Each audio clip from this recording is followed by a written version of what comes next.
Sorry, 1 second, guys.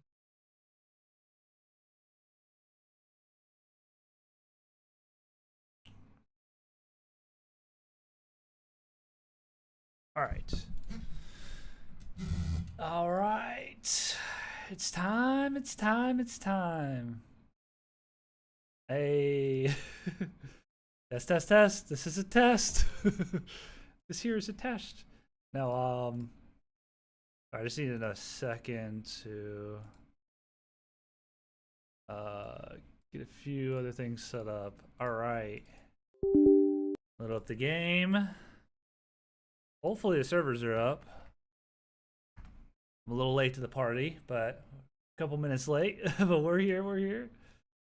Okay, looks like the server's still down. Or maybe there might be a patch after patch actually. Over on the green side, yeah, we're here. We're here. We're doing it. The dark side, or maybe the light side actually.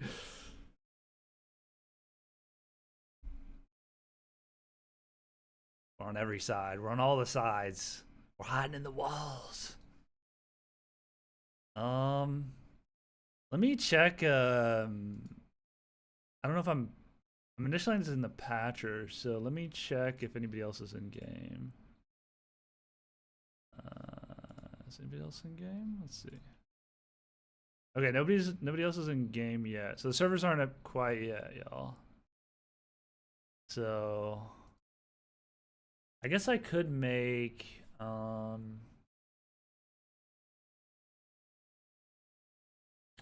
could make I guess I can't make the scene yet, but I could make, let's see. I could do this. Add a display capture. So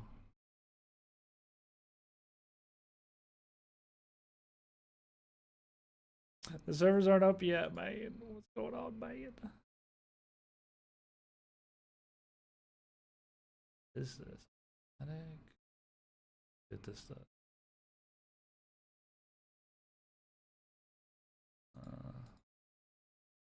This isn't showing my monitor.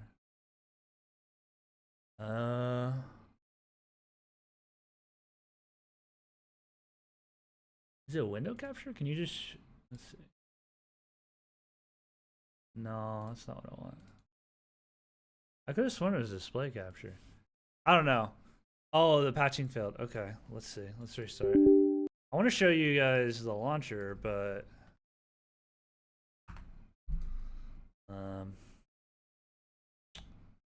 oh, what is this? Info, a little new info graphic screen. That's pretty cool. Got the orc there with the axe. How's it going, everybody? We're about to be hopping into Darkfall, Rise of Aegon. We're just waiting for the servers to come up, or maybe I need a patch, and I don't know. I should probably check the Discord because I don't know what's going on.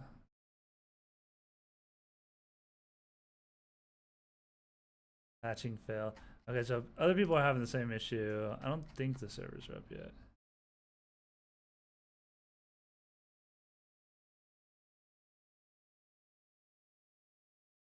I think some people are able to queue the servers. I need to play the game. I need to play the game. Okay, let's see if I can figure out. Let's see if I can figure out how to display my screen, actual monitor. It should. I swear it. Windows? Is this it? I don't have Windows 10 though. Oh, here we go. Here we go. Ah, there we go. Okay, hold on, hold on. Do that in a second.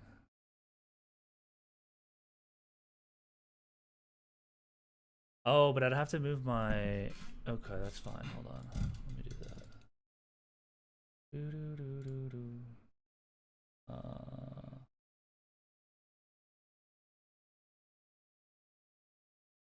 Okay. Okay. Hold on. Hold on. Wait a minute. Wait a minute. Hold on. Wait a minute. Okay. Okay. Okay. Is it gonna work? Oh, there we go. There we go. Look, we're trying to get in. We can't get in. We can't get in. Let me into the game. Can I go to the forums? Are the forums alive? No, the forums are dead. All right, so here we are. We're just waiting around.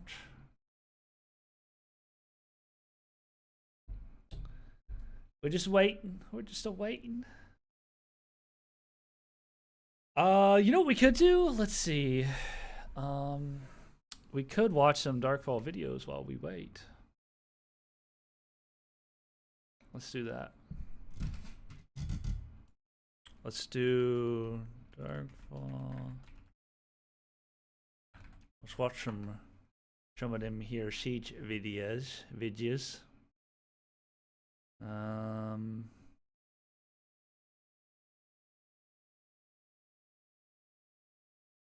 looks like a cool one. I'll make sure this is like decent quality.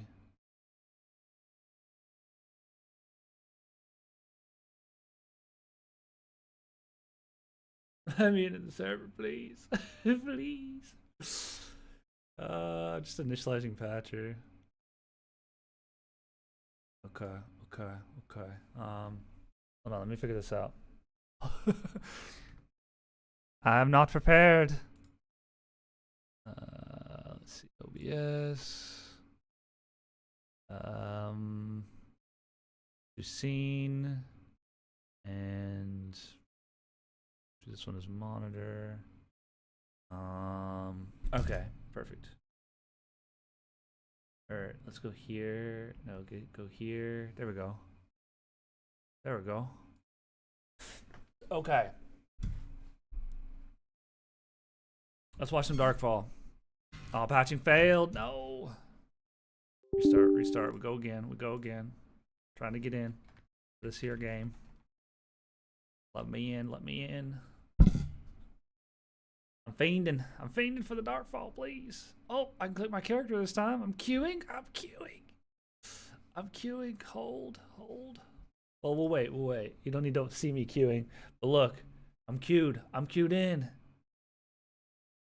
I'm queued up. Hey, AI mod. Fucking slapped him. Slapped him down. You know that was a thing.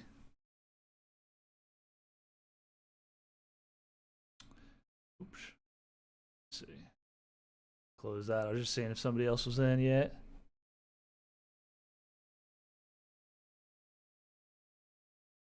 Is that music? Oh no, we're chilling. Watch this here siege video. How's everybody doing, y'all? It's just the maddest of them all. Yo, maddest. It's the maddest. What's up, dude? Yeah, I'm doing the whole multi frame of layman. Actually, let me check something real quick. Make sure we're like actually live.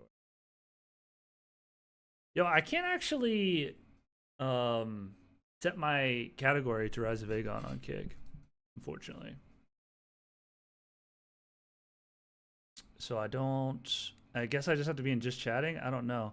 Is there like a general gaming category on Kick that I can be in?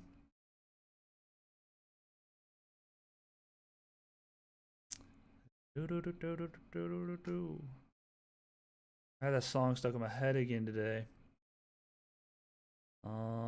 Games plus demos, maybe?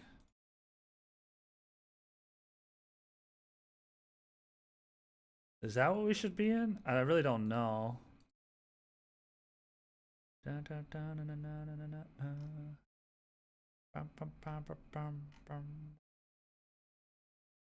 could go to the WoW category, but I mean, obviously, I'm not playing WoW. What do? I miss this game so much. Me too, man. Me too. We're in queue right now. We're in queue. See, we're in queue. I think it's lying to me because the server's red, but we're in queue. I think. I hope. I hope we're in queue. What's up, Mr. Nocturnal? I miss this game so much. I got to play over the weekend, Saturday, Sunday, and man, I was like, this game is so good. This game is so good. But we get to play finally. We get to play for good. Hopefully for good. Oh, bro, this scythe looks sick. What is this? Hold on, let me go back. Let me see. Yeah, look at this. Look at this scythe this dude has, bro. What is this? What is this? Is that like a weapon skin? What is that? That was cool as fuck. I want that. Is that one of the like the racial like legendary weapons or whatever? Like one of those like super mega max weapons? Or is that a skin? Is that a polearm skin? Or maybe that's just a new weapon I haven't seen before. And that sword looks different too. I'm not sure what that sword is. Anyways. We're still just waiting. I always wanted coal for Christmas and lots of hate. Very cool. Very cool. I mean, coal is energy, so is coal really that bad? I don't know. I don't know about it. Maybe coal is OP. I don't know. I have no idea. What category should I be on this platform? I don't know. I probably shouldn't be in just chatting. Let's see. Games. Wasn't there games and demos? How do I get in that category? Can't find it. Oh, there it is. Games plus demos. I guess we'll be in that one. I don't know. Whatever. I guess it doesn't matter that much. Bro, I'm still in queue. Let me in. Please, server.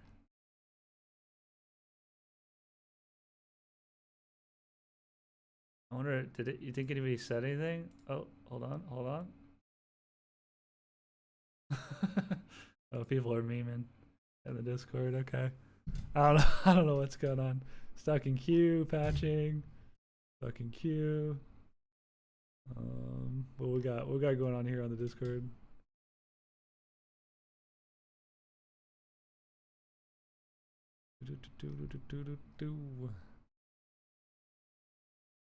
Let me in, please.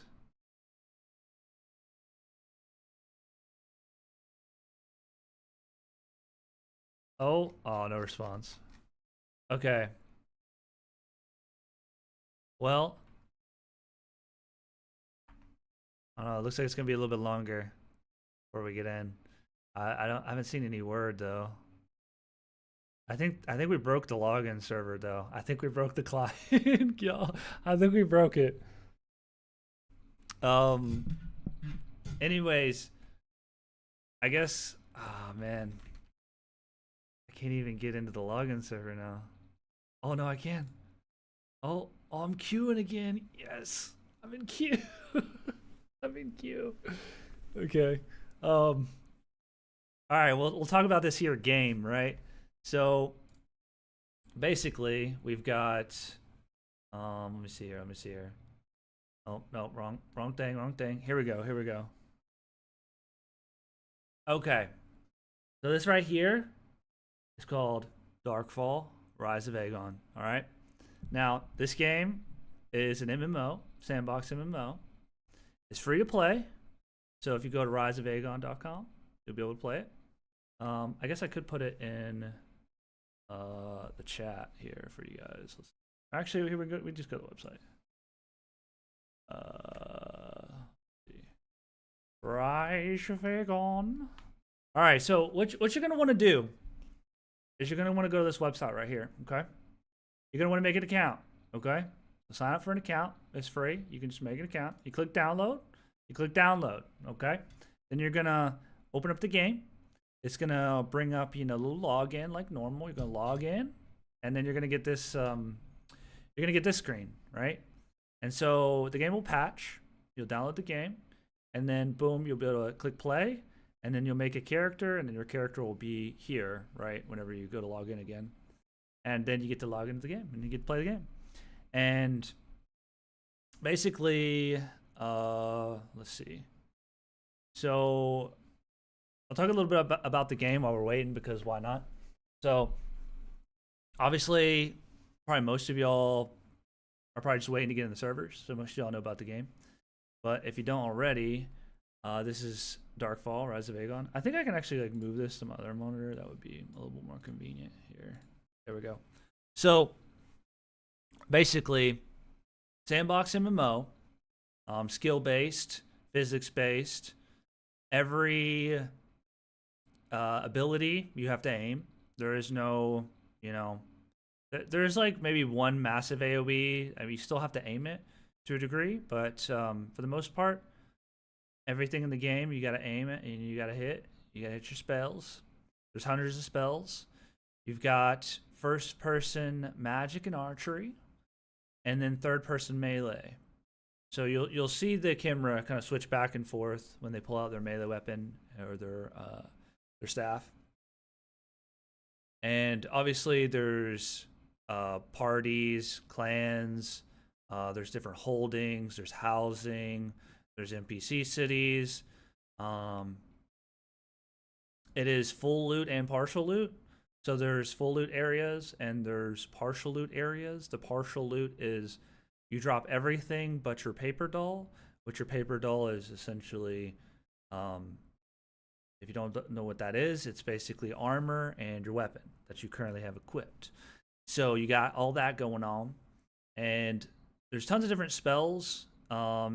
This, like in the video, it might look a little bit confusing, but essentially there's utility spells, there's instant damage spells, there's debuffs, there's buffs, there's basically what's called bolts, and the other spells that are like bolts are basically bigger version of bolts.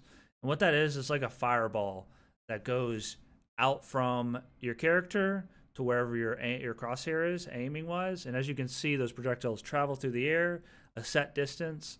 Some projectiles they can just go on forever and ever and ever, until they hit something. So you see all those basically big lightning balls going. You see some fireballs. You see some like unholy stuff going on, and you have to aim all of that and hit it. Now there is like you can direct hit with these projectiles, but you can also aim at like their side or their feet, and that'll do like splash damage. It won't do as much damage, but it'll still be a little bit of damage. So you're still rewarded a little bit for at least, being relatively close to hitting them. It's not as rewarding as direct hitting them. And then you've also got rays, which are basically you point, you click, and it instantly goes and does damage. It's almost like a bullet, but it's it's a spell version of like kind of a bullet, and it just goes wherever you place. You've got buffs. You've got cross buffs, which is buffing other people. You've got cross heals, which is healing other people. You've got your own heals. You got a couple of your own self heals. And then the other part of combat that's basically the backbone of combat is you've got your health bar, your stamina bar, and your mana bar. And that's, the red, yellow, blue on the screen here. And basically your health, obviously, if you lose all your health, you go to a down state, and you can either get rezzed or finished off and killed. And stamina, use stamina for running, sprinting, melee, even magic uses stamina, archery, melee, all that, all uses stamina. And so stamina is obviously a very important stat as well to keep track of. If you go to 0 stamina, your character starts like walking. And so obviously if you're just barely moving, then you're sitting duck, and so you gotta maintain your stamina as well. Mana, obviously, for your spells. Um, and then the crux of that, the reason I point those three stats out, is because you have three conversions. And what that does is you've got, for instance, stamina to health. And stamina to health will take some stamina and it'll give you more health than it took away from your stamina. So let's say it takes away 10 stamina, it's going to give you 15 health. Now that's not the exact numbers. I actually don't know what the numbers are because those spells level up. And basically you have health to mana, mana to stamina, and stamina to health. And so if you rotate those and continually cast those in a row, then all of your stats are going to go up until you get to max, right? Until you get to full. And it's at a positive ratio. So whatever it's taking from, let's say it takes from stamina, it's going to give you more health than it took away from your stamina. So if you rotate those, overall your stats are going to go back up. And the conversions are pretty quick cooldown.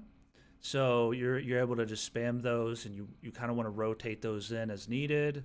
And whichever stat, obviously you can focus on that converting to get that more of that stat, whatever you need. And that is kind of the crux of keeping your character sort of stabilized in a combat situation, whatever you might be in. And then obviously you have your heals, and you have the cross heals, like I was saying. And then there's a whole array of other spells, right? You've got spells that are massive AoE effects. Like you can see there's a big lightning storm there. It's hard to see, screen shaking. There's a toxic rain over there where it's raining down acid, right? You've got these massive projectile fireballs. You've got different projectiles that will knock the character up, which is kind of a soft CC. And then you're able to combo off that knock up and do more damage to them. And it's a slight CC. It's not like a hard CC like a stun. They're still able to do things while they're knocked up, but obviously it gives the whoever's knocking them up, it gives them an opportunity to do more damage because you're easier to hit, right? Because you're in a set path of going up and then going down. There's also a lot of utility spells. There's spells that blast you off the ground and you can bunny hop. There's spells that will pull people towards you, spells that will knock people away. There's spells that will blind, like a flashbang in Counter-Strike or something like that, called Confusion. There's this spell that's called Wall of Force. That one's harder to explain. It kind of lifts you up and sort of floats you around in place. It does some other things, but I won't get too much into it. But it's also a CC. Again, you can still cast spells and block in a lot of all the CCs. It's just these CCs are they're mainly soft CCs, not hard CCs like a stun where you have no control over your character.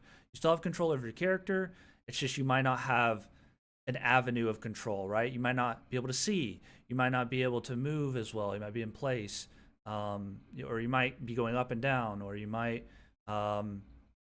you can still block though while you're in a lot of these CCs. You can still cast your spells, or you can still melee, stuff like that. So even though it's a CC, it's not as punishing as most MMOs. It's not like a stun or even incapacitate. You don't completely lose control of your character. And there's other utility spells as well for traversing terrain, for cross buffs are pretty important, and cross healing each other is pretty important. When you're healing someone else, then it's gonna be you're gonna be doing more healing when you heal somebody else to them than you could do to yourself. So your self heals are weaker than cross heals. Cross heals are really strong. So teamwork is important to cross heal people. Because rather than them healing themselves, if they got a couple cross heals, it would heal them much more than they would be able to heal themselves in that moment. And there's also melee skills. I look like Asmongold. Yo, I don't know if that. I guess that's a compliment, right? I guess that's dope. What's up, Mantum? Appreciate that. Yo, Mr. Wookie. Yo, we're waiting for the servers to come up. Let's see. Let's see if the servers are up. I kind of doubt it, but let's see. Let's see. Oh, I got to log back in. Let's see if they're up. Let's see if they're up. Oh.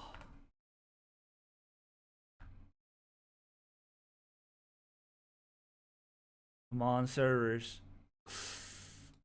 Nah, they're still not up. Okay, that's okay. That's okay. Anyways, reminds me of some of those older Mage Warlock games. Yeah, it's basically a lot of people say it's like Asheron's Call, or it's like Ultima Online, or Mortal Online 2 or 1, I guess.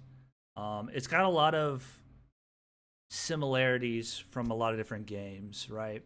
So the way the skills work, leveling wise, is everything is just you use the skill, it levels up, right, until it gets to max.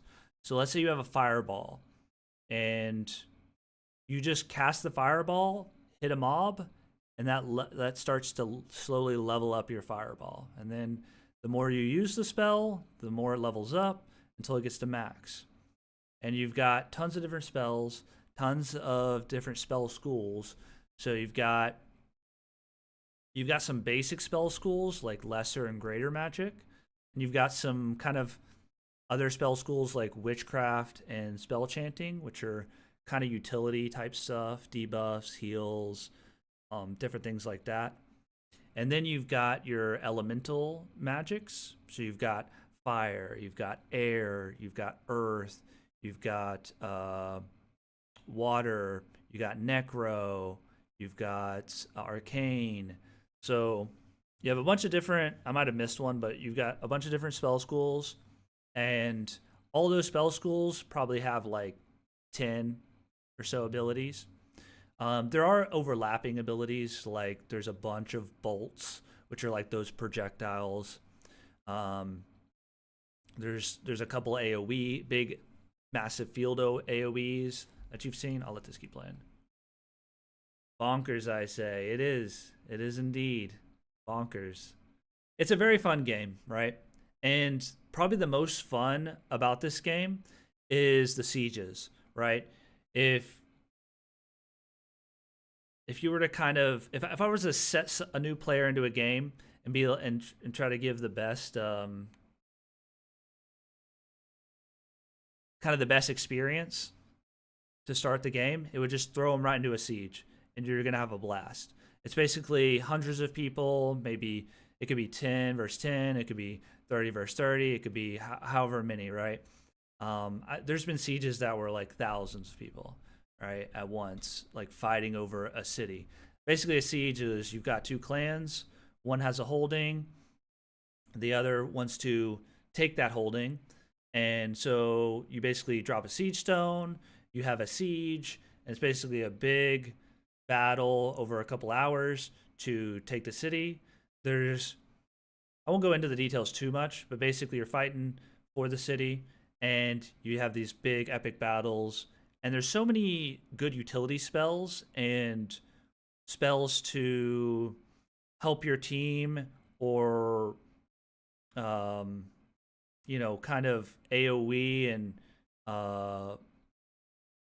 there's so much to the team combat because there's so many utility spells and so many ways to use different spells that there's a lot of counterplay to different AoEs or CCs, and then there's a lot of just ways you can utilize all these spells and team coordinations, because there's cross heals and cross buffs, and there's ways to pull people out of CCs and save your teammates. You can heal your teammates, you can revive your teammates, and then on the other end you might get a kill, but you want to like go up and finish the kill, otherwise that person might get rezzed.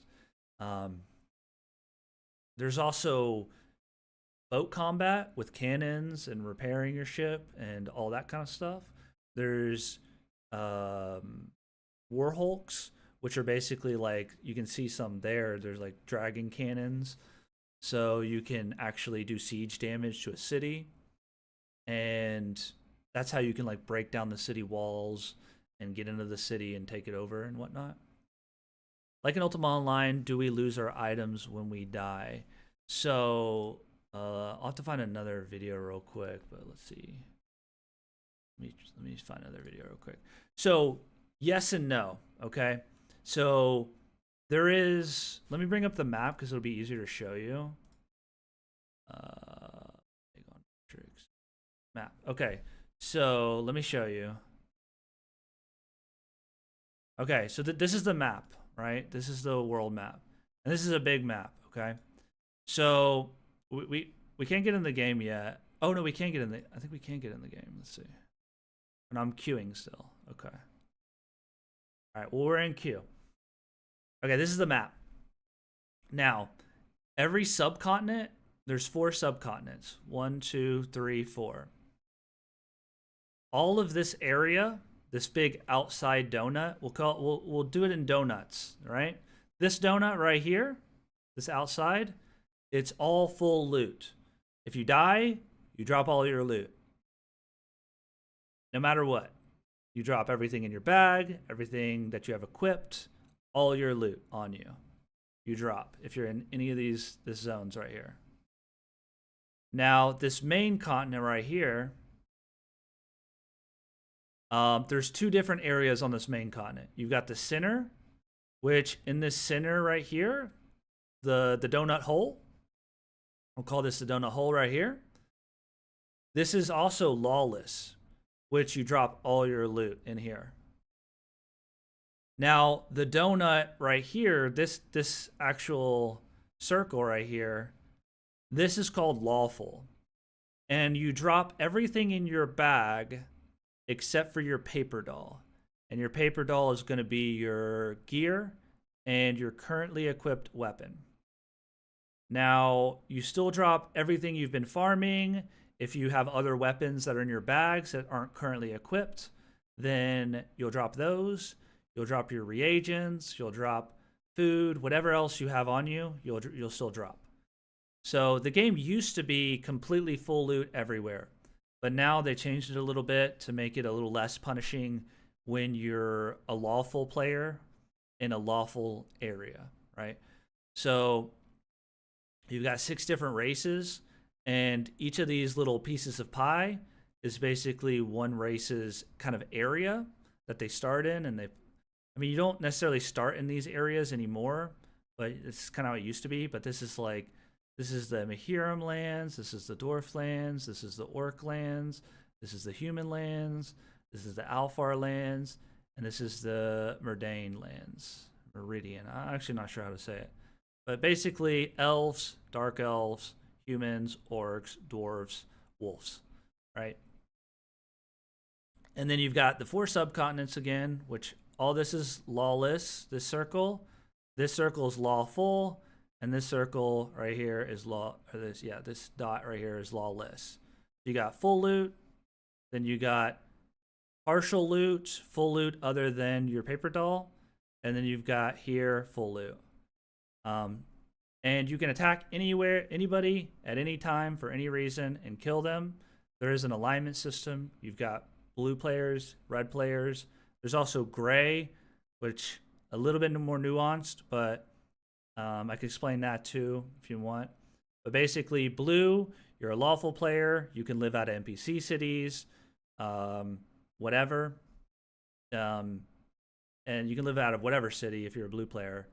And then you've got red players, which are criminals that kill people, kill lawful players, and then they go red. And then when you're red, obviously, when you're a criminal, when you're red, you drop all of your loot, no matter what. You could be in the lawful areas, but if you're red, you still drop all your loot. And then blue players, they, depending on which area they're in, they'll either drop all their loot or they'll drop everything but the paper doll.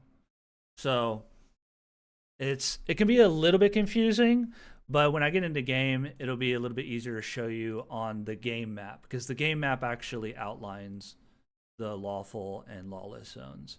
and so it's a little bit easier to explain then. Um, so it's dope. Basically, the PvE is the same as like the PvP. You still have to use your spells, your melee abilities to kill the mobs. You have to aim, you have to hit them, you have to hit the mobs.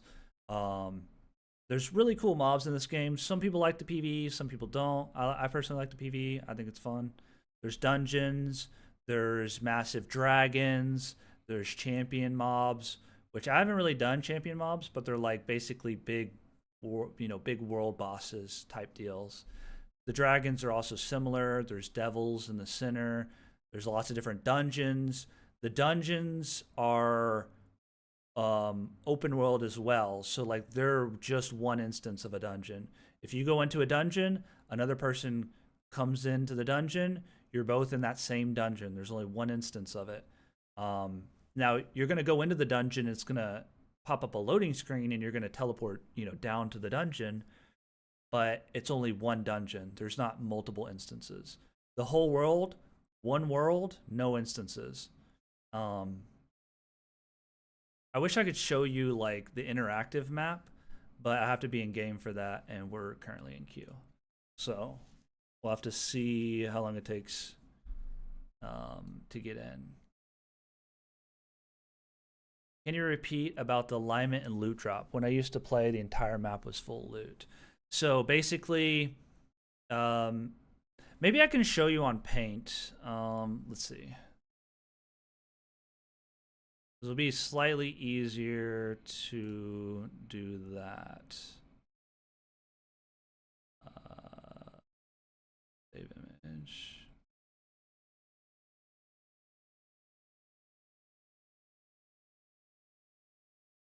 Save that. We'll have a little painting session while we wait, I guess. Give me just a second. Here it is. Oh, it's not actually showing it. Hold on.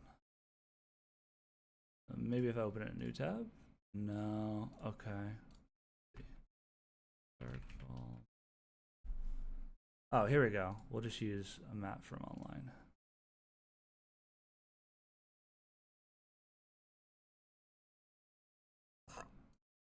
Excuse me.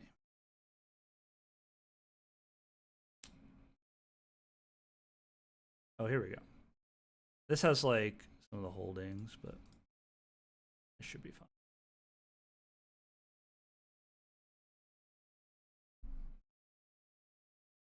Sorry, I didn't think this was going to take this long.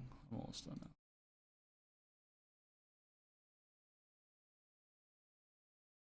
There we go. Okay. And let me see if we can open up Paint. I guess we can just do it like this. Okay. So here's the map. Now, the red zones. All right, so there's the alignment system is lawful, which is blue. You've got rogue, which is gray, and I'll explain that after. And then you've got lawless, which is red. Those are the 3 alignment positions you can be in, that your character can be in. Now, oh, I guess I needed to zoom out, but this will be fine. So basically, the how do I change the size? I normally use GIMP. It doesn't matter. So basically, oh, here it is. Yeah, that works. All right. So basically, you've got the 4 subcontinents and all of the water. So I'll just draw like a line like this. Everything, this is like a rough kind of estimate. Everything over here, this is all lawless, right? So this is all full loot. Right here, all of this is full loot. There's a little bit of the edges that are full loot of the mainland as well. And then I would say something like this. This is all lawless as well. And this is full loot. So if you're in the outside ring or the inside ring, then that's all full loot, right? Okay. And then you've got what's called lawful zones. That's going to be basically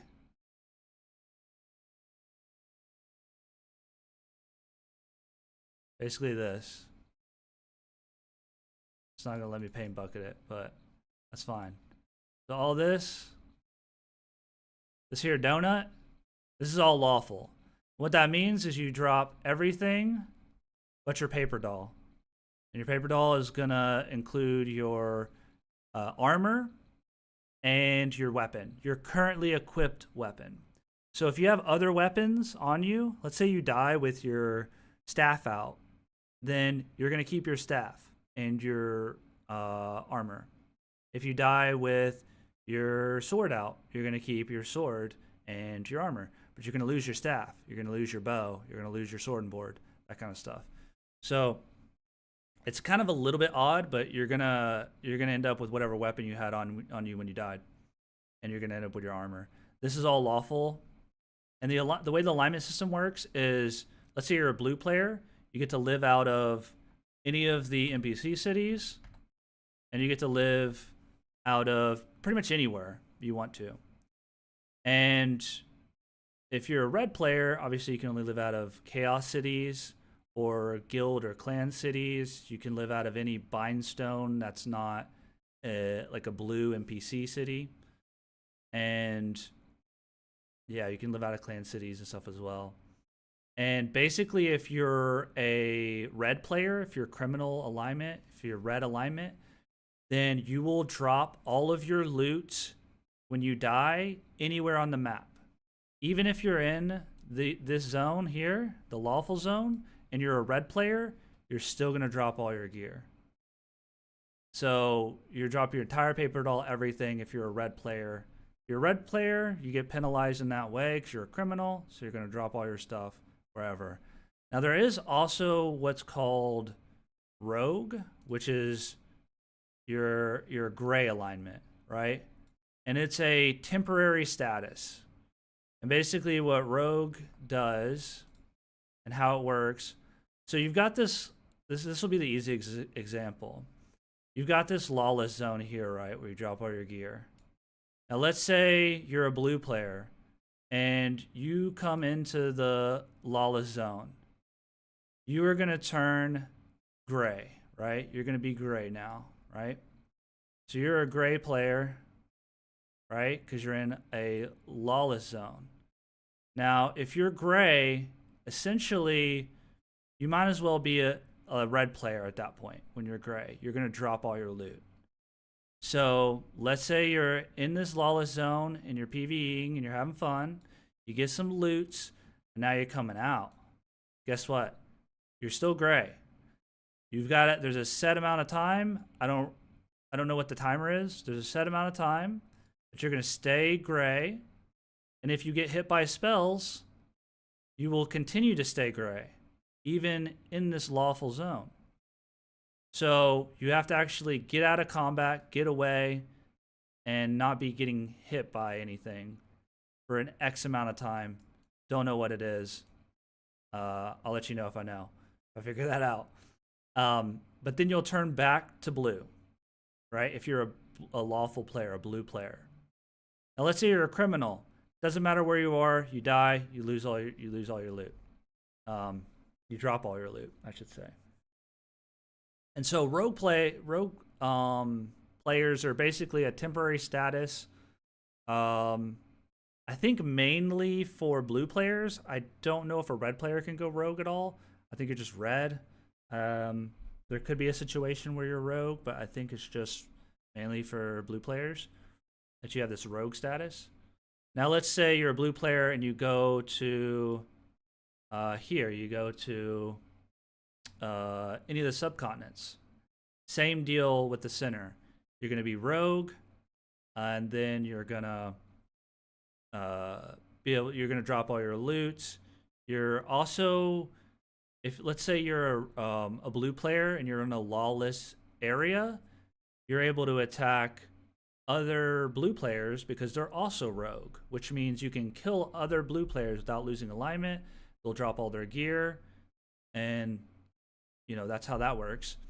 And then also, if let's say you're a blue player and you're in a lawful zone, like you're in here somewhere, right? As a blue player, if there's a red player, you can kill them, no alignment loss, because they're a criminal. So you're cleaning the streets up, and then you can obviously loot their loot all their stuff and all that good stuff. The races have alliances, right? Like killing an elf as a wolf doesn't give you negative alignment. Yes, that's how that works. So, a rune book now. Can you explain fast travel? I don't think it existed in 2010 when I played. Oh yeah. Sorry. Yeah. So there's the 3 racial, like kind of factions, I guess. I'm not sure exactly how it works right at the moment, because there's a way it used to work, and then there's a way that it's going to work. And right now I'm not entirely sure which is which. Sorry, I had to requeue for the game here. But I'll tell you how it used to work and then how it's going to work. So basically you have 3 alliances. You've got humans, dwarves, elves. Those are all blue to each other, essentially. Those are, aligned. All 3 of those are kind of an alliance, right? So let's say a human fights an orc. Both of these players, humans and orcs, they will be able to kill each other without an alignment loss. I'm not too sure if that's how it works right now, but that's how it used to work. So an orc player could kill a human player and they wouldn't lose any alignment. Now let's say a human player kills a dwarf, they would lose alignment, right? If, obviously if both players are blue. Or both players are lawful, I should say. And so the orcs and the Mihirim are together in an alliance, and the Alfars on their own. They're just with other Alfars. That's it. No other races included in this alliance. And then you got the humans, dwarves, and elves. And Alfars basically can kill any of the other races without an alignment penalty. So a lot of people will go Alfar to be able to kill all the other races without penalty. I don't know if that's how it works right now. I don't think that's how it works right now, but how it's going to work is you're going to actually have faction warfare and stuff. And with these 3 alliances, basically they're going to turn all of these player cities you see right here, all the purple names, all these player cities within basically, that like this donut right here, all of these are going to be part of the faction warfare at some point. Not yet, but at some point. And all these cities here, they're going to now be faction cities. And you're going to be able to take these cities over for your faction. And it'll be tied to races, right? So you'll have like the human, the dwarf, and the elf faction. And they'll be able to siege and take over these cities and these holdings. So humans could technically go and take over Andruk, right? That kind of deal. And then now that this is owned by the humans, so they can live out of here and they can build up the defenses here and they can, live out of this holding now.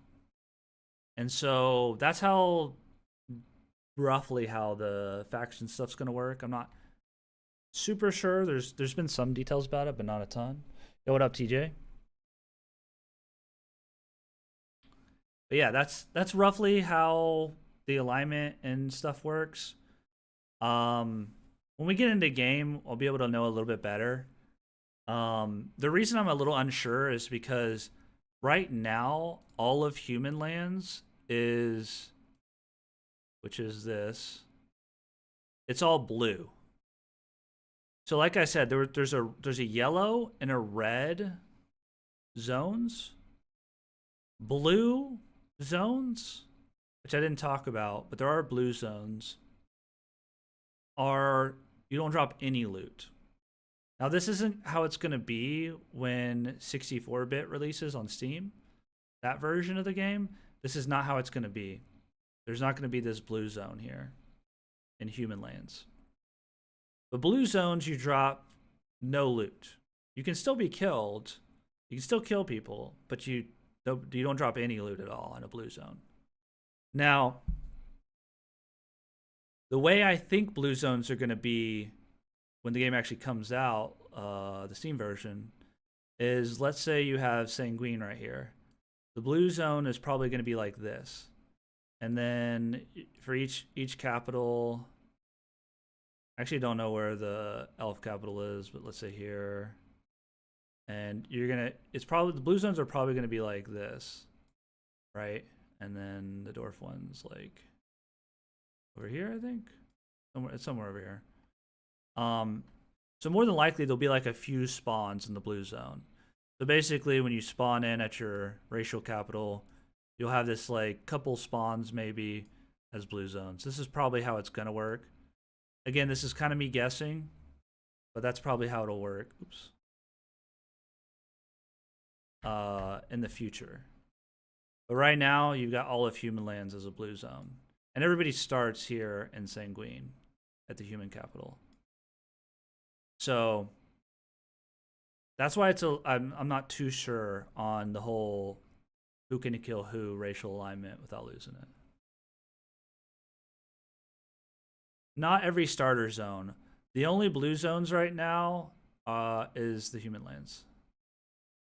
The way I think it'll work is I think it'll be the capital cities and just maybe like the tile of the capital cities is I think how it's going to work.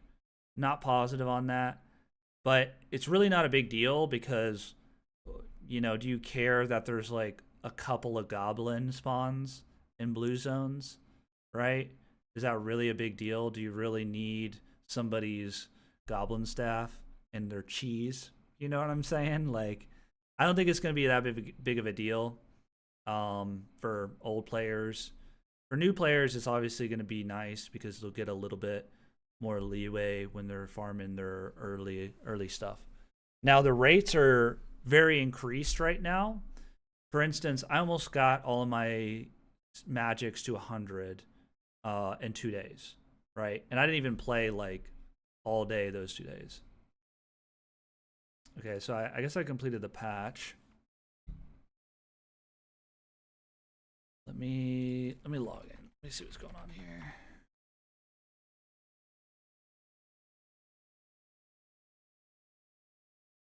The login keeps resetting, so I don't know if people actually. Let me see if people are in or not. Really, some people are in, right?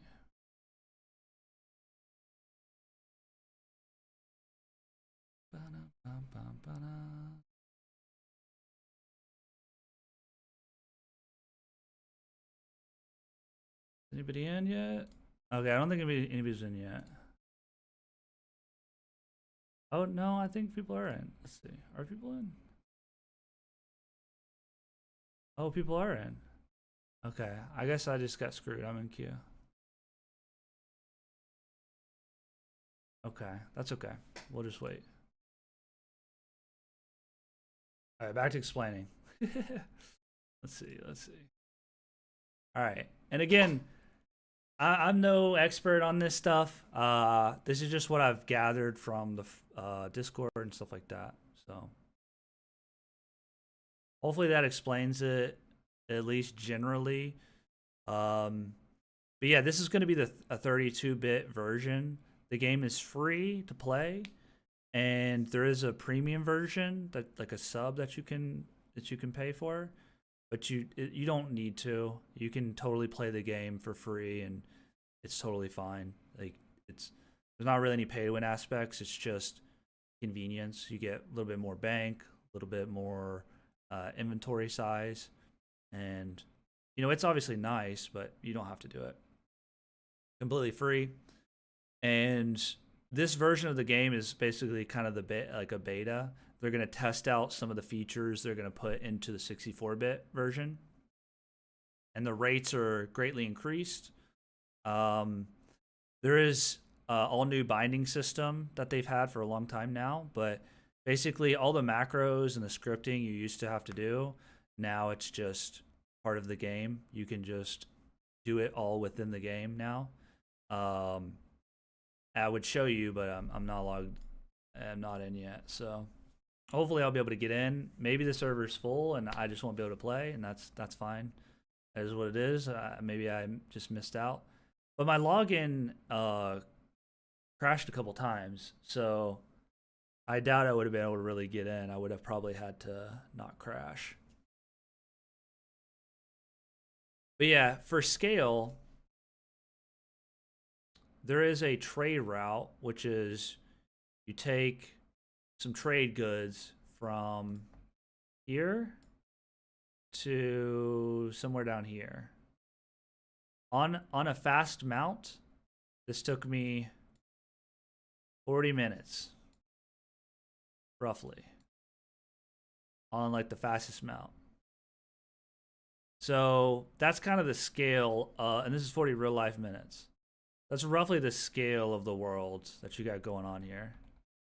And it's one of the bigger worlds MMOs that I think I've played before. All of it handcrafted.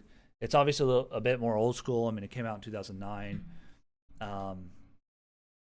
But it has gotten some texture updates. For instance, I was getting 500 FPS. So obviously the systems nowadays run the game way better than back in the day. Whenever you had big sieges and you were getting like 2 frames, you get like 10 frames or something on the old potato machines. But yeah, the game runs a lot better. The bindings way better. You can do everything basically from your hotbar. You can bind everything from your hotbar. You can cycle spells on one hotbar spot, one hotkey. You can have first available. You can basically you can stack spells onto one binding slot on your hotbar.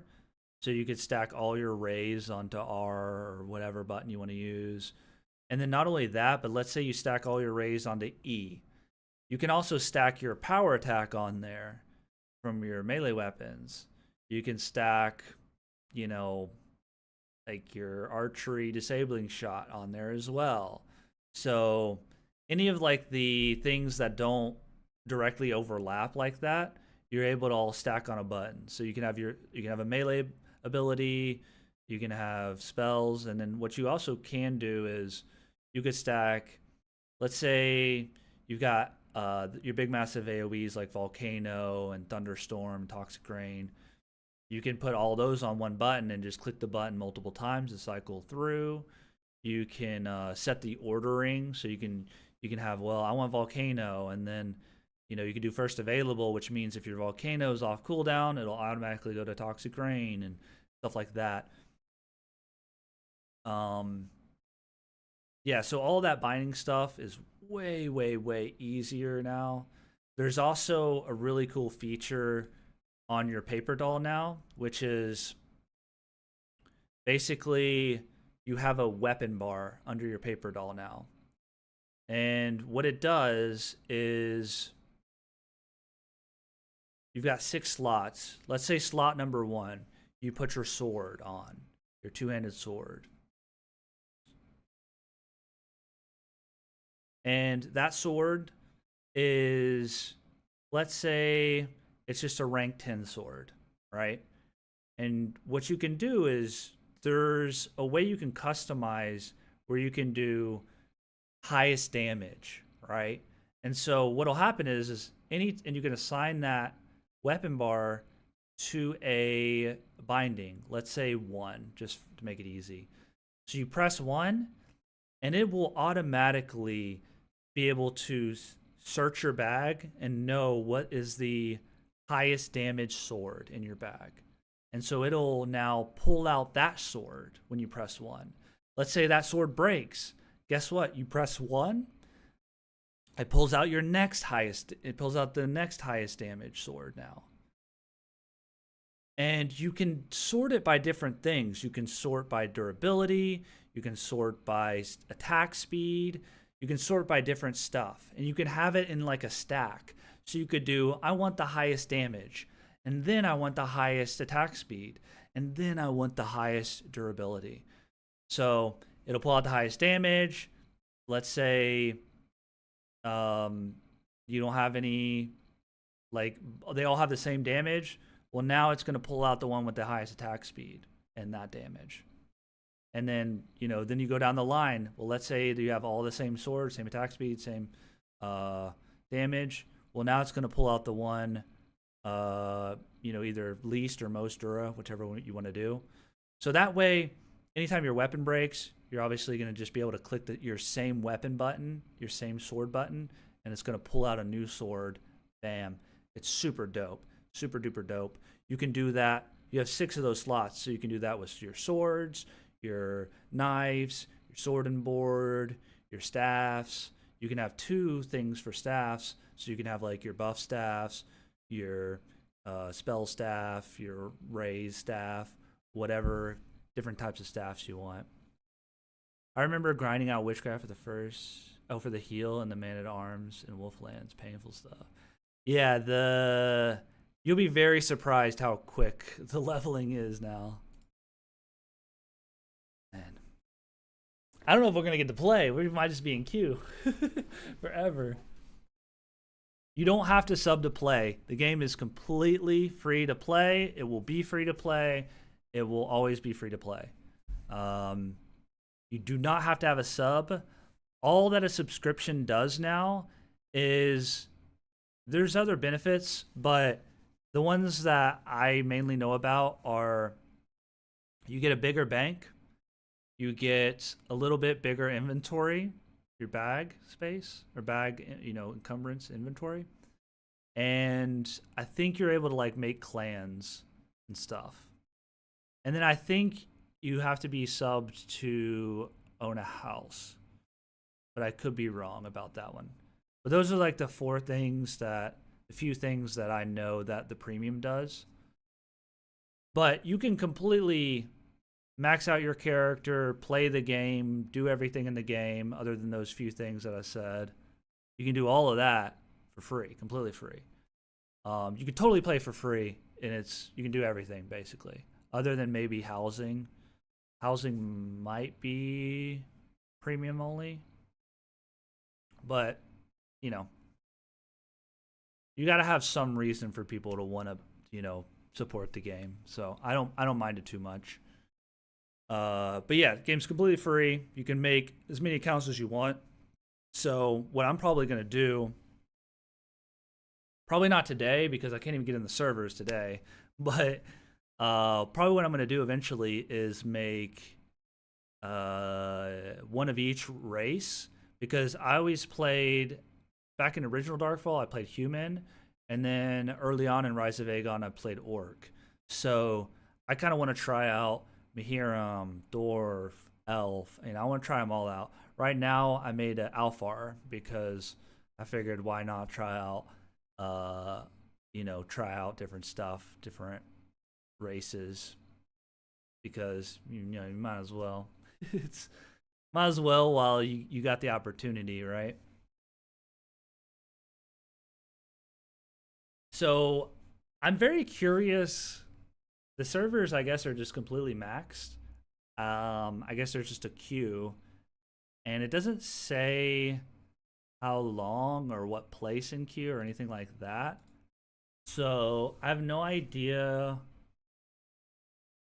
I have no idea how long it'll be before we get into the game, if we even can get in the game. Because whoever's in the game playing right now, unless they crash, I doubt they're going to log out. So it looks like we're probably just going to have to maybe either play some WoW or something like that, or just maybe watch some videos and hope we can get into the server. So I would definitely recommend trying the game out. So I'll kind of explain it one more time for anybody that maybe wants to try the game. So you go to riseofagon.com and you sign up for an account. You can play for free, obviously. You click download, and then you click download. And then you'll log in using their client. Once you've got it downloaded, you'll open it up, you'll log into the game. And even if you're not able to get onto the game right now, I would still make an account, download, and log into the client, because that'll let you patch the game and actually download the game. So I would do that. That way you can get it all downloaded, and then hopefully, we'll be able to play, or they'll be able to maybe, I don't know if they'll be able to open up the servers. I don't know if they're going to be able to like allow more players into the server or what, but it looks like at the moment they need to kind of expand the servers, but they probably didn't expect there to be this many people playing, and I don't even know if they can. So, but yeah, this is going to be free to play, I think, forever now. So there's the 32-bit version, which is what we're going to be playing right now, and eventually, probably this year, but I don't know the timeline. They haven't said any specific release dates, but they're working on a 64-bit version that's going to be on Steam, and that's also going to be free to play. Same model, free to play, and there'll be a premium subscription. If you want to do that, you can. So that's basically the game. So I would also recommend joining the Discord. The Discord is the devs are very active in the Discord. You can get a lot of information from the Discord. The devs just chat in there quite often, and they'll give little tidbits of information here or there about different stuff. And it's kind of the new forum fall.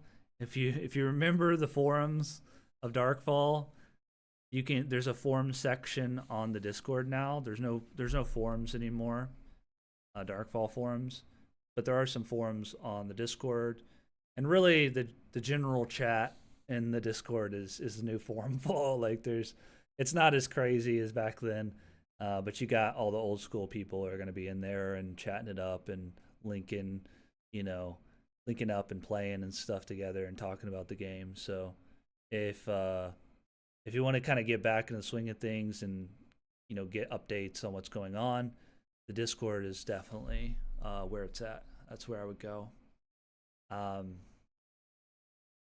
And I'll talk a little bit about, I guess, my experience on Saturday and Sunday.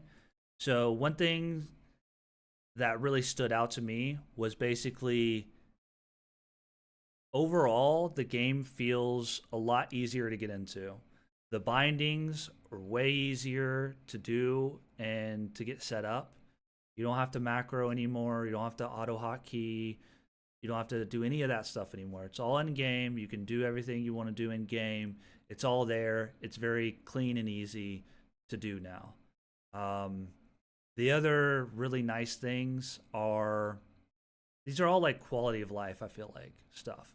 Is you don't have skinning anymore. So any enchanting mats, the mobs just drop those. Instead of having to skin for enchanting mats, now you just click the body and the enchanting mats are there along with all the other loot. And so the way you loot is way easier now. Oh, okay. So let's say you kill some mobs and you don't have to skin, you loot their body, and then to loot the body, you don't have to click and drag anymore. You just left click and it instantly goes into your bags. And now you have a loot bag that you can put on your paper doll. And whenever you click the loot from the mob's bag, whenever you click it, it's going to automatically go into your loot bag. And your loot bag is just on your paper doll, so it's separate from your own bag now. So what's nice is you've got all your own loot in your bag, and now it's not going to be cluttered by all of the mob's loot, which is very, very nice because it makes your bag and your inventory a lot easier to manage and cleaner. And then you can go to sell the stuff, and you can go into your loot bag and whatnot. The other nice thing is when you take that, when you got a bunch of loot in your loot bag, you go and try to sell it. Well, guess what? Whenever, let's say you have 50 shields, right, of the same type of shield that you looted from these mobs, you can now do two different things. You can shift drag into the sell box or into a bag or anything. You can hold shift, drag the item, and it will basically create a very tightly packed line, a row of shields by durability. So from lowest durability to highest durability. And so that'll let you pick out which shields you might want to keep, maybe the Hydra ones.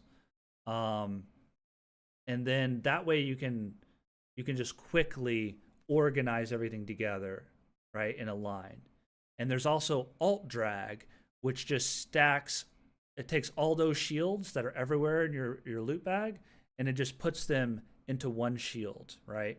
If you just got the one shield icon, and they're perfectly stacked on top of each other. So if you start moving the shields out of the way, you're just going to see shield after shield after shield. However many shields you have, they're just perfectly stacked on each other. So what's awesome about that is you only have to pull these items into the cell or into your bags once, right? You can just alt drag, shift drag, whichever you prefer, whichever one you want to utilize. It'll drag all of that same item into the bag, and you can just way easier, way more simple. There's a lot of those little changes that just make it very easy to get into the game now. The bindings, way easier. Whenever you click on like a spell, like let's say you pull a spell under a hotbar slot, you right click that hotbar slot, go into settings, you can do all of your macro stuff there, and then you can also bind that hotbar slot right there on the hotbar slot. So you can be like, I drag this fireball in to this slot, boom, I right click it, hit the gear, it'll bring up all the different macros that I might want to do with it. Maybe cycle, maybe first available, maybe I want it to be cast on click, whatever, right? And then you also have a binding spot, so you can click bind, and you can be like, well, I want fireball on F. And so, boom, there, now it's on F. So you don't have to go into the bindings, search the right toolbar and which toolbar, which hotbar slot is it on? Is it 3? Is it, and so I got to scroll on the 3 and then go to 4. Now, you don't have to do that anymore. You just click the hotbar slot, boom, you bind it. There you go. And it also pops up like what the binding is on the hotbar slot as well. So binding is way, way easier, way more simple. In this version right now, you also get all your spells automatically. So whenever you unlock Fireball, boom, you can go into your spells, drag Fireball right onto your bar right away. You don't have to go back to a vendor and a mage trainer and learn Fireball and spend money on it. You just know it immediately. I don't know if that's going to be in the final version, but that right now is super nice and convenient. It's really good to kind of ease into the game and just get to the core part of the game right away. Also, the rates are really boosted, so you can really get to all the magics you want very quickly, and that's going to help any new players, returning players, get a good feel for the game again, feel the combat, and get to experience more of what makes Darkfall fun, which is the later game stuff. You'll be able to experience that sooner, and that'll really let you know whether or not you're going to enjoy the game or not, because you can just kind of get there pretty quick, and you get to experience all the spells. You'll get to get your bindings down, all that good stuff. Good job. Yo, appreciate the follow, Lamy. So hopefully that explains a bit about the game. A lot of the UI is a lot better now. There's basically a tasks journal, which are essentially quests, and there's like 15 pages. There's probably like there's probably hundreds of quests, if not more than that, even maybe a couple hundred. And basically, it's got its own like UI now. So normally in the past, you'd have to go to an NPC and get quest. Now you can still do some of that. I think there still are some of those old quests you can get from the NPCs, but now it's pretty much all about the task. So the tasks have stages to them. So for instance, you start the game, you load in, you bring up your task. It's basically like a quest log. You bring up your quest log, and it says, let's say the first 10, it's like kill some goblins, kill some kobolds, shoot magic at, you know, shoot so many mana missiles, 20 mana missiles, hit 20 mana missile shots on a mob, stuff like that. And what that'll do is it'll have like the rewards there that you can see, and you can also track the task as well. So you'll have like almost like if you've ever played WoW, it's almost like Questy, where you can have a little Questy bar on like the right or wherever you want to move it, left or right side, and it'll show your progress on your task, and you can track those tasks that you want to keep your progress on and see how far along you are. So it might be kill 20 goblins. And so you go and you kill 20 goblins, you'll automatically get that reward. It'll be sent to your bank, right? So that way, if it was sent to your character, then all of a sudden you would have that extra loot on you. So it sends it to your bank. It might give you gold. It might give you meditation points. It might give you mats. It might give you, you know, steed grass. It could give you all sorts of varying stuff depending on what it is. And there's tasks like that for all different mobs in the game. There's tasks for shoot 200 arrows or hit 200 arrows. And there's stages to them. So you might have a goblin task that's like kill 20 goblins. And then the next goblin task is now kill 50 goblins. And the next goblin task might be like, all right, now kill 200 goblins. And now you get like the Goblin Slayer title or something, right? Or something like that. And the rewards are going to get better and better on each stage as well. So I think that is a big, huge, nice thing for the game, because the quest used to be go to random NPC that might be hard to find, get a quest. You can't really track it. You have to go through all these different UI elements to be able to find what it is, even though you've already accepted it, and be able to see it. And it's like, it was really difficult. It's way smoother, way easier now. It looks a lot cleaner. It works way better. It's all very automatic. So you bring up your task. You have all your tasks. You don't have to accept them. They're just there in a big, you know, task with like 15 pages that you can go through and look. And they all have different rewards. You'll click on them. You'll be able to see what you have to do, see the rewards, and you can track each individual quest. And then that'll show up on your UI or like on your screen. You'll be able to see that task manager of what all, let's say you've killed 17 out of 50 goblins. So you'll be able to track that and see it on screen at all times. And you can turn that on and off for each task. And then crafting, another great improvement they've made. The crafting screens look way better. You can craft a lot of stuff on person. You still need some crafting stations to go to. Like cooking, you still need to go to an oven. But for instance, what's dope about crafting now is, let's say you've got 10 different fish to cook and you've got 20 of each fish. You used to have to cook each individual fish one at a time. So you could queue up like 20 fish, but it would sit there and cook one fish, next fish, next fish, next fish, next fish, and it would have to sit there and go through a whole crafting bar for every single fish. Now the way it works is, let's say you have 20 fish, you do craft all, it crafts 20 fish all at one craft, all in one go. Now all 20 of those fish are cooked in one craft bar, one quick craft bar. And you can queue up different fish to be cooked. So you can be like, I've got 20 of this fish, craft all. 20, click 20 of another fish, craft all. Next fish, craft all. Next fish, craft all.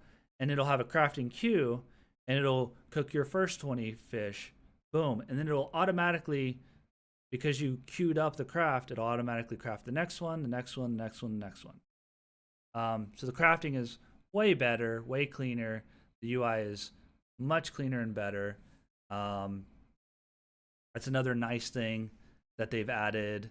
Enchanting, I think, is a lot easier now as well. And you can also enchant gems so that you can sell gems on the auction house. I forgot to mention, there is an auction house now. That's another big thing they've added. That's amazing.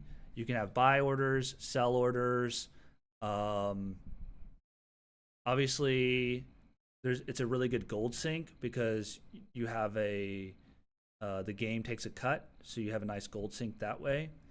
The auction house is super dope. It's in most capitals. I think it's in all the capital cities. I think it can be in clan and stuff cities as well. No response from the login server. See, it keeps logging me out of the login server, which is weird. Oh, I can play. Let's. Okay.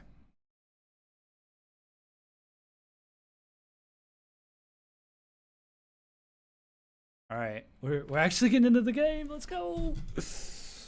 Oh, let's go. Okay. We can actually play. We don't have to stop talking about the game. Let me get logged in. I was in such a rush, and because I haven't been able to log in, I haven't been able to set up a scene for the game. So let me get that real quick.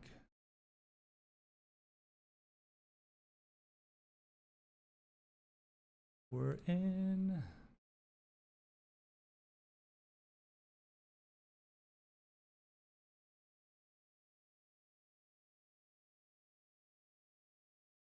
There it is. There it is.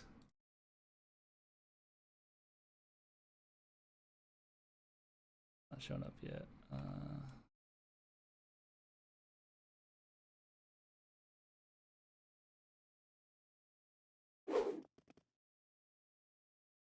Oh, it's not showing up.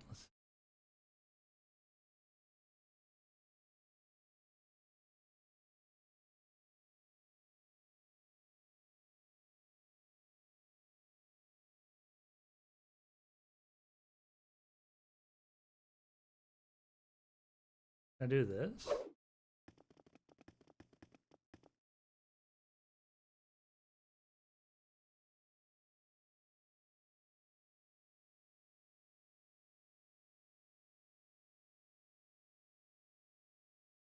I might have to just do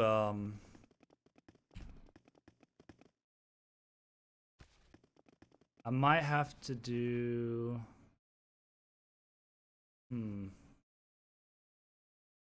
it might just be bugged. Let me see. I might be able to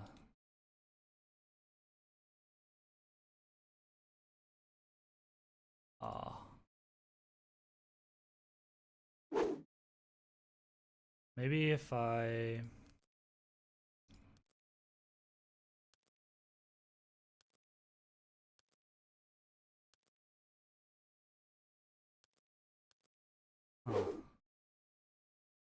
the game capture isn't working.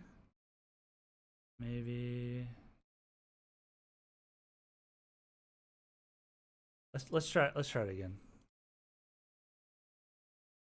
I might have to just do screen capture, so sorry, it's taking a second. Usually it kind of automatically does it.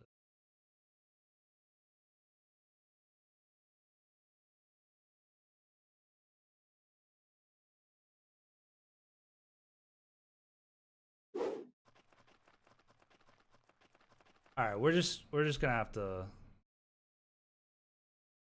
Well, hold on, let me see.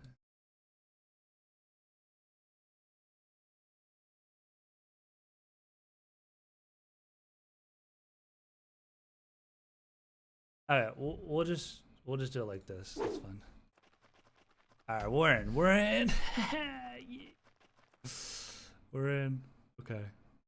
Give me just a second.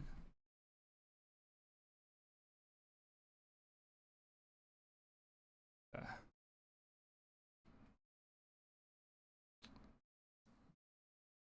Sorry, I want to have my tabs open for a second. All right, there we go. All right, we're in. We're in. All right, let me quickly show you guys some of the stuff I was talking about. So this right here is the map now. So I was talking about it in Paint there for a little bit. But basically, all this red is lawless. You drop all your gear. All this yellow is lawful. You drop everything but your paper doll. Right now, human lands are a blue zone. No gear drop. These zones right here. Okay, I wasn't sure if this was in the game or not, but yeah, all the capital cities. This singular tile is no loot drop. Now, again, let's say you go from lawful to lawless, you're going to become rogue, right? And that basically means rogue is essentially you're going to drop all your gear if you die. Rogue means you can attack any other rogue or red player, no alignment penalty. Same goes for you though. People can attack you for no alignment penalty and kill you for no alignment penalty when you're rogue. And rogue is gray. So you've got blue, which is lawful, means you can live out of, like right now I'm living out of this this here NPC city. And yeah, so here's the alignment map. Also, the interactive map is now in game. So basically what you can do is, let's say I want to kill some goblins. I can turn on very easy, right? And here's some goblins over here. You can actually hover over the spawn and it'll tell you the common loot. Now they've chose not to tell you some of the better loot that might drop, just the common loot. It'll tell you how many of each mob spawns there. You got 5 scouts, 5 fighters, 5 shamans spawn there. And that's the items they'll drop. They'll drop gold, nacre, sulfur, all that different stuff, eyes. So this is built in. Cool thing about this is you can actually use this scroller to expand the radius at which it's showing you the monster types. You can do the whole map. You can do just around you. Like let's see how many goblins, kobolds, stuff are I can reasonably get to, right? So maybe there or something, right? Maybe I want a little bit more. I could see a bit more. And now you can check all these. You can check however whatever you want. What you can also do is, let's say I specifically want to kill trolls. Boom. Now I can kill trolls. Now it's showing goblin shamans for some reason. So maybe this is a little bit messed up in a little ways. Like maybe you could do specifically troll shaman maybe. Yeah, so you get troll shamans that way. So, but you will have to have very easy mobs checked. If you just do troll, it's not going to show you anything. You got to have the mobs checked. So there's a little bit of finesse you got to do to it. Oh, I forgot you asked about portals. I completely forgot about that. Right now, there is fast travel still. There is going to be some forms of fast travel when the game 64-bit version releases. So right now you've got portals and let's see, does it show? Okay. So there's these things called wilderness portals right now. There used to be a map that showed this a little bit better. But essentially what a wilderness portal does is you go through it and it will. Yeah, it's hard. It's hard to show. It's hard to explain because, just for instance, right? Let's say I go through this portal. Maybe it takes me here. So I go into this portal and it takes me here. But if I can't go back into this portal and it take me to here. So it's like a one-way portal to somewhere. And usually it doesn't, these don't lead to other portals. Like this portal might lead to here and it'll just pop you out here. Right? So it's just a one-way portal. You can't go back through it. And it'll say the destinations, right? But it's not, unless you're very familiar with what places are called, it's a little bit confusing. Like here's an easy one, right? Chilborn is right here. So destination Chilborn.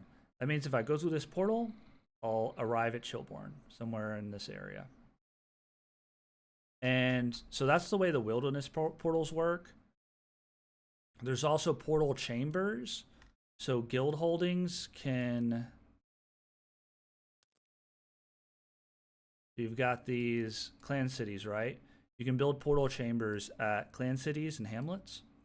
And if you have 2 clan cities, let's say you have one here and then one here, means you can use a portal shard to now teleport between these 2 cities, right? Each time you teleport, it costs you a portal shard. So that's still in the game. And then you also have something called rune stones, where you can mark a specific location. So if I had one right now, I could mark right here, and then I could use it. It's a one use, so I could use it once, and it would teleport me to where I marked it.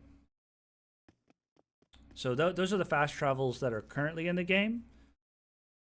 Fast traveling is going to be a lot more restricted on the 64-bit version.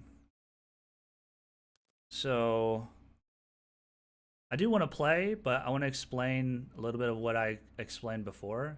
You've got your loot bag. So what it does is now it's on this little row here. And if I loot something, it'll automatically go into my loot bag. And that way it'll stay separate from my normal bag. Now I put a bag here in my backpack because I kind of forget the reason, but I didn't want this bag. It was getting super like randomly cluttered, I guess. I can't remember why I did this, but maybe old habits. Anyways, you've got this new weapon bar, which is super duper sick. You can set a binding for it. And auto equip is really nice. It's basically what this is here. And what it'll do is it'll choose your weapon order. So you can be like, well, I want swords. Let's say you don't have a sword. Well, now I can pull out a great club.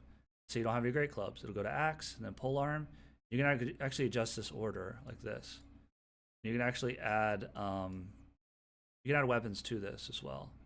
And you can also do different stuff. Like maybe you want to do highest damage. So you don't care. You might want to just do highest damage first. But you could do this second.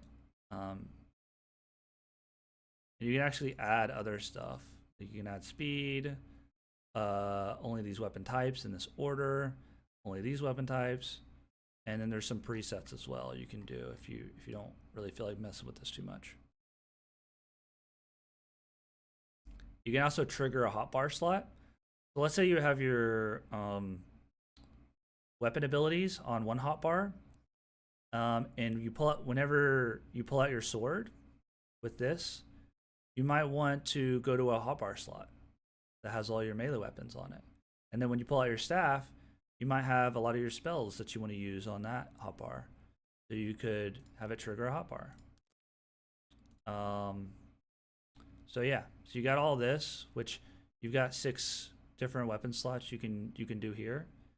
And these are super cool because it'll, let's say this weapon breaks, it'll pull out my next sword whenever I press my hotkey again, my sword hotkey. And then you've got your paper doll. you got your figurine on your paper doll now. So there's actually a summon mount ability now. So it'll summon from your figurine here. So that's kind of a nice little thing they got going on there. You've got a rune book. I'll talk about that later, but that's not going to be part of the game later on, but talk about that later. I'm not sure if it's actually a part of the game right now. I think they made some changes already. You've also got schematics, which I can't quite remember what this is. You got clans, titles. There's some skins here I think you can buy. You've got your hotbar here. And let me give you like a little bit of examples of stuff. Let's say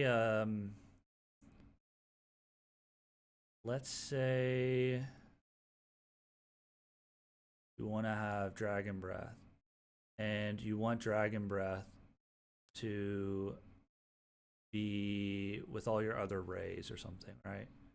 So you've got auto cast, which is it'll cast the moment you click the ability, it'll cast. You won't have to left click. You've got trigger on release, which is you hold the trigger down and then release it. And when you release it, then the spell will go off. That's like pretty normal for projectiles and stuff. It's kind of how that works. Charge on press, not too sure what that is. You can also have this trigger weapon bar slots. And then you've got cycle and first available. Cycle, let's say this is E. You press E once, and the ability would pop up, be ready to use. Press E again. You can put another ray here. Let's say I want Impale. I'd put that there. Boom. Now you got Impale on the same button. So cycle will cycle between these two. You press E once, Dragon Breath, press E again, Impale. Let's say I want Impale first. Every time I press E, it's Impale. Bam, there you go. This is the ordering right here. So first, second, third, fourth, fifth. Bam, bam, bam. That's an example of that. And yeah, so other things you can do on this hotbar now, you can obviously move these around. Let's say you've got a stack. So where is my rays?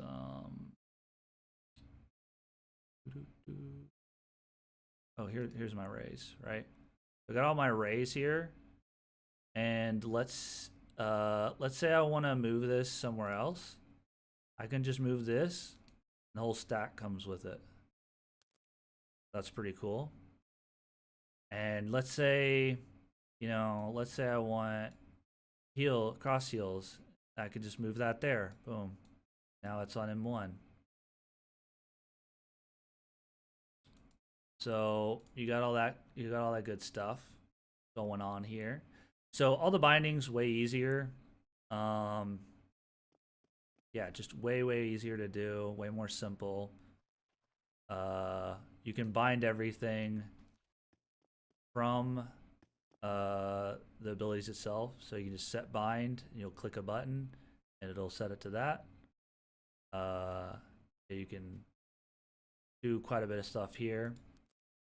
And the other thing I was talking about is you can actually add melee abilities onto your like spell slot here as well. So I have all my rays on this is actually right click this binding.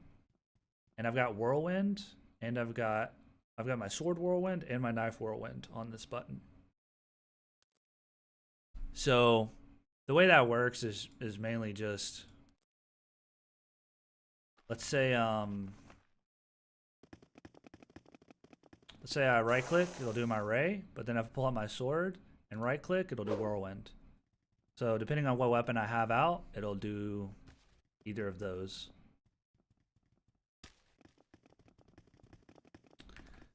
So let's see. Let me see if I got. Yeah, I got plenty of reagents. I kind of forgot what I was doing. So what I'm gonna do is I think I was killing hobgoblins. Yeah, we're killing hobgoblins up here. Let's go kill some more hobgoblins for now. Level up some more spells. And probably what I'll do is I'll do like this.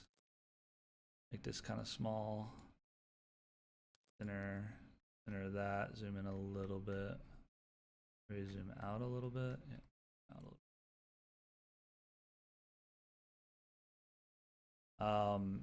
Oh yeah, let me show you the taskbars as well. So here are your tasks.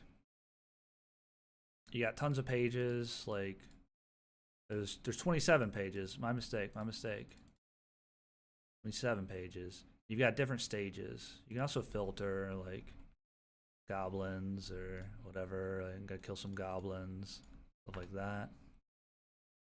And then what you can do, I don't know where my tracker is. Oh, there it is. Here's my tracker. So you can move this around. You can opacity stuff. All this stuff you can move around. You can expand. All that kind of stuff. You've got items that you can put here. I like to put reagents and money so you can see how much gold you have. This will keep track of all your reagents so you don't have to look in your bag and be like, how many reagents do I have? Where are my reagents? So now you got all this nice and clean and easy now.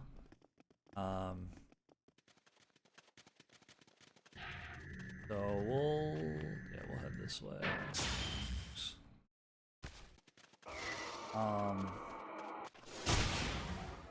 What else? What else? Oh yeah, the looting. Or I'll show you that when I get to the mobs.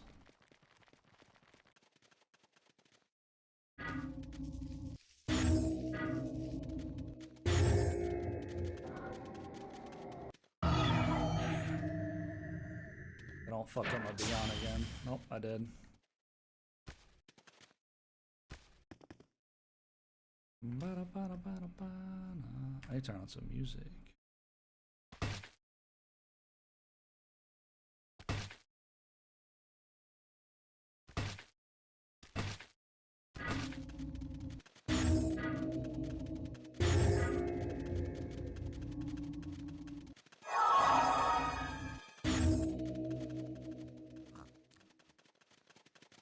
Yeah, if y'all have any questions, let me know. Surprised I was able to get into the server.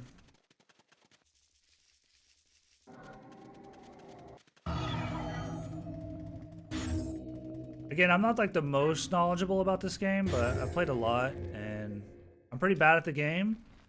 So, as far as like combat and stuff goes, so I'm not the best to learn from as far as PvP or anything like that goes, but if you have any questions in general about the game, you know, I know a pretty decent amount about the game. I guess I could show you the crafting too while we're on our way. Let's see. Crafting bar is not... No, it's not coming up. Maybe you can only craft in this city? Maybe it's bugged? I don't know. It's weird.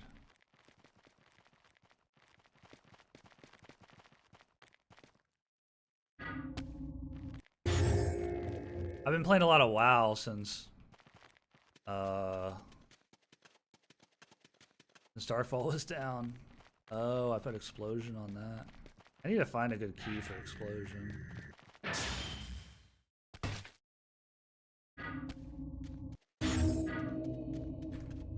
I'm still getting like 400, 450-ish FPS.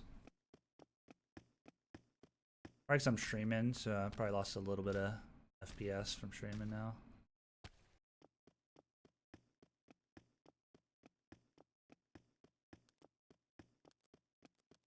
Also, you can actually link items in chat now, which I think you've been able to do for a while. Oh, and there's also the auction house as well. I'll have to show that when I go back to town. The auction house is pretty sick. Pretty sick. I forget what spells I was leveling. Let's see. Arcane. I was leveling Arcane. That's probably why I have... Yeah, that's why I have Sacred Missile on. I think I have some spells, though, that I haven't assigned. Oh, there's the crafting. Yeah, it was being a bit weird.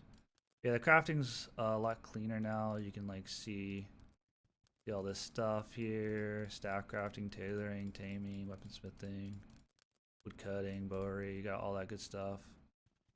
You've got an output bag, so if you craft like 100 shirts, you can have an output bag, so they all go into one bag, so you can move that around a lot easier and cleaner. So I think I might have assigned the. Actually, I did assign the.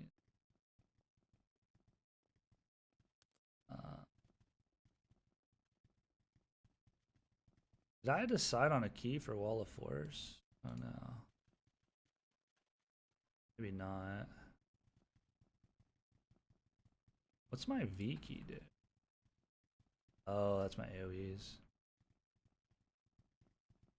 I should probably put Come Hither on a different button and maybe do Wall of Force on Shift V. I'll figure that out later. I probably should assign it to a key though. I think I have it on a key.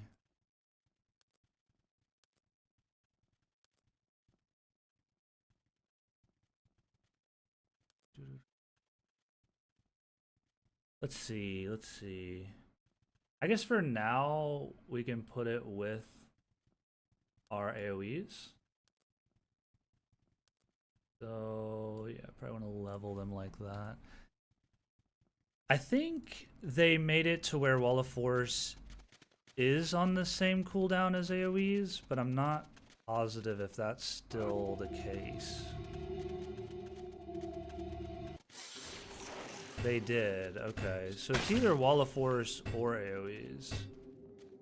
Trust me, because they share a cooldown now. I didn't know if it was still like that or not. It didn't used to be like that in the past. Come hither, friend.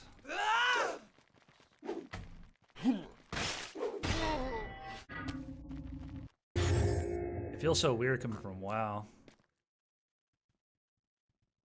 So, the nice thing about looting now is you just, well, you won't be able to see it here because it goes to your loot bag, but you just click. You just left click once.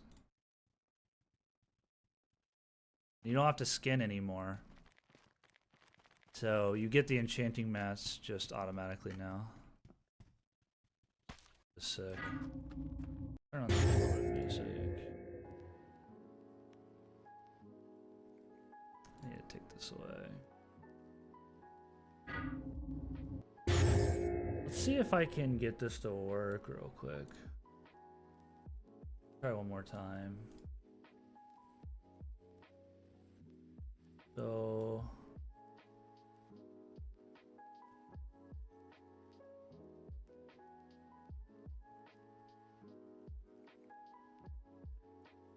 yeah. Alright. I'll just have to do my monitor for now. I probably have to restart the game to get the that to link correctly. Guess I should level my Wall of Force as well.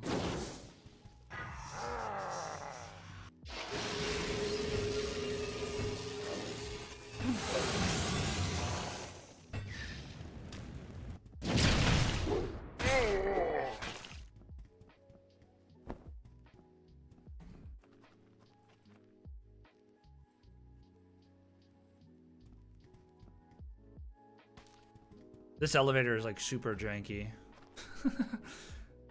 It might not be this one, it might be the other one. They might have fixed it actually, that felt way cleaner. I think it's this one over here that's like incredibly janky.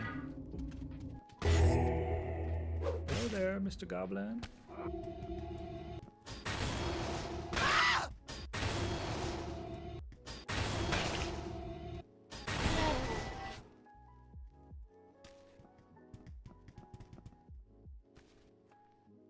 Oh yeah, it's this one. It's not being as janky. I think it's, yeah, there it goes. Yeah, it's like when the elevator is up here, it's very janky.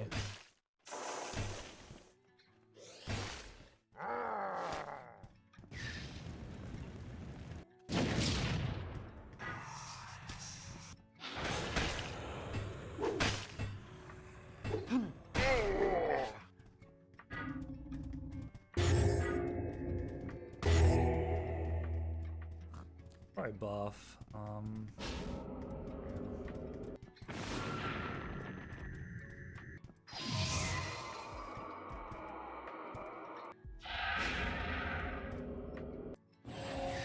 as well level up my buffs a little bit. What did I use? What did I use for this?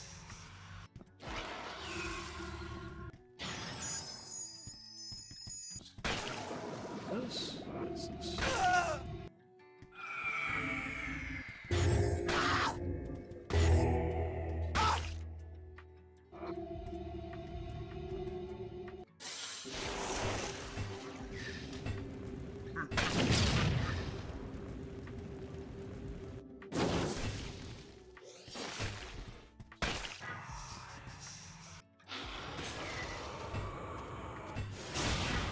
Mainly just casting random stuff. Used to be able to, you might still be able to, used to be able to hit a spell on a mob like right after it died and still get technically the hit confirmed for leveling. I don't know if you can do that anymore though.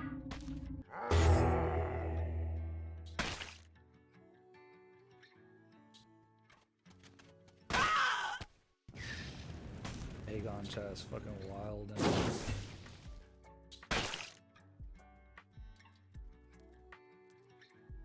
We're recruiting.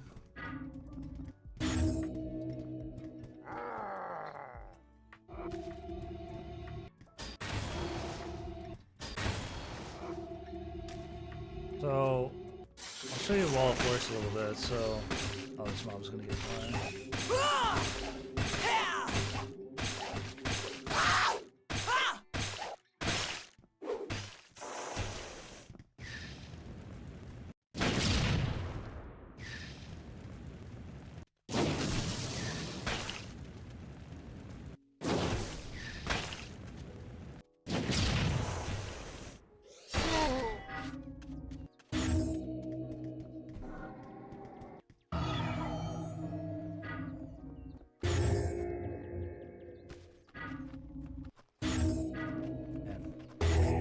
This game just feels so good to play.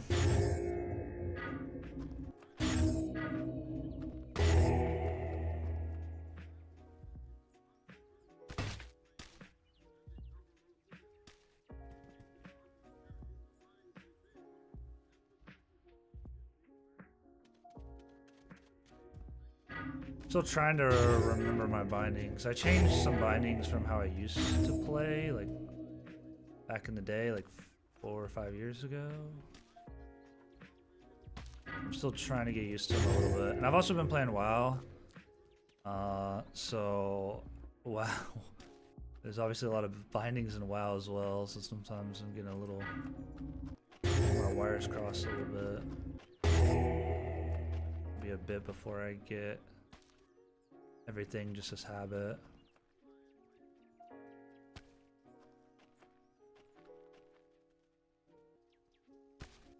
We might want to move on to some harder mobs, to be honest. Oh man, server shutting down. Man, I just got to start playing, man. I was just starting to play. Oh, dang, man. It's probably going to be like 15 minutes. Dang. That's some bullshit. That's alright, though. Well, at least I got to show y'all a little bit more of what I was talking about with the game.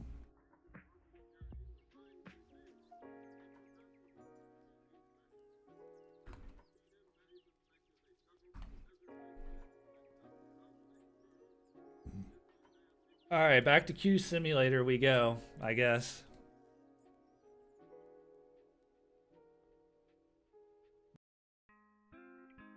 Let's check the Discord and see what they're saying. Is my webcam kind of blurry? I know the backgrounds, I put like a blur on the background, which I don't know if I like or not, but Let's see if we can do this and fix it a little better. It's probably better.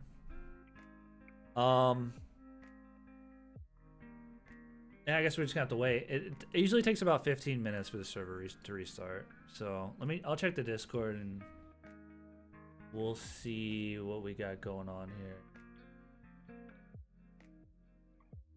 Go, go, go, light is green. So yeah, it took us like 30 minutes to get in the server. Or maybe longer, actually. Working on the patch server, there's simply so many trying to connect that it stops accepting new connections. Oh, okay. We must have been like queued into the patch server earlier. That's probably why we weren't able to get in for so long.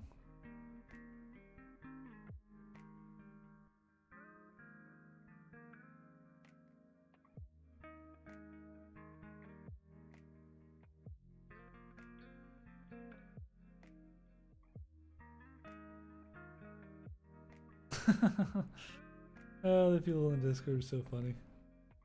Okay. So yeah, if y'all have any questions, let me know. For the most part, I'm gonna be playing, but I'll definitely take the time to, explain stuff and or help y'all get connected to the game. I mean, I can't do anything connection-wise, but I can help y'all. If you need help set up your bindings, if you need help, figuring out how to do this or that, I can help as much as I am able to, as much as knowledge as I have. I'll try to, if I don't know it, I'll try to figure it out and help you out, but or point you in the right direction. Somebody who's smarter than me, because I just slam the keys on the keyboard and just hope, just pray that something happens. But we should be good. I guess. I don't know if the server crashed or if they had to take it down to restart it.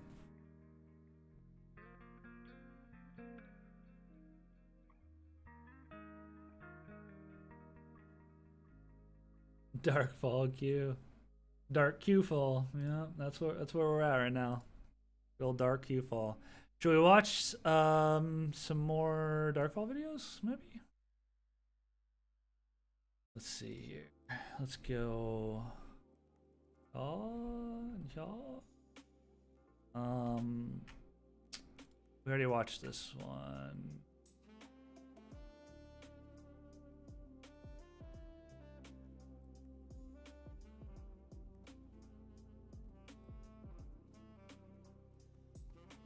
Y'all got any recommendations? Oh, here's Rex. I'll watch one of these videos, I guess.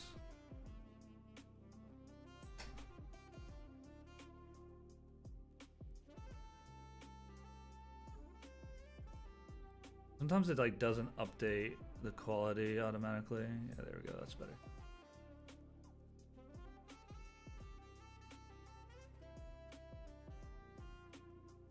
So you might see a lot of screen shaking, and I think some of that's still in the game, but there was an AoE spell called Volcano that was a big, massive field AoE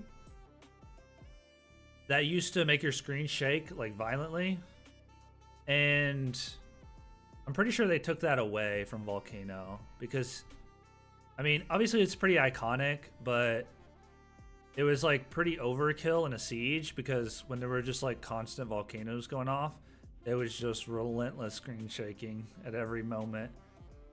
Which there is a decent amount of screen shaking going on here, but at least they took that away from Volcano. They might have taken it out of other stuff too. I'm actually not positive. Which, it's kind of an iconic. It's kind of an iconic feature of Darkfall, so I doubt it's all gone, but Volcano was a pretty bad culprit, and sieges especially. Your shit would just be like, fuck, just shaking about. But it does give like the spells a bit of impact and stuff like that. Have that bit of screen shake. Oh, I forgot to mention there is mounted combat. It's just melee mounted combat, but you can lean left and lean right, so you can swing down to the left, or you can just swing straight forward. And actually, mounts have an attack as well. The mounts can back kick, and I think they can like front, like bite or slash or something as well. So the mounts can actually attack well. So mounts are combat is pretty cool in a lot of ways. It's not super utilized, but because you don't really use like any or very much stamina at all whenever you're mounted, it can be very good to kind of start a fight mounted, especially like in a siege maybe. But it also makes you a bigger target in a way because everybody's like, well, hit the mounted guy, right? Mounts have their own health bar, so people can choose to either shoot and kill the mount or shoot you on the mount and do damage directly to you without dealing damage to the mount. Because the people that are on the mount can sometimes be easier to hit, especially with like Array, which is just an instant travel spell that just instantly does damage wherever you're clicking, no cast time. So you can't be nearly as squirrely on a mount, but you get the benefit of having a second health bar, your mount having a health bar, and you get the benefit of not using really any very much stamina at all to be able to run around. And you can attack from your mount as well, which can be pretty sick in some cases. You also don't get affected by knockups either. So like you can't get knocked up. Like your mount doesn't get knocked up. You don't get knocked up off of your mount when you get hit by a spell that knocks up. So there's quite a few benefits to a mount, but then you also aren't as squirrely. You're not as you can't really dodge very easily on a mount. Now it depends on distances. Like you can still dodge some stuff on a mount from farther distances, but if somebody's good and they're relatively close to you, they're going to be able to just hit you or your mount, whichever they decide to shoot. Maybe both. It depends on who they want to hit, the mount or you. The mounted combat's always like pretty cool in this game. A little bit niche, but there's been some really good mounted players. Obviously, when your mount dies, then you're demounted, but mounted mounts weigh quite a bit. I think they weigh 100 kilograms. So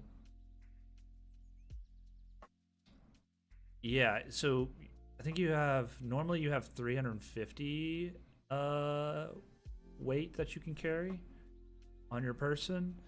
So you could carry like a couple of mounts. Most people would only be able to hold like 2 mounts.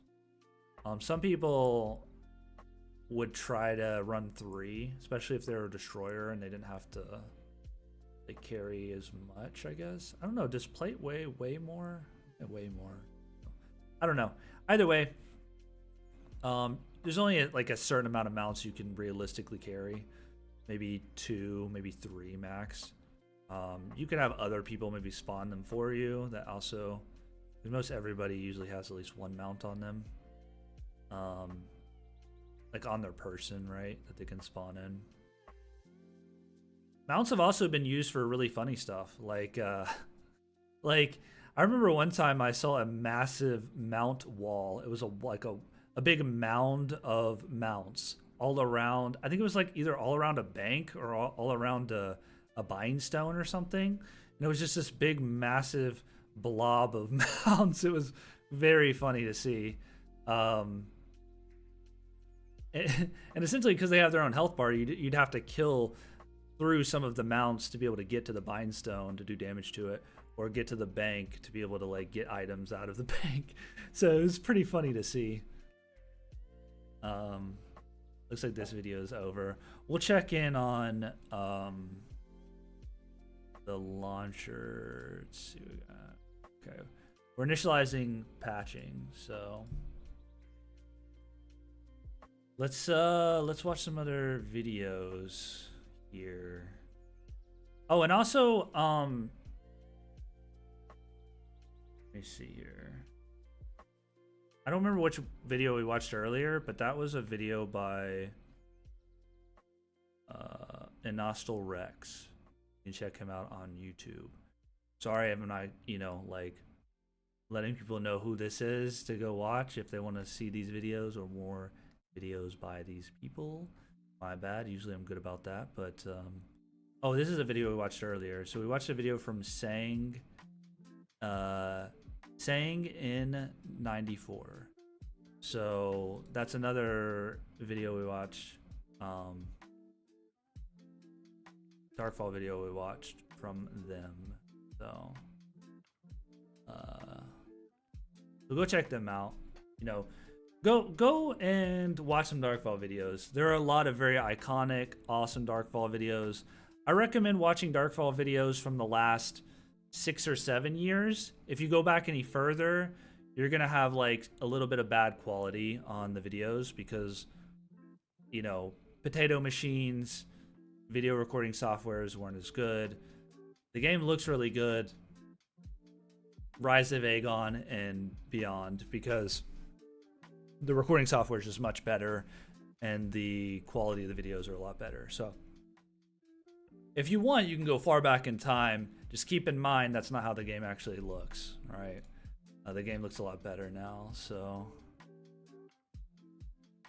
okay, I've got to restart the lobby because I also cannot connect to the patching servers. Oh man.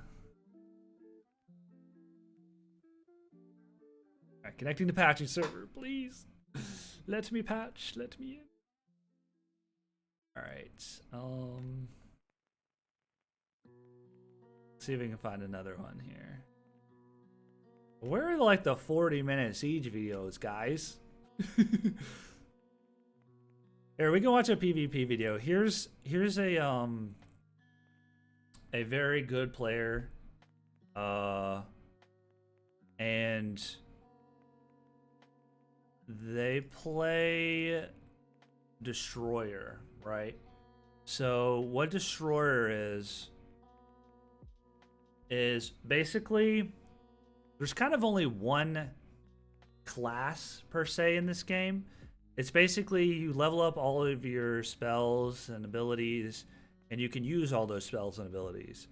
And then there's one class that basically what it does is you do more damage to people that are wielding a staff with your melee weapon. And same with bow. You do more damage with bow and staff to people that are currently have their staff out, equipped. So essentially you do more damage to people that are mages in kind of like a general sense. So what this does though is it restricts you from using all elemental magic. You can still use lesser, greater, and witchcraft and spell chanting. You can still use those 4, but you can't use air, fire, water, earth, arcane, necro. All those you can't use. So you don't have the full array of utility and damage spells, but you do have your conversions, your heals. You have a lot of your movement utility spells, along with some debuffs and a few other things, like that. So it looks like he's playing mage here, which is rare. Usually like never plays mage, but anyways, the reason I was explaining Destroyer is because I figured he was going to be playing Destroyer in this video because he usually is. The nice thing about just the Destroyer class, I guess you could say, is you can switch to it and switch back, and there's no like penalty for doing that, right? It's not like a class you pick at the beginning of the game or anything. It just restricts you, right? So you can go to Destroyer, and then you can go back and take off Destroyer, and you still have all your skills leveled, all your spells leveled, all that good stuff. You just lose access to them. You're just locked out of using them when you have that destroyer class enabled. And there's a couple other of those type of things, like indestructible and a few other of those classes, like and they restrict similar stuff, but they give other benefits. I think indestructible it makes you a lot tankier. I don't know I can't remember exactly what it does. But yeah, we can. No, I gotta restart.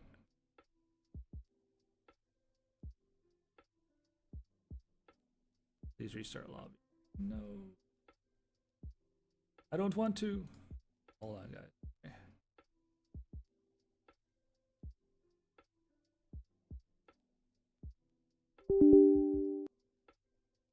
Alright, I have to restart again.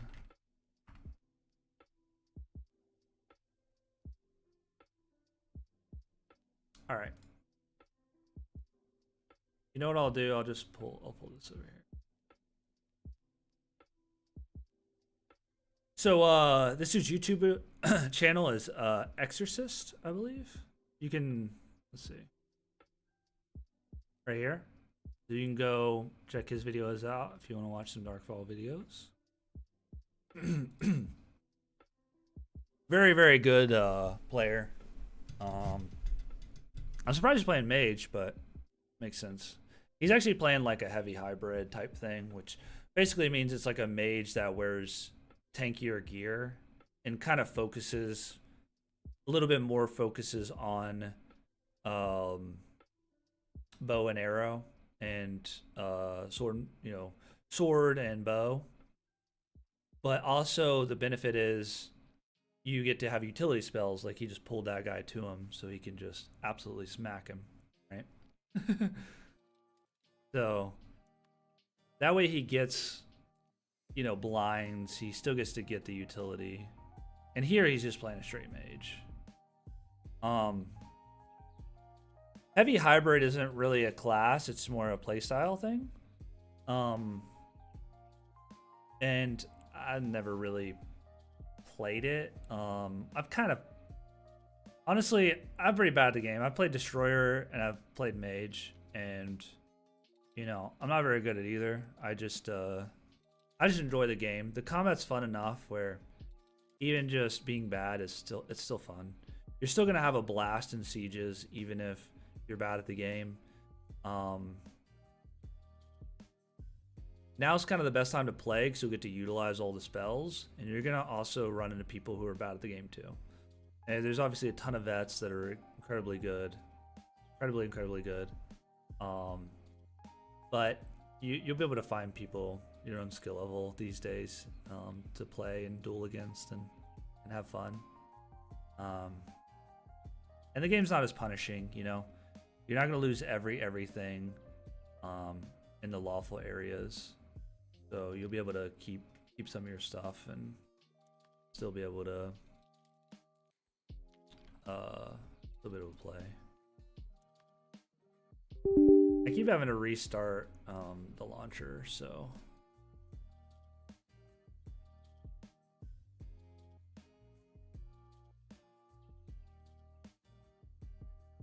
we'll just kind of keep restarting and hope to get in, hope to patch.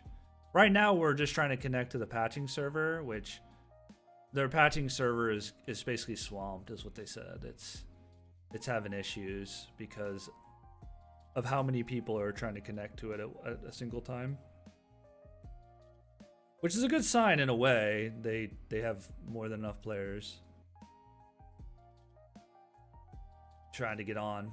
They have too many players basically trying to get on right now, so that's never a bad thing to have. It can suck for us because obviously everybody wants to play, but it'll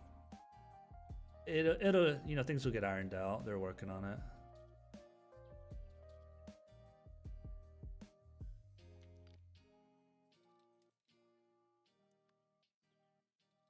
This is one of those few games where the PvP videos are actually like really cool and fun.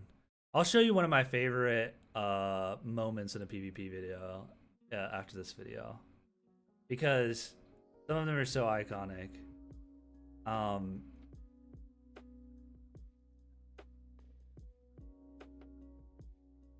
There's so many cool like plays to be made with the PvP, and there's so much skill expression. Like you might see something and be like, oh, this is kind of same old, same old. You know, he's casting a fireball, or he's hitting him with some rays, like he's meleeing him. But there's like all these little intricacies that actually go into it, that kind of makes the fights pretty different, and how people utilize what spells, and really the preference of spells too, right? It's like some people really prefer to hit people with debuffs. Some people really prefer knocking up and getting those combos. Some people really just want to push melee. You know, some people like using quite a bit of bow and arrow, even if they are a mage. And then some people are just good at all of it, right? And they just, whatever they're feeling in the moment, they might utilize more of this, more of that. But there's enough utility spells and enough different stuff that, oh man, that's crazy. They both almost kill each other. There's enough utility spells and enough variety that you can't just have one singular rotation and it completely work, right?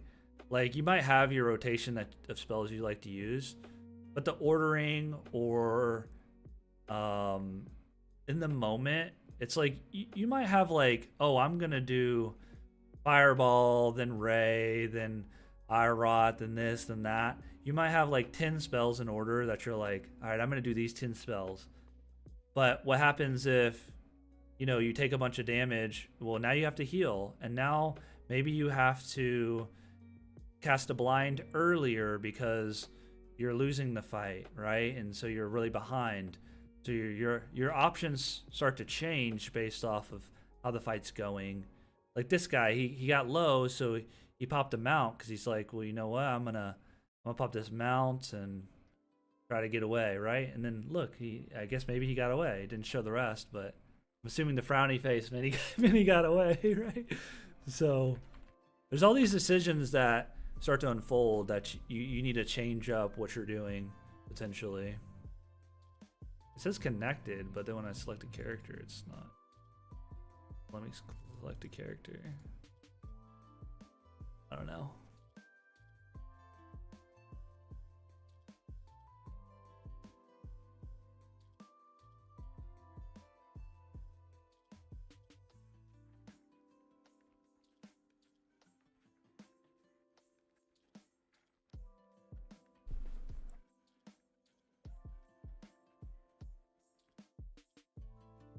Oh yeah, I forgot about the village system. So over here, just to pause it real quick, because I don't want it to go to a different clip.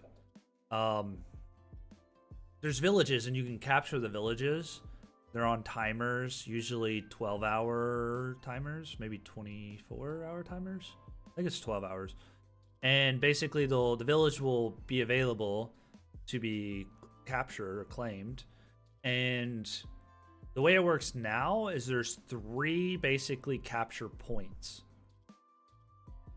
And there's a score here. So you got to get to 1,200 points, which means you need to capture this area and then hold it down.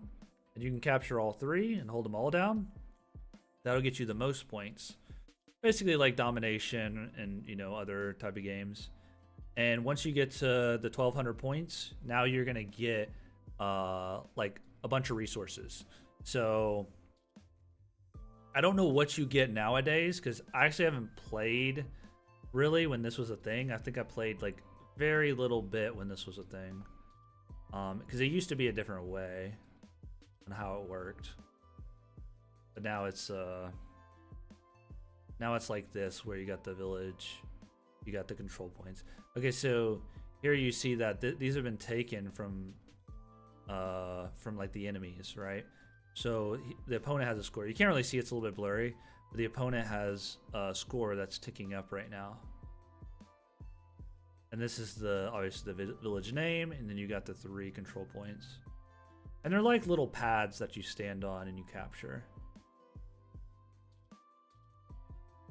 And then obviously, you know, you'll fight over them to try to get the resources you get for capturing the village. All that good stuff.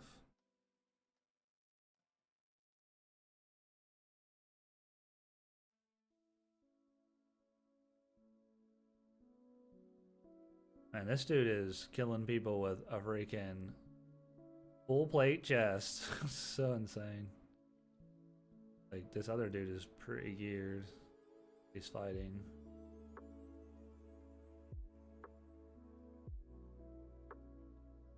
That's the game, though. I mean, people could have the best gear in the entire game, like just fully best gear, best everything, and you could die to somebody in robes.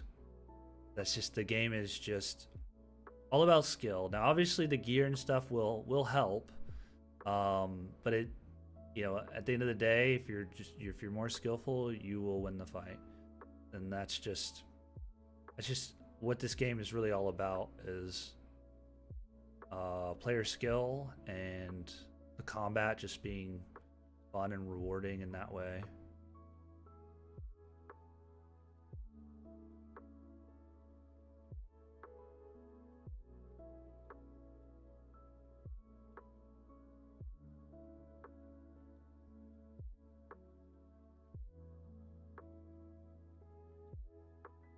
Wild, wild. All right. Let's see. Can we get in? I don't know why it says connected. I think I'm about to restart. It's like saying I'm connected, but it's not letting me select my character. Favorite part of the game. It's kind of two-parter, but like I would say overall it's the combat, and then specifically sieges are my favorite part of the game. So the combat in general is probably like just overall is just the best in any MMO. Oh, we're actually gonna be able to play. Here we go. Let me see.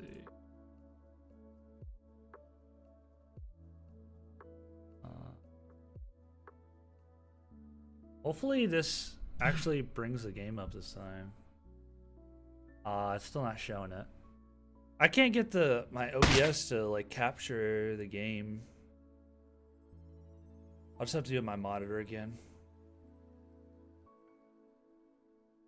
But yeah, just to reiterate, the game is completely free to play now. So you can go, you can download it, you can play right now. So you just go to riseofagon.com. Let me actually Rise of Aegon. You go to Rise of Aegon. You can make an account for free. You can click download. You can download the game.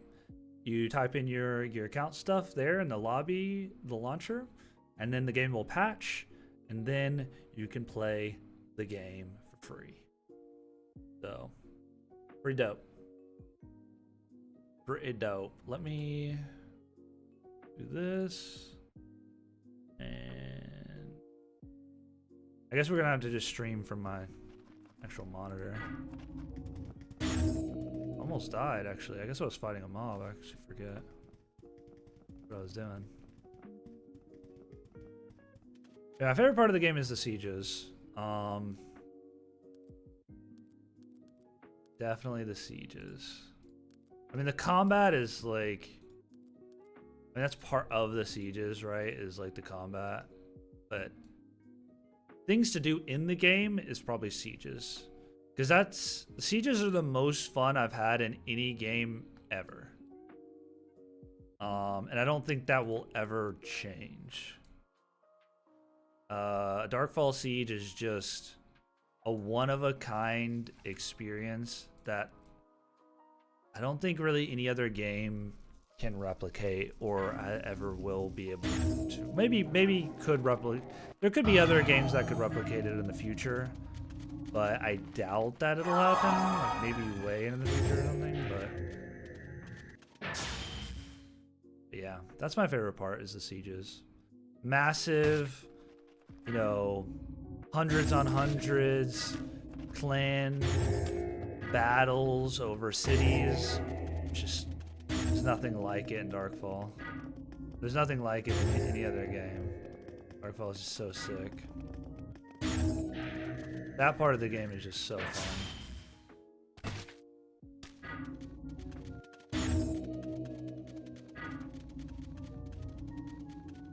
I still remember, maybe not specifically my first siege, but I remember one siege in particular. I can like literally picture it.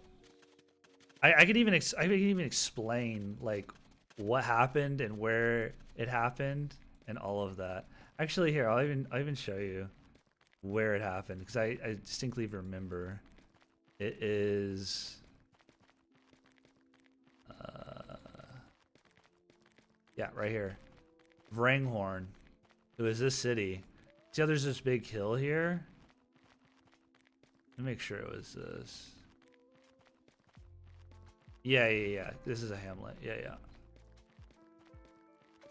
This siege I remember very, very well. There was maybe about 20 or 30 of us, and we were sieging Vranghorn, and we were up on this hill, right? And we were literally holding this hill. The defenders were obviously kind of coming from this way, but they were kind of, you know, obviously their force was around here. And the craziest part about this siege is we were literally surrounded by siege forces. So there were actually like 2 people defending. There was this clan guild itself, and they also were allied, and there was a force of their allies or whoever they were, you know, grouped up with at the time, to the north as well. And then there was also a team that wasn't really a part of the siege, but they had a really big siege force, and I think they were to the east, because I remember us having to sometimes go south and come back up the hill. But anyways, we were basically on the high ground, just holding it down as hard as we could from these siege forces that would be like attempting to kind of poke and try to like basically take the hill from us. Eventually ended up winning the siege. Very, very fun siege. I just remember that one like incredibly distinctively for some reason, because it was one of my first sieges when I was like really playing the game a lot. I don't think it was my very first siege, but it was a very, very fun siege. Sieges are just so adrenaline rush and chaos, just pure chaos, and it's purest form. It's just so much chaos and fun. It's just awesome. Like, it's always a good time.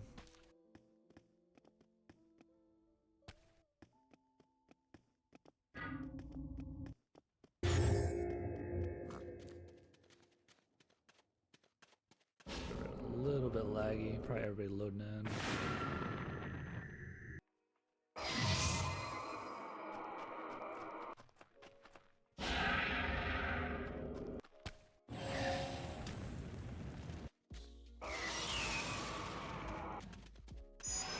Just kind of casting through my boss. I need to level them up a little bit.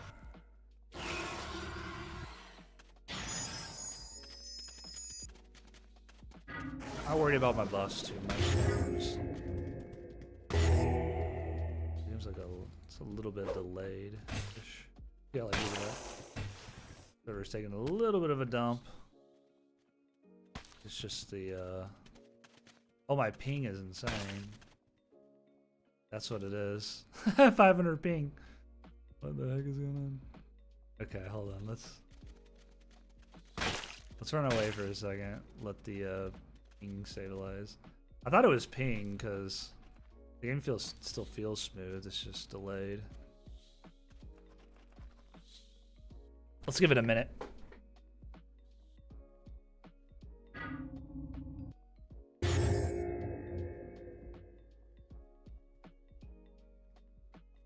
Hopefully it'll start to drop here in a sec. Yeah, it's starting to drop a little bit. Oh, maybe not. Maybe not. 600? 650? 680? Server, don't die on me. Don't die, please.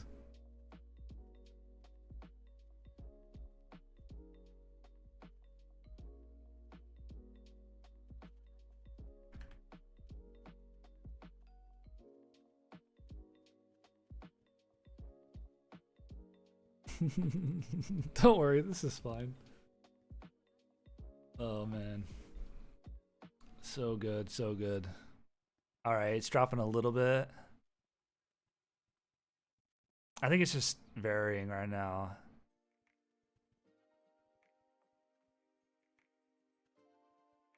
I guess we can chill and look at the map, talk about the game a little bit more while this ping settles out. So obviously you got clan system. This is kind of like the conquest will tell you if you got a siege or not going on. Obviously you have like the normal bindings type stuff that you can go in here and do this if you want. You don't have to do a lot of the binding in here anymore. You got that normal stuff. You got your paper doll, so you've got all your attributes here, which I think they go up to 120 max. I think after 100 you have to get potions. Like potions are pretty rare, stat potions, to go up further than that. And then same thing from 110 to 20. There's very, very special potions you get from killing basically champion mobs, which are like boss mobs in the world, to get potions to go up to 120. And I already talked about the weapon bar, but I can mention that again if anybody wants to know. But here's your paper doll. You know, here's all your pieces of gear that you can equip. You can equip rings and jewelry, neck and earrings. You've got a spot for a robe. And then you've got your just normal pants, shirt. And everything has durability in this game. So when durability gets to 0, it breaks. There's no repairing gear. So gear has a finite lifetime. Oh, I could go show the auction house.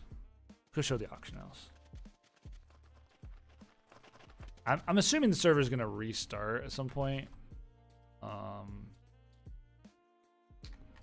I think I probably have to go to show all to see an auction house.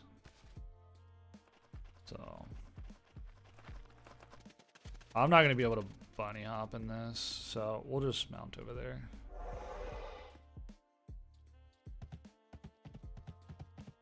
Not that I can bunny hop anyways. I suck at bunny hopping. That's why I've been trying to practice it more and more, because I kind of suck at bunny hopping.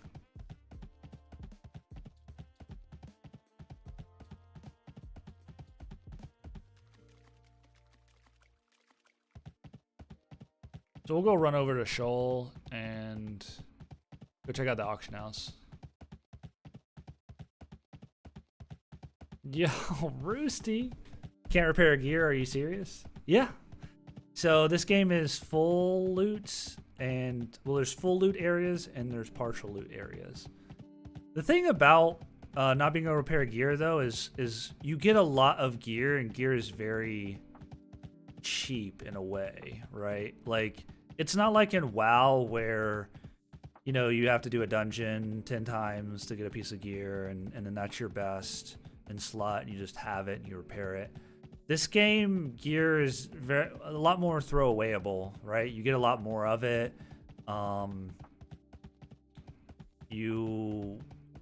you know, like it does last quite a while as well. So, y'all, love you too, Roosty. Then highlight a message. Oh, thank you for the kiss, Roosty. I appreciate you, buddy. It's been a long time, Roosty. It's good to see you around. Good to hear from you.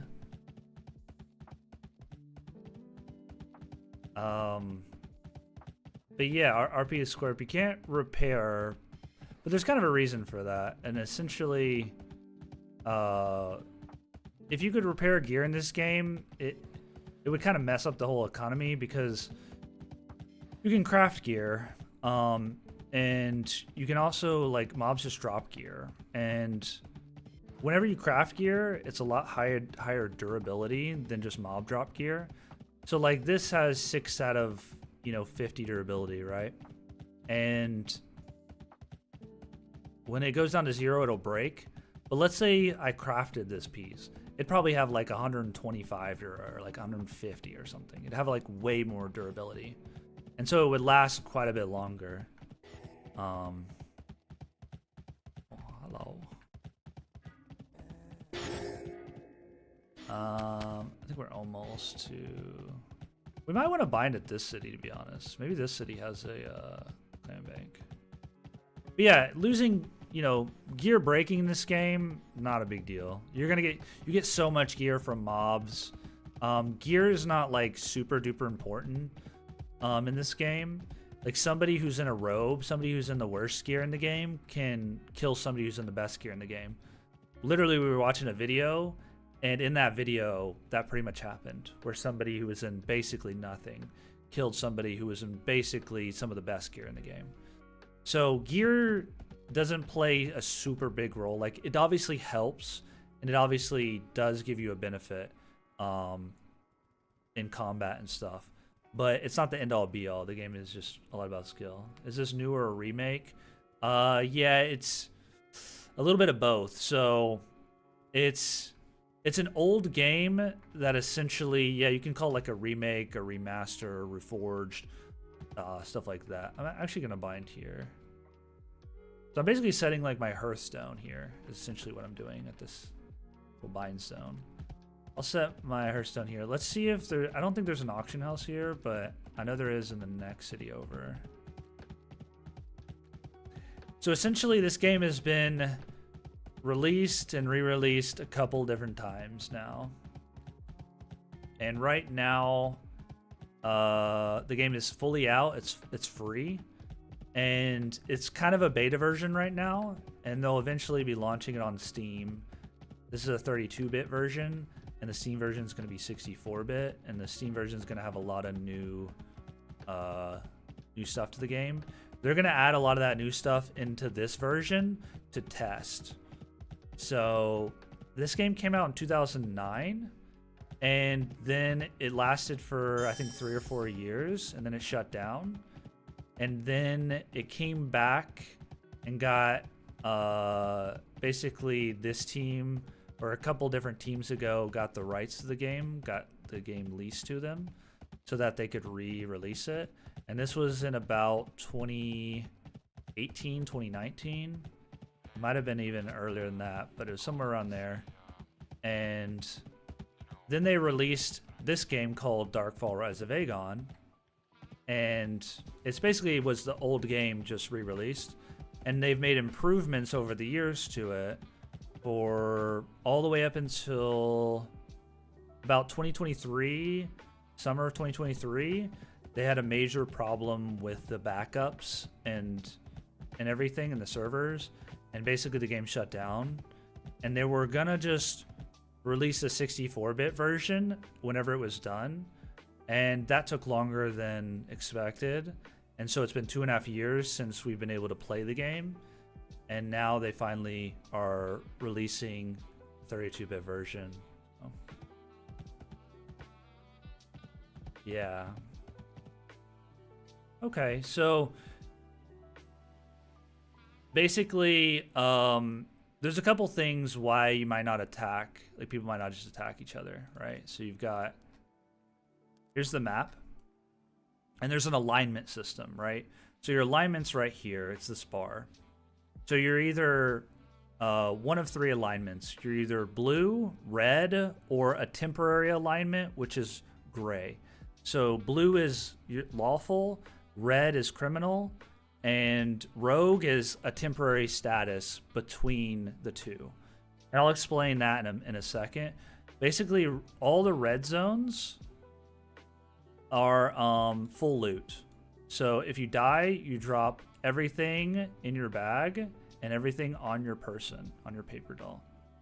The yellow zone is you drop everything but your paper doll, which your paper doll is this. It's this right here. You drop everything but this in the yellow zones if you die. And then this right here is lawless as well. So you drop all your loot, full loot. This blue zone, you don't drop any loot at all. No loot at all in that tile, that tile, that tile, that tile, that tile. And basically, there's a couple reasons to be blue, that you might want to be blue.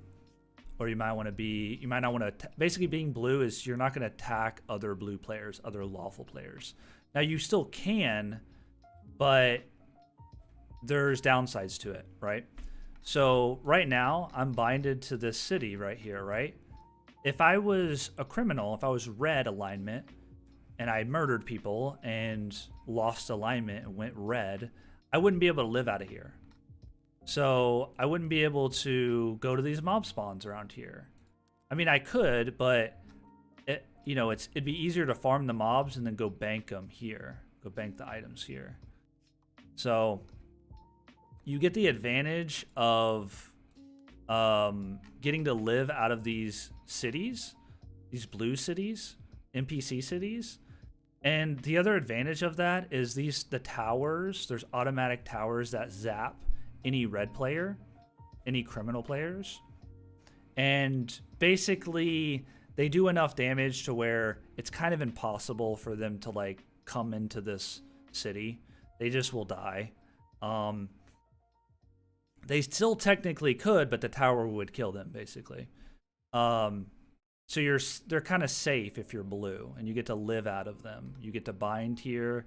You get to use the bank. You get to use the crafting tables. You get to use the auction house here.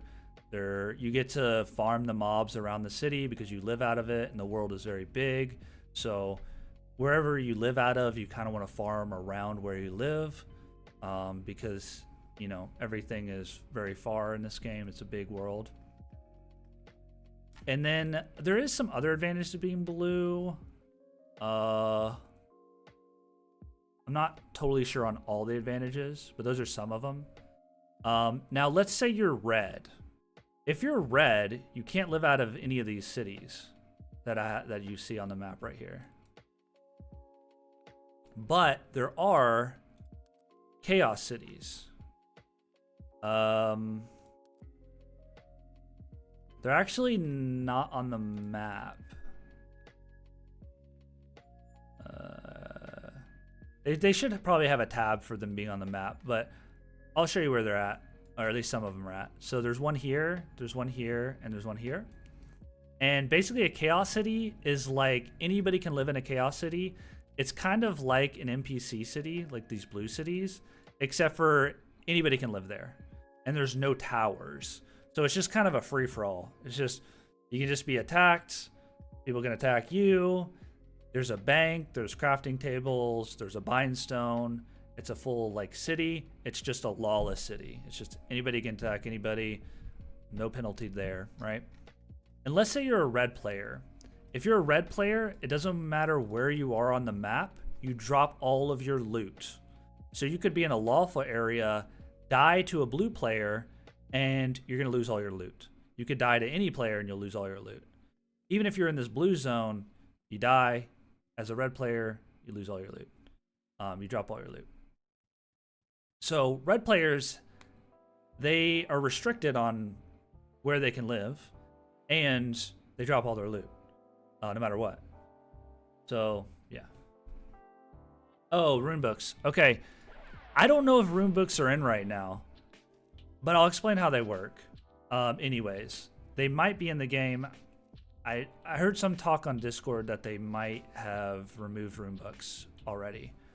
But basically, I don't have a rune book right now. So what it is there's rune stones. And you've probably heard of rune stones. Oh, how to get the game? Yeah, sure. Let me explain how to get the game really quick. So what you're going to want to do is there's a website right here.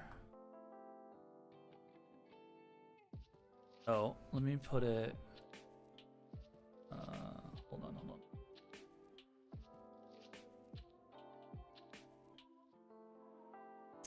Here we go.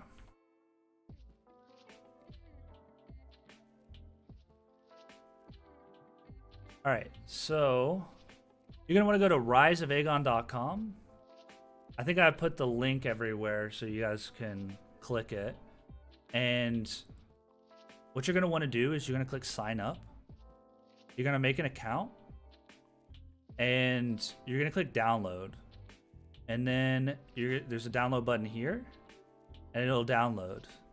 And then when you've got the game downloaded, you'll open it up. It'll have its own launcher. You'll type in your password or your account and your password. That'll bring up the client, the login client, and then it'll patch the game, right? It'll update the game, and then that might take a little bit because the patcher, everybody's trying to log in right now, so the patcher is kind of swamped. So you'll have to be a little bit patient. It might tell you to restart the launcher. It might give you like an error sometimes because of how many people are trying to play. It might give you an error. You just have to restart the launcher, log back in, and then see if it'll patch again. It should say like initializing patch. It should give you like a bar of progress once you actually start patching. And so you can patch the game that way. And then when you've patched the game, you click play, and then that'll bring you to your character select screen where you can pick between 6 different races. And then you'll be able to log in and play. Now, oh yeah, the game. So, rune books. So you have rune stones in the game, and maybe I have one. Let's see if I have one or not. I think there's a bank over here. Yeah. That might be a little bit easier to explain if I actually have one. I don't think I do, but essentially, there's these things called rune stones in the game, and I don't have any. So what they do is, let's say I had a rune stone, and let's say I wanted to create a teleport anchor, right? With the rune stone, let's say I wanted to teleport right here, right? I would mark a rune stone right here. It's just an item I'd have, and I'd click it, and it would mark a stone. And then what I could do is anytime I wanted to, as long as I had the rune stone on me, I could double click it and I would now teleport to this location. So it would use the rune stone, right, to teleport me to here. Now what the rune book does is essentially, let's say I have a rune stone marked right here, right? Well, I could put that into my rune book, and now I could use that that rune stone. I could use that location more than once. So it would still consume a rune stone, but it could be any rune stone, just a blank one that hasn't been marked yet. So it's a way to save locations that you've previously marked, without having to go back there and mark it again every time. So it's basically a little bit more simple way to get around the map, basically fast travel, because you only have to mark it once, and then you can put it into your rune book, and then now it's saved. So previously you would mark a rune, let's say here, I would use it, and then the runestone would be gone, so it would be a one-time use. Now you can put it into a rune book, you can use it'll save that, and then you use a blank rune stone just to use that teleport, and then you don't have to remark it anymore. You have those positions saved. You still have to continue to reuse rune stones. It's just you have those locations saved. You need charges, exactly, to mark locations, yeah. In the past, you would have to, what you would normally have to do is you'd have to mark a spot. You would have to teleport there and either mark more rune stones there. Maybe you would mark multiple. What I used to do is I would mark 2 or 3 rune stones in one spot.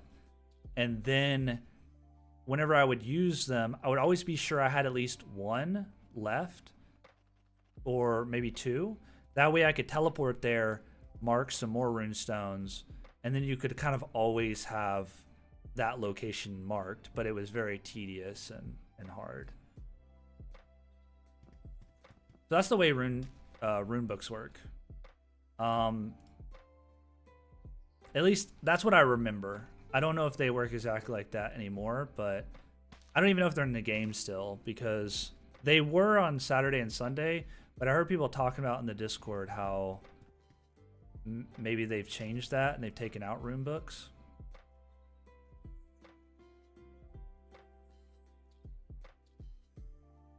Seems. Sorry I didn't respond earlier, RPS. The game is old school, and the game has gone through a couple of the original developers and a couple other developers teams that didn't really have as much care for the game. They didn't really take care of it and update it as much as they really should have. So the game's gone through a lot of ups and downs, but the game itself is an incredibly good game. And honestly, the Rise of Aegon team is pretty solid. I mean, it's obviously a very small dev team, but they're solid dudes. They communicate a lot in the Discord. I would highly recommend joining the Discord if you want to like learn more about the game. There's guides in there.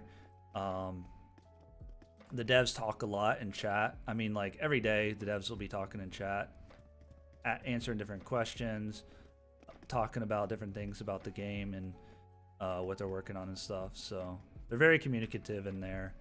They might not post a ton of announcements, but that's because they're just working, on the game and whatnot. It's a small team. I don't know if the auction house is in this city, so let's go to the other one real quick. Because honestly, I've never really lived out of this city, so I don't even know where I'm at. I'm not gonna lie, I'm freaking lost. Let's go this way though and see. I've played this game for a long time, and there's still places in the world that I've never been to.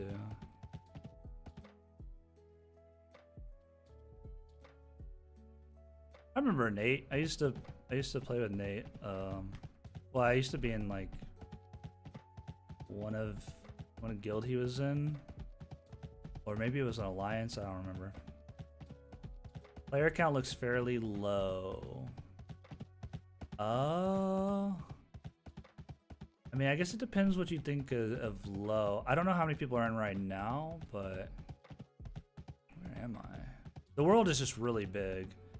If I was to go to Sanguine, which I could go to Sanguine, let's do that. Here, we'll see if you think if the server count seems low or not. There's no way to really know exactly what the server count is right now, but I heard there were 800 players at once, Saturday or Sunday. I think it was Saturday. The server can only handle a couple thousand because this is like a beta server. But yeah, for instance, when Roa came out, Rise of Aegon first came out, there was, I believe, 10,000 people playing. At least for the first month or two, there were a lot of players. We'll go to Sanguine and see how many people are playing. It's all pretty relative. I mean, this isn't going to be the most popular game ever, but it's got a very dedicated fan base. Like, I see a lot of the similar names from the past in chat and in Discord and stuff like that. So a lot of the old people have come back around. There's actually been a lot of new players too. that I saw. I saw quite a few new players actually playing the game Saturday and Sunday. So I wouldn't discount the pop. I mean, the game needs a little bit of a population because the majority of the content in the game kind of comes from players and player-driven stuff like sieges and PvP and all of that. So it is important to have a little bit of population, but I wouldn't discount the game just because it doesn't live up to like whatever player count you think it should have. So yeah, I mean, I don't know if you think this is a lot of players or not, but here's where everybody spawns in when they first make their characters. So I mean, you can decide if this is a lot, this is a little. I think this is pretty dang good for the start of a server. This is not bad.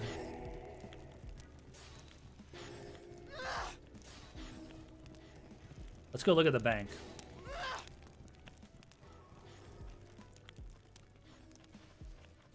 You used to be able to get them in game. I don't know how it works anymore, to be honest. There are a few shop items. There's something called so there's gathering.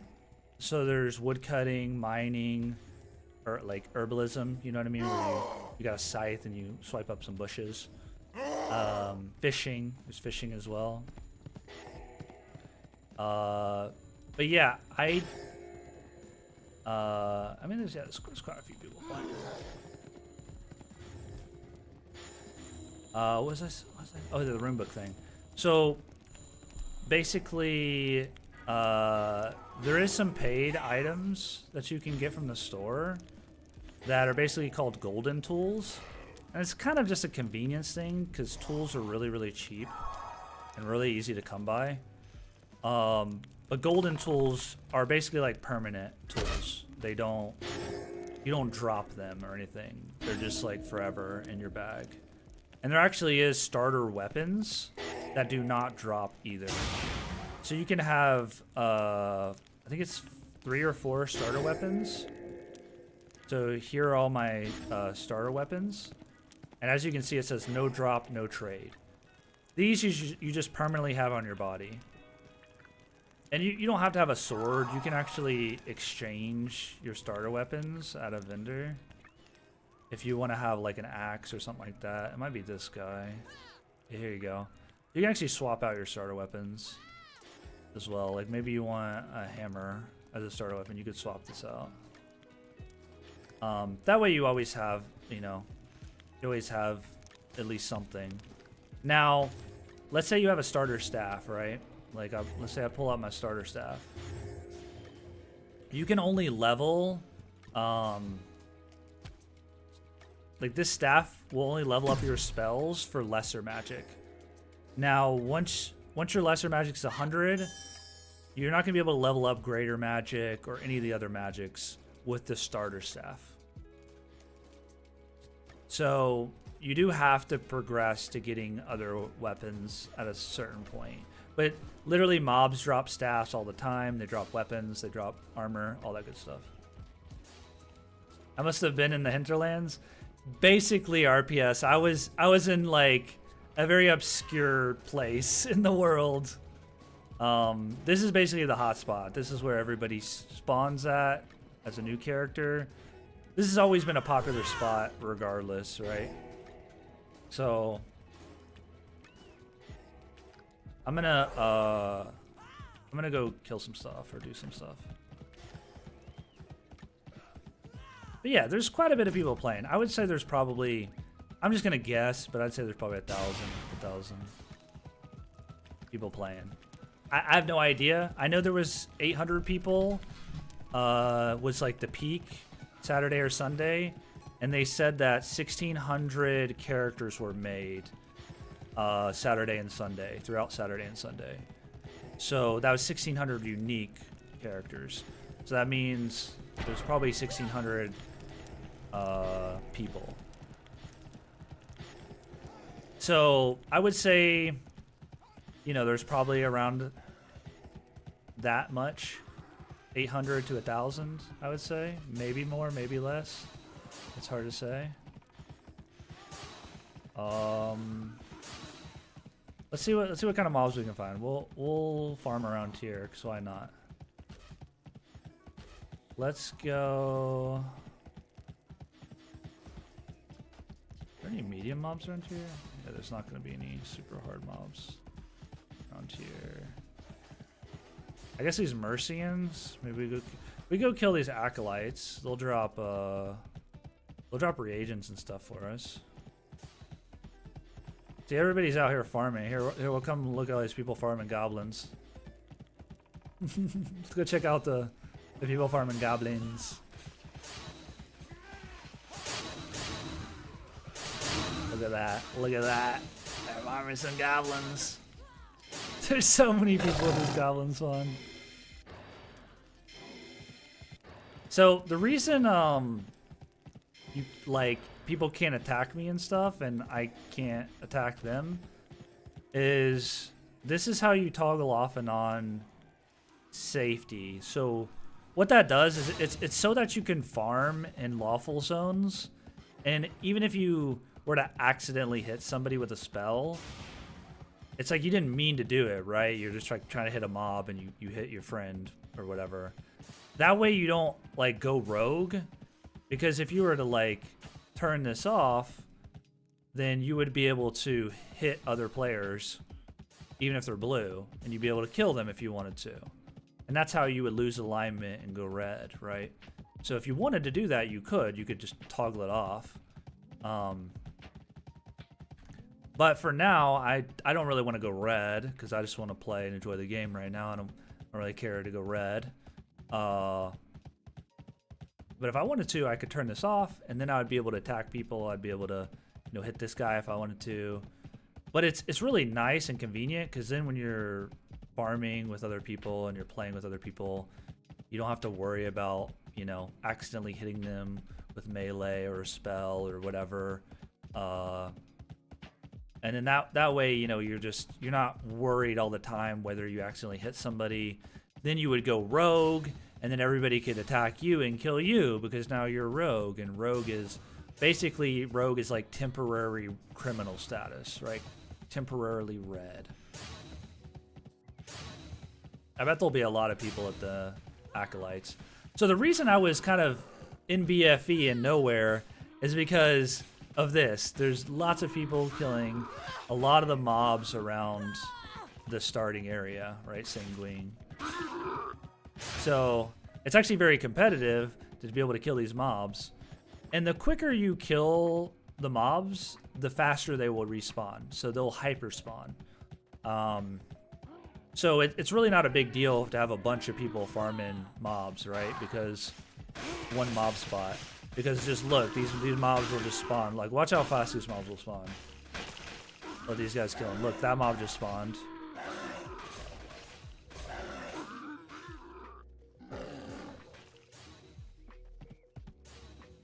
Well, they'd actually have to kill all the mobs.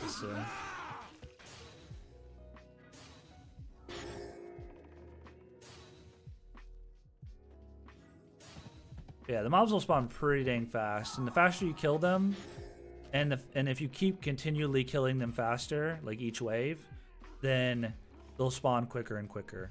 I don't think it's for every mob spawn. I think it's for like the easier mob spawns. But it might be for the harder mob spawns as well. It's just those are harder to kill quick enough to get them to hyper spawn. Anyways, yep, see there they spawned, and they'll start spawning quicker and quicker if these guys keep killing them faster and faster.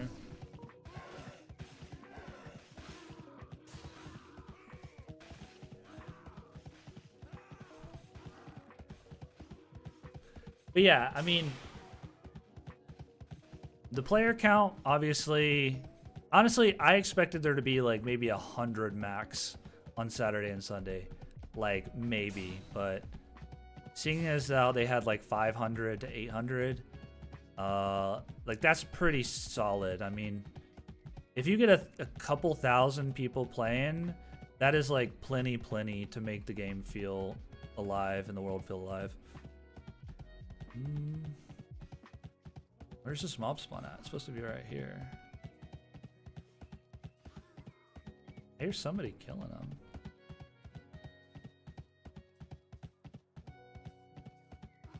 Oh, they're right here. I guess the icon's a little bit off.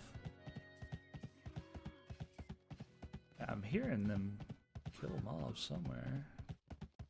Yeah. Oh, he's killing goblins over here. Okay. This guy must have just killed these mobs. They must not be getting killed quick enough to hyper spawn. We'll let him have this mob spawn. We'll get onto this one and see if there's a lot of people down here. But now you can kind of see why I was kind of out in nowhere land farming, because it's pretty poppin'. A lot of these mob spawns are pretty active, so. Also the ping fixed, so we're chilling now. Yeah, here we go. There's a bunch of mobs here. We can fight these mobs and see what's up.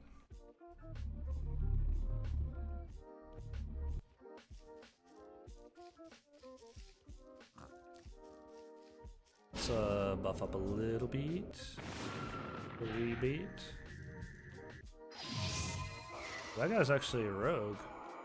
Technically, I could kill that guy. I'm not going to. He probably didn't even mean to go rogue. More than likely. I mean, maybe he does. I don't know. Probably didn't mean to, though. So rogue status is temporary. It'll fall off after... I don't know how long it is, but... it'll fall off after a certain amount of time.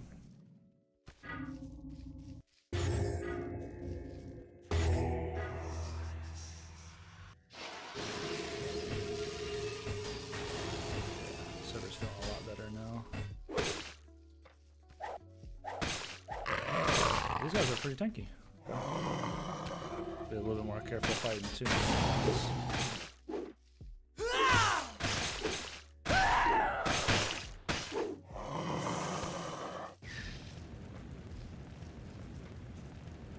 Holy crap, man, squirrely.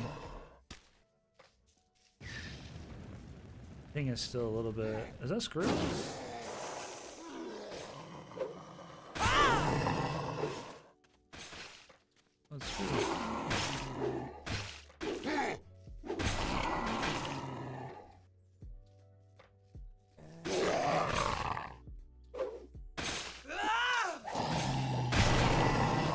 Server's still a little bit laggy.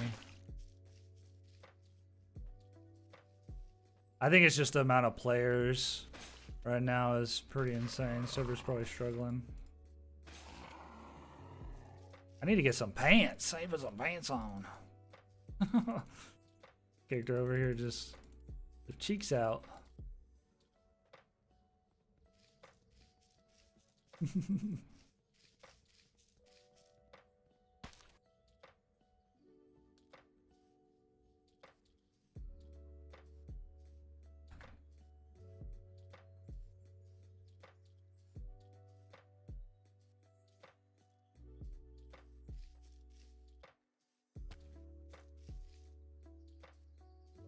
Left me some monies. Thank you. Mob over here.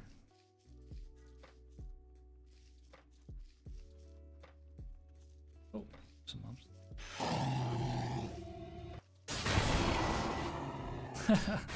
See, like more will spawn and they'll spawn quickly.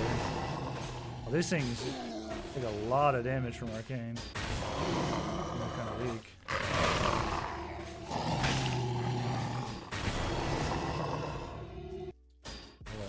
Kill a few as well. Yeah, these don't drop a whole lot. These are still pretty weak mobs. At least for me.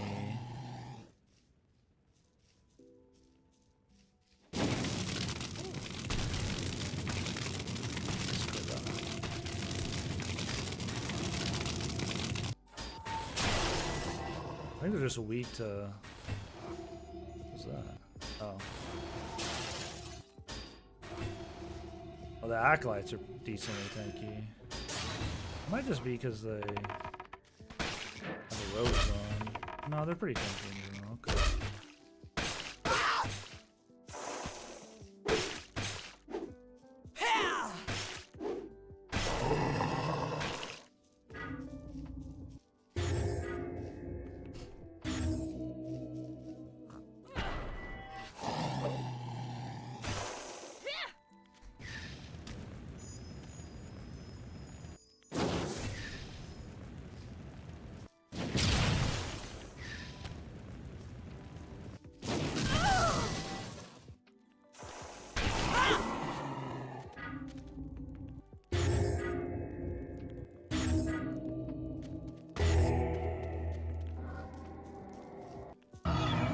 Logging off? Don't do it. I forget, what did I put as my cross seals? Oh, right. Wait. Oh, it's this. Okay. Don't do it, I'll heal you, buddy. Here you go. Go, friend. Don't leave me, friend. Might just be relogging.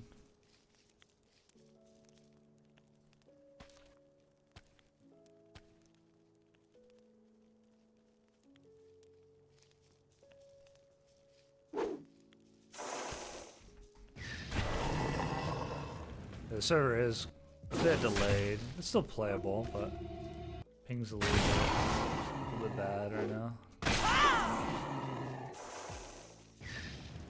I think it's just like too many people trying to play, too many people on. Server can't handle it. I need to probably move my array. I probably want to level Impale. Probably want to level Insect Swarm. I don't care too much after that.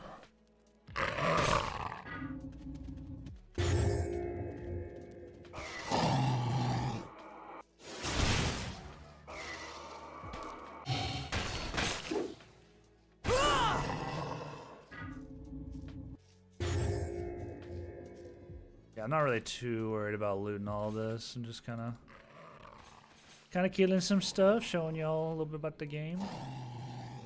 If you guys have any questions, let me know. I mean, I'm more than willing to just answer whatever. What up, Ambient?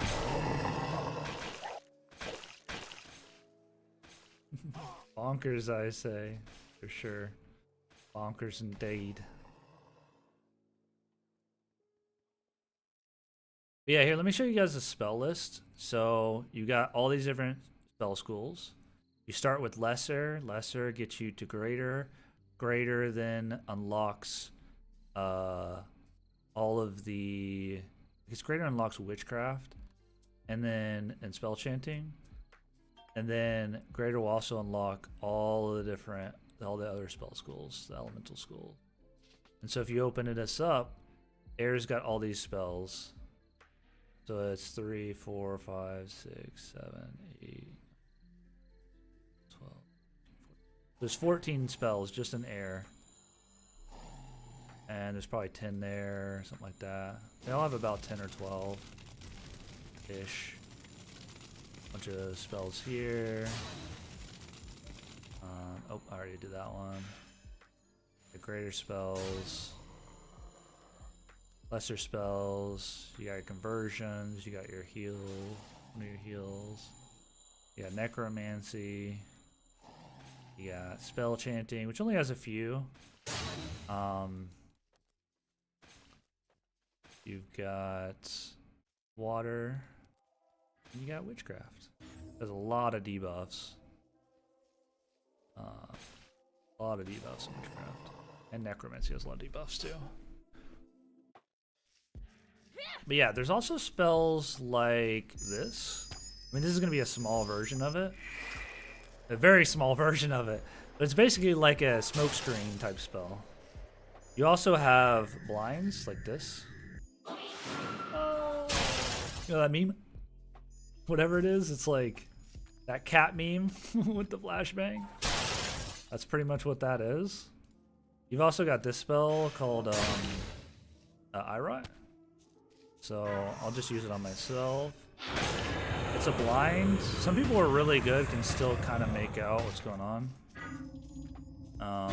As you can kind of see between the webs a little bit. And you got Punch and Miss, which creates like a ball. I can't really do it to myself, but that's also like a blind. And then you've got other utility spells, like this one. It's called Storm Blast, and it'll launch you. Mine's not very leveled, but you can do it straight down. It'll launch you up, or you can kind of do it at an angle, and it'll kind of like launch you forward. And you've also got Be Gone, which will launch you like that, and you can bunny hop. You can kill yourself like that. There is fall damage, but you cannot die to fall damage. So you'll get down to like 1 health, but then you won't like actually die from the fall damage itself. And then I could show you the knockups, but they don't work really on mobs. Mobs don't really get knocked up in the same way that players do. They get knocked up like a tiny little bit, but not very much. And then, let me show you one other thing. You kind of disengage this mob because I'm not really even trying to kill it. I'm trying to just level. So with the spells, you've got... Okay, that guy's just farming. That scared me. My Darkfall brain kicked in. I was like, oh, that guy's going to kill me. Your spells level from 1 to 5. And the way they level is you just use them, right? You just hit mobs with them. If it's a buff, you just cast it. If it's a cross buff, you have to hit, a friendly or an enemy player with it. There's AoEs, big massive field AoEs, but each individual spell levels. So you have to use the spell and it'll level up just by using it. And all spells cost reagents. So it'll be like a mixture of reagents for a lot of spells. Some spells, like this one, only just cost 1 of a reagent. Some spells, what's a spell that would? Yeah, this spell costs 3 reagents, 2 different ones, 2 resin, 1 sulfur. And all the spells cost a mixture of things. So air a lot of times will use Mandrake, fire uses a lot of sulfur, Necro uses a lot of bone, water uses a lot of nacre, and what's the other one? Ash. Arcane uses a lot of ash, and earth uses a lot of resin.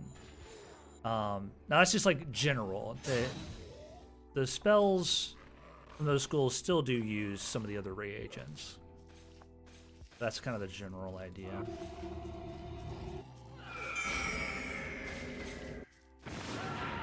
I got some other people farming here. Oh, he did log back in. That's fine.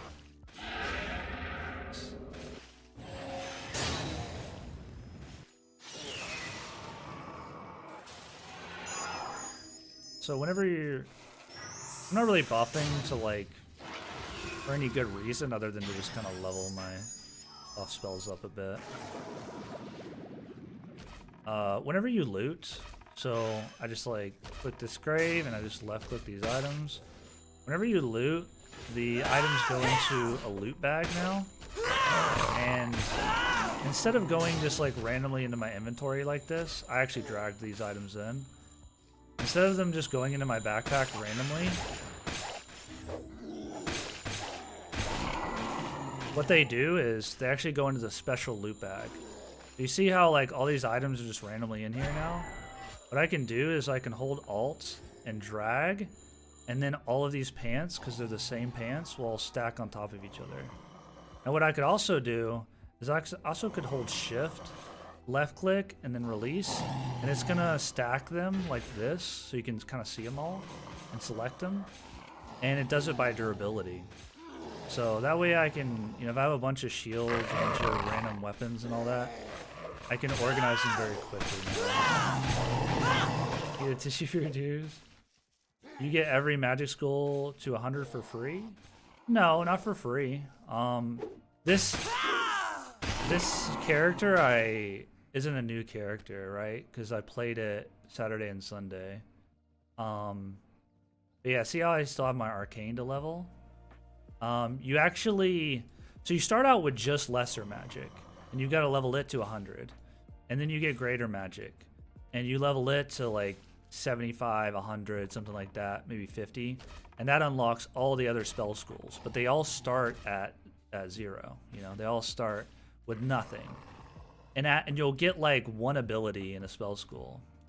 So for instance, if I go to arcane, look, I don't have all the spells unlocked yet, right? So I gotta get to level 60 to unlock this, 80 to unlock that, 100 to unlock that.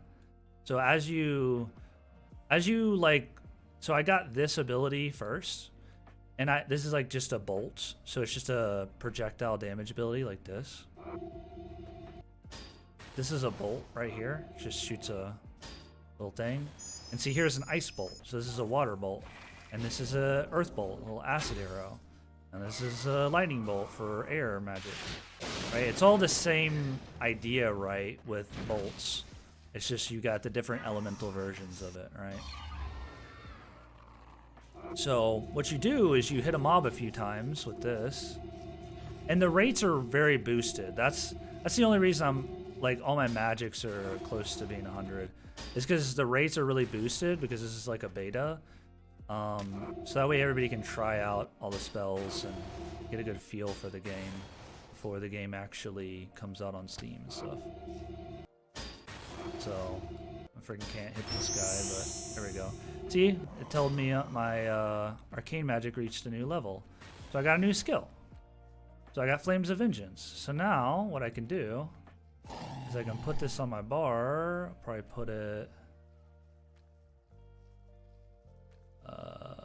Oh, right here. I'll put it right here, and then I'll put it here. And then now what I can do is I can cast this new ability I just got. And now look, you see how over here, it'll pop up over here, but you can see its skill level is 0. So I've got to cast it and hit mobs with it to level it up. And it can go from 0 to 5. I thought it would launch in its full release. Well, the game's out. You can play it. It's free. It's just this. It's a little bit hard to explain. So basically, they're working on a 64-bit version of the game that's going to be on Steam. This is the 32-bit version because the game always used to be 32-bit, and they're still working on the 64-bit, but the game hasn't been, like the server hasn't been up for 2.5 years. So they decided, whenever the server went down, they decided that they were still working on the 64-bit version. So they decided to keep working on the 64-bit version and not release another 32-bit version. And 2.5 years later, they're like, you know what? Let's go ahead and release a 32-bit version so people can play the game. And that's what this is. So they're going to be testing a lot of the new features over time on this server that's going to be on the Steam release. So that's why I say it's a beta. It's basically just the previous version of the game that went down 2.5 years ago. It's that version of the game that we just get to play now. And the progression is really sped up. So you level up your spells and your spell schools much quicker, because it's meant to test out stuff to really so people can play the game, because people haven't been able to play the game for 2.5 years. It's a different type of beta. It's basically like you know, it's mainly so that they can get a little bit of money, because they need money to keep the servers up and you know, to keep actually working on the game, because the person who owns the game has been funding the past 2.5 years of development out of their own pocket, right? So it's kind of hit a point where, like, you know, they need a little bit of money for the servers and development, and they obviously want people to be able to play the game, which is dope. Because everybody just wants to play the game, and it's just fun, and it's free, right? So the magic looks cool. The magic is dope in this game. It's really, really fun. It's all physics-based, and you gotta aim, right? You gotta crosshair. Like, even spells that, even cross-healing people, you have to aim. You gotta aim all your spells. So like, I've got a cross heal, right? And let's say I want to cross heal Screw Loose here. I actually have to aim and hit him with a cross heal, right? So I just healed him. And look, I can heal him again. Bam. But let's say I miss, and I'm like, ah, look, I didn't heal him. Now there are spells that have gravity. So look at this spell. It's called Magma Storm. And it's like a big rock, right? It didn't go right where my crosshair is. It had gravity that affected it. That's a special kind of spell. Kind of a unique one-of-a-kind spell.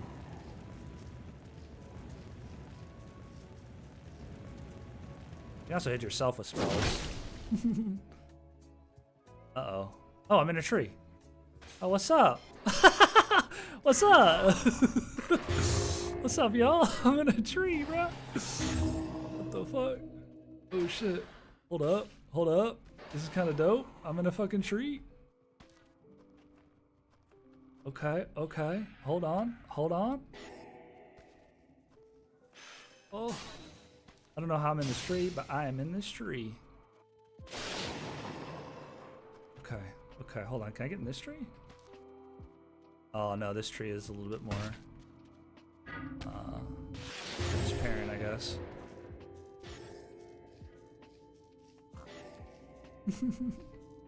Very cool, though.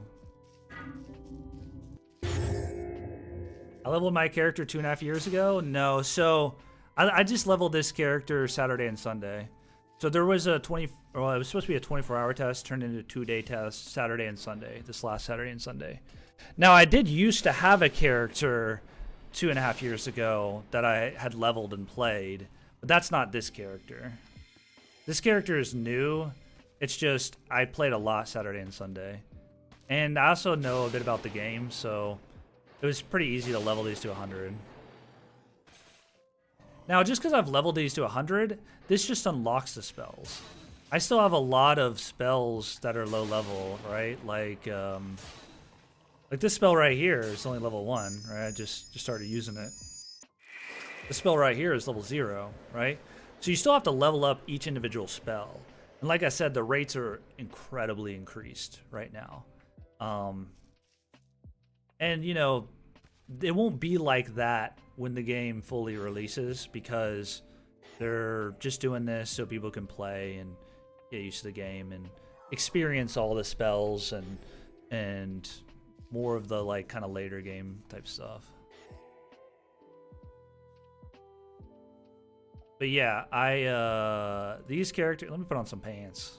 I don't have to see me. What are these shoulders? Put on these shoulders. These are cool looking shoulders, actually. These are new to the game. I don't remember these.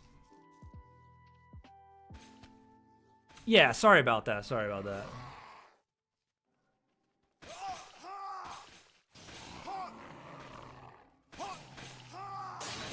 They really just needed to make their own game. Many people turn away from Darkfall. This game is way different than original Darkfall. This has so many quality of life, way different UI. Capturing villages works differently. The whole lawless, criminal, lawful, like all those zones and alignments is a lot different. The combat's mostly the same. There's a few changes to combat, but this game is way different in a lot of ways than the old game. Now it still has, you know, it still is Darkfall at its core, right? You've got this whole new quest log that has different stages that you can track the quest. You'll get different rewards, tells you what to do, kill 22 kobolds, kill 140 trolls. I'm on stage 3 of this one. And you've got 20 something pages of these, pages of quests.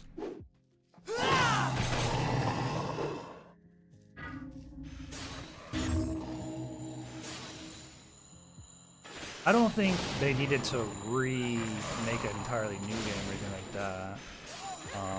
Darkfall at its core is a really solid game. It just needs more sand in the box, right? It just needs finessing and optimization as far as quality of life. They've added a lot of quality of life. So what you used to have to do... Here's a mob. This is what you used to have to do in old Darkfall. Okay, let me kill a mob because apparently I don't own any of those graves. Oh, here's a grave icon. Oh, no, I don't own that one either. Okay, I haven't been killing these mobs. Here we go. Kill this mob. I'll show you what you used to have to do in Darkfall and how far along this game has come.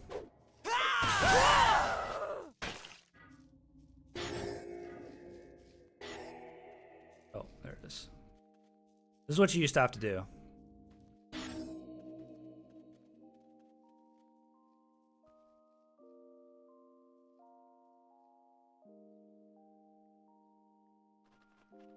That was Darkfall. Oh, and then you'd have to get out your skinning knife and you'd have to skin that grave. Oh, look, I just completed a task. I got 500 gold, 20 fire essence, 500 meditation points. The meditation, this is still like a, this is still something they need to update. This is like from the old game, this little UI here. But yeah, you go to meditation. I'm sure they'll update this at some point. But basically, meditation points are kind of like you can passively regenerate or passively gain experience on skills, spells, all that kind of stuff. So you can be like, I want to level up Blizzard. You know what I mean? And then you can save to change. And guess what? Now you'll be meditating it. And this gets you experience. It'll level up this skill or spell or melee skill or stats. It'll level those up offline and online, but mainly offline. It'll tell you how long it'll take. It'll tell you how much you need to max it out right here. And you can also buy meditation points with golds, in-game gold, right? And here's like, shows me how much gold, so I go buy like 100 meditation points. Buy some more. Boom. This should change. There it goes. I'm gonna go back to leveling quickness probably. This is a cool way to, like, it's just a nice little boost. You get a lot of meditation points for completing tasks and stuff. Help you level up your skills and your spells.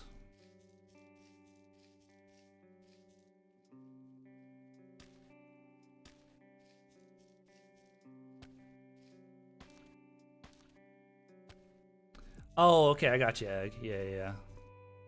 I mean, don't get me wrong. There was a long time where I thought, you know, hey, somebody just needs to take Darkfall's combat and make it into like a survival game or an extraction game or whatever. And I still wouldn't be opposed to that if that happened. But at the end of the day, Darkfall at its core is a really, really solid game. It just needs a lot of small quality of life improvements and more sand in the box. And I think that's what they have started to do and are continuing to do. I think the game's come a long way since the original Darkfall. And like, look at all this. Look at all this junk in here where I could just have it in my loot bag, you know? How convenient is that?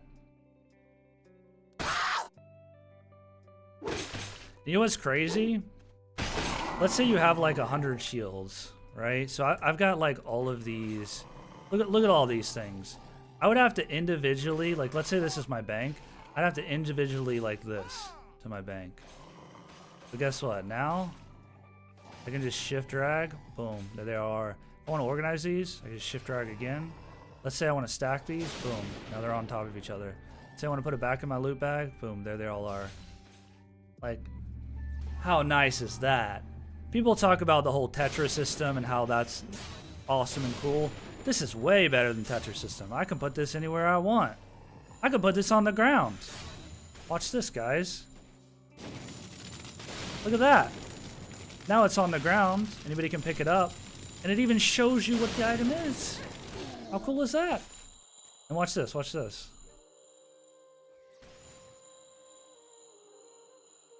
Say I want to drop that, drop this, drop this.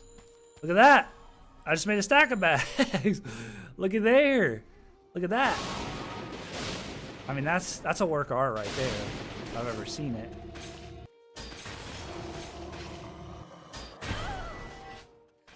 Yeah, the game's come a long way.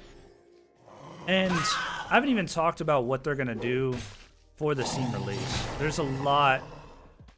Well, I say Steam release, but they're going to add in a lot of the stuff they've been working on for the past 3 or 4 years into this version of the game, into the 32-bit version, to test out in preparation for the Steam version. So there's going to be a whole faction war system. And basically, it's going to take all of the cities and hamlets that are in the lawful zone.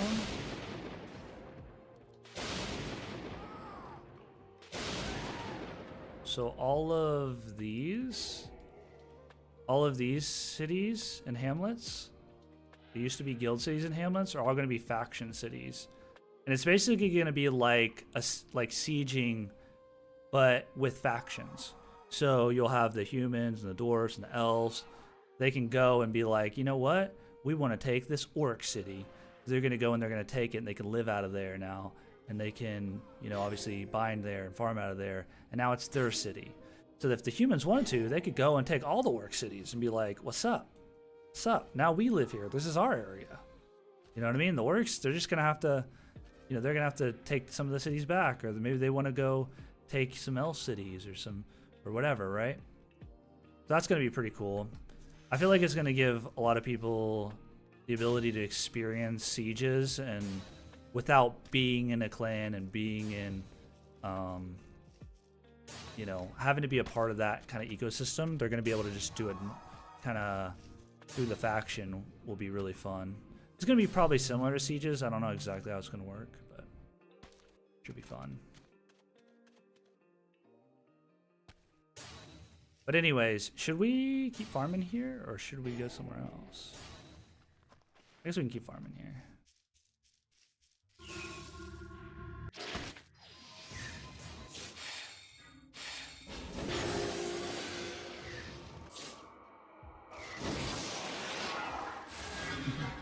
Give him some crossbows.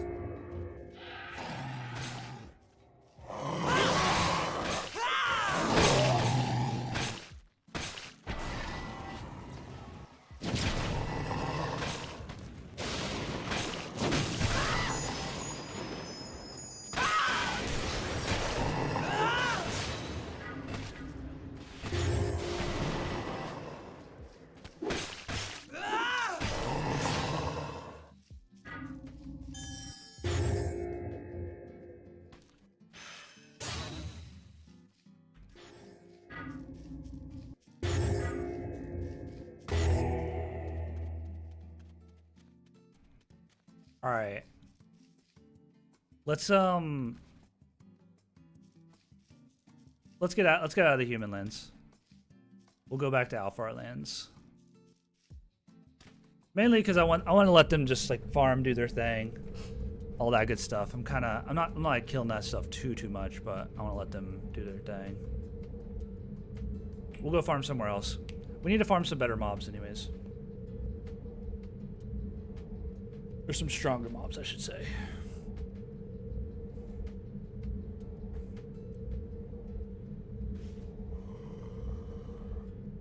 Alright, 1 second. I'll be right back, chat. I'll be right back. I'm gonna grab some water.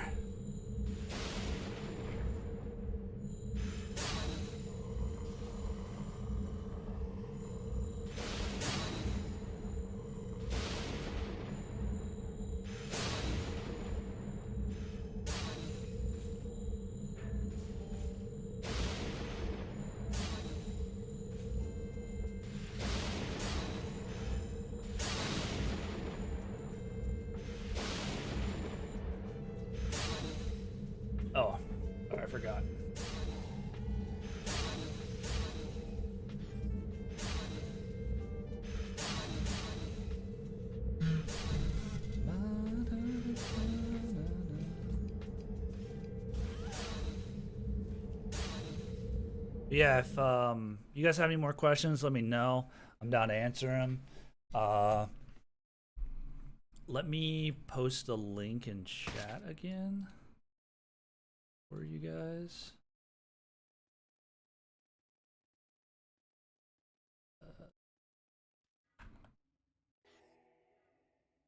So yeah, if you want to play the game, go to that link, and this is the website here. So it'll take you here to Rise of Aegon. You go sign up, you go download, and you make an account, download, and then you'll open up the launcher, log in, it'll patch, then you'll be able to play the game, create a character, log in, boom, done. You can play for free, completely free. There is a premium, but you can do everything in the game, pretty much everything in the game for free. Just play for free, not a big deal. If you really like the game, then you could look into premium. I wouldn't even worry about it. It's free to play. You don't gotta do anything fancy. Premium is cool. It does give you some benefits, but it's not like, it's not game breaking. You don't have to have it. None of that kind of thing. But it's dope. So there you go. Let's see. I'm gonna do something. Let's see. I'm gonna check something. Sorry. Okay. Oh, let me bring this back up. But yeah, go check the game out. Go download it. It's free to play. You might as well try it. The server's up. The server's gonna be up for all the way up until 64-bit. So you might as well play. The game's gonna be around. It's alive. Tons of people playing right now. Might as well hop in, try it out for free. riseofaegon.com. Might as well, guys. Like, there's no reason not to. If you have any slight want to try it, looks cool, maybe you think some parts of the game are cool, tons of crafting, tons of progression, everything skills up on its own while you use your abilities and all of that. Sandbox, there's no instances, there's full loot, there's partial loot, places in the world is massive, it's handcrafted, there's melee, there's archery, there's mounted combat. If you like PvP, if you like good combat, if you like MMOs, if you like progression, if you like FPSs, there's something there for you in Darkfall. So go ahead and try it. I'm not paid. I'm not sponsored. I just love the game, and I want people to be able to play it. People can play it, download it. The server is a bit laggy right now. That's just, that'll get probably ironed out eventually. The progression path, I'll show you. So the progression path is like multifold, right? So you've got I probably should have made a new character so I could like show you guys the start of the game, which maybe I will. Maybe I should do that actually. Maybe we'll do that because I've been meaning to. I just wanted to play and log in today, but the progression is like this. You start with lesser magic. You have conversions, which convert stamina to health, health to mana, mana to stamina, and at a positive ratio. So you have conversions, you have your heals, okay? You can heal yourself, you can heal your mount. You've got all these spells here. You level up lesser, get it to 100, unlocks greater magic. Greater magic, you got utilities, you got some buffs, you got some damage spells, that kind of stuff. You level it up to, I think, 50 or 75, and that unlocks the rest of the spells, I think. Or it might be witchcraft, and then maybe witchcraft unlocks some of the other spells. And then I think spell chaining to 50 unlocks arcane. But either way, at some point you're gonna unlock all the other spells, and then at that point, let's say you unlock fire, right? What you'll do is you'll start off with like the starter fire spell. You'll use it. That'll level up. It's called Firebolt. You'll use it, and you hit mobs with it, or hit players, and it will level up that spell, but it will also level up the fire spell school. So it'll level up this entire spell category. And then as this levels up, you're going to unlock more spells. Like you might unlock this one at 10, that one at 20, this one at 30, maybe that one at 40. so on and so forth. And then each individual spell can go from 0 to 5. So here's one that's 0 of 5. Here's one that's 1 of 5, and you see the progress on it. So each individual spell can level up, and all of the magic schools themselves level up.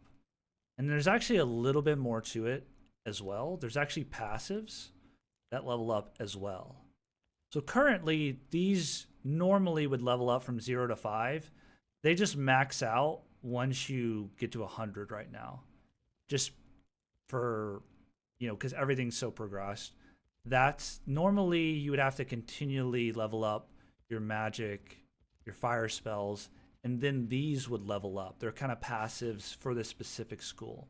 Increases the duration of fire, increases the magnitude, which is the damage.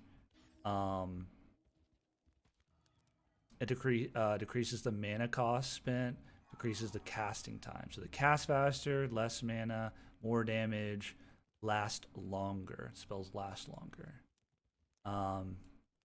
Also, you've got progression when it comes to melee and archery. So the way you see that is you've got weapon skills. You've got all these different weapons. You've got swords. You've got cithras, which are kind of like lightsabers. They're pretty cool. And then you got polearms. They have a longer reach. They attack slower, but they have more melee reach. You can hit from farther. You've got knives. They attack faster, and they attack quicker, so you do probably the most amount of damage. But the reach is very short. You got to like butt up against the character to really hit them. Then you got swords, great clubs. They do stamina damage. They swing a little bit slower. Great axes are kind of like swords, pretty similar as far as reach and damage. You've got one-handed clubs and maces, one-handed axes. You got archery skills. You can level up all this, right? You can level up your archery. You can level up your disabling shot, which there's parrying in the game, blocking. And so you've got disabling abilities like disabling shot, disabling attack. So let's say for swords, for each melee, you've got these melee skills, right? This is just the general melee skill. I'm 3 of 5 right now. This is disabling blow. I'm 1 of 5. This is an ability you use. And then so you got 1, 2, 3, 4, 5. You got 5 melee abilities you can use. And these are like these same 5 melee abilities you can use for every single different weapon, right? The great clubs, it has its own disabling blow, knockback, power attack, seize, whirlwind. So you have to level up those if you want to, if you want to use great clubs, you'll probably want to level those up as well. Same with all these other ones. There's also this melee power, which is it's like a melee skill, but it's almost like a healer. It's like an instant heal kind of thing. So it gives you protection. It's elemental, and it heals you a bit. So it's like a surge, it's like it's a long cooldown on that. And then let's see. There's also some general skills, like you have some racial passives. You can rest, so you can like sit on the ground. Let's do that. Let's see. So that'll just passively regen your stats as you sit. Kind of like drinking in WoW or something like that. Like you'll sit down and you'll regen your stats for free that way. If you're out of combat or something, you can do that. And that's kind of the progression, right? So you basically start off. You actually have all of these like melee stuff at the beginning. You just have to get to 1.5 of this melee skill right here to unlock these, and then you just use the abilities to level them up, each individual ability. So everything just goes from 0 to 5, right? Even like you killing somebody, like ganking them after they've been down, levels up, right? Like everything just levels up in this game. And then the other progression side of things is you've got your base attributes. So strength, if you hover over, increases damage with melee weapon, moderately affects health. And so each of these stats will help with either melee, archery. They'll help with attacking faster. They'll give you more health, more stats, like more health, stamina, mana. Intelligence will increase your power of your spells, increase the damage of your spells. You'll get more mana with it. Improve resistance to mental attacks, which is kind of like usually debuffs and stuff. Quickness, you get more stamina, all that. Attack quicker. So all these stats are important to level those up. And those level up just over time. So as you run around, you get quicker, right? As you swing your sword, your strength increases. As you take damage and stuff like that, your vitality goes up. Dexterity goes up by shooting your bow. Wisdom, I think, is from crafting, I believe. Wisdom's one of the harder ones to level with. It's harvesting and crafting. So harvesting and crafting. Intelligence, obviously, use your spells. It automatically levels that up. And you get more mana. So these stats mostly apply to like your mana and health and stamina. So you'll get more of these, all the way up to, I think, 450 health, stamina, and mana. So my stats are still pretty low, technically.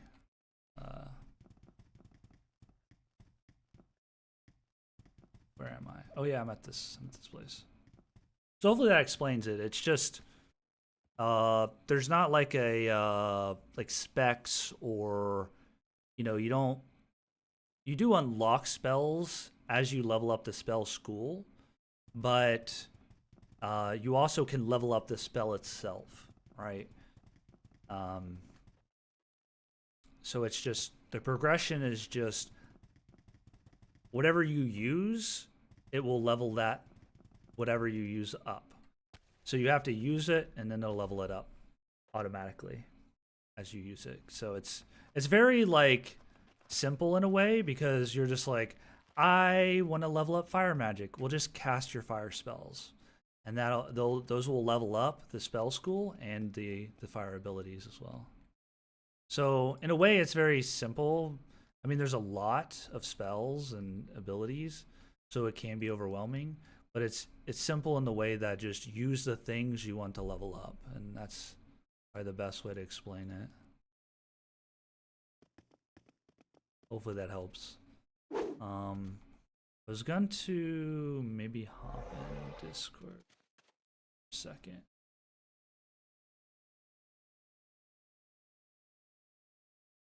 Hello?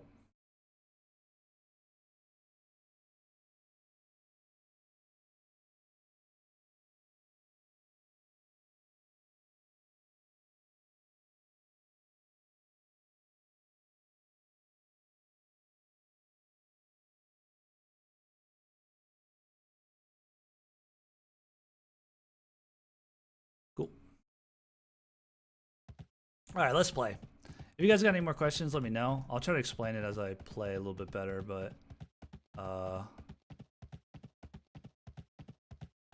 where were we gonna go? We should probably go. Oh, I don't know why my map is strange. Yeah, all the UI is like modular. You can move it around, you can resize it, you can opacity it. Yo, what up? Yeah. But I should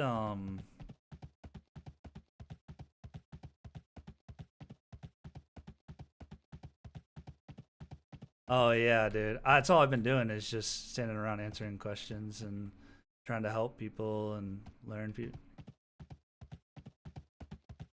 Yeah, it's pretty dope actually. I like it. Oh yeah. Oh yeah.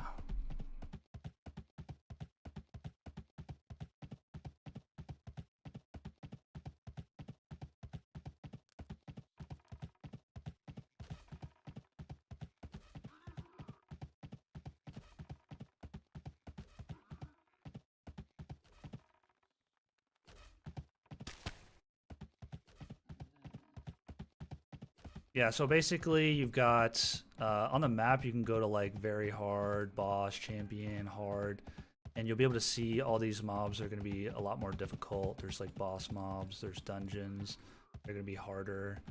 And then you've also got dangerous as far as criminal players, red players. They're going to be in the lawless zones more than likely, but they can also be in lawful zones and kill you there. There's going to be hotspots, like different mob spawns might drop ore or something that people really want, so there's going to be a lot of players that'll fight over those. The boss spawns also, champion spawns, people will fight over those. Those obviously you might need a group for, or you might just, you know, you might be able to solo it if you're good.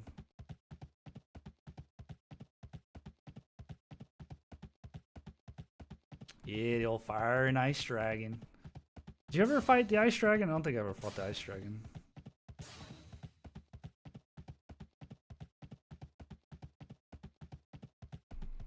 I think you had to, right? It was in the ocean? Or was there a way not to?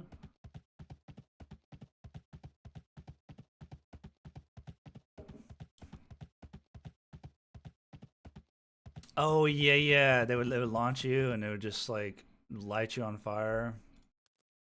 Oh yeah. You would straight up get launched, bro. That was fun times for sure.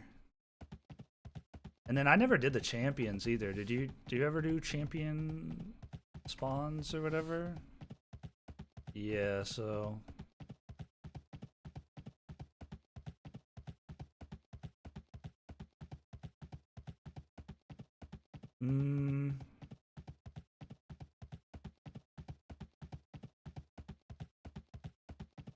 there were dark dragons. I don't know if they were in the middle of the map. I know the middle of the map had the devils, whatnot.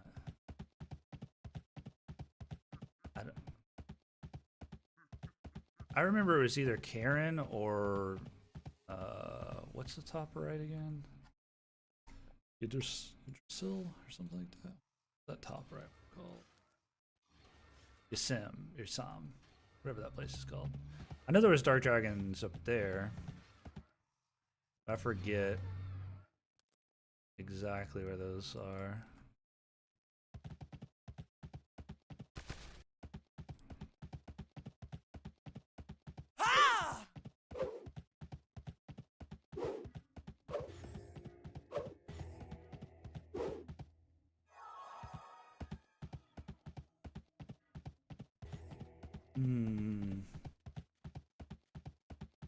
I know in Ruby out there's, I think that's where the fire dragon is. Maybe there's multiple. Not too sure. You can just search now. You can type in too.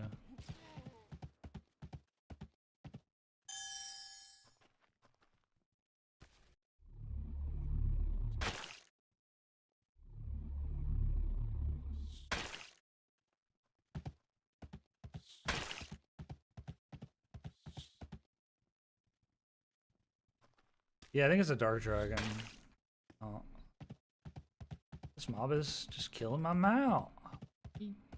Put it away, please.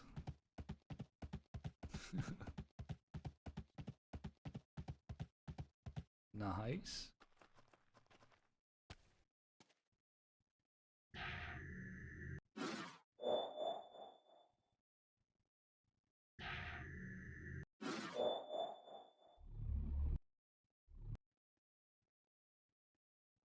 Oh, yeah. Yeah.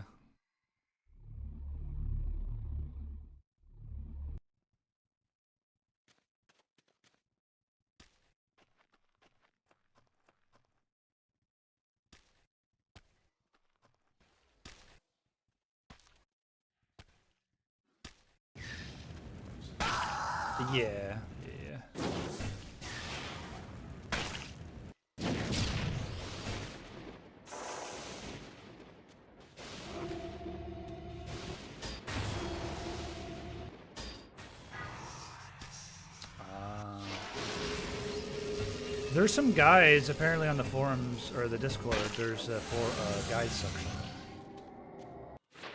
I haven't looked, but I was watching. I don't know if you know. Remember Icepick? You know that guy? Okay. He's made some guides and stuff that are in there and whatnot. And I think there's other guides that were made in there. So yeah, definitely go to the Discord, and in the Discord after you verify you should be able to see, it might be in the forums or there might be an actual category for guides. I don't know if there's any good ones, but I try to explain some of the pop art stuff, so.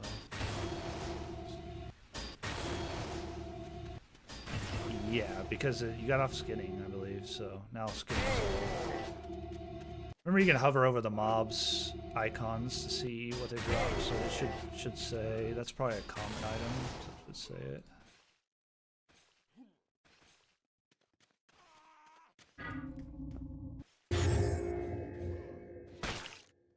Yeah, I mean, I'd probably recommend stats, but honestly, literally whatever's totally fine.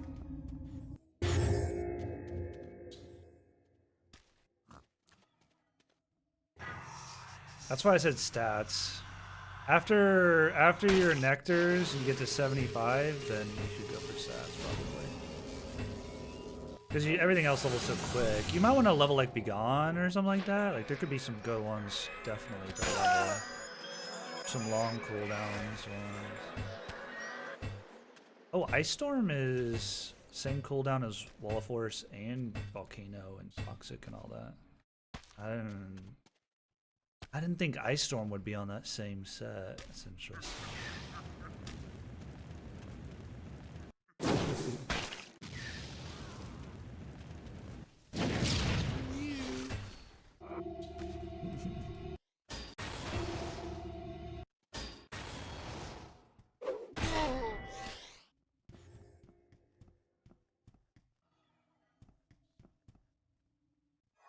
Help him out, man. Help him out. You got this.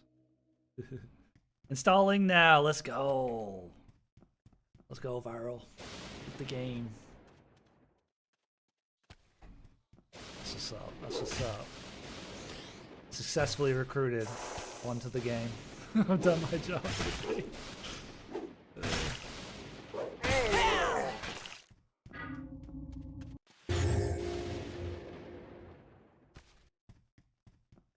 Yeah, I streamed a little bit yesterday. I was streaming some WoW, and bro, I still get like 400 or 500 FPS streaming now. It's kind of insane how good these graphics cards are now. No problem at all. Somebody's here in my hobgoblin spawn. Killing my hobgoblins.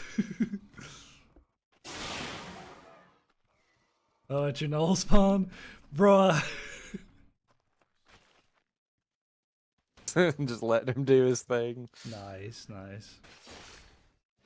Do you care to be your voice to be on stream? Because I can unmute you. Nah, okay. I'll unmute you. That way it's not, I'm like talking to myself.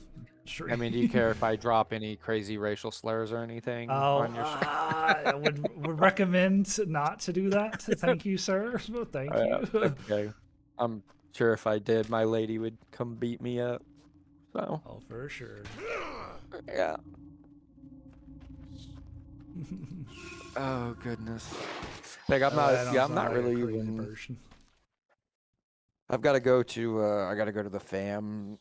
Visit grandma with the fam for over the weekend. So I'm not really doing nothing. I'm just kind of chilling, just enjoying the fact that the game is up and you can log into it. Oh, I know, bro. Polishing the bank, nice. Making sure it's shiny, bro. Yeah, you gotta shine them pixels up. Make sure they're pristine, you know? Nice. A goblin staff, you gotta make sure it's in there. It's accounted for. Downloading updates for like an hour already. Are you down? I guess. I think the patcher server's pretty swamped.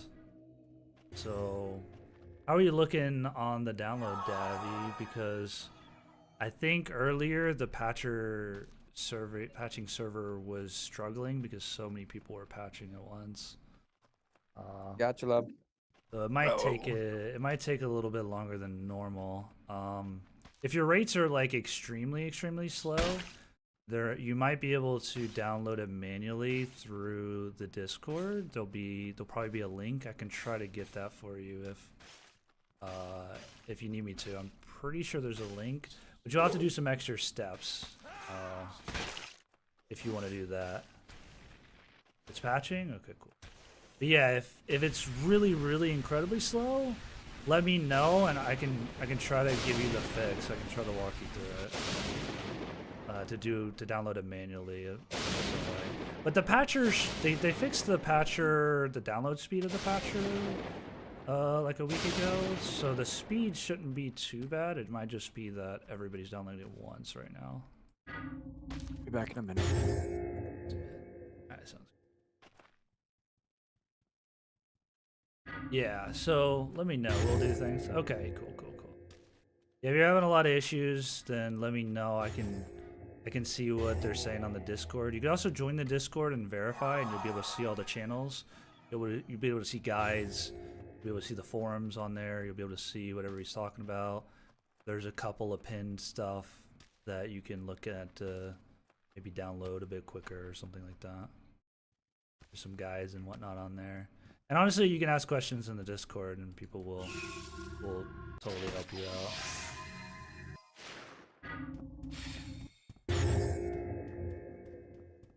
Most people are willing to help you because there's a lot of vets.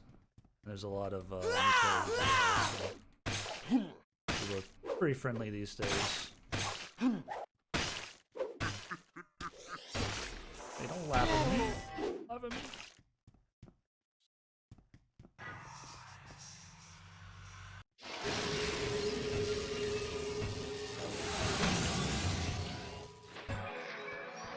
Yeah, keep in mind this is first day, and there's a lot of people trying to play.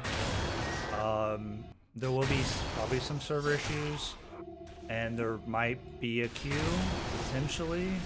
I had to wait in a little bit of a queue, but it wasn't too bad, so just keep that in mind. Just keep trying, or, you know, it'll probably get better over the next few days. It's not just one massive wave of logins.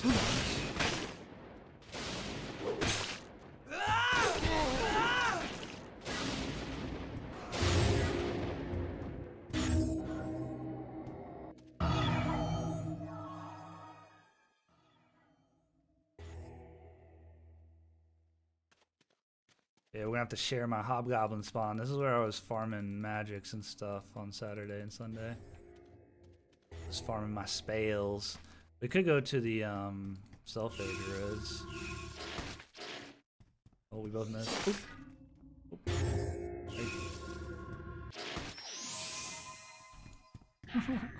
The wrong ability.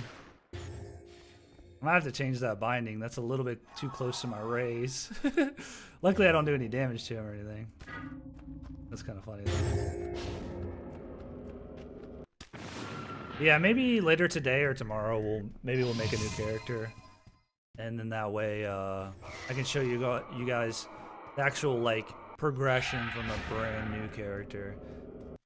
I would do it now, but I'd have to make an entirely new account, and then I'd have to also get re-logged in and everything. So for now, I'd rather be able to be in the game and show you guys the game.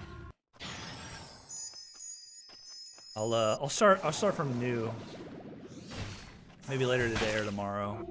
That way, I give you guys kind of the bare bones starting experience. I have a lot of my magics leveled up right now. I do get to show you a lot of the magic skills and stuff, man.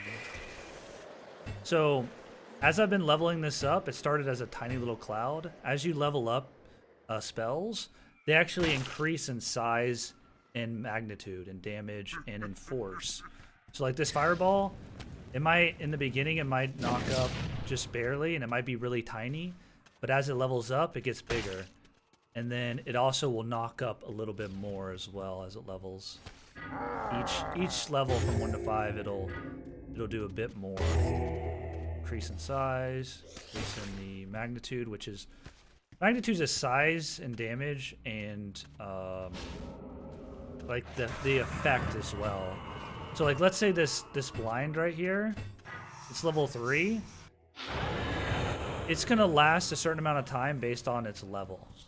So different things like that that have an extra effect to it, like a CC or like a knock-up or a pull, those will increase in length and time and whatnot as you level it up. So even your utility spells gain a lot from leveling up. Like this spell, it'll actually like launch me further and higher as I level it up. Same with this spell. So I can use this to blast myself into the air like that. When I level it up, it'll actually be a bigger AoE and it'll launch me further and farther. And the way to level it up is just to use it. Now the NPCs, they don't really get affected by the CCs. See how it like barely knocked them up? If that was a player, so here I'll use this ability. See how it just barely knocked him up?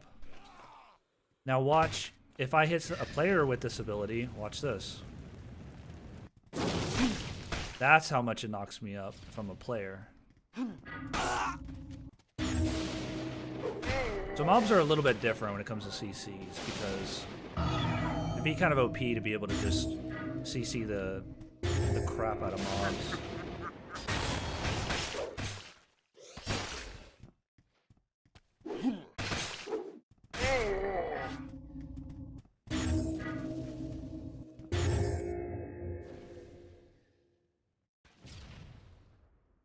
Yeah, this game has, I would say, some of the best combat in any MMO and any game.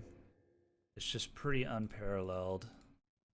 It's just super unique. There's a lot of skill expression. There's a lot of variety in play style. Like, what abilities do you want to use at what times, in what order, and which abilities do you kind of crutch on the most, where, you know, like you might have somebody that uses a lot of blinds, you might have somebody that uses a lot of debuffs, maybe somebody uses a lot of instant cast rays.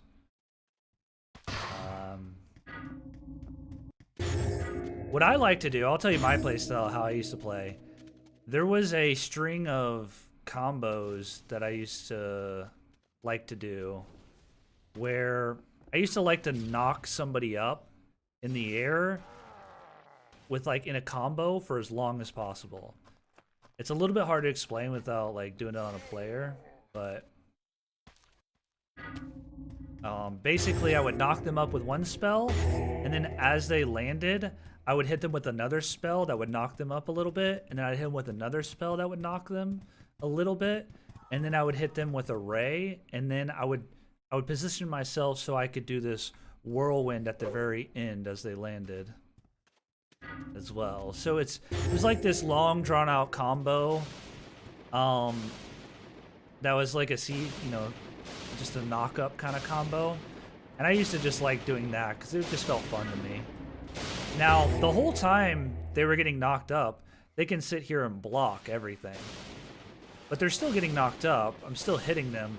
It's just they block pretty much 90% of the damage by just blocking with a sword and board. And you can just sit here and block. Like, you still take a tiny bit of damage, but it's very, very little. Like here, I can just let this mob beat on me. See how much health I'm losing? Now here, I'll stop blocking. Now watch. Look how much damage I'm taking now. So it's very significant. That's what's awesome about this game, is there's no hard CCs, there's no stuns. So you're always able to either block, or you can, you know, I can be like, well, I don't like this situation, I'm out.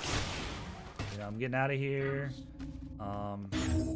There's other spells too, like, not that. What is this? I'll have to figure out what combo it is. Not combo, what button it is. I think I clicked some hotkey to pull up AMD. What is that? Whatever.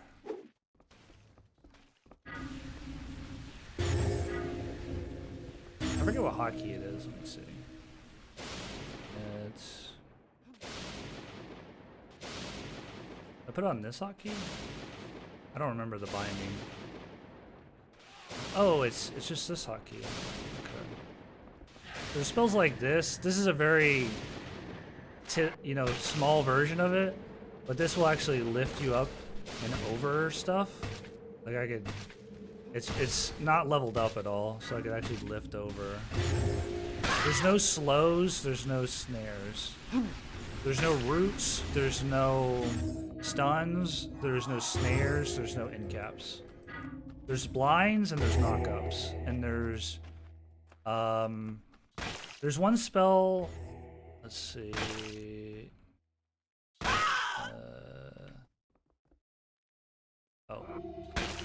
It's called Wall of Force. It won't be affected on a mob, really. Watch this. You kind of get, like, lifted up into the air. This Wall of Force is pretty weak. Mine is, like, very, very low level, so it's hard to show. Let me put it back here. It's another type of CC. It basically sort of like, it's kind of like a little anti-gravity bubble. And your character kind of floats. You can, like, whatever momentum you have going into it, you'll continue through it and with that same speed and momentum. And then it also kind of like lift you up into the air as well, like off the ground a little bit. It's a little bit hard to explain how it works. It's more of a visual thing. But that's like another CC that's in the game. And then there's also blinds. So you've got a blind that's like this. I hit it. So it puts like a massive mist around them. And there's also this blind. Like that. And that's like a projectile you hit somebody with. And then this is like AoE. Like anybody who looks at this is blinded. That. It's like a straight up flashbang.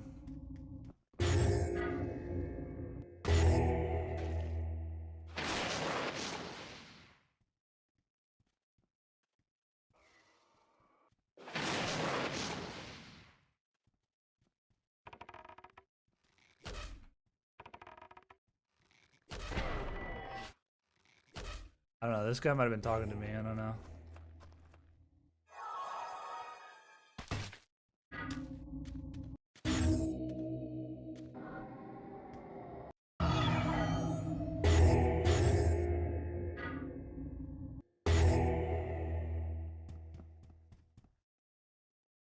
But yeah, there's no hard CCs. I would consider like a slow, a snare. I mean, slows maybe aren't hard CCs, but there's no slows in the game. Nothing like that. There are like knockbacks, knock-ups. You can blast somebody like this. Like that. You can pull somebody and grab them.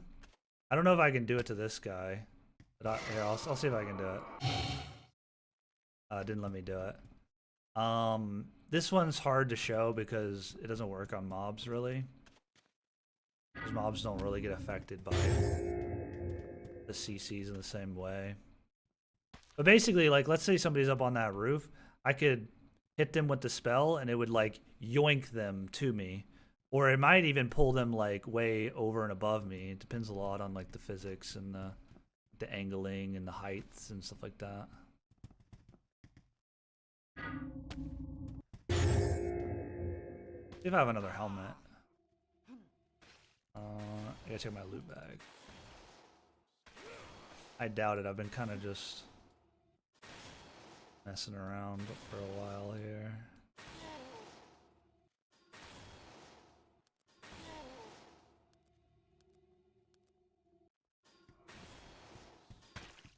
DLC.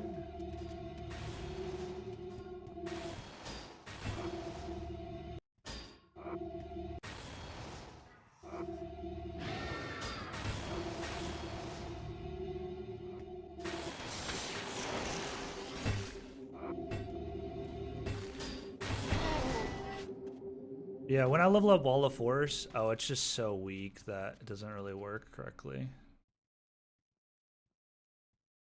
Yeah, Wall of Force, it's a hard one to explain. I'd have to level it up before it really gets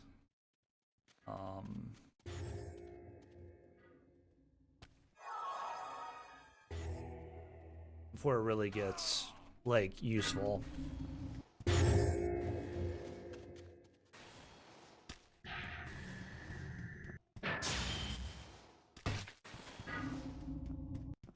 There's also bunny hopping in the game. So with different spells, you can actually like propel yourself forward and you can continually bunny hop. And you can literally just like bunny hop for like forever. As long as you keep doing it and you're good at it. That's pretty cool. There is fall damage, but you cannot die from fall damage. And there is a maximum amount of damage you can take from any one source, and that's 90 damage. So it's the same with fall damage. You can only take a max of 90 damage, and if you let's say like I fall off this, right? I'm gonna take however much damage. I won't be able to die to that damage. Even if I have 5 health and I fall from super far up, then I'll just go down to 1 health, and then I won't actually die. And even if you have 1 health and fall, you still won't die. You'll just be at 1 health still. So bunny hopping is like super cool in this game. It allows you to a lot of skill expression there if you're good at it, and it allows you to kind of reset fights. But it is risky because you get down to really low health, and then you can you'll die just from like 1 hit, you know. You're at 1 health.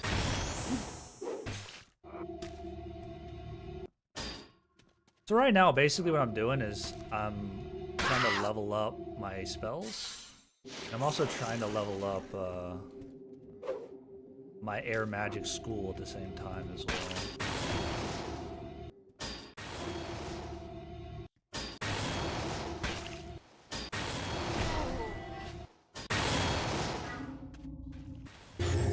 So let's see what I haven't really probably done enough. Yeah, I'm at 75 arcane almost. So I want to get to 100 arcane to get reflect spell, like a buff that reflects the next damage source. And that will reflect like blinds and stuff, so it's a pretty dang good spell. Oh, there's a helmet. Put another helmet back on. I'll let him farm up there because I'm just kind of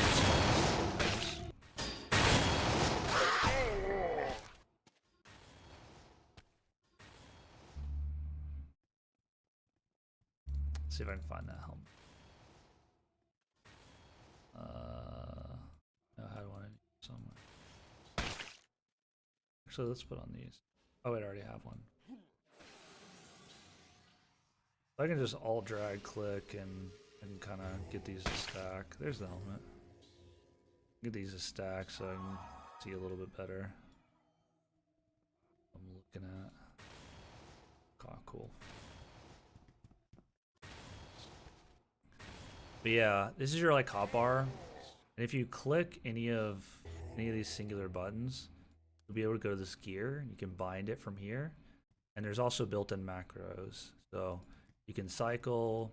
You'll cycle through your spells first available. If it's on cooldown, it'll be the first one that's available on cooldown. You can do trigger on release. You can do cast on click. Auto cast is what it's called, and that's what I do with my rays. So I've got my instant cast spells that are just go directly at the mob. I've got those on right click, and basically is wherever I right click, that where my crosshair is, that's where my ray will go and hit. And I have it on auto cast because what I would have to do is I'd have to click my spell, and then I would have to left click and hold, or left click and then it would cast it. So with some spells, autocast is really nice. Like I also have my conversions on autocast. That way I don't have to click the spell and then left click. I can just click the button and it just starts casting it. I do that with a few spells like rays and conversions and heals. It makes it a little bit easier to do. We could go hit up the cell phase, actually. Let's leave this guy to do his thing. Let's go check out the cell phase. They drop pretty good loot too, so fine. Oh, I'm actually going the wrong way. Oh wait, there's more hobgoblins over here. Look, I guess I can't go this way.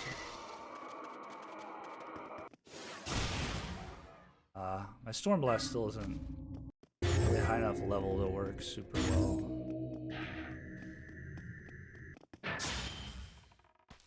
Oh, someone's here, it sounds like.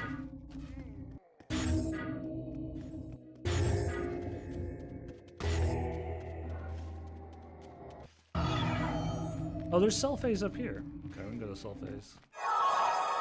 Let's see who this is.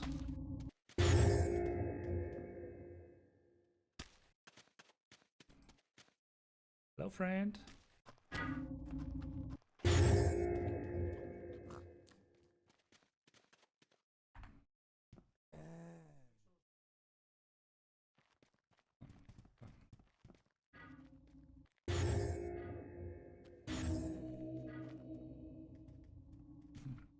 Alright, we'll leave him be.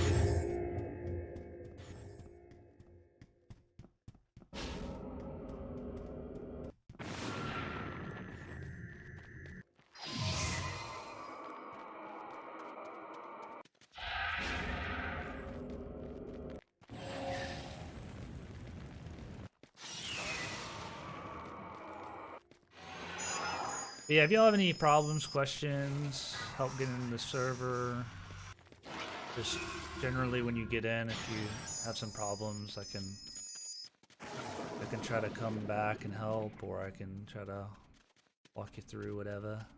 There's actually some cell phase over here we could try to fight. Hey, here's some.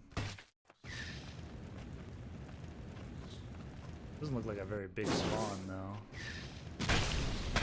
That was weird. The lag.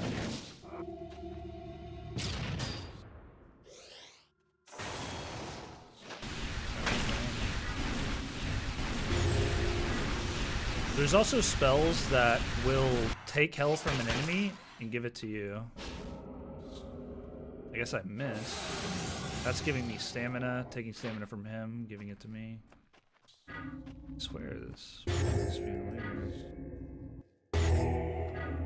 Let's see how many are here. 3 and 3. 3 and 3. Okay. Not a very big spawn. That's okay. Dude, what is happening? Like bugs?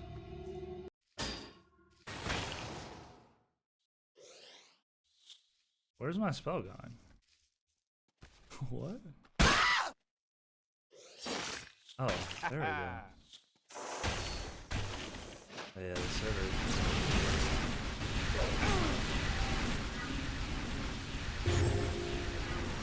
Let's see if this ability will work again.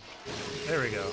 So I'm draining health from him, and it's healing me with that spell. And you've got the stamina and mana versions of that as well.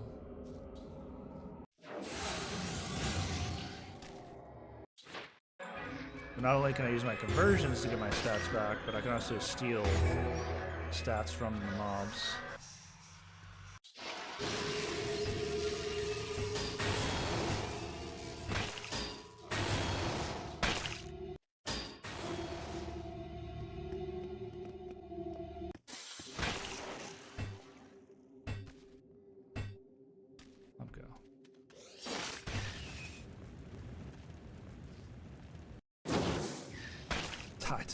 I don't know where that spell just went.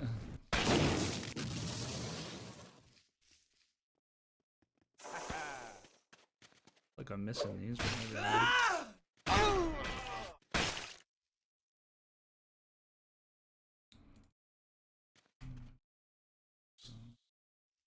80 gold ain't bad. We need to find a bigger mob spawn though. 3 is not very many. And these aren't the Yeah, I don't know what's going on with Magma Storm. It's getting super weird.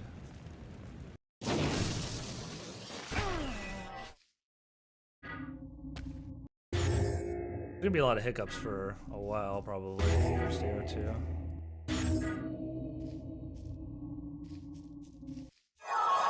It's pretty playable, though. I mean, FPS and ping-wise, it looks good. It just must be something with the server going on.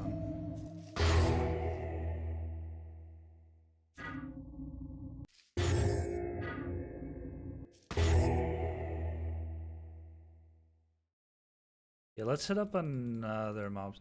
Let's actually let's see what else. Let's look for some mobs here. What about We might be able to kill some medium mobs even. The Melicars maybe. It's not too far away. Ooh, Hawk Revenants. We could go kill Revenants. That's not far away either. They might be a little bit too tough, but maybe not. Did I leave my mount somewhere? When is Steam launch? There's no set release date though for Steam. So I wouldn't even really guesstimate. I would say I would hope that it would be sometime this year. It's just very hard to gauge. There's no release date on it yet or anything. But a lot of the things that are going to be in the Steam version, they're going to test in this version of the game. So we're going to get to experience a lot of the stuff over time that they're going to put into the Steam version. So it sucks. I wish there was more news. I think they're being pretty quiet about it. They've said different things in the Discord about the progress. I just wouldn't, you know, I don't know, and they haven't said anything about, not even like a Q4 or Q3 or anything like that. There hasn't been any word really on even a general time frame. Yeah, if you go to the Discord, so go here. Let me see. One sec. Let me pull up my web browser. If you go here and then go to yeah, so if you go here and then if you go to the Discord, you'll need to verify on Discord. I mean, that's pretty much most Discords these days. And then you should see all the channels. And then let me find exactly where you need to go. So you're gonna want to go. Here it is. So the Discord has a forums section. In the forums section, it's the third one. It's called guides. And if you go there, people have a bunch of guides they posted. There's a bunch in there. And if you need like specific help, there's a new player chat in game. So you can ask questions in there. And you can also probably go to any streamer that's streaming the game on whatever platform. And they'll probably help you. I'll definitely help you if you have questions. I'll try to go over it as many times as needed because I'd rather just be helping people play the game, get into the game, because it's a pretty good opportunity. This might be a mob spawn that's just up on this hill. It is. I don't know if I can get up here yet. Let's see. Oh, I probably needed to go around the other way. Okay. We'll just go this way. Oh, there's Oathbounds too. Are these medium or these? Ooh, Jackal and Hawk Revenants. Yeah, these will be good to farm if I can get there. There's actually mob spawns that are like kind of hard to get to. You have to actually use different spells and stuff to get to them, which is kind of cool. There's lots of unique spots in this game, like unique spots in the world. How does crafting work in this game? Is something to be able to become proficient in or valued? Oh yeah, there's tons of crafting. Very big, long progression with crafting. Super duper useful. Most players will want to buy and use crafted gear. Crafted gear is much better than mob gear. Yo. Yeah, we heading out, so I figured I'd say see ya. All right, man. I'll catch you later. then. Teach everyone all the things, you know. All We right, need I'll all try. the I'll try, people. man. I'll try. All right. We can make our own clan. Have you noticed all the old clans are just like back? Like I noticed there's some a of that. Theo Yeah, I hadn't really looked. Absolution. I think I saw I think Screwless Absolution took. Yeah, in there's game. yeah, I've been seeing yeah. lots of people. I don't know if Nate Names. is actually Nate or if it's a different Nate. Who knows? It seemed like he was assuming the role whenever people were Yeah. like talking to him. So I don't know for sure, but yeah. Yeah. But alrighty, man. I'll see you later. All right, peace, dude. Good luck. Have fun. All right. All right, sorry about that. So let me show you the crafting. I think it's a little bugged right now. No, there we go. So this is all the crafting stuff, and there are crafting stations, but these are all of the categories. So you got jewel crafting, you got taming, which is mounts. You've got weaponsmithing, you got all these different weapons. You got all these weapons that you can craft within the different categories. You got tailoring, staff crafting, shade craft, which I believe is like, it's basically, shadecraft is kind of like armor smithing, but it's the armor for mages, I think. Or let's see. Oh, it has inherent enchantments. It actually says it, granting a bonus to mana, but a penalty to health. And I think there's blood crafting, which is a penalty to mana, but a bonus to health.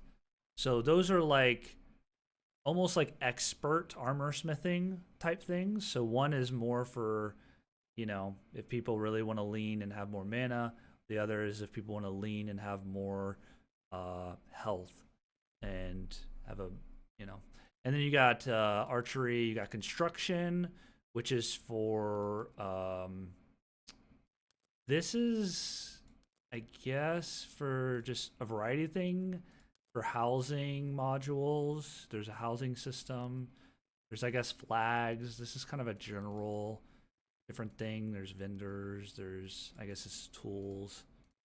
You got alchemy, which is in, I think alchemy is alchemy enchanting? I guess no, alchemy is potions, and you can combine enchanting mats. And then there's also Elemental Blaze, which is for Cithras. And then there's a housing deed. Some of the housing stuff is separated throughout the professions to kind of like come all together to combine to make housing deeds and stuff. You've also got dye crafting. I don't know what engineering is. You got shipbuilding, you got staff crafting, you've got scribing, which you can make different scrolls and books. Scrolls level up magics, certain spells, certain spell schools. Scrolls, you can make them and you can trade them, you can give them to other people, you can sell them, and those will level up your spells by just using them. It's another way to level up spells.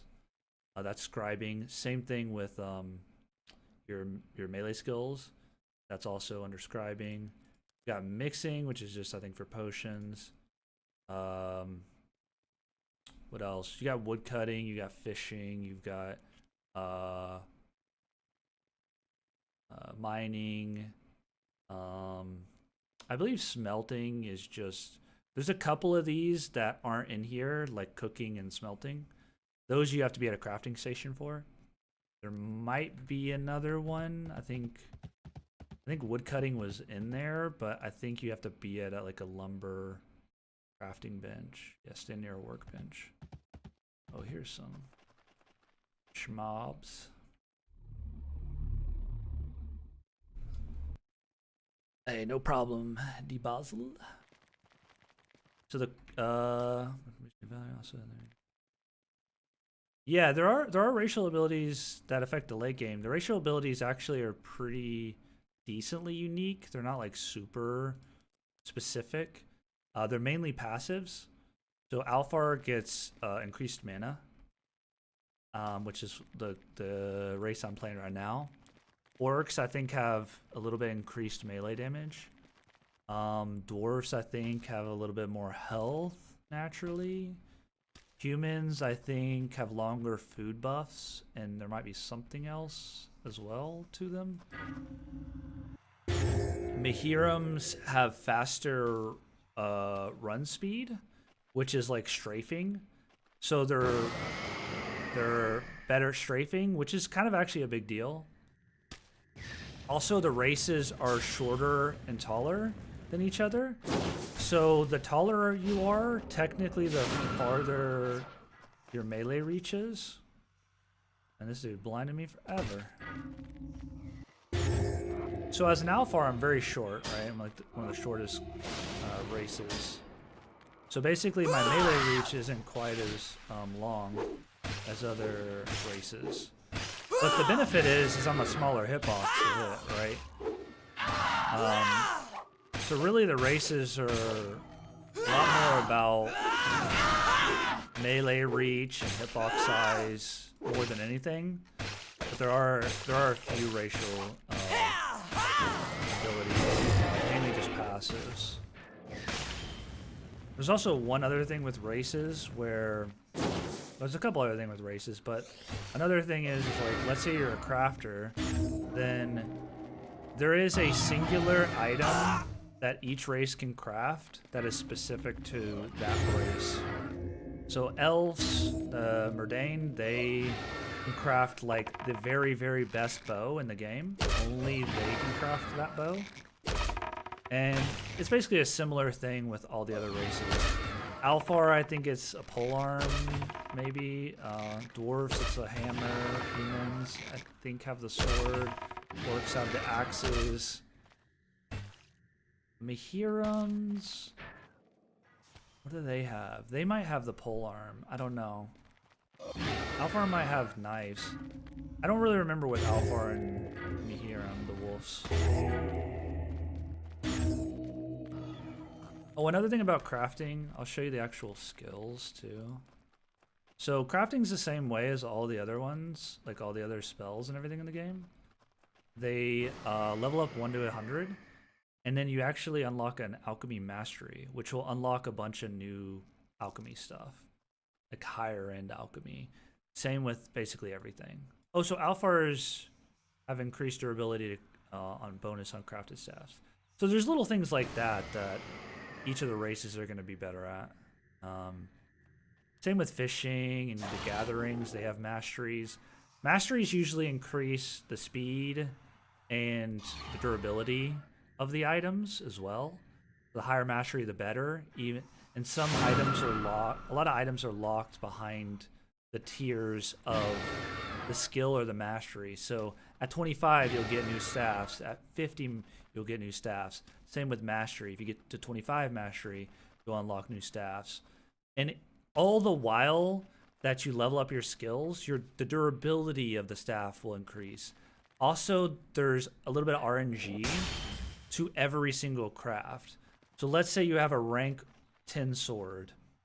Like, that's like the lowest other than rank 0. Then that rank 10 sword might do 5 to 10 damage. Well, you might get a roll that's the highest, which is 10 damage, or you might get a roll that's 7, or you might get a roll that's 5. So every rank has that range. And so you could get a really good roll on damage, or a really good roll on durability, or a really good roll on, I think it's mostly damage, but it could be attack speed as well. Might also be affected RNG in that way. And it also tells you who it's made by, and there's an auction house, so you can obviously sell all your crafting stuff. Crafting is super important in this game. Crafting is pretty fun. They made crafting a lot. They made a lot better quality of life stuff with the crafting as well. It's a lot easier to craft. It still takes, you know, it's still a bit of a grind. It still takes time to level up crafting and all that, but it's a lot more, you know, easier to use and do and everything. The crafting is pretty cool in this game. There's also dyes, so there's all these different sets of gear you can make, and you can also dye all the gear in different colors, different. Like you could dye your headpiece one color, red. You could dye your chest piece another color. You could have a Christmas suit. You could have a full red suit. So the dyes are pretty cool. That's fairly new to the game. So you also have that extra flavor you could add onto that. Crafting. The crafting is pretty in-depth. It's pretty cool. Yeah, there were straight up like people who just crafted in Darkfall for the most part. So if you like that's your jam, you can totally just do that.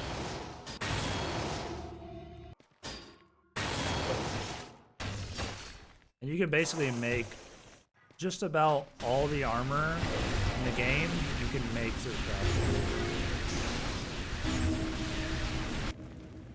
And there's also armor in the game that you can only get through crafting. Like you have to have somebody craft it to get it. Same with weapons and all that jazz.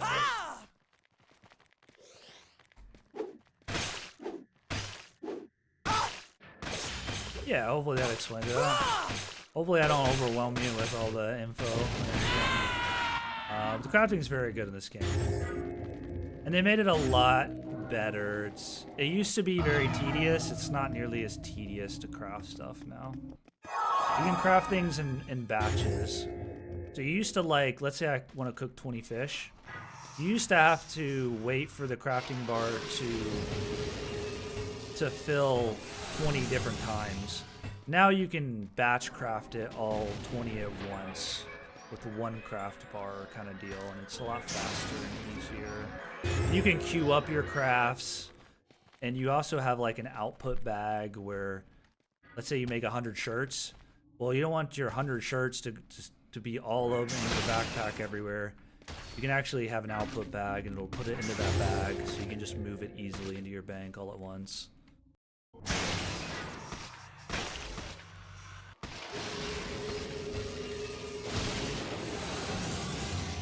Yeah, I would. Crafting is. I had a whole character just for crafting because I was just like. Kind of wanted a separate crafting character back when I played 4 or 5 or so years ago.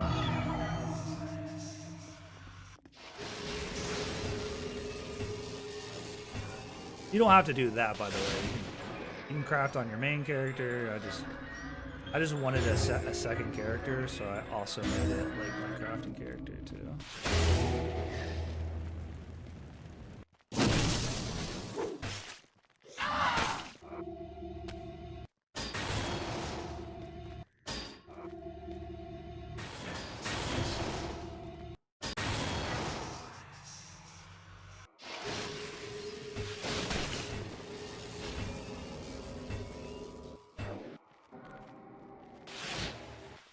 These dudes are squirrely. They are big though, so they're a little bit easier to hit than the other mobs I was fighting. And these are pretty easy. I don't know how much gold I'm getting from these. 92? That's not bad. Not bad at all. I do want to go... I think I want to go to the south spawn though, because this has 3 of 3. This one has 4 of 4. I don't know what these drop. I might want to try to kill these too. These are even tougher though. I think these Oathbounds are pretty tanky. I might not wanna I might still be a little bit too weak. Oh, this place is cool. What? Hold up, hold up, hold up. Oh, they got a throne? Oh, they got an elevator. Hold up. Okay, okay. Sorry, I've never been in this. I've never been in these ruins. I don't think I've ever been to the spawn, so.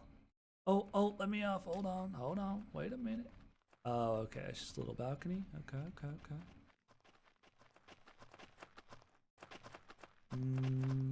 I would try to blast my way up there, but I don't think it's gonna happen.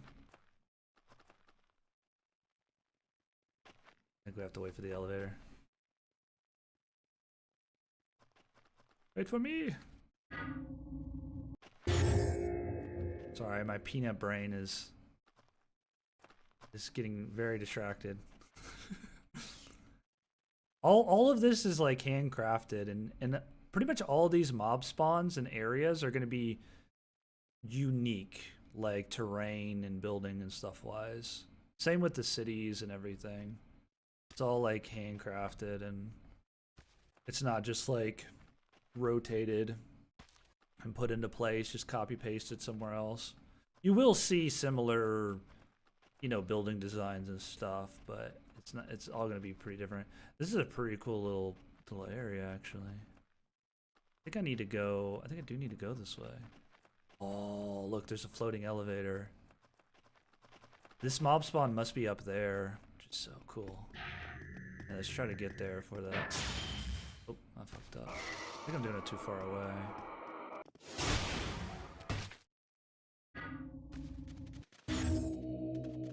Where does this elevator? Does it come down here? Oh, it does. Oh, I might have time.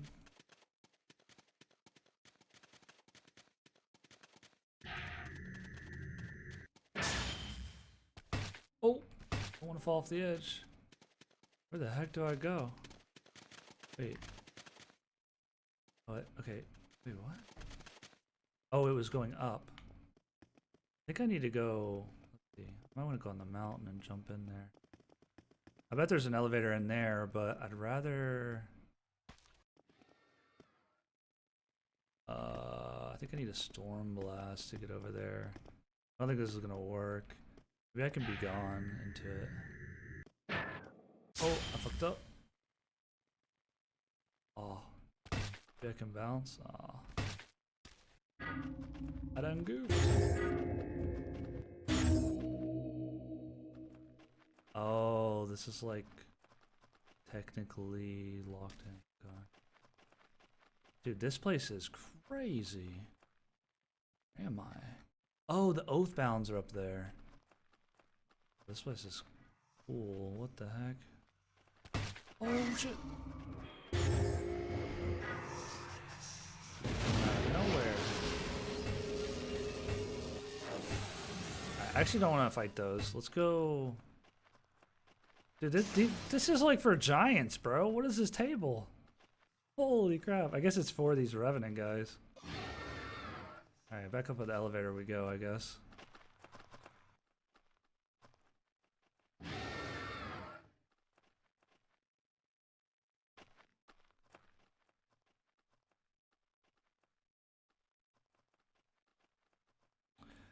Basically, you can kind of do whatever you want in this game. So there are people who just melee and archery. There are people who like the magic and will cast a bunch of spells. The reason I'm using so many spells, I wouldn't normally... Like, spells aren't that good of a way to kill mobs. Melee does just do more damage faster for less stats. The reason I'm using spells is to level those spells up, right? You gotta use them to level them. You gotta hit mobs with them to level them. That's the main reason I'm using a lot of spells. Because I'm trying to level up my magic. I like the magic in the game. But you totally don't have to use the magic at all if you don't want to. I mean, you do need to use like heals and conversions and like a few other utility spells that you do want to like utilize. But for the most part, yeah, you don't have to do magic. There is a class. It's probably the only actual class in the game. This elevator, is it moving? I don't know if it's moving. Okay, I don't know. There's something called Destroyer in the game, and what it does is it will lock out all of your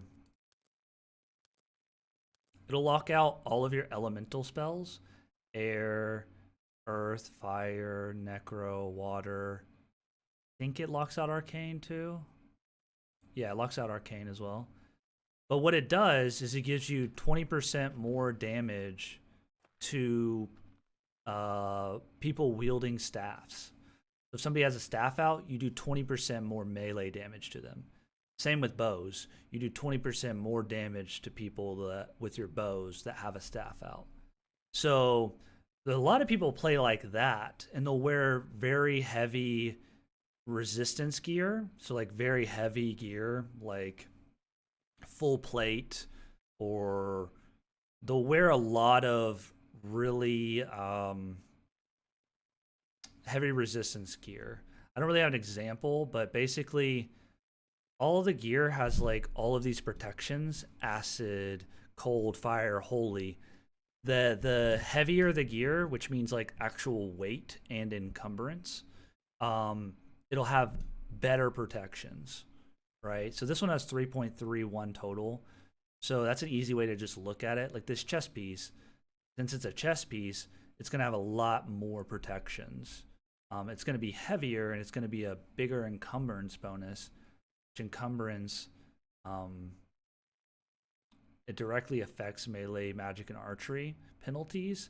Melee doesn't get any penalties to encumbrance, to the encumbrance stat.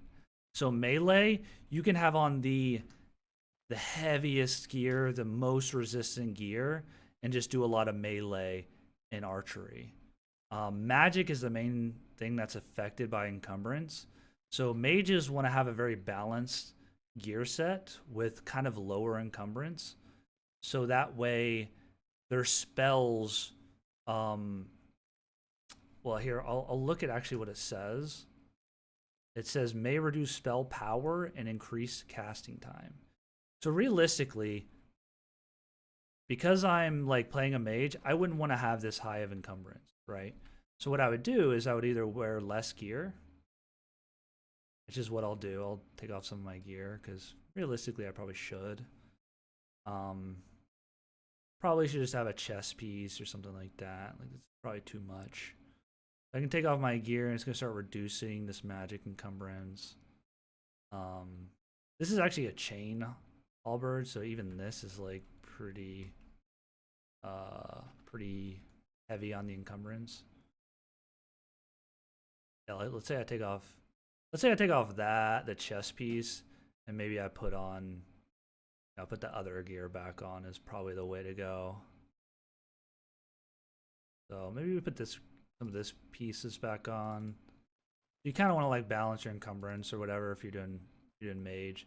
Maybe that's pretty good. You know, maybe take off that piece again. A lot of times you want to be at like around a marker, like maybe below 10, or maybe you want to be you might want to be below 20, so you might go to 19. So anyways, destroyers, they basically just melee, archery, and do like heals. And that's a perfectly valid way to play the game. And it's really, really good too. Destroyers are really, really good. It's just a different playstyle, right? So if you're not about the magic stuff, there is something for you with Destroyer. Just focused on archery and melee. I'm not currently Destroyer, but I could go and swap to it, and I could swap back if I wanted to, and I wouldn't lose any of my progress. You don't lose progress in this game on anything. Destroyer just like limits what you do, like what you can do, limits the spells you have, and it gives you a buff to your melee and your archery in that way. And you can switch to it and you can switch back, and you don't lose anything or anything like that. You can just freely do it. You do have to do it at like a NPC or something. There's a lot of Oathbounds. I think these guys might be tanky. Let's see.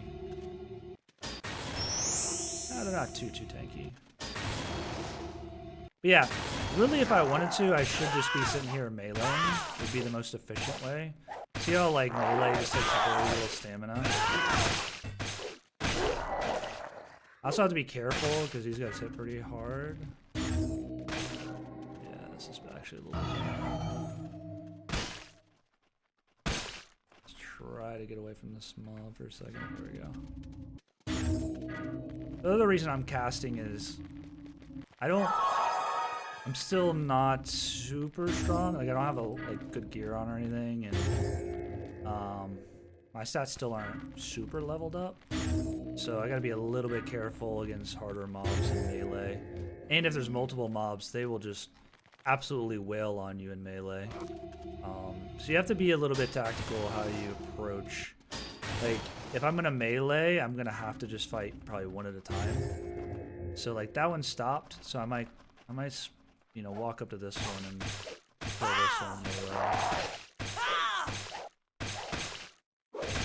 Also, different mobs are weak to different stuff. Some are, uh-oh, I'm not hitting that guy somehow. Some are weak to certain magics. Some are weak to bows. Some are weak to melee. Most generally are not super weak to melee, but melee is just the most efficient way to kill stuff most of the time. There's also stuff you can do to make it a little bit easier to melee stuff. There's debuffs that you can cast. So 110 is pretty good. Oh, and a lot of regs.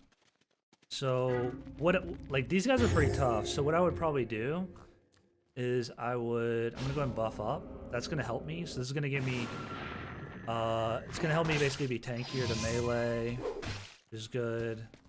And basically I'm gonna hit him with slashing weakness, and that's gonna it's gonna make me deal more damage with my sword. So it's a way to kind of like help me just melee them. So it'll decrease the amount of hits I need to melee them. And there's also debuffs you can do that will reduce their attack speed, or it might reduce their health or their strength or their stats and different things like that. There's also debuffs that will make them more susceptible to like fire damage or all different elemental damages. There's a fire debuff, there's a lightning debuff, there's basically every spell school's got its own, you know, weakness type debuff. Yeah, I probably want to hit these with piercing because knives are piercing, and then that way my knives do more damage. And most of the time, you want to use knives for PvE because they attack the fastest, so thus they do the most damage. But you really have to be really up close.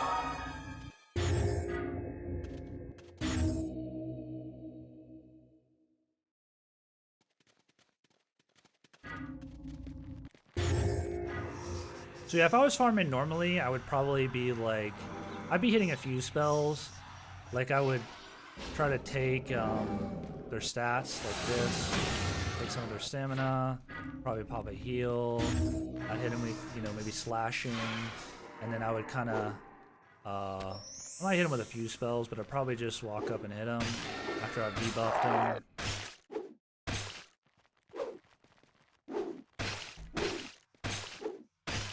And then kind of in between mob kills, you know, I might like keep my stats up a bit.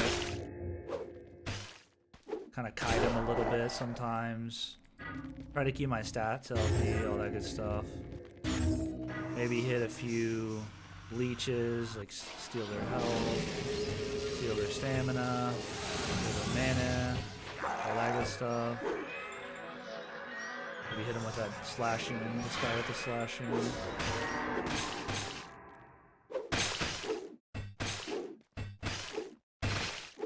So different melee weapons do different types of damage. Sword, axes, and polearms do slashing. And And then great clubs do bludgeoning. And then knives do piercing. Pole arms might do piercing as well. I actually can't really remember with pole arms. Heck, maybe even bludgeoning, I don't know. I think it might be piercing. I don't know, I don't know everything about the game, but there's debuffs for each one. So you've got slashing, piercing, and bludgeoning weakness. And there's many, many more debuffs, so there's all of these debuffs. And there's let's see, there's all of these debuffs for elemental magics. There's a ton of debuffs in the game. Almost too many, but it is cool to be able to have all those tools at your disposal.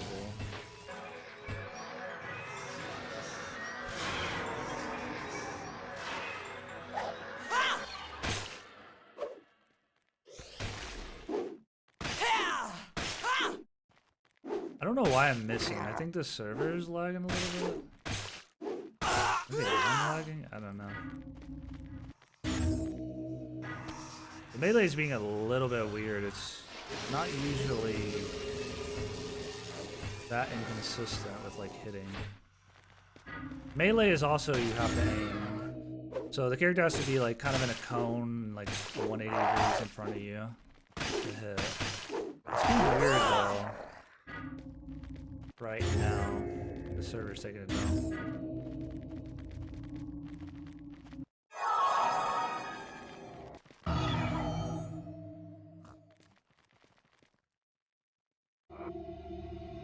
So I'm gonna pop a few buffs.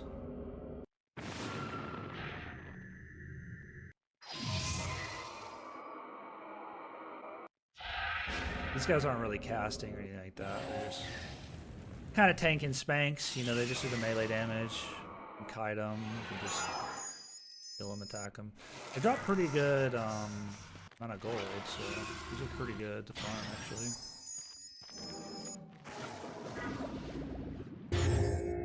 There's also water combat in this game.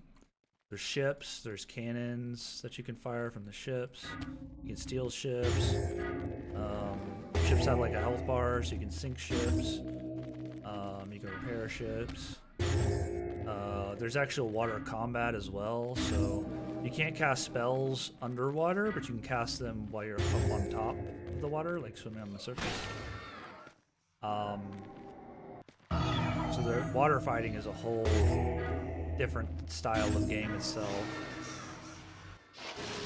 It's a lot. Water fighting is a lot about bow and arrow, and a little bit about melee, but mostly if you're good at bow and arrow and you have really tanky gear, then a lot about focus fire as well.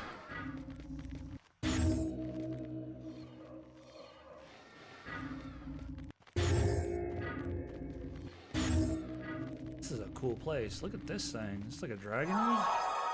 What is that?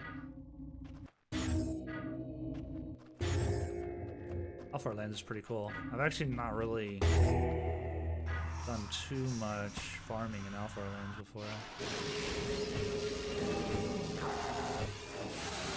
I usually play Orc or Human.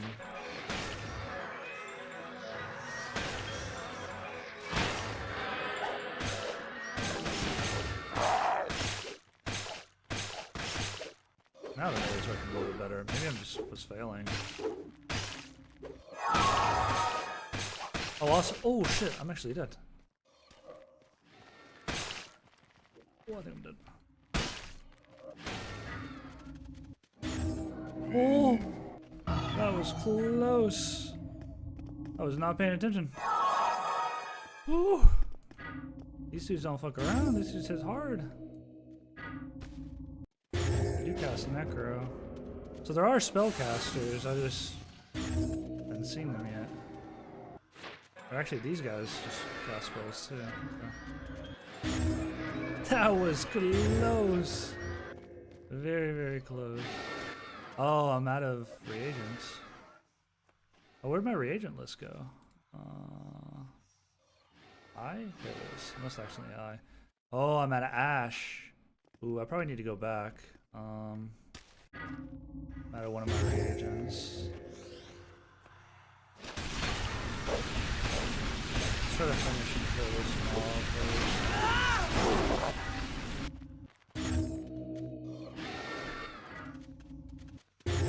Gotta be a little bit more safer. These guys do hit pretty hard. These guys are probably like right on the line of what I should be killing.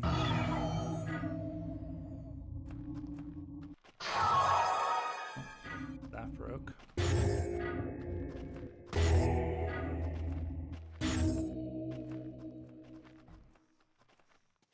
Just grab this.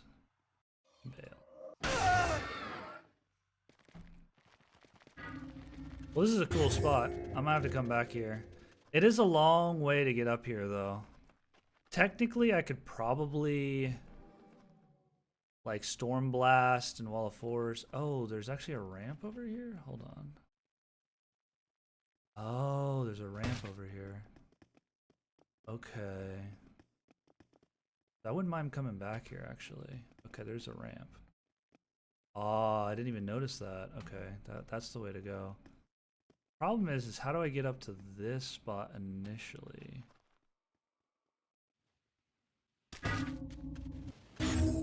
That's the question. I might be able to get up like right here is probably the best spot.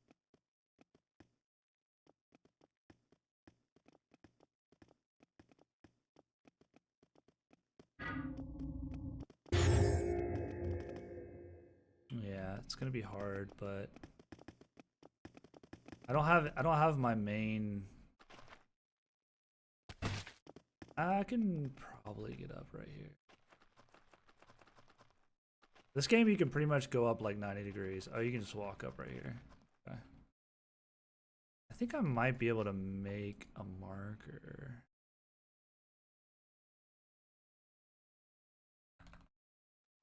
Way up. There we go. That way, I know where to go. Now I'm just gonna recall. I'll be right back. I'm just recalling to my little city. And, use the bathroom real quick. I'll be right back, guys.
All right.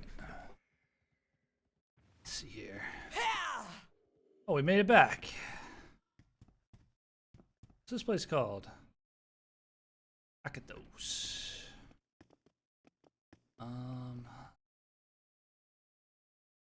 Okay, so we were over there. Okay, cool. All right, one sec. Let me things. Oh, I didn't close it.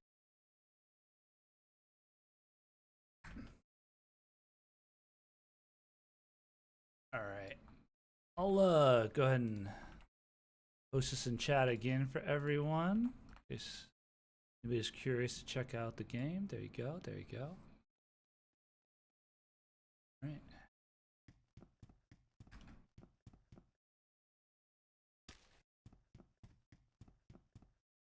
I think these guys have undyed equipment, it looks like. I think so.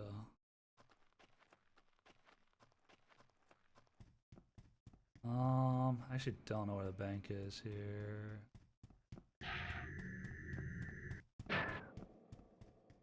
Oh, begunning is like not working very well. Some of the projectiles are being weird, and melee's sometimes being a little bit weird too. Okay, so it's that little gate that I have to go through. Get back out.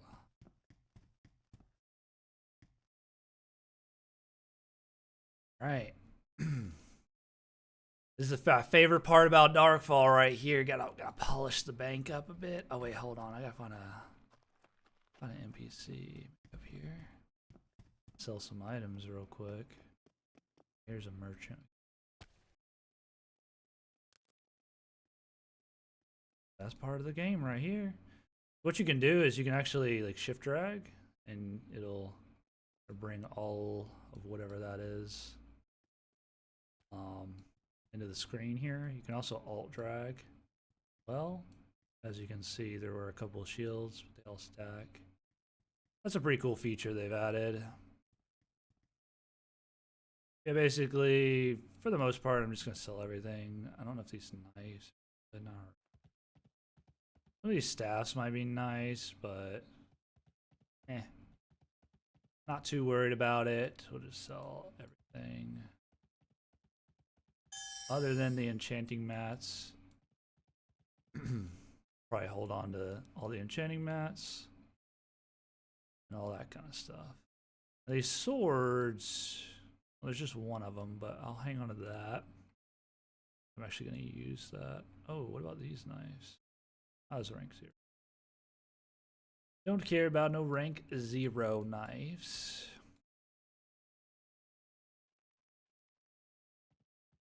And what about these bows? Rank 30 bow, not bad, not bad. I don't really care too much though. I'm gonna vendor it. Oh, now these rank only rank 10. A lot of different knives that I got. There's some rank 20s. What are we using? Oh, we're using these rank 20s. Okay. We'll hang on to these. There's only a few. Hang on to a few things.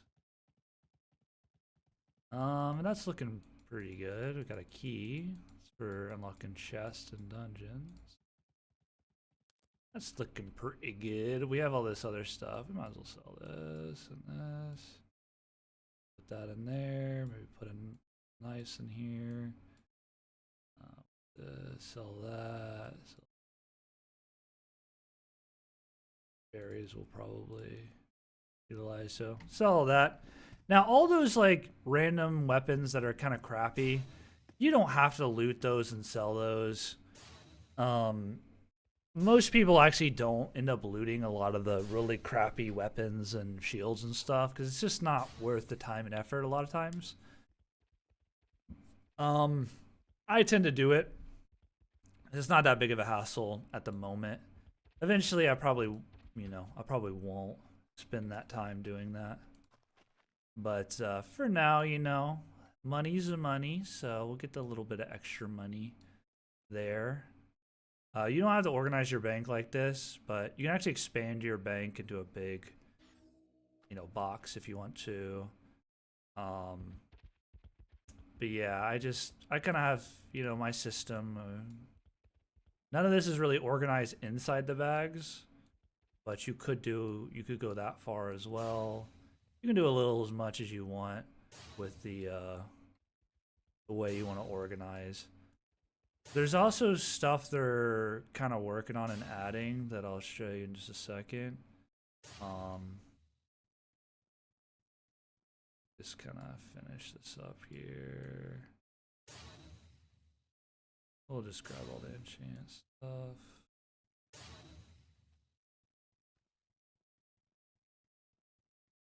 And I'll probably put drags in them. Go back out. Looks like I missed this, so I'll just there for now.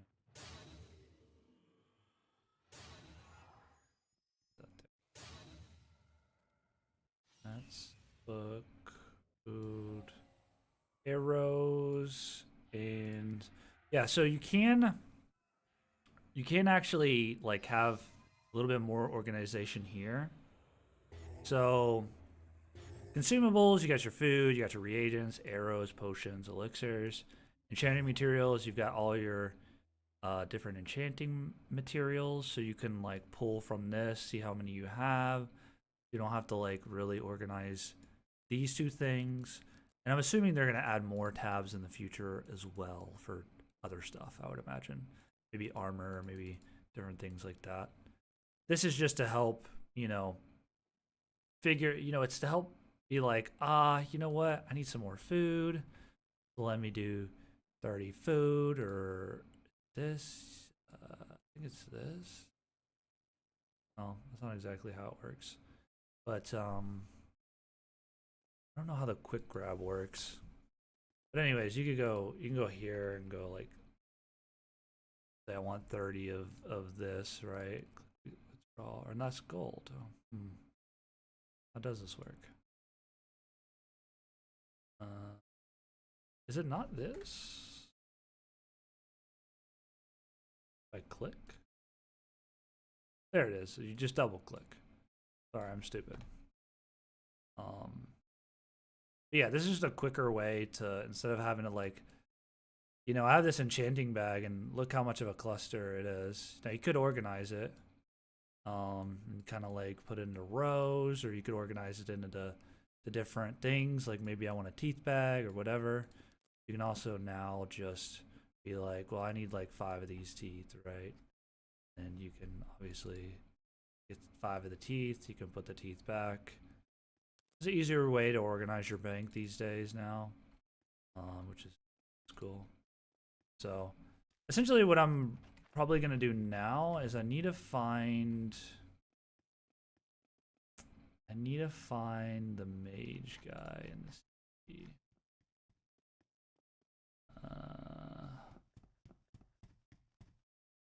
Oh, I think I see one. So I need some reagents. So I probably need more ash, probably. Yeah, I still need to level up my arcane. I'm gonna need more ash, and I'm just gonna get more of everything. So you go to the arcanist or the mage.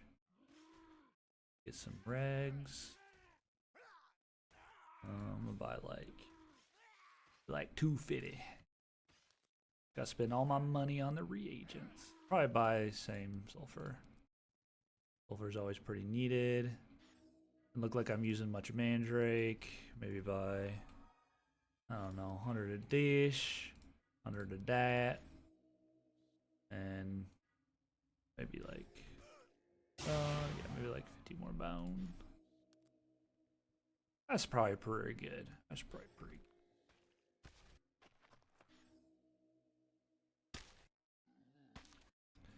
Oh, I meant to show you guys the auction house.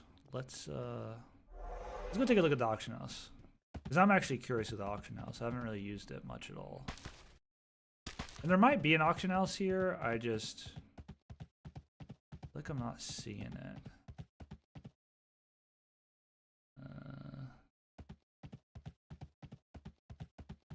Like I'm not seeing it on the map. I don't know if it has it marked or not. That's okay. Let's go check it out at the main city. We're very close to the main city, and the main city should definitely have an auction out. I guess we could also recall, but we might as well go check out the main Alfar city, the main capital Alfar city. Let's go.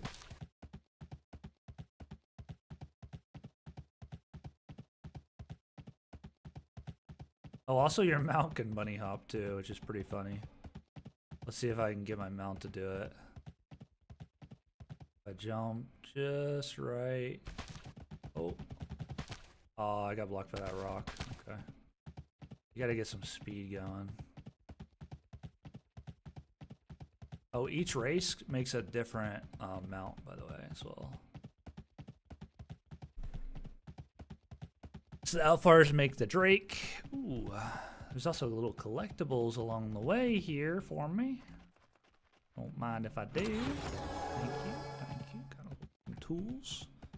Got a couple tools in my toolbox. Don't mind if I do.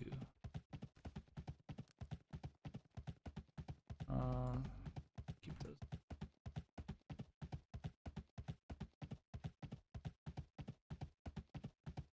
How do you get access? The game's free. So let me send you a link.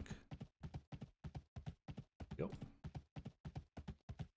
So basically, you'll click that link, and you'll sign up for an account, and then there's a download button. You download it. It's free to play, and you'll after the download, you open up a launcher. You'll log in, and then the game will start patching on the client launcher, and then you'll be able to log in after that. You'll be able to play. Now the servers might be a bit full or a bit laggy or whatnot. I had to wait a little bit to get in, but I've been in for a while now, so I don't know if other people are having that issue. There's a ton of people trying to download the game and patch the game as well, so you have to be a little bit patient with it as far as the download. And it just came out today about 5 hours ago. Yeah, it's not on Steam yet. It's not on Steam yet. They are gonna bring it to Steam. They're currently working on the Steam version right now. So this server is kind of a way to test some of the features that are going to be on Steam. And I can't tell you when the Steam version is going to come out because I have no clue. Oh, this is a cool city. I don't know if I went in the right way though, but yeah, it's its own client and everything. I can't wait for the Steam version because it'll be a lot easier for people to get in and play. Oh, this is cool. What the heck?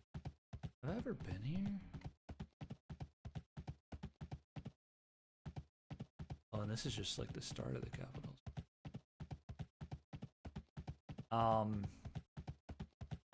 Yeah, it's free to play. It's gonna be out. Like it's just fully out.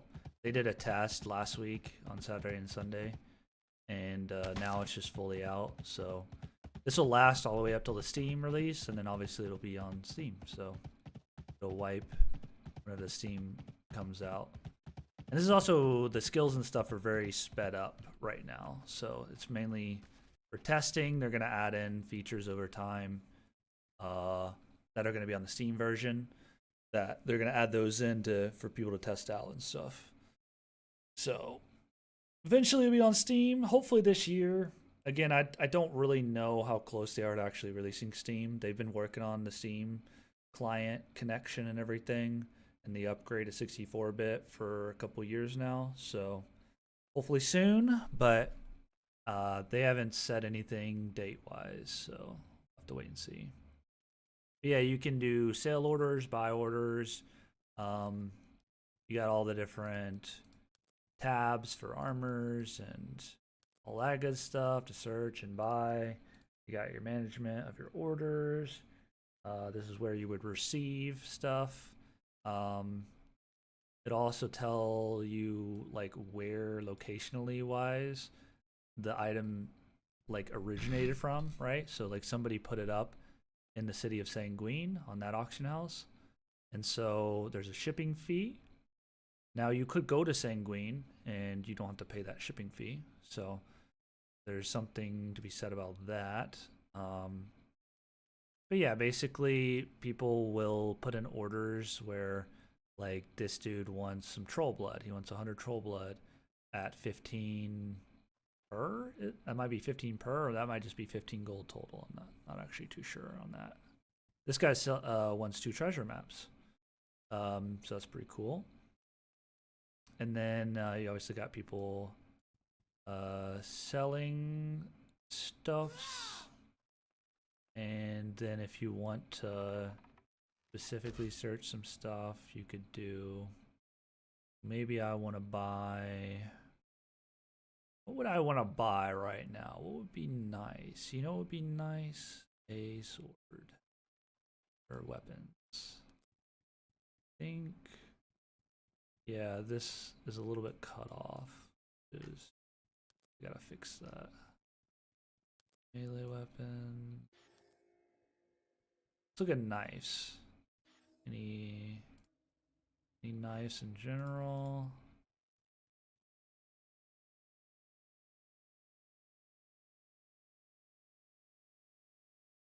I'm not too sure how the auction house works in its entirety. I think it would just show me if there were any knives listed. But figure I'll click this. Oh, here's some. So this is a rank 50 knife, 6,000 gold. That's actually not that bad. Obviously I'm not gonna pay that, but if I wanted to farm some better mobs, then I would definitely want to buy probably some good knives, or maybe a good great sword, something like that. But yeah, that's pretty cool. What we could also do is, I believe, I think you can sift. I don't know if you can sift by rank, but might be able to. Minimum quantity. Price. So I know what some rank 50s are called, so I'll just look for those. Dawn Razor I know is one, so like 5k. That's actually pretty good. I'm broke, so I'm obviously not gonna do that. But yeah, you know, there you go. This is probably what rank nobody's selling them. But yeah, there's probably not many people that can craft this yet. Yeah, there's only a few people that even can craft this. So, but yeah, you can search for all that kind of stuff. You can also just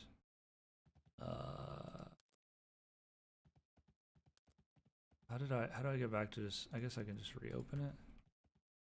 I'm not sure how you get back to the main menu.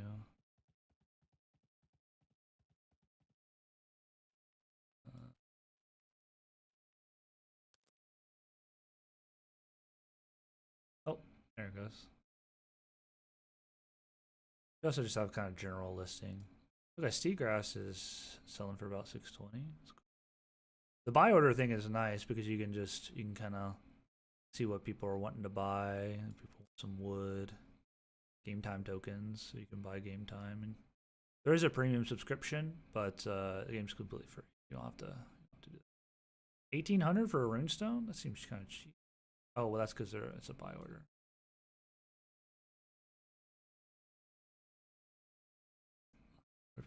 People selling full plate. Ooh, that's kind of expensive. I could be killing a lot better mobs though, to be fair. Mobs that the Oathbounds I was killing is pretty decent money. This is the auction house. It's global, so you can buy whatever you need, sell whatever you need. I wonder if I can see like the full list of buy orders, or maybe this is the full list. Because this is showing most recent.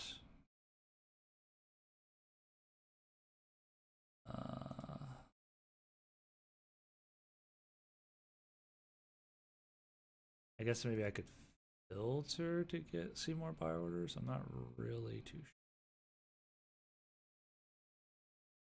Oh no, it's pretty cool. Pretty in depth. You guys have to just kind of come figure it out for yourselves, because I'm not too versatile, not too versed in it. Let's see. I think I'm good to farm a little bit more. Let me make sure I have staffs though. I do have a few staffs. Okay. Got a few swords, got a few knives. Okay. We're chilling. Oh, wait, I need to make sure I've got food. Might get a little bit more food. So food gives you nourishment, and nourishment basically is like passively gives you stats. Right, so let me grab like 30 of this. And that way we got some extra food. Need to heal my mouse.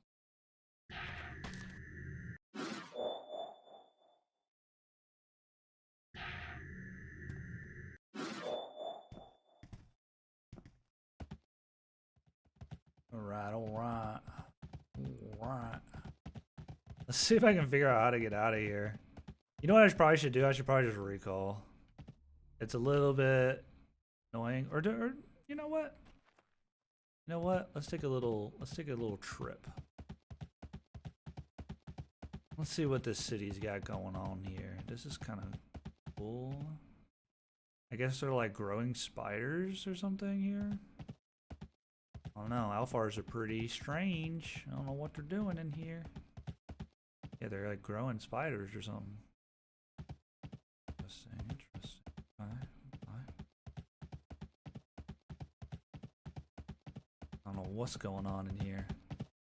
You got some suspect water leaking out the ceiling here. I wonder if you can like swim down under there or something. I guess you could. I don't know if there's anything down there though. We'll take a little gander around the city real quick. So this is a capital city for the Alphars. Basically dark elves.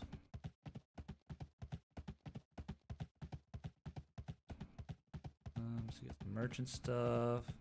I think this is the back exit of the city here. Yeah, the pine stones up here. Pretty cool, pretty cool.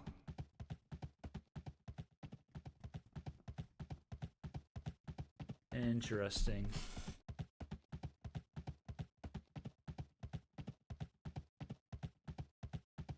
Oh, I didn't realize camera's not like perfectly. There you go. Like a little bit off.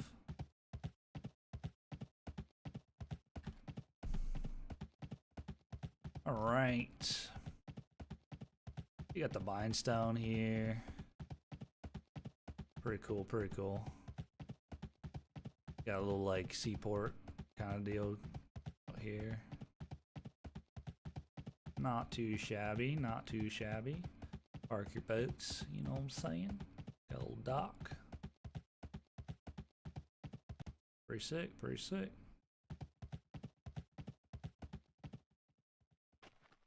Alright, let's just recall. It's probably gonna be slightly quicker. I'm having to kind of traverse back through. Even though recalling takes a minute. Well, we can look at the map and stuff like that. So let's uncheck very easy, because we're kind of past that in general. So we got some troll lords.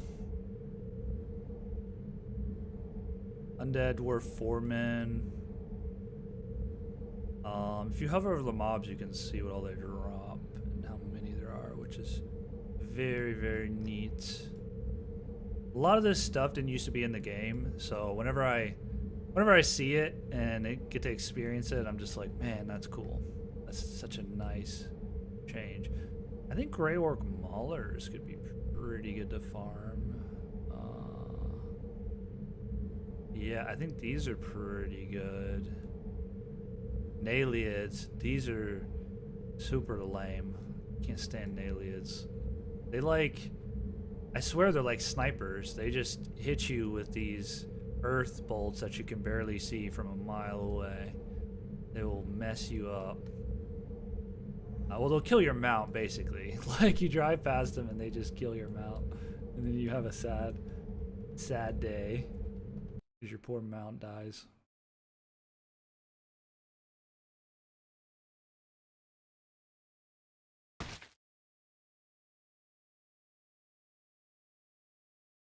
Yeah, I think medium mobs probably be pretty decent for us right now. That's probably the way to go. I think we're gonna go back to those Oathbounds. That was a pretty cool spot to farm, to be honest. And we didn't have any competition too, which is be on our lonesome. Wait. Where are my staffs? Where'd my staffs go?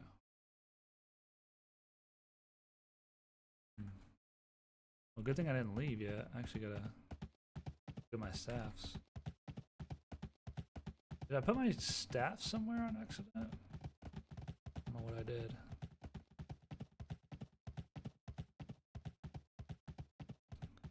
Definitely need our staffs, because our spells won't rank up if we don't have an actual staff. We got our starter staff, but it's not gonna let us rank up with our spells.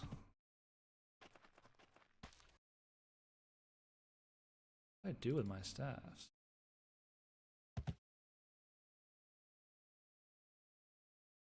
Did I drop them on accident? I mean, it doesn't really matter. Who cares? Maybe they bugged when I teleported. Yeah, because I had some other knives. Did I sell them? Maybe I sold them? I feel like I sold them. Maybe. Actually, I have no idea what happened. Oh, my Ashen Resin are gone too. Oh, I remember this bug. Oh, I might have to relog. My Bindstone on cooldown? I think it does have a cool.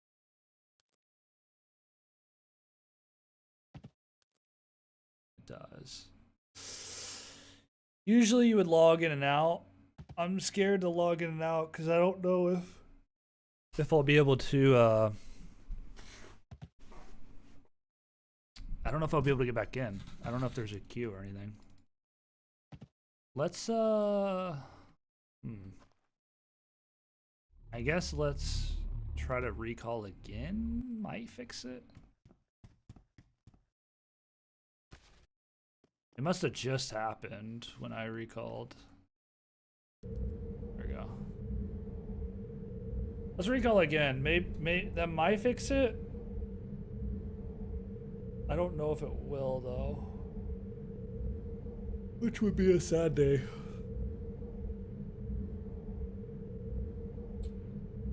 Alright.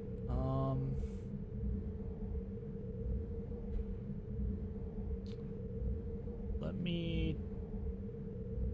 me also try something while we wait.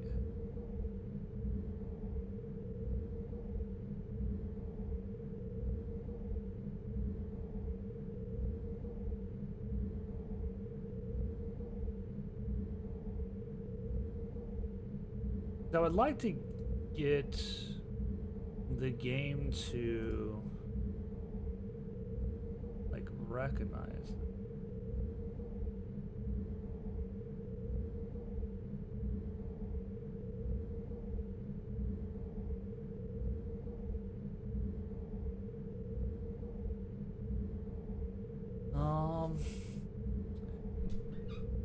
Sorry, I'm just trying something. I'm trying to get the game to show without having to show my monitor, just so it'll show the game itself.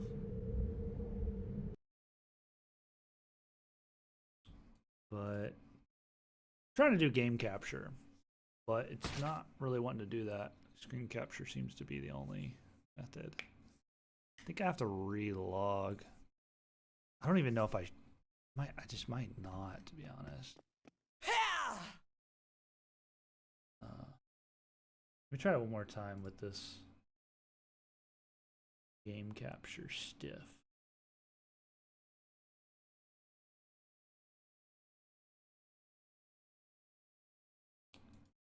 Maybe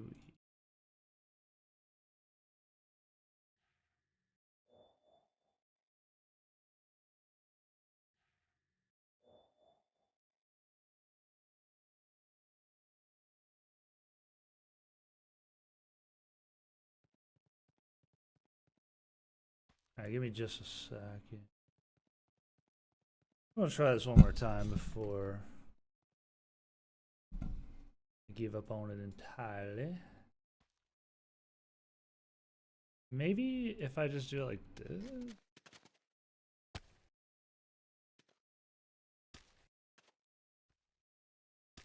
That's not capturing it.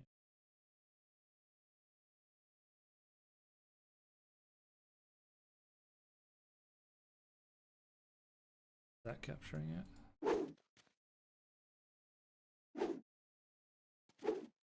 Oh, okay. It ain't working. That's okay though.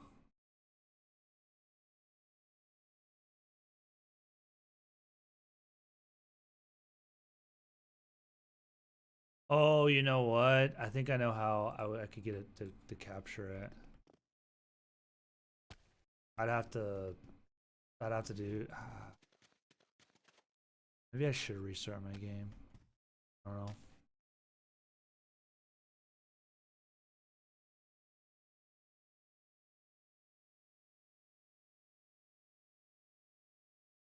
Let me try it one more time.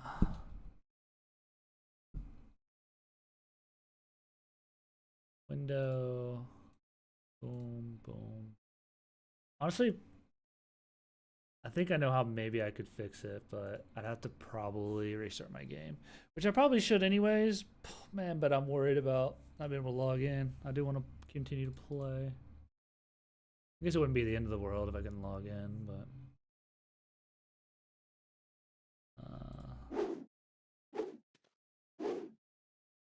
yeah, it's not popping up.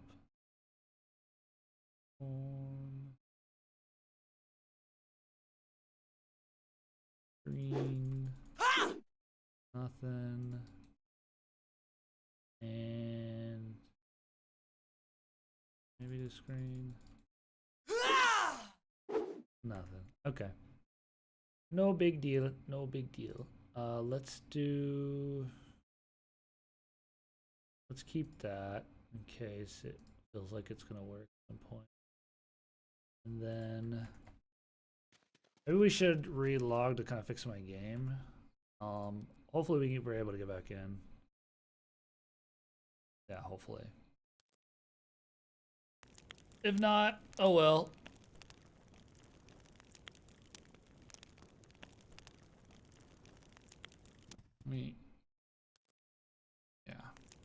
Yeah, fully quits. I was about to say there might be a log off, but no. Wish me luck. I don't know if I'm going to be able to get back in, but wish me luck, friends. All right. What I'm going to also do is hopefully this will fix my issue. Well,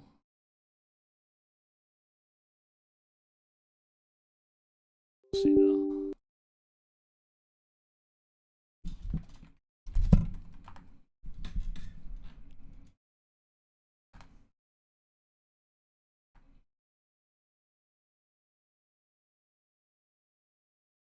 Oh, nice. All right, we're good. We're good. We're able to log back in. There might be a safety window where you can like PC and still keep your spot or something. Oh, I'm still not technically logged out of the server. So if you ever log off the game and try to get back in right away, technically your character stays in the server for like a little bit amount of time. So you have to kind of give it a minute. There we go.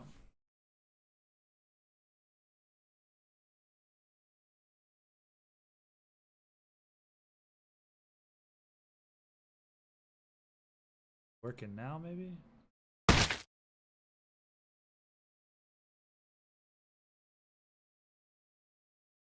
I thought they had fixed that bug a long time ago, though.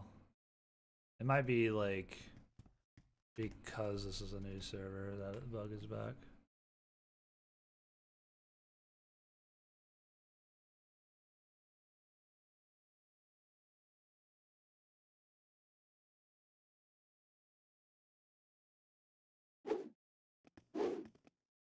Sorry, I'm still trying to get it to pull up on this.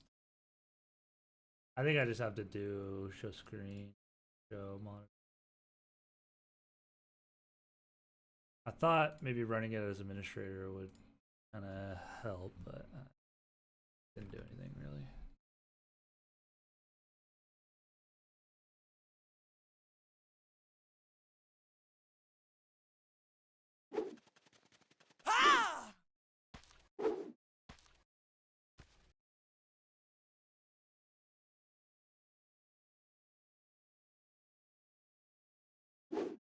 Alright, whatever. Not a big deal. We're back in. Our reagents are back. Staffs should be back. Yeah, there we go. Wasn't quite as scary as I thought it was gonna be.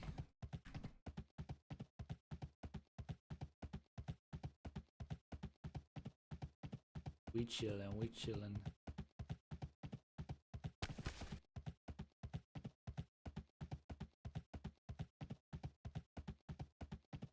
Yeah.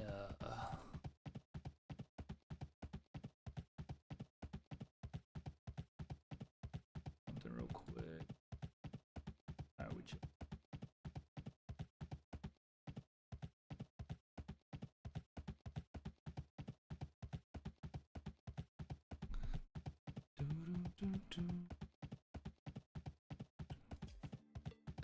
Put some music back on. Now we just vibe and play. Let's kind of lock in and get some gold. That's what we need. We need to rank up our spells a little bit. We need some gold. We need to finish arcane magic. I really need to level up my melee as well.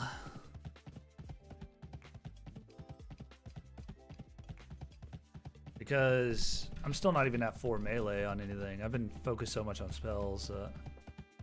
Been kind of disregarding my melee quite a bit. I think we're at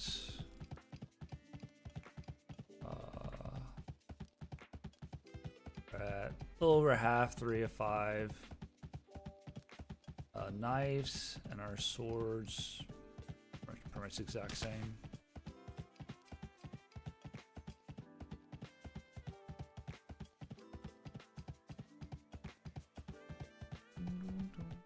Alright, so we need to head east because that spot that we found is a good way to go up to those Oathbounds.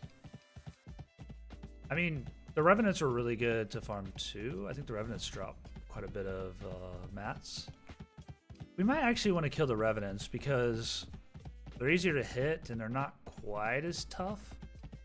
And they're probably going to be...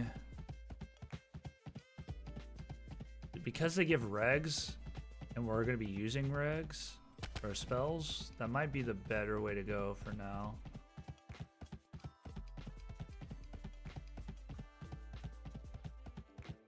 I don't know.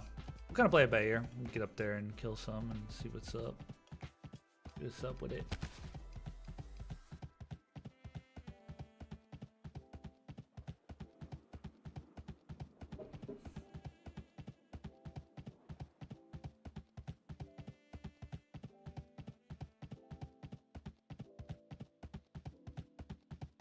There are a lot of people streaming and playing, y'all. Kind of curious. Oh yeah, a few people streaming, playing. That's what's up. what's up. That's what's up.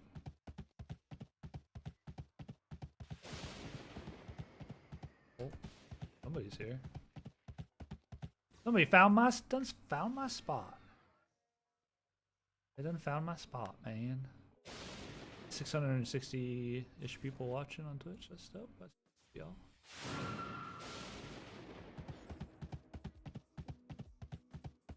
That's what's up. That's what's up. It's good to see. Good to see. That's okay. We can share the spawn. I could also go to the Oathbounds. He might actually be at the Oathbounds as well. Or I could just go to the north. That north spawn's good too. Honestly, there's quite a few good spots here to farm, so all about it. I'm about it. For it. I am curious if some of the harder mob spawns can hyper spawn or not. Like, can the medium mobs hyper spawn? Can the easies hyper? I know the very easy can hyper spawn, and I think the easy can hyper spawn too, but I'm not positive. Let's get up on our mount. I don't want to get my mount killed.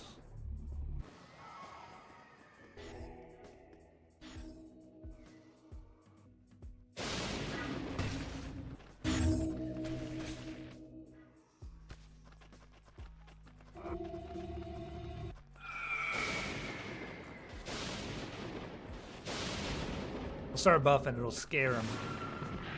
Is he at the Oathbounds?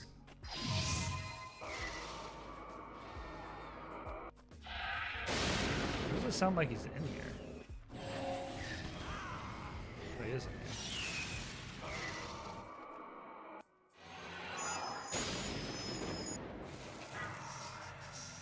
Okay, strong buffs. Yeah, we might go up to the Oathbounds then. This.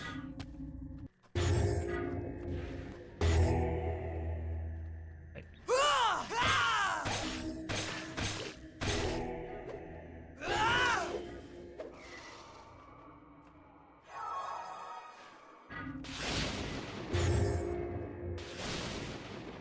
We'll head on up to the Oathbounds. Oh, it's cool. It tells you assist. Never used to really do that. I guess you get kill credit so you can loot as well. This elevator is a little bit long. Oh yeah, I forgot there's a ramp. Completely forgot there's a ramp. Can I get up there? It's the question. The question.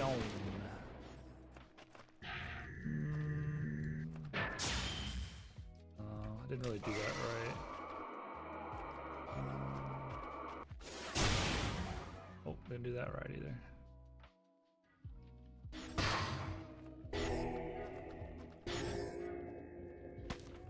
Oh.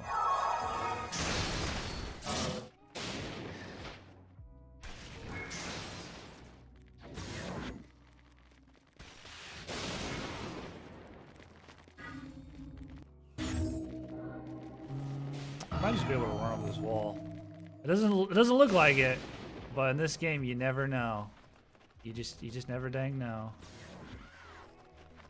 I guess I should have taken the elevator. There's got to be a way to get up there. I mean, I got up there from the other way. Oh.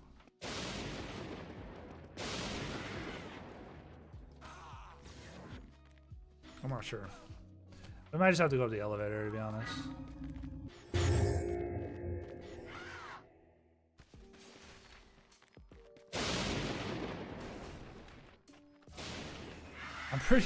I'm pretty sure this might be. It was like we were watching one of his videos.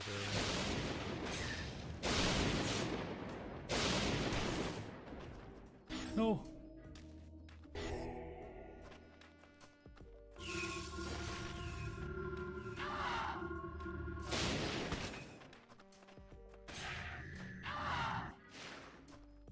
Suck.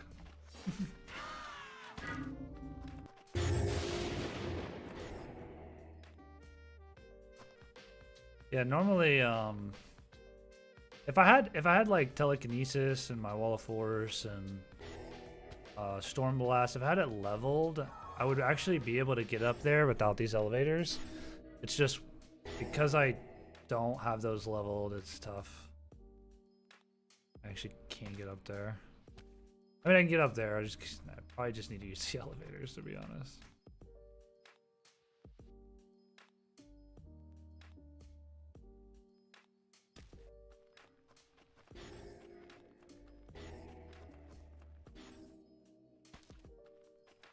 Oh, I could have just used this.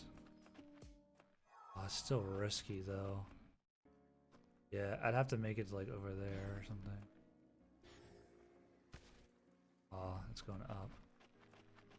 See, when I came from the other way, I didn't realize this was actually like incredibly steep. Actually, I might be able to get up right there. Oh, I'm tempted.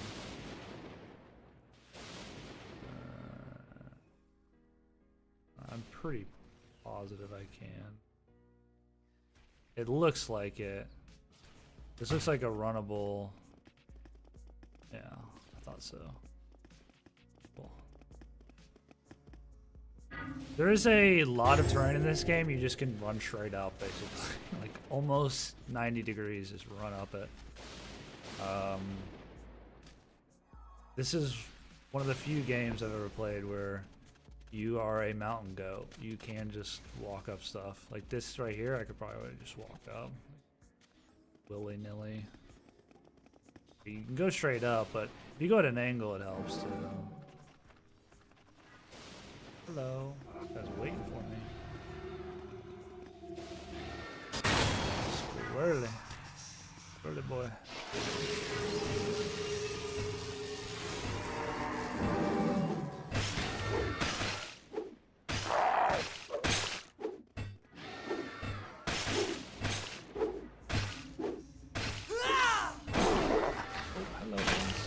Gosh, that's a lot. That's not good.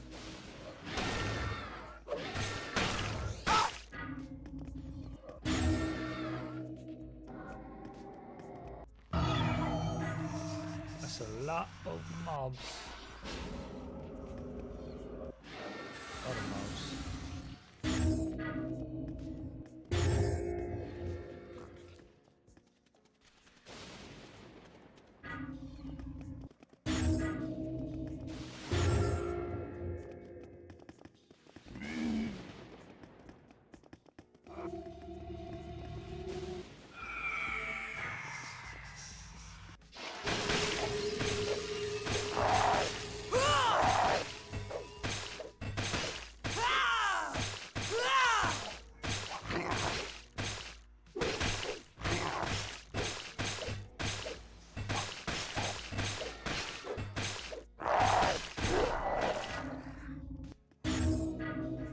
Very cool.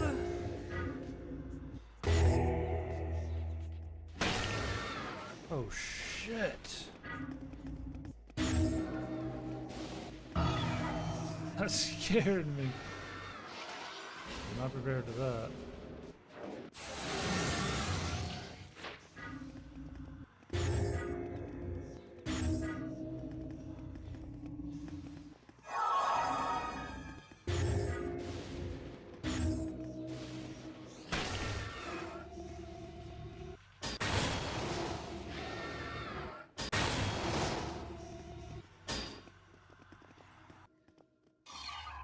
I do not want to be fighting these on this mountain like this. Actually, these guys drop a decent amount of regs too.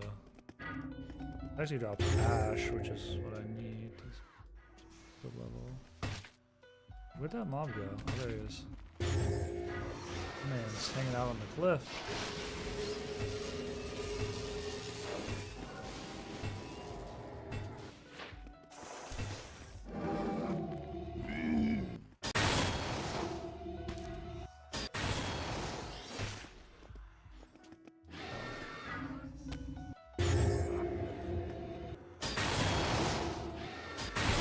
Actually, the server feels pretty good after logging in and out. Feels pretty crispy. There's somebody else up here. Probably still him down there.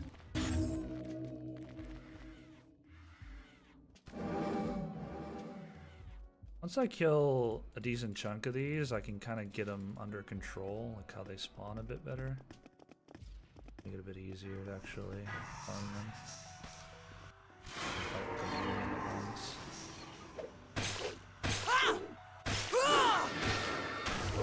You can also do this thing where you can use one mob to kind of block the damage from the other one. You can do it with melee and range, which is pretty cool. Nice little trick.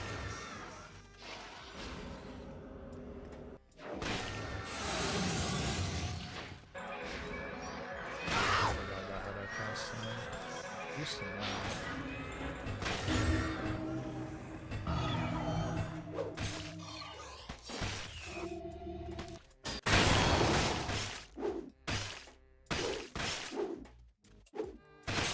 Actually, trouble.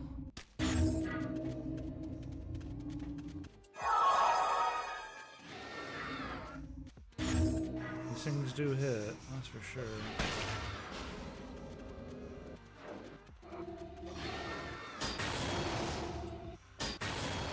It's like going through them, I don't... It's actually throwing me off really bad.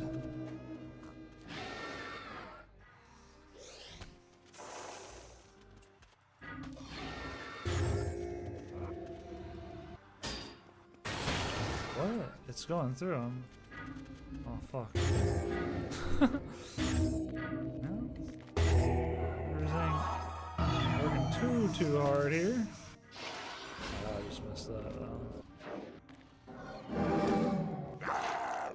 I don't understand. Oh, I'm just missing?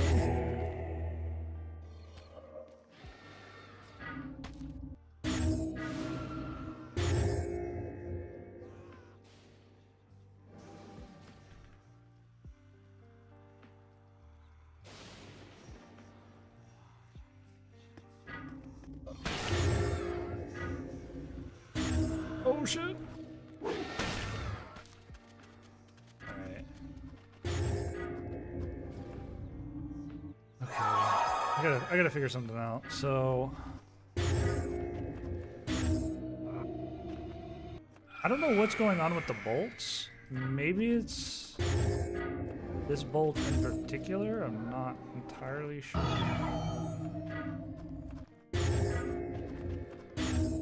It's kind of something I need to figure out. I need to rebuff too.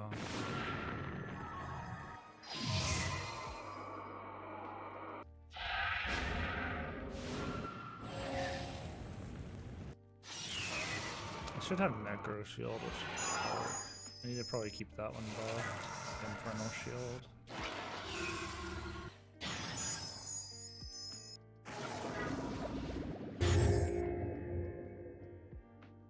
Let's have ourselves a little sit, a little rest.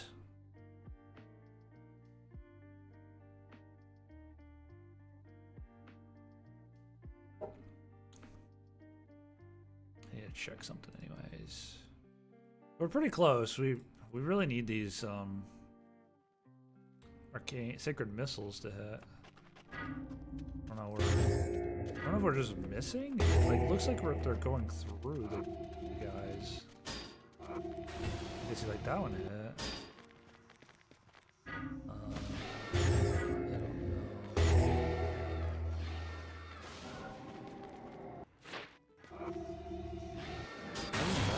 No, it's like that hit.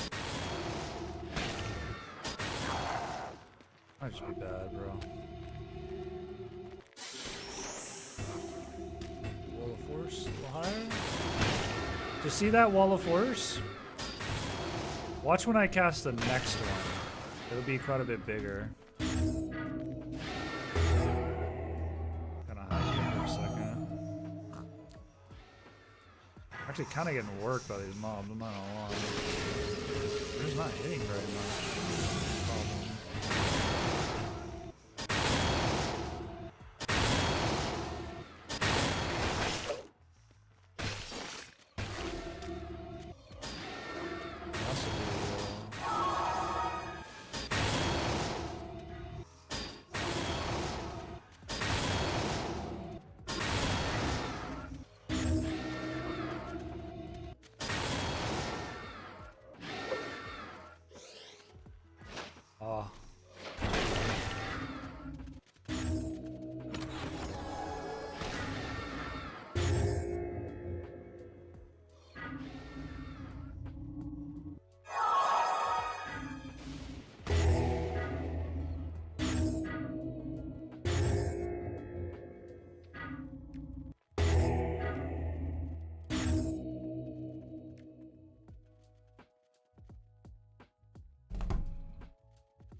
Alright, get it together, get it together. We gotta figure this out, because we're kind of getting owned. We might need to get the mobs to a certain area or something. Might help. We can get the mobs to stand still and cast at us. Alright, now watch this wall of force. It should be quite a bit bigger. Not that much bigger, actually. But it should be more, like, effective. See, yeah, here, I'll run into the next one. You'll see it. It actually starts to, like, lift me up and stuff now.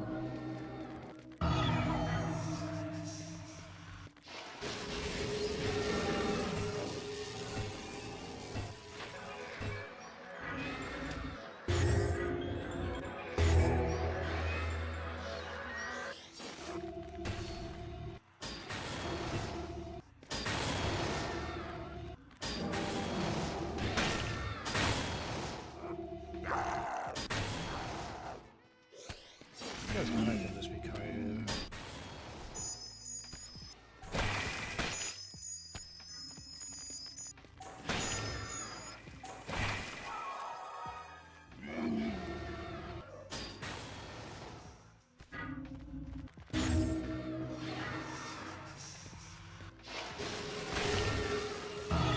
I need to start probably using this cover. The bolts are pretty insane.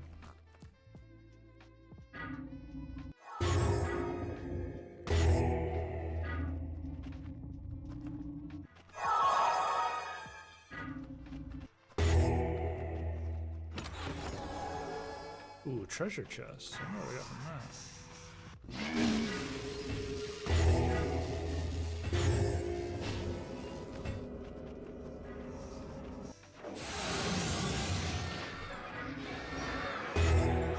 Let's get some stats back up so I can cancel these fools.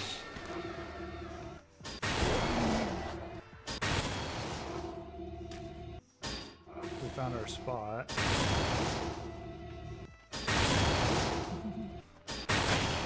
Curved into a wall.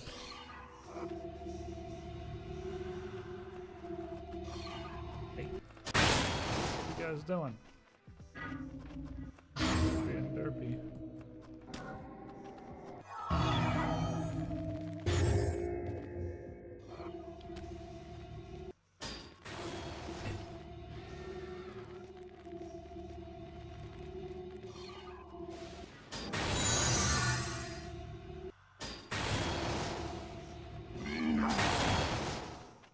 Maybe this, I mean, this is probably a good spot. We figure out kind of how to.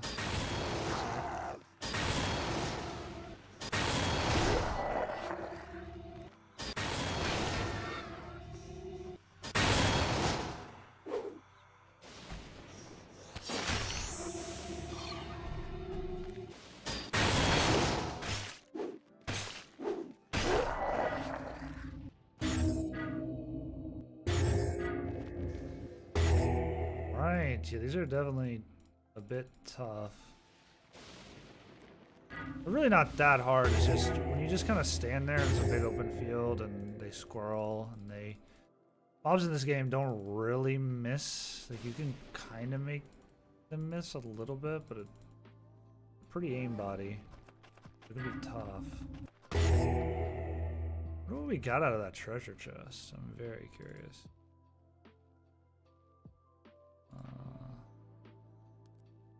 I don't know. Treasure chest working.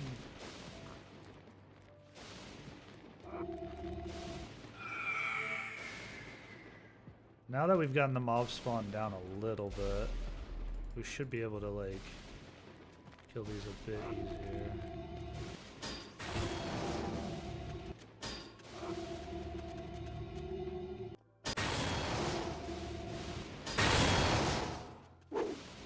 We should be almost done with Arcane as well. It's like their legs are non-existent. Oh. Can't take two at once.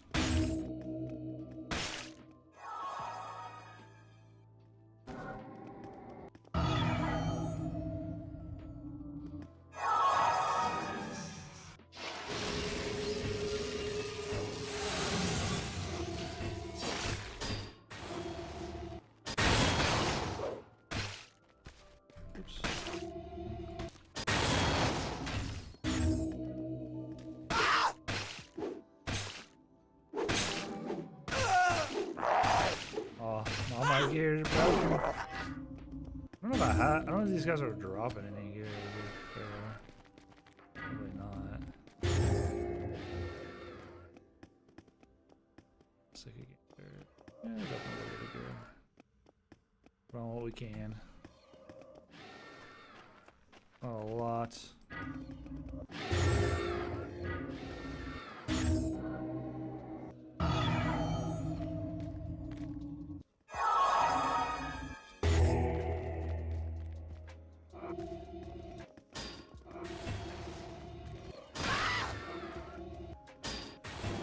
Pretty close under there.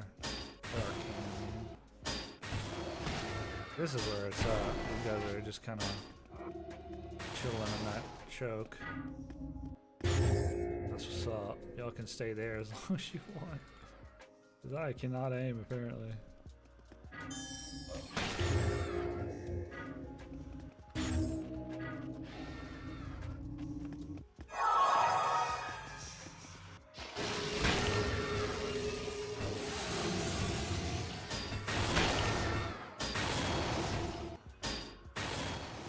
Probably should check. Oh, it's at 100. Okay. We don't actually have to do that anymore. So now, for the most part, we just level whatever spells we want to use. So I'm just gonna start mixing in quite a bit more stuff.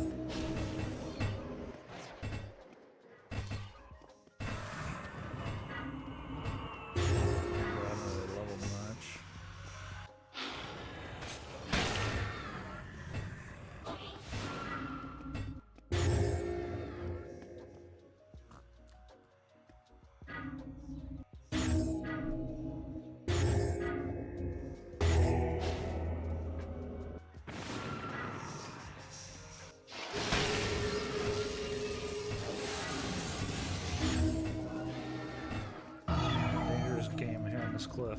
Really don't want to fall off.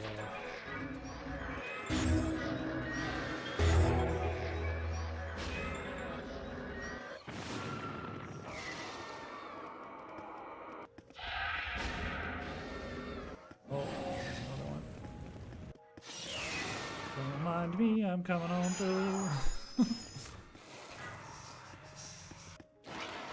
I have my binding set up in a way where I can cast my buffs super individually.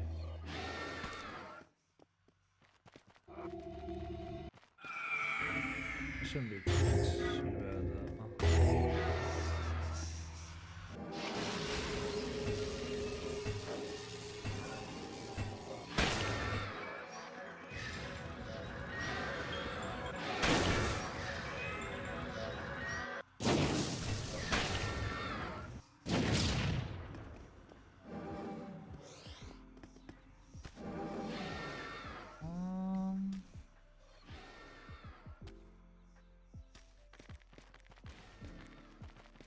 Might want to. I don't know what our Inferno is at.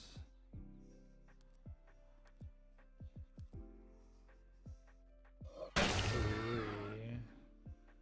Blizzard is kind of cool.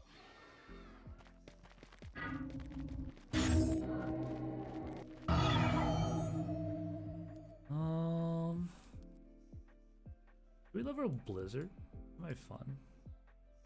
Always exploding charge is nice. I've never really leveled Blizzard. So there's like certain categories of spells. Excuse me. People call them like rank 50s or rank 90s. Certain categories of spells. And the rank 90s are basically it's kind of plays true to its term, right? So it's a rank 90 spell, right?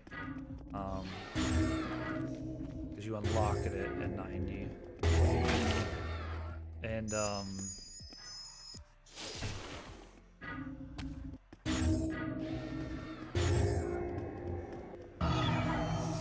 so there's quite a few rank 90s. There's kind of one in each. There's one in each kind of elemental spell school. And Never use Blizzard. People tend to use Inferno, Holy Flames. They tend to use the Fire one, the Lightning one. They use the Necro one. I don't really know the reasoning. It's probably just preference. I'm not really too sure.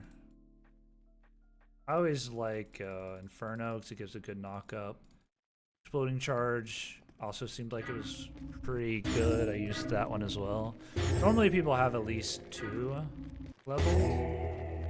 It doesn't really matter which one you level too much. But I might level Blizzard because why not? You know, we don't really use this one very much. Kind of curious what it looks like. They share cooldowns. I don't think it matters when I level.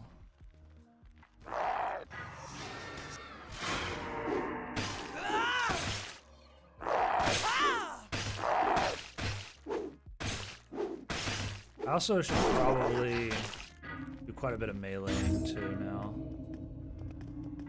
So I really need to start leveling the melee more.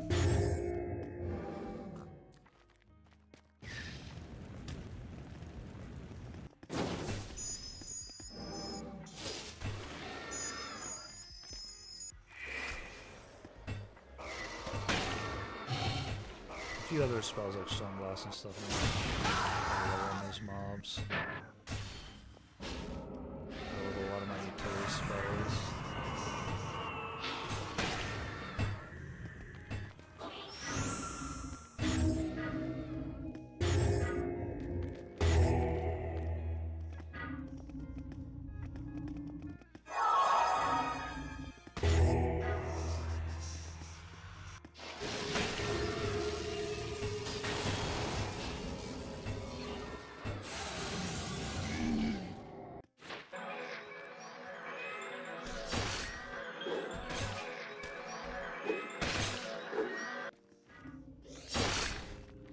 I think I need to put first available. I think the raise. I'll have to test how that works actually.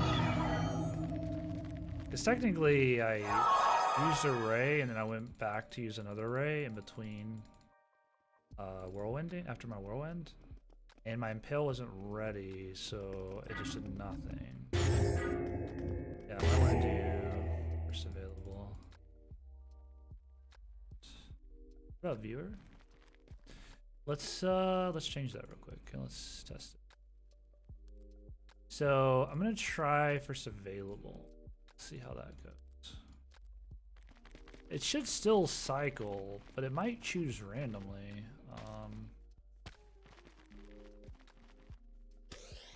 It still chose impale. That's good.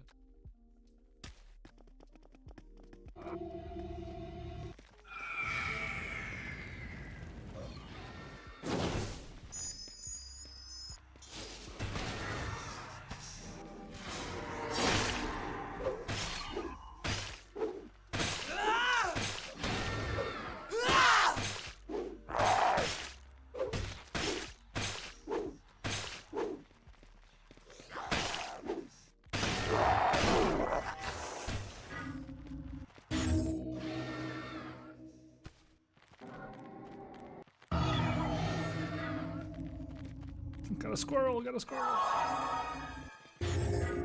Oh, don't miss.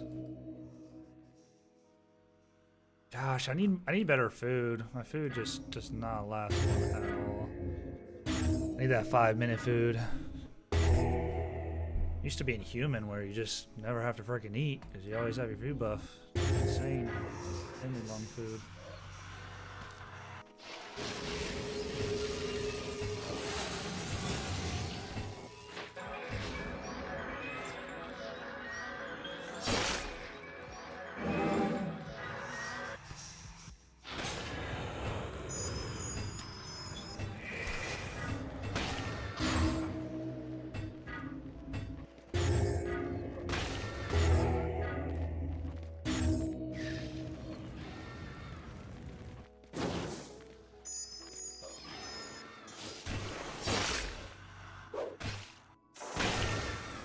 first available is better, okay, for raise in particular.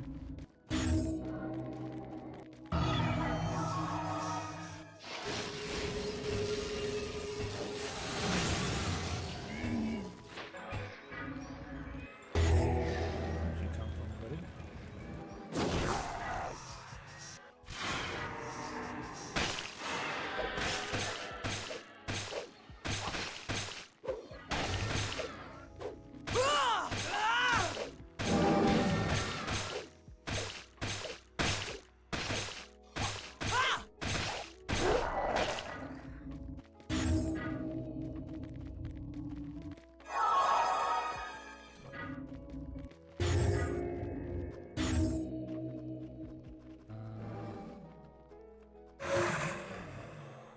I honestly forgot what my rage button was. I had to stumble around and figure it out there for a second.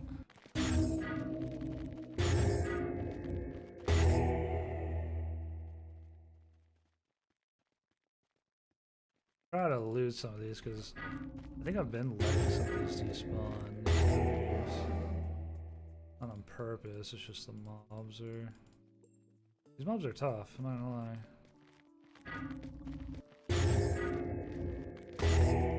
I'm also just missing a lot and...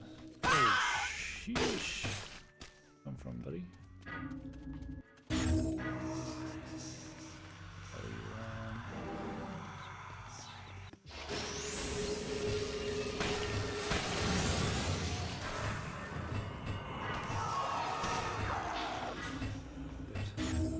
It's just so much damage, isn't it?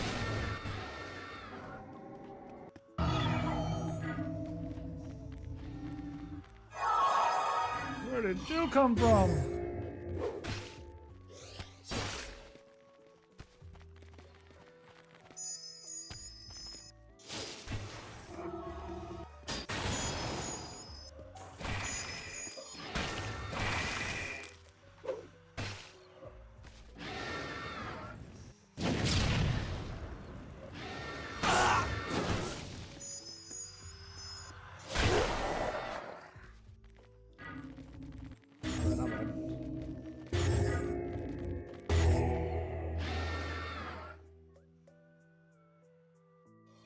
Can't please. No joke. They ain't no joke.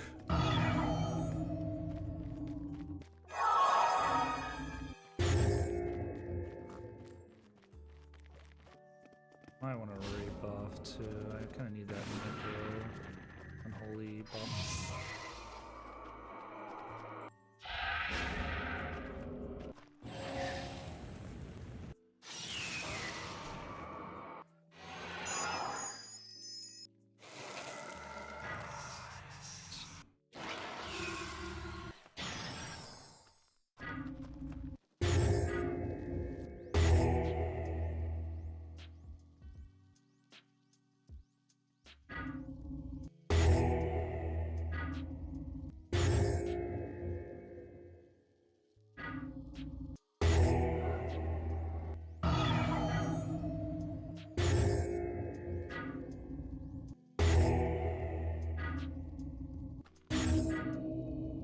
That.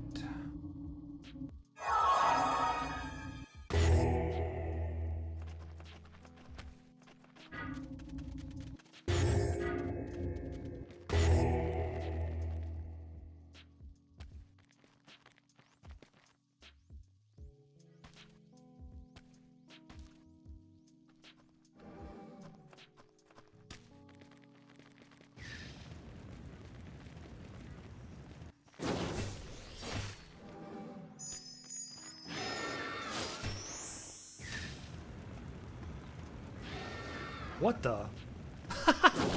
My man just blinked backwards. That was insane. Oh, missed that.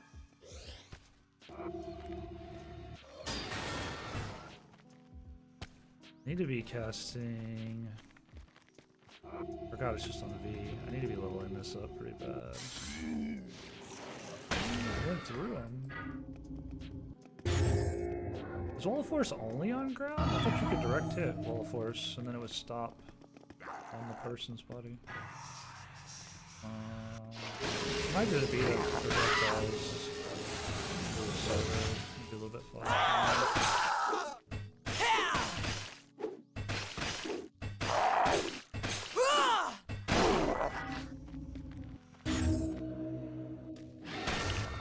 Swordboard.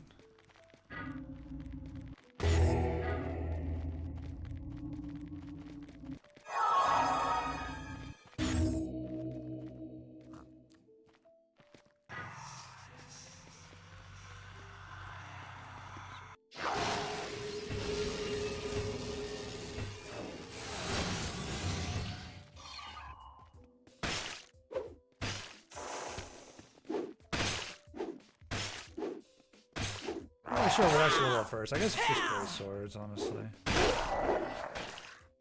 Probably just start spamming my great sword way more.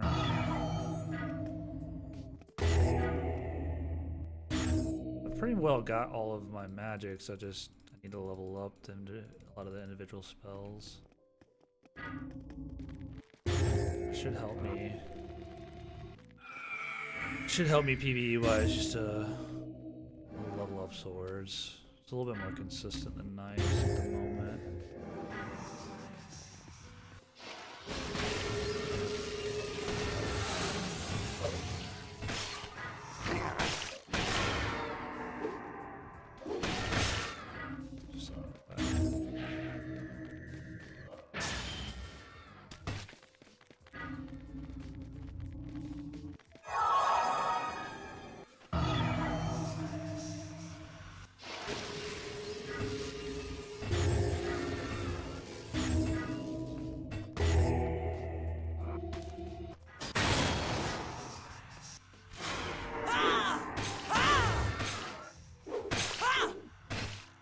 That's what we go with actual sword abilities as well.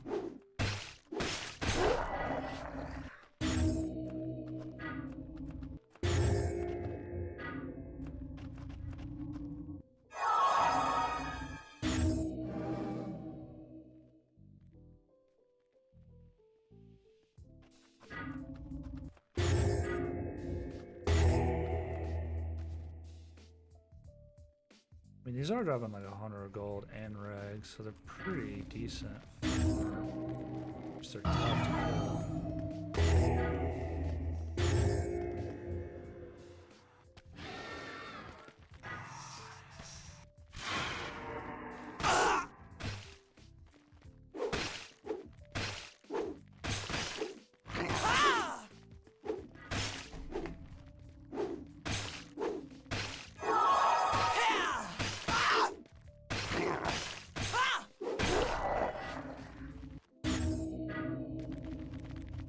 See, kind of getting them separated and just, you know, hacking them down with the old sword does work. It does work. That's where it's at right there. I was about to say, what?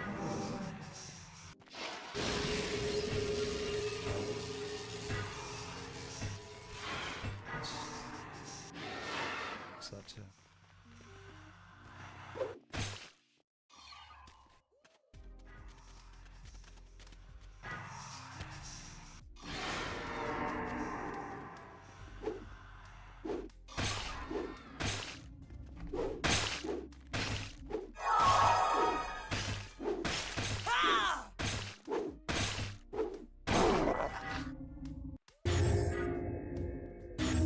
There's also, I'm starting to kind of remember some of the nuances of the mobs.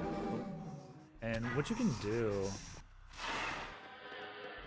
is...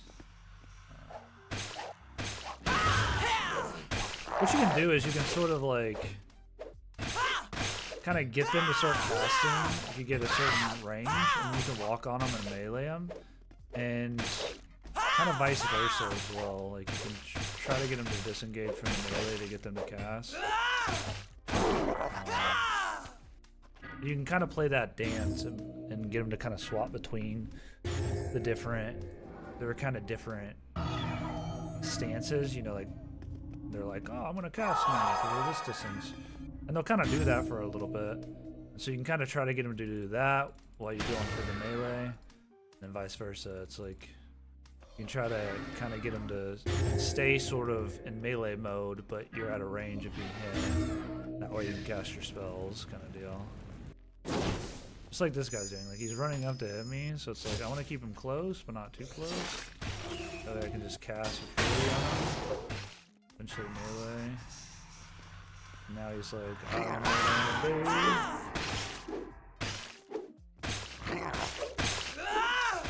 I'm starting to remember some of that.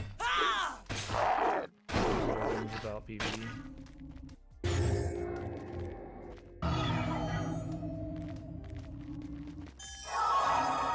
Hopefully everybody's able to actually get in and play.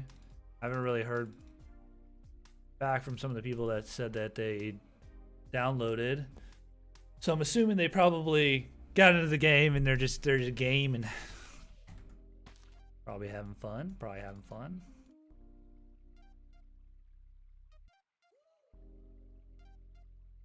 See if I got. Let's put on some pants. I got some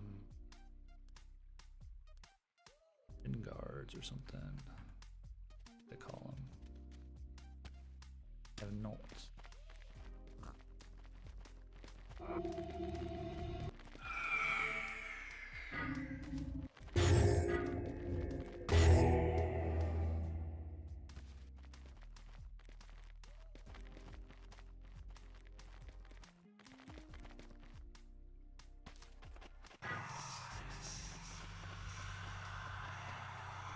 Heard him.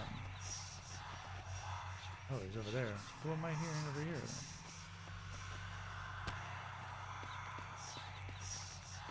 I'm hearing.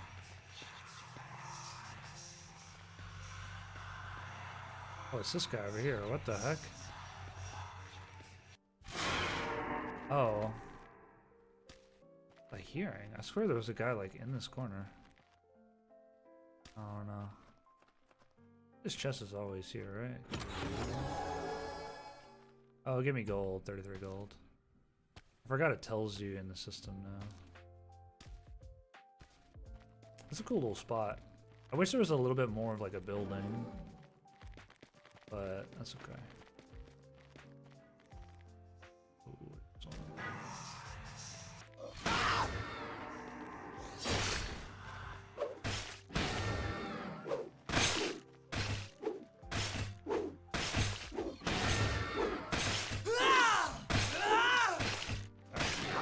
Incredibly careful here.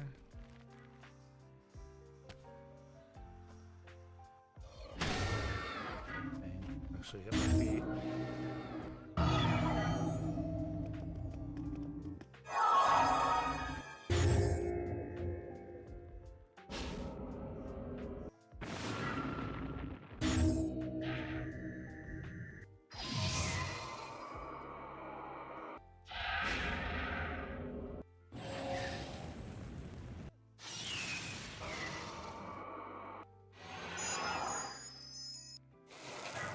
Kind of annoying doing this, but I'm essentially leveling up all those buffs kind of in one session.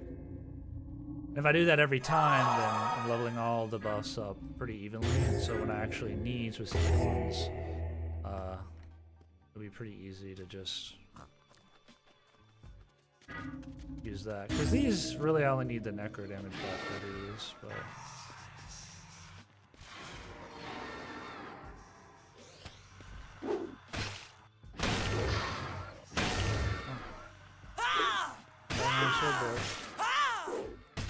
Cool.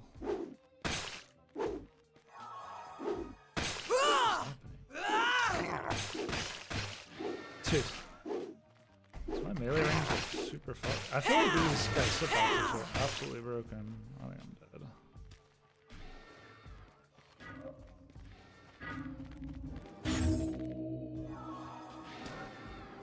God. was like 4 or 5 swings I just did not hit. I don't know. I don't know if I'm just not used to the how far hit range or what. I feel like it's these mobs in particular. Could be wrong.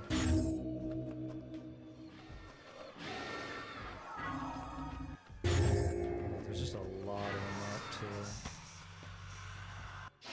Oh, I have spell reflex.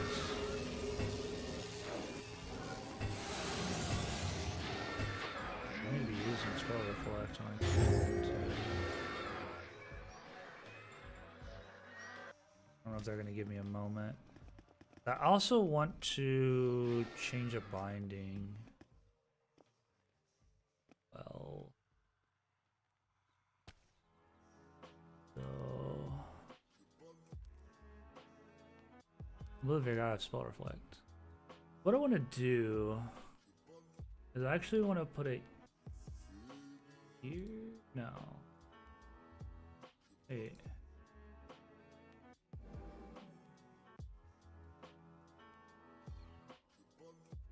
What? But that's not.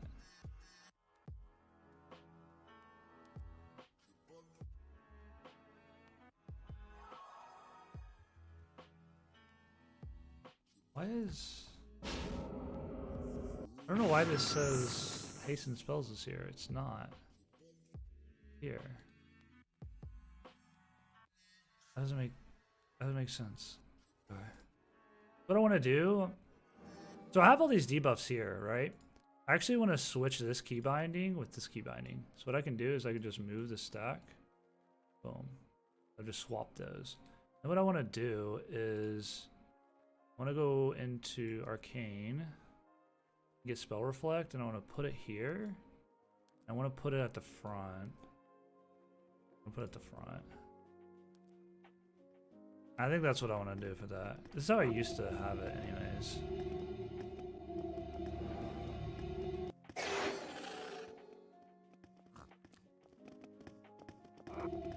I'll hasten the spells.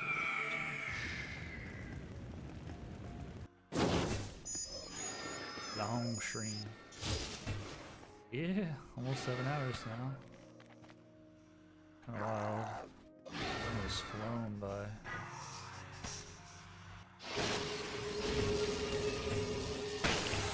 I got like 9 hours on the stream yesterday.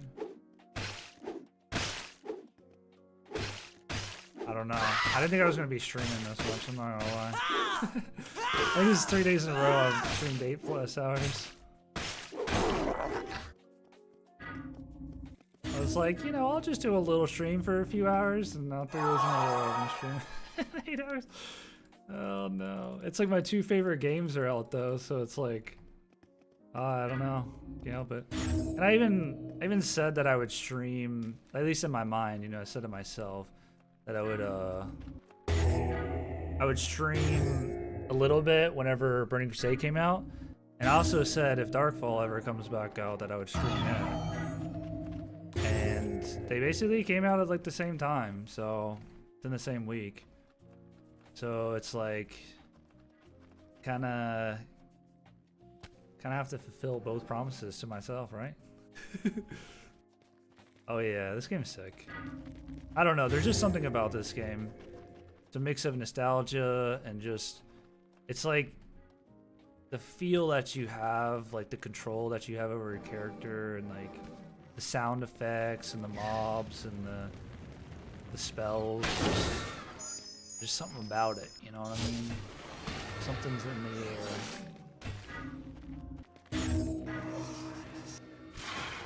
How did I miss that? I swear I went through them all.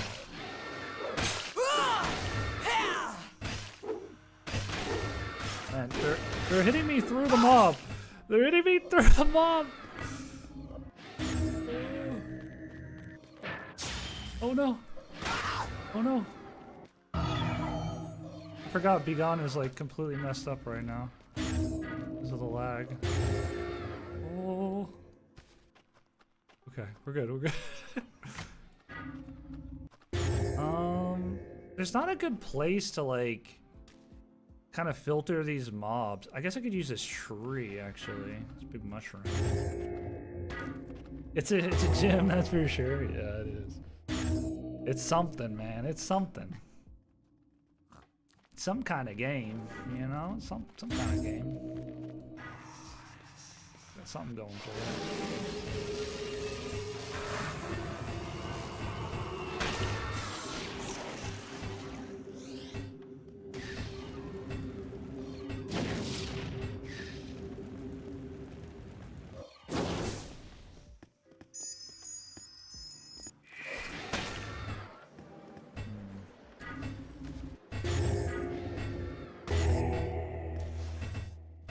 So that shares cooldown with Ice Storm. Or maybe, no, I guess it's sharing cooldown with all fours, so Ice Storm. And they all have the same cooldown too, okay. I thought so.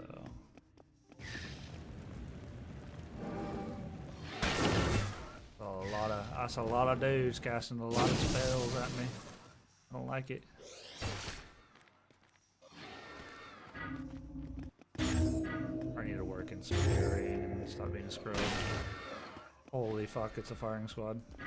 Oh yeah, I was gonna use this big mushroom. Oh.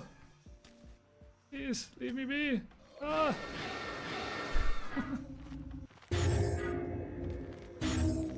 Dude.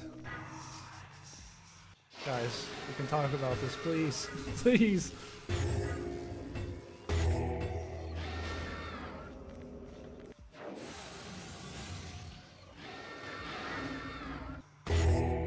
Talk about this.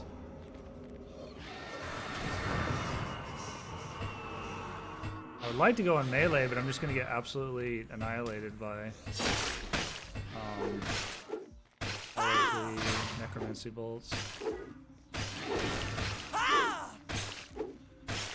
Where's the biscuit?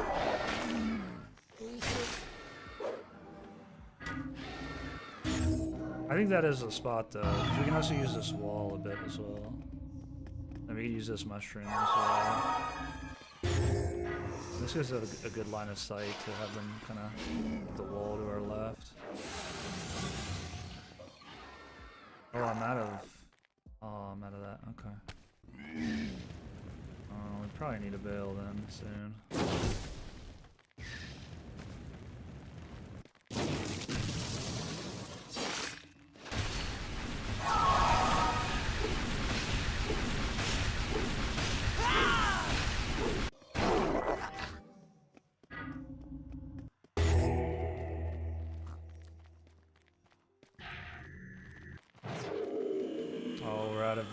For that. Okay, well. A few more. Gotta recall for sure.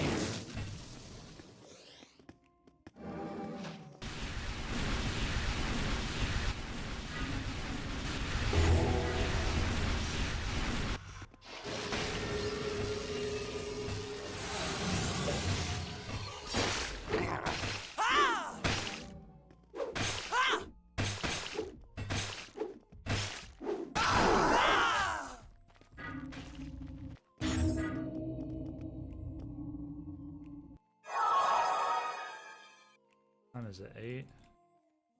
I order some food. Everything closes.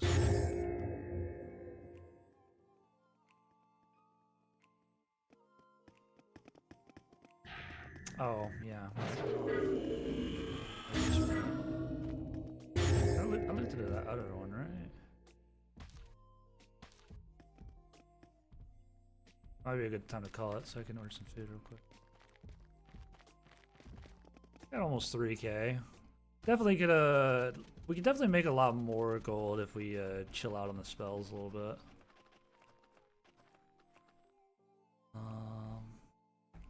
Let's drop down here so we don't die.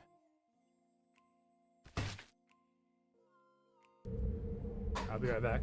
Grab some water.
Yo, what up, Diego? Is that you say your name? Go Mortal Online, much better. I mean, that's your opinion. I mean, you're welcome to your opinion. You know, that's chill. I haven't played Mortal Online, so you know, I wouldn't be able to gauge whether, as far as personally playing wise, whether it's which one's better. But I personally like Darkfall better. As far as I played a lot of Darkfall, I've watched quite a bit of Mortal Online, and I can see the appeal. I mean, it's got some good aspects to it.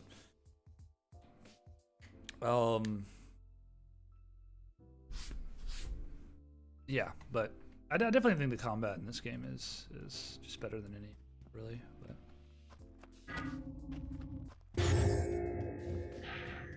But more online is pretty cool as far as watching goes. I mean, I haven't played any, but I watched some streams, and it's pretty neat, pretty neat.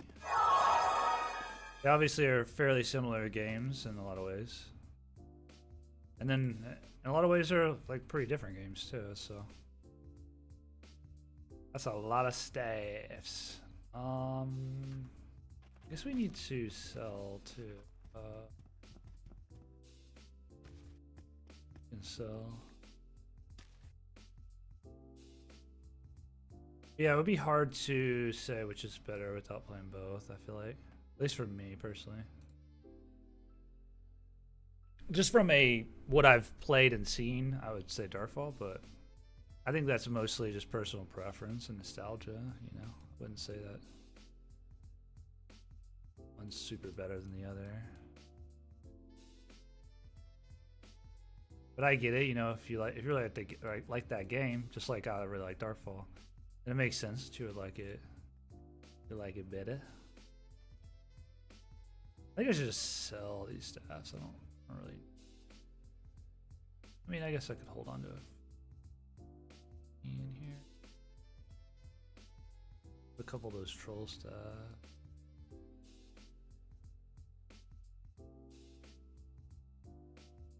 These higher Dura ones.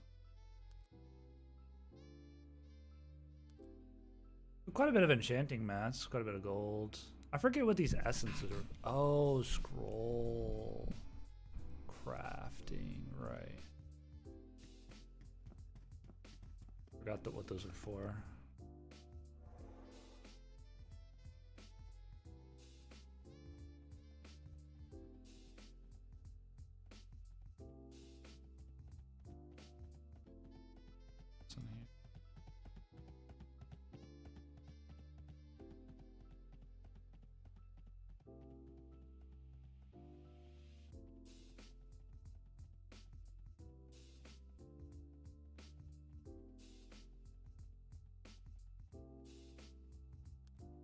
Cool. I don't know where we got this food. We do a little bit of fishing. I feel like there was a reason why I couldn't level up my cooking. Is the oven right here? The oven is.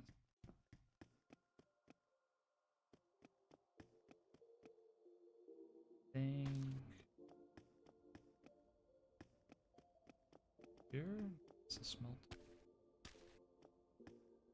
The layout is. Oh no, is it Evan? Yeah, this is Evan. No, that's the.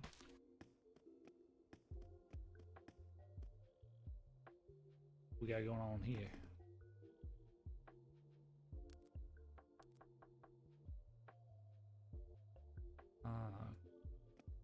I wonder what engineering is. I literally have no idea what engineering is.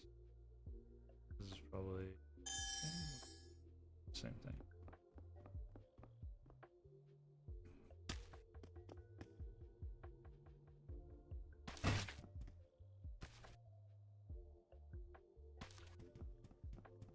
Where's the oven? Oh, here's the oven.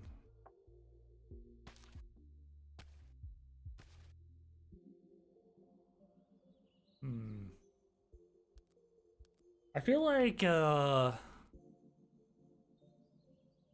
I needed yeast or something, right? Yeah, I needed dough, so I needed yeast. Does anybody know how to get yeast? I completely forget. I'm assuming it's like maybe a mob drops it? Or maybe... Because I need yeast for some of these better... Like, because I need dough.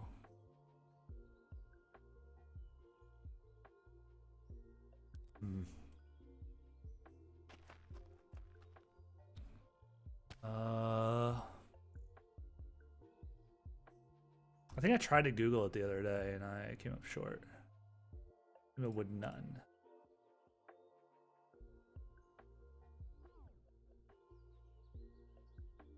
Chat, do you guys know? Maybe I'll ask in Aegon chat.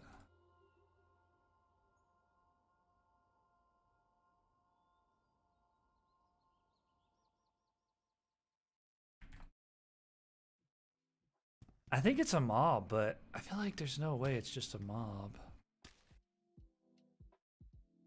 Maybe you get it from bushes?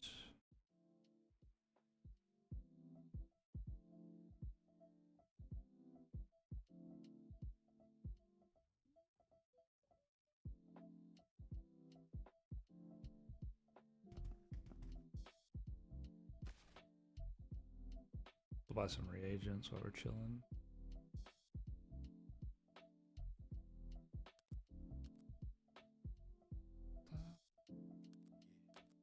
We shouldn't need quite as much ash.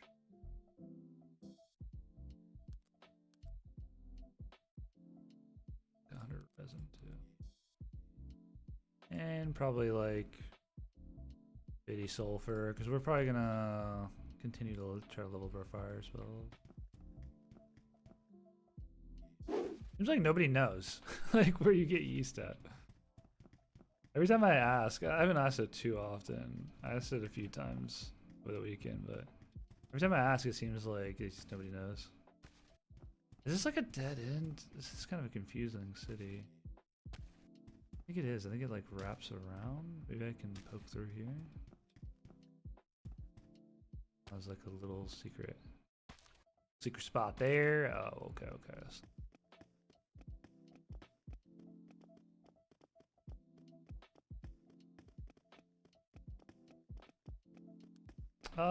Actually, let's grab some a little bit of gear maybe too. Maybe we should just grab a decent chest piece and just rock that. Because maybe I should just farm some money / rags for a little bit. Not worry quite as much about casting. Which means we're gonna probably need. We got a few knives. That's probably enough swords. I want a little bit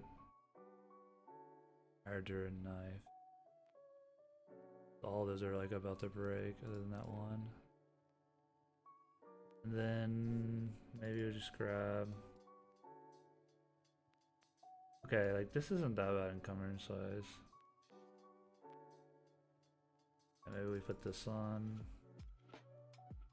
What else we got? No, we're not even that encumbrance.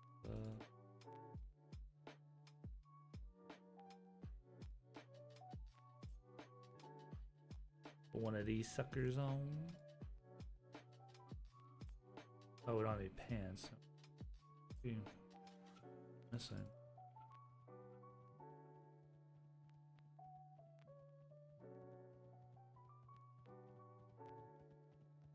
And some shin guards.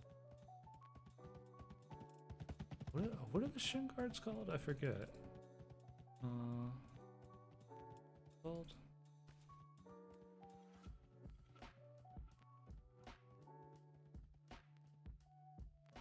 I don't think I have any. We can get some shoulders. Ooh, there are shoulders. Let's go.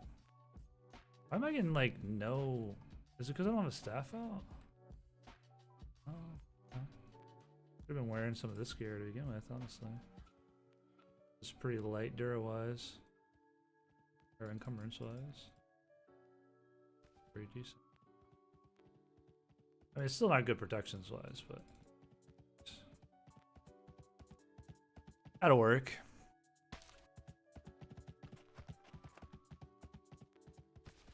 Should give us at least a little bit better melee protection than we've had.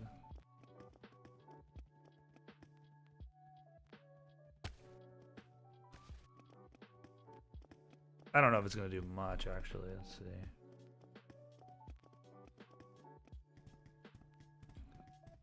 I mean, it'll help with the unholy as well. Like, take quite as much damage from it.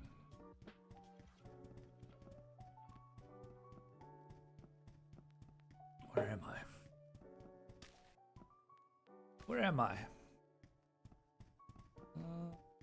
This way? That's this way. It's not on Steam, Ronzel. Let me hook you up with the link. It will be on Steam eventually. Let's see. So it is free to play. It's got its own launcher. So there's the link, and basically what you'll do is you'll go to that link. You're gonna want to make an account, and then you're gonna want to download the game. There's a download button, and then once you've downloaded the game, you'll log in through the launcher, and the game will start patching on the launcher. And so that's how you'll pretty much download the rest of the game there, and then you'll be able to click play and make a character. The game's free to play, so you can just hop in and have fun playing. So it is out. So this will be this should be all the way up until the Steam release. So this server should last all the way up till Steam release, and then obviously Steam will release, and you know it'll be a new server, so we'll play on that new Steam server after. So the game's pretty much up for the foreseeable future at this point. So hop in and play anytime now. Now the server is a little bit buggy because it is like the first day of launch. So there is a little bit of hiccups here and there, but it's been running pretty decently smooth. I've had a little bit of issues with some spells seeming to go through some mobs occasionally, but that might just be me being bad. There's a little bit of delay on some of the spells, it feels like, but I could just be losing my mind.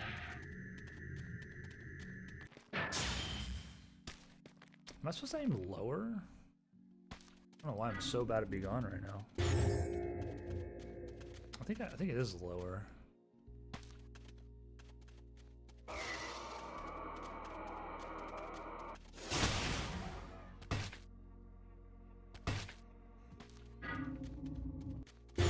I could just mount over there, but I'm trying to see if it is lower. Okay. I kind of thought so, but I know you can't do it straight at your feet or it messes up. I think it might also be based off of what rank your beyond is as well, like where you're supposed to place it.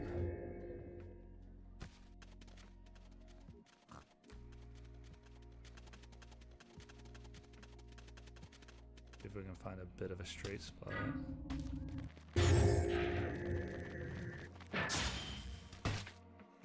Look, I'm not getting as much height as normal though. I don't know. I need to get my Begone to level 4 though. It'll help a lot.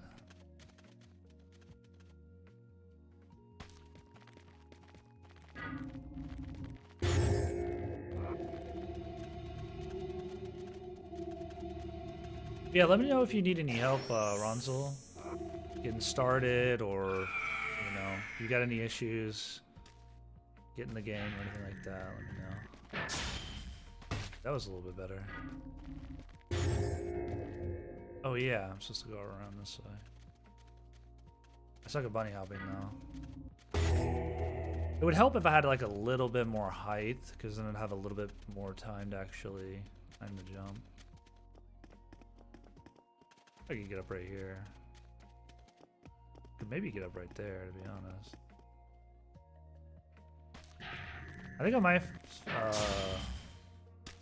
might farm some of these revenants instead.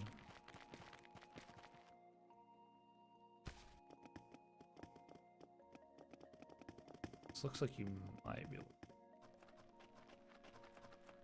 See if I can wall of force it.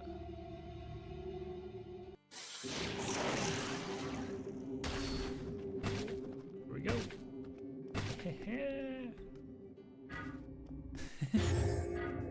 You can do some pretty crazy stuff in this game, like vertical wise. You can go up pretty high, especially if you chain certain stuff together. My wall of force is like very low, so that was even difficult just for that. Barely made it. Cool. Let's go some of these mobs. I don't think whoever was farming here, I think Luck was here. I don't think he's farming here anymore. What the heck? Wait. Hey, isn't this the one that goes up? Oh no, that's the one that goes up. Okay. Let's farm these instead. At least for now.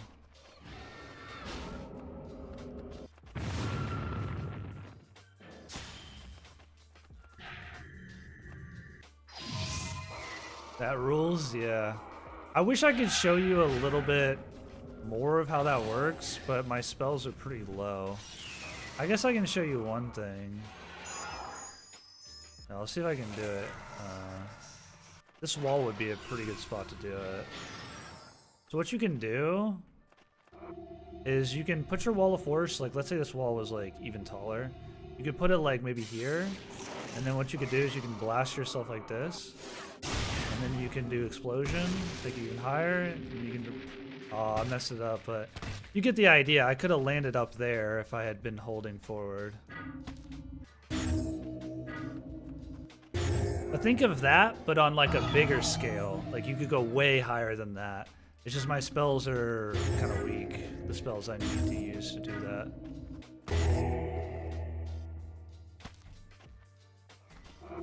So it's pretty sick. The movement in this game, you can do some pretty crazy stuff with the spells.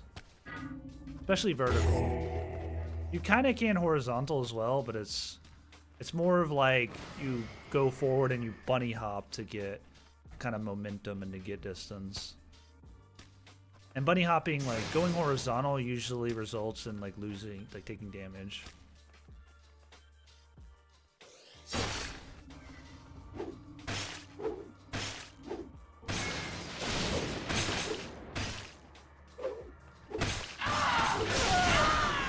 These are, I'm gonna say all these are still. I don't have I don't know how much they drop though. Let's see about to find out.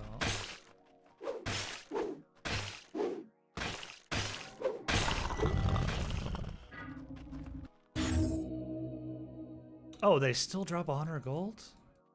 Oh yeah, I should have been farming these. 80 gold. I mean, don't drop as much regs. It's okay. I'm just trying to get gold, which I probably should just try to get some gold. I mean, that's gold is regs as well too. I can just buy regs. I don't know if I can get these to hyper spawn though. Hopefully I can. I think it's a 4. I think it's an 8 spawn total. 4 and 4.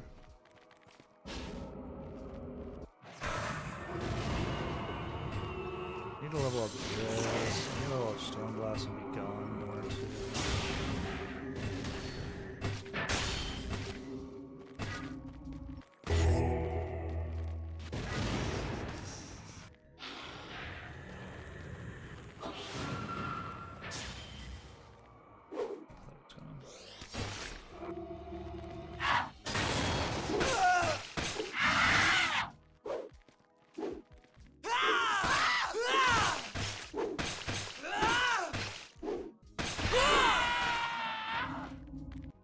These are way easier to kill.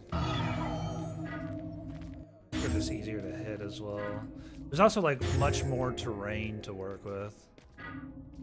It's hard when you're just like kind of just out in the open. I don't think I have You have the and greaves. That's what they're called. Greaves. It was something.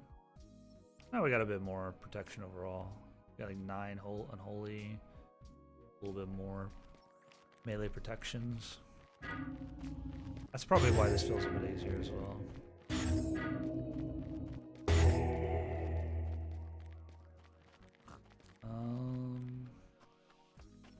I need to do is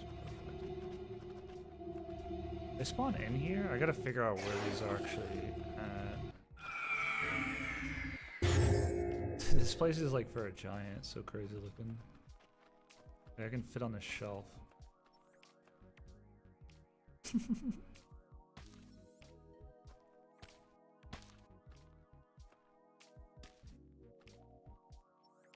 Oh.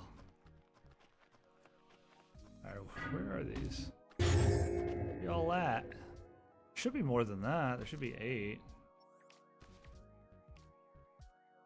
There's only like 4? Let me zoom in. No. Here. Oh, hello. There's one. There's a bunch. Oh, they all just spawned, I guess.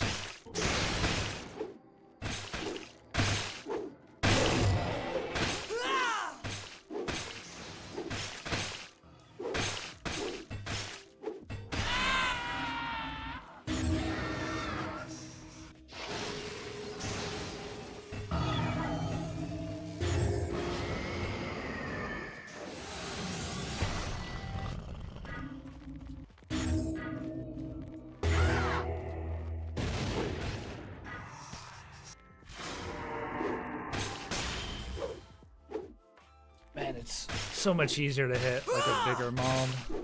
I think I'm just bad at aiming. That must be it. Yeah, these are pretty decent. I mean, it's just gold mainly. But, too bad, not too bad. I think it's just really the area that's nicer. Nice to have all these buildings and pillars and stuff. I think they just spawn like here. Maybe the quicker I kill them, maybe more will spawn. Or maybe it's like 4 of each could spawn, but maybe not 8 total. Maybe it's 4 total, but it could be 4 of one or 4 of another. There's not another spawn too close. Like I could try to go up there. Another way up, but he spawned pretty quick. Probably just wait here. Are there giants? Yeah, there's golems. There's dragons, golems. There are giants. There's hill giants, I think. Giant soldiers. They're pretty cool. They like throw arrows at you. They're pretty big too. They're kind of like the size of a golem. They're probably like double or triple the size of these guys. There's also krakens in the game. There's devils. All sorts of different mobs.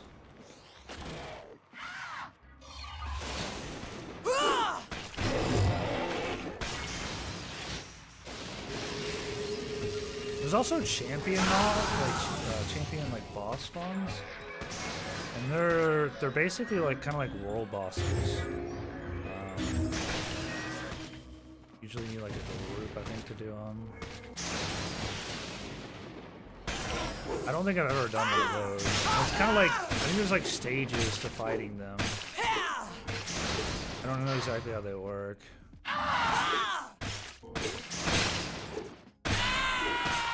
These guys are don't hit nearly as hard.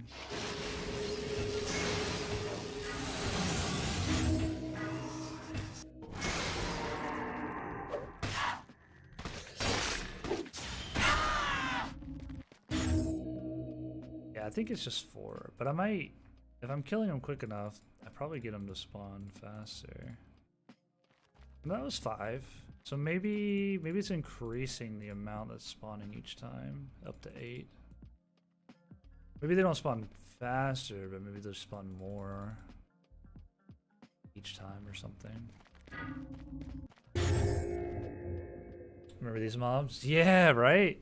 I used to farm these a lot, like earlier. Not like completely early on, but like kind of early-ish.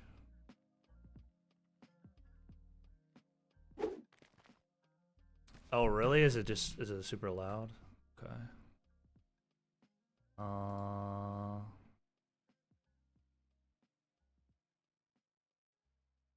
Let's see. Let me cast something. How is that? Is that better? More? Oh, it's the melee screens.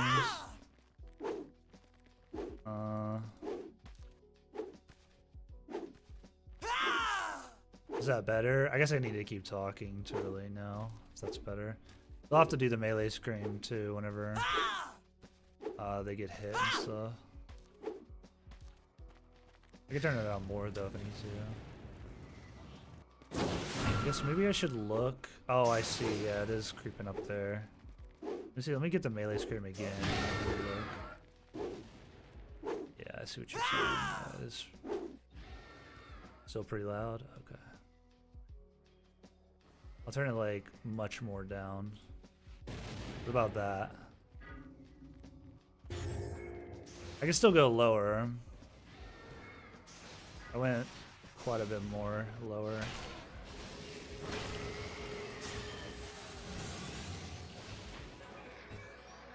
This game is pretty loud in general. That kind of makes sense. I could also go up on my mic a little bit. I don't want to. Can't really go up too much more. I mean, I could, but that's another possibility. Is that pretty good? Okay. Do more spawn, Breaker? Do you remember if more spawn each time you kill them? I know that some mobs will ramp, right? They'll spawn quicker. But for instance, this mob says it can spawn 4 of each of these revenants, Hawk and Jackal. The first spawn I killed was 4, I believe, and the next one was 5. So does it go up to 8? Is that the way the ramping works for these guys? Or maybe they ramp as well. Maybe they spawn faster too. Maybe it's both. Maybe it's more and faster. It looks like there's 5 of these. Oh yeah, the rare spawns. Do you remember, I don't know if this is still a thing, but do you remember how you could get goblins to... You could just let goblins or something hit you, and then it would eventually spawn like a super goblin or something that would drop like cooked stew, like 5 or 10 meat stew or something like that. I don't remember exactly how you were supposed to do it. That shit was cool though.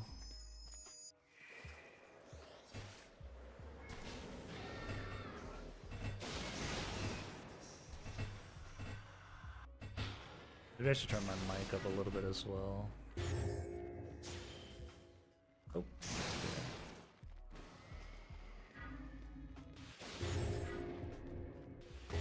Turn my mic up a little bit too.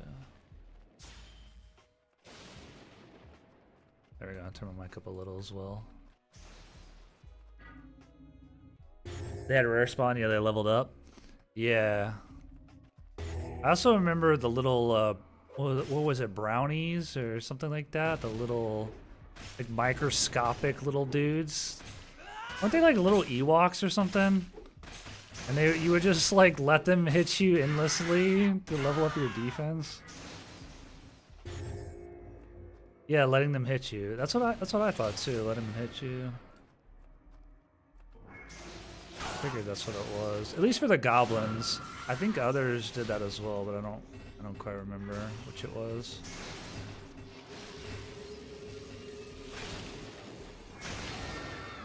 Is the gravestone blocking my spell? Might be.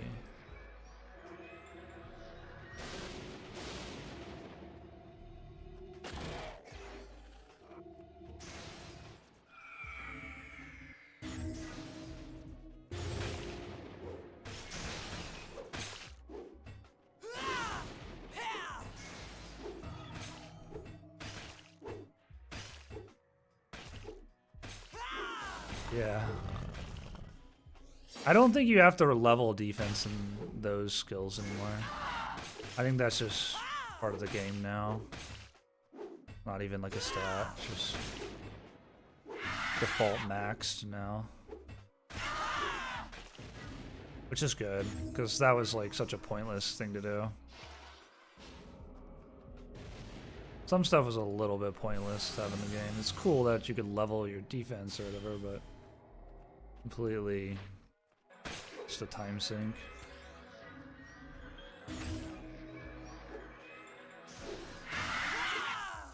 Server's still a little bit weird. There's like some moments where it feels like I for sure hit them and I just don't.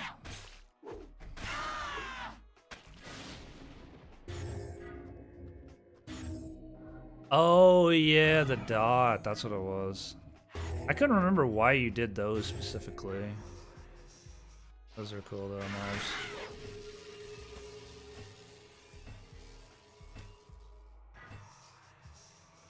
My binding's down. Oh, that dude just... This dude is a squirrel. Freaking juking me.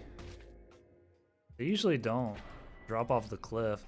I guess I'm used to WoW, where they don't like drop off vertically like that. And WoW, it would have to like, it would have to come down this ramp. It would have to run down the side of this and come all the way down. And Darkfall is just like, nah, bro, I'm not getting hit. Not a chance.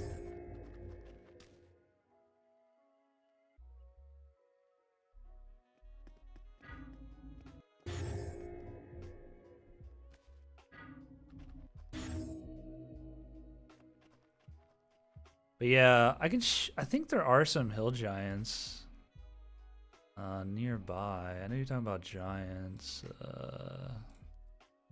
Are they hard? Yeah, they're hard.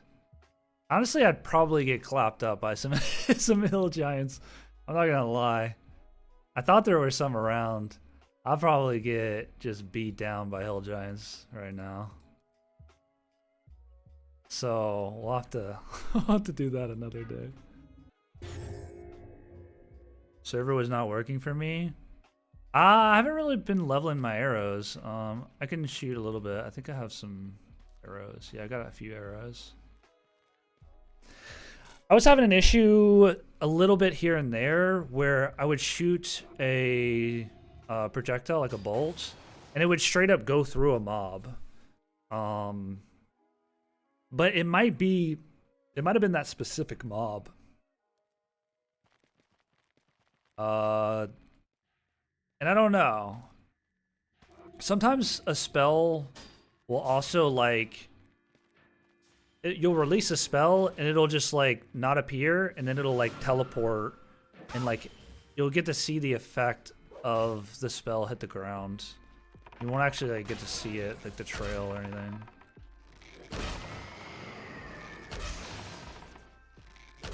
Seems okay at the moment.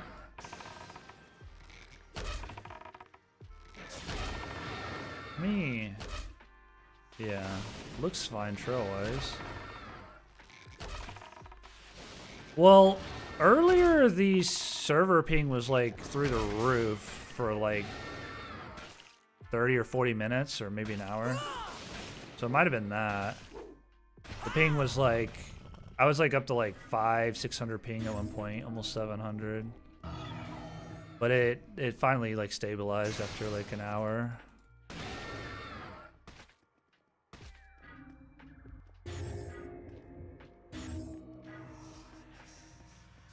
Yeah, hill giants are, I feel like they're no joke.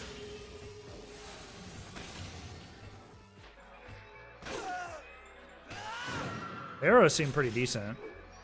These guys are pretty easy to hit with stuff though, so some of the other mobs might be a little bit more finicky. Because I was killing the Oathbounds they're up here. Let's see, they're up there. They were having some issues where like my spells would straight up go through them sometimes. I don't really know what that was about. It was mainly the bolts though. Wasn't really anything else, so Well, I think I had a debuff go through them as well. For the most part, though, it was just the bolts.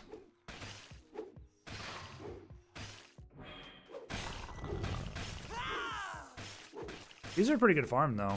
These are giving me, like, pretty much just as much money as those Oathbounds. They're much easier to kill. Much easier. They're not giving me as many rags, but that's fine. I'm not leveling too much of my spells anymore, just individual spells now. I've got all my magics to 100 other than spell chanting. Yeah, which I can just level up by, I guess, sacrificing. Or I'd have to mana blast spam. Did they ever buff healing chant? That AoE heal? That'd be pretty cool if that was like more useful. Especially in raids or in sieges.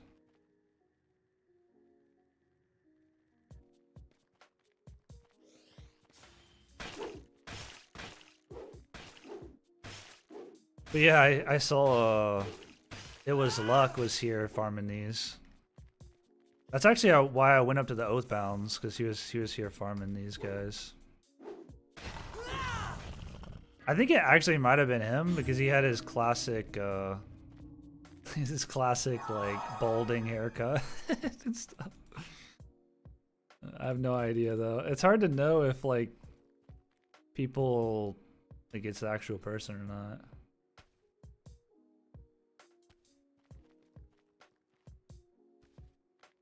This spot is pretty cool though. I've never been here. This whole area right here is pretty sick. It's actually up on like a kind of a shelf. Bro, I recalled to Sanguine earlier. Kind of around when I logged in. Maybe half an hour after I logged in, and there was stupid people, bro. There was so many people. It was nuts. There were like 15 people on the first goblin spawn you run into. It's like, holy crap, bro. You guys are desperate to kill goblins right now. Love to see it. We gotta figure out who's real. I don't know if there's any way to know. I mean, I saw Screw Loose and it was Luck, and then Nate the Gray was in chat. They got in chat earlier. Like, I don't know. I don't know if these people are real or if they're not. I have no idea. It'd be cool if Nate is playing though. I remember I used to duel him quite a bit. At one point, I think this was like, I think this was in the alpha of Roa. I dueled him quite a bit. I think it was the alpha. And then he actually, I don't think he played the release. I think he played like all the beta. I didn't really play beta. It was like a year of beta. And yeah, I don't think he played. I think there were like a handful of people that liked the beta more than the actual release, so they just didn't play release. It was kind of odd.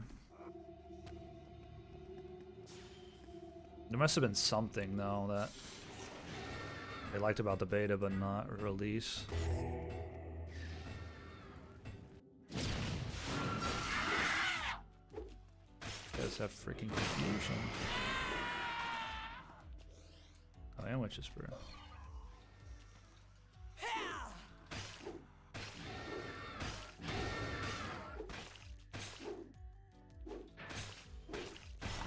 Oh, okay.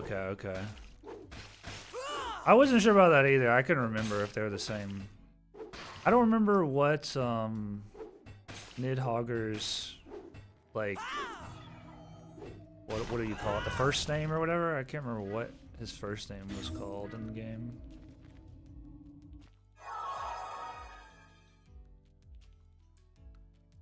I'm pretty sure he was the leader of COT. And then there was that one dude, that Mahiram Shadow something, or something the Shadow. I think he was up there in COT as well. Wait, you were saying earlier, you were saying there's like all the old clans and stuff? Oh, there is COT. What the heck? That's crazy. I remember when COT broke up and they all like joined some other clan. Or a bunch of them did. There's Blackwater. Battle Saints? That's surprising. Battle Saints? Didn't expect to see them. Gentlemen. A lot of people in some of these clans, wow. Old Timers? The Old Timers Guild. I'm gonna have to join that. I'm getting ancient. It's about that time, I guess. Oh man. That's cool though. That's crazy. It's kind of wild, some of the people coming back. I know there's unless people took Discord names as well, but I know there's some of these names actually are the people playing, like for sure. Now some of them might be like, ha ha ha, I got your name kind of deal, or something like that. But I think some of these people actually are real.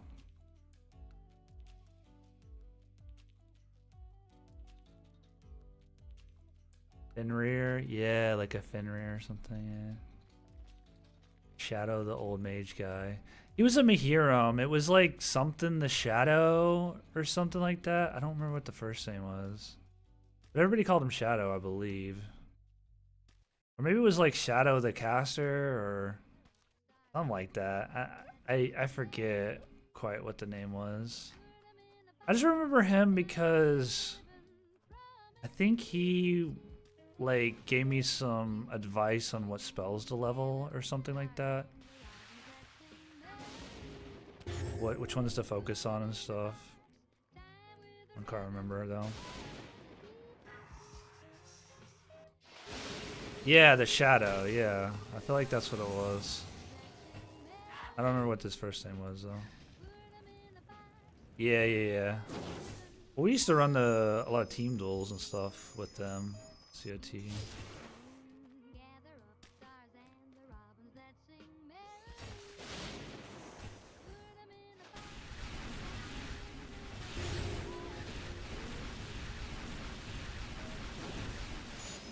That's probably the one clan when I was like kind of most active within the clan than any clan that I was in. Like all the other clans I was just kind of in to be in and didn't really participate a whole lot in stuff. Other than dueling people, I mean that's always a given in clan. Gotta duel people. That's Darkfall. Staring out at your bank, dueling your fellow clanmates, and then just never leaving your holding. Just setting up camp, you know, just hanging out. That's the way right there.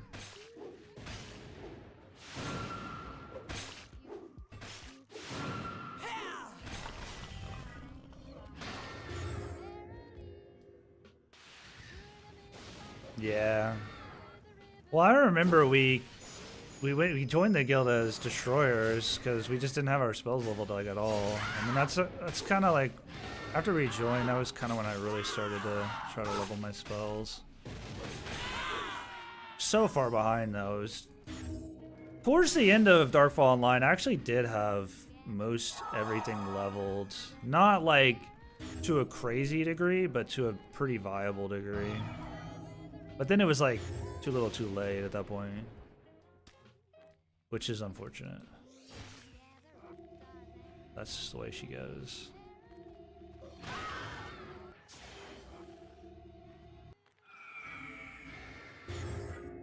The grind was insane though. I'm so glad it's not going to be like this next time around. No one got time for that. I'm kind of looking forward to it being a little bit longer too, though. I wouldn't mind. I feel like they could change some things, even if like when they make the grind longer, they could have like maybe unlocking the spells be quicker or something like that, but then keeping the actual like the 1 through 5 still making that be like a little bit of a grind or something. Because it is nice to be able to like get to use all, kind of get to the spells to be able to use them. But they could go the opposite, and they could make the spells individually level quicker, and then have it take, you know, be more, the grind be more of unlocking the spells. Either way, I think having a little bit more grind will be nice when Steam releases.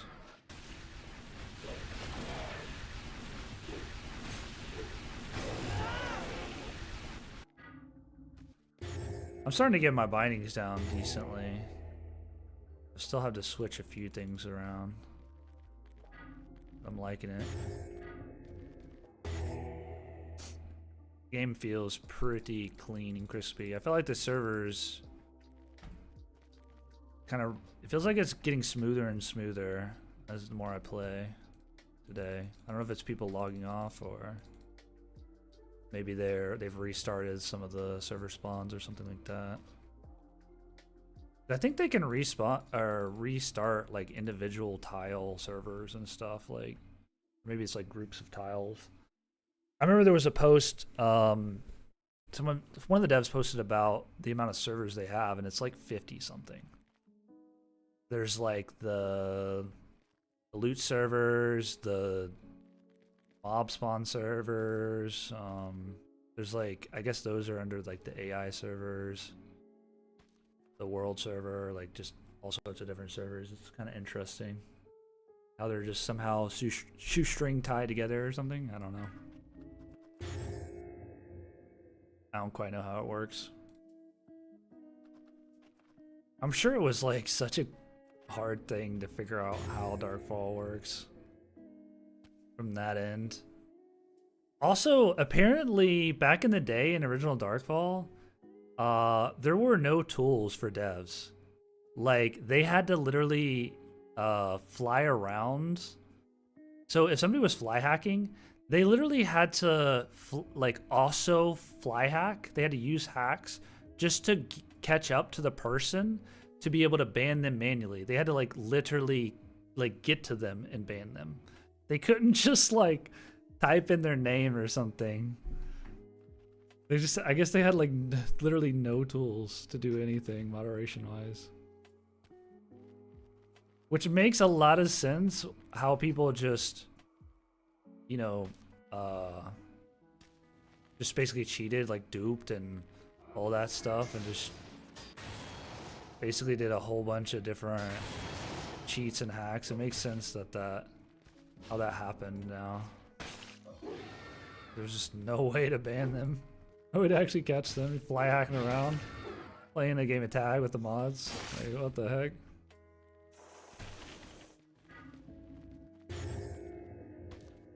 That's on cooldown. I need to level my Wolf. I still need a level. I still need to level this. I need to level Stormblast.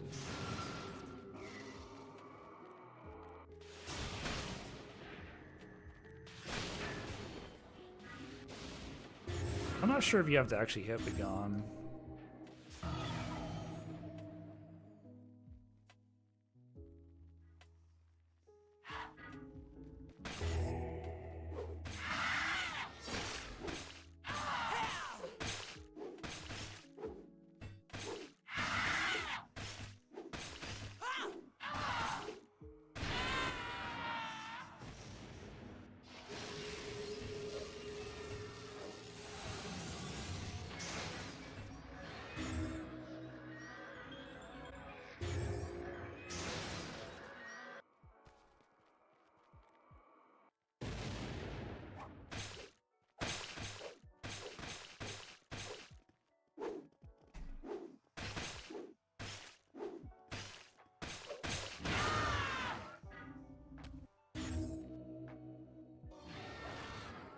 I will say melee, leveling melee feels still pretty slow.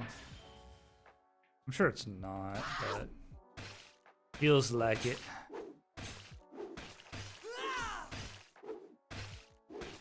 Probably just 'cause I haven't been meleeing as very much.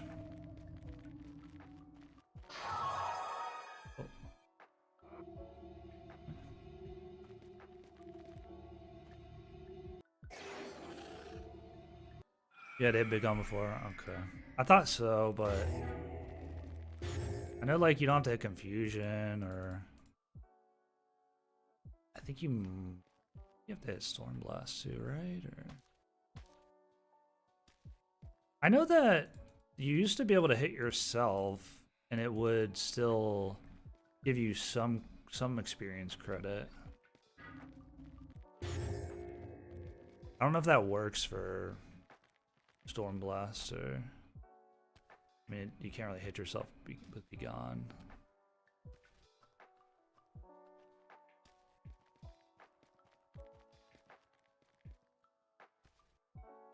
I forgot you could launch yourself with Magma Storm. I was trying to like explain what it did. I accidentally hit myself, and I was like, oh. It's a better way to show what it actually does. Because some people were asking about the CCs, if they're slows or snares. I was trying to explain the knockups without, you know, having another player around to be able to hit them.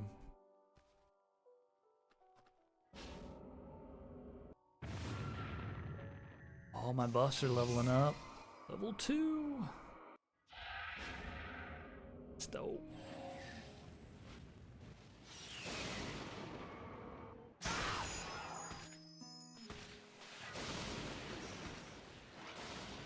Oh, I'm already up to 3K? This is the way right here. These guys are dope. I looked at the auction house earlier. People are already selling like R50s and all sorts of crap.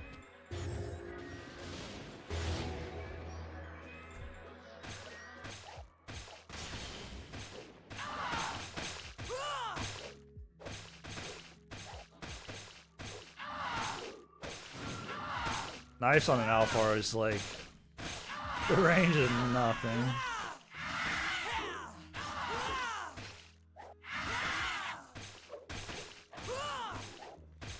Like, I was killing those Oathbounds trying to melee them, and oh, this is gonna be close. That'd be good. And literally half of my melee attacks with knives on those Oathbounds, I guess their hitbox is weird, because half of them were just missing, even though I was like pressed against them. And like half of them were missing, so it was really odd. I think I had to like be sprint running into them or something to get it to hit. I used to play from 2009 2011, downloaded, patched, and now it's stuck on connecting. Have you tried restarting the client? It doesn't say, does it say queuing? Or were you able to click play and it says connecting? Auction house is dope. Yeah, it's super sick. I took a look at it for a little bit earlier to kind of see what it's all about.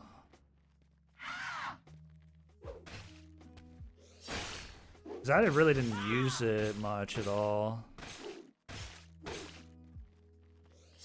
Because I wasn't playing much when it was out.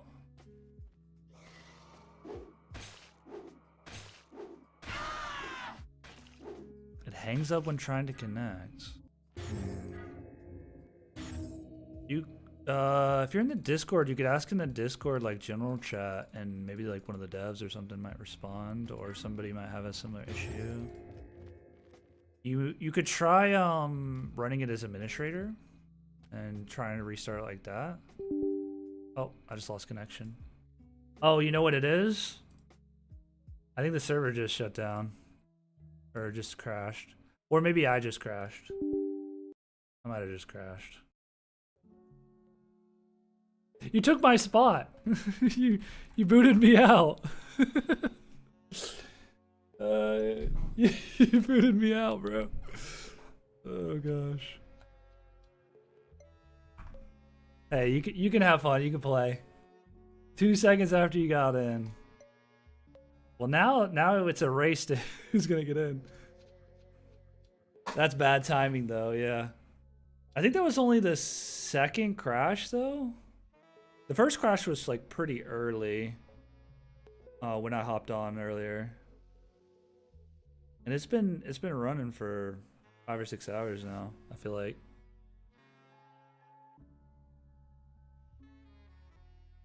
There's a possibility they had to bring the servers down to fix something for a moment or something like that too. Let me look at the Discord and see what people are saying.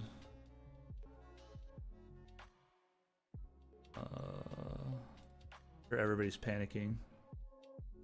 Wasn't intentional. Okay, so it wasn't an intentional crash. Oh no, they said they're fixing some stuff. Oh, they're fixing server lag apparently. Okay. Okay, so it was intentional. Sure. Your secret's safe here.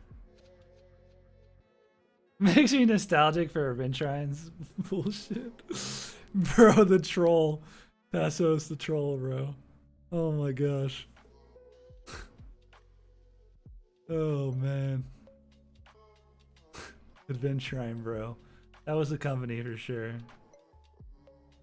I need to be in GPS. GPS. What is GPS? I guess I'm missing the meme. I don't know. Man, I just want to play the game. Everybody's panicking.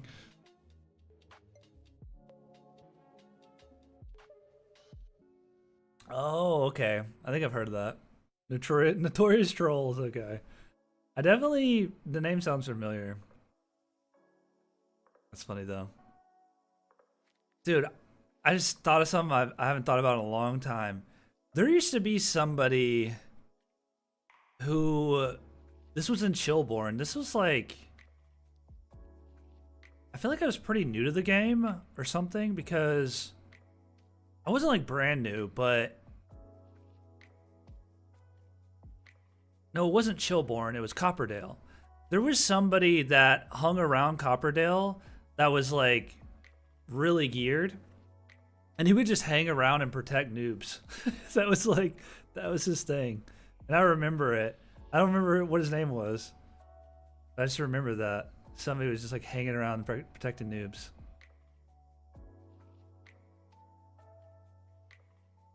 Drimlock? Oh, Drimlock. Okay. Oh, Goblin Shaman. Okay, yeah, those names sound familiar. We all sucked, dude.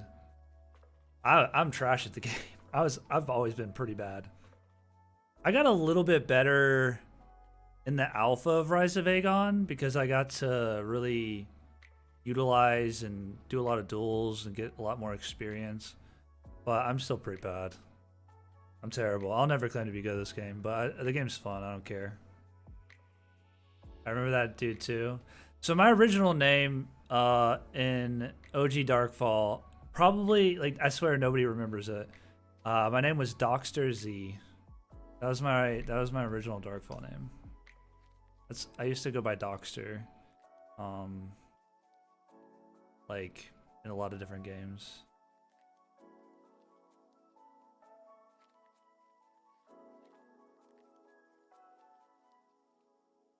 So you say you might have accidentally ganked a man.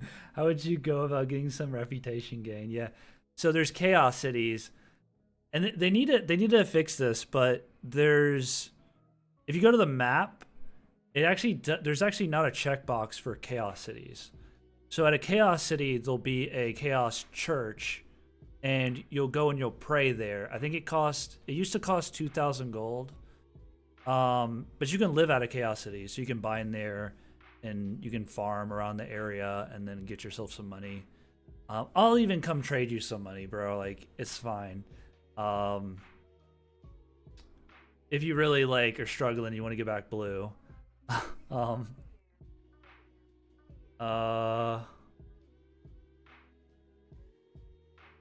I don't know. I don't know how much alignment you lose or how much alignment you gain anymore. So, Black Wraith.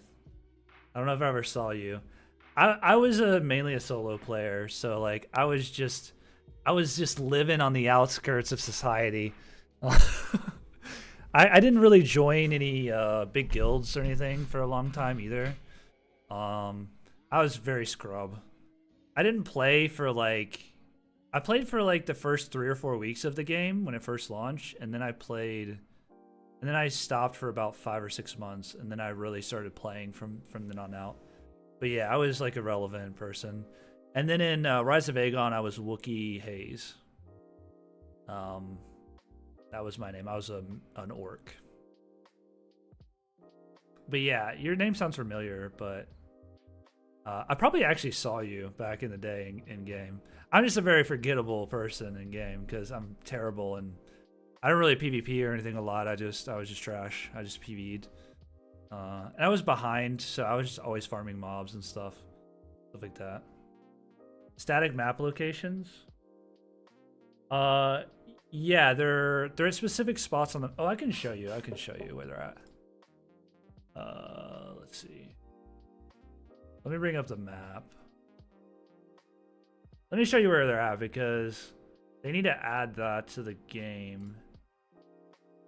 To the map list. There you go. So right here, there's like a little spot of lava. You'll be able to see it. See how there's lava here? Right here where this blob is, that's a Chaos City that you can go and pray at. And there's one right here. That's another Chaos City where these like kind of in between these two blobs. You can go pray there. And then there's a Chaos City here. There also is some other Chaos Cities around the map. But I would recommend to go in probably one of these 3. Now they're going to be lawless, so you know people are just gonna have the ability to kill you. I mean, you're probably red anyways, so people are just gonna be able to kill you anyways. And don't go back to the NPC cities because the towers will shoot and kill you. Yeah. Oh, minus 50. You should be able to pray that off and probably be fine. I think you also gain alignment over time as long as you're not hitting anybody. Or like hitting blue players with spells or attacks. There's also in the top right under the minimap, there's a little button you can press and you can toggle it on. It's like safe attack mode. And you can toggle that on and off. And you want to have the safety on so you don't accidentally hit more players. Especially when you get back to blue. That way, you know, you can not accidentally kill people and lose more alignment or anything. But if you accidentally gank somebody, I guess it probably just lets you gank them. So, yeah, I could see how you could just accidentally do that. So, it should be fine, though. You should probably get enough alignment from one prayer to go back to blue. Minus 50 is not very much. You're red AF. Maybe minus 50 is a lot. I don't feel like it is because I'm like 500 blue right now, and I started at 200 blue alignment. Let's link you. Yeah. I think you're gonna need 2,000 gold, so you might want to hang around. I would say, I don't know what race you are, but maybe probably go into this one right here. This one's the easiest to spot. It's like where all the lava and stuff is. So if you probably spawned in human lands, so you can just run over there. I would say you might want to farm till you get 2,000 gold, and I'm willing to just recall and come right out to you and give you gold, dude. Like if you need it, because I understand it's like pretty hard to learn the game if you're red, early on especially. Oaten Hall, yeah. Oh, you weren't able to go that far blue? I thought it was 1,000 on each side. 1,000 blue, 1,000 red. I could be totally wrong though.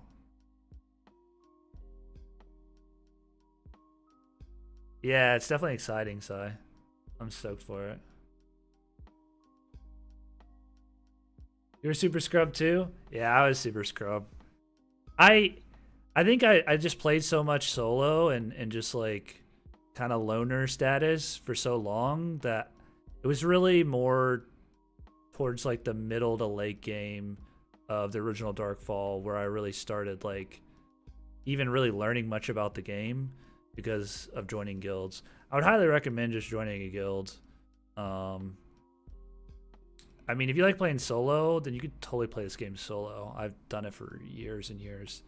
But yeah, if you want to learn faster and you want people to really like kind of hold your hand a bit and help you out a lot more, you ask more questions and get more guidance on what you should level, what you should farm, stuff like that, then joining a guild is a great way. And also, you can live out of guild cities, right? If you're red, you can join a guild and go live out of their city. And that they'll have a bank, they'll have a bindstone. You'll be able to farm the mobs around that city, and you can stay red, if you want to. But I'd recommend going blue for now. It's just a bit easier to live out of NPC cities and be able to, kind of chill and be safe.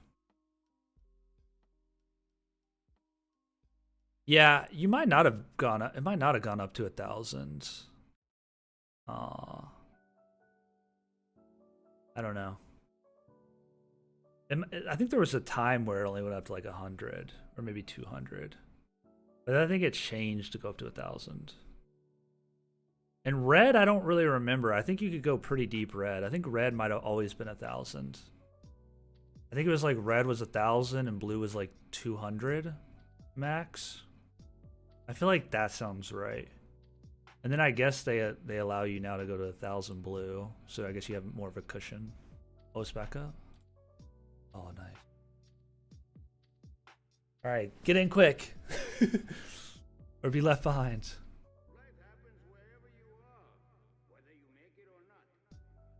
The authentic experience. Yep, the authentic experience.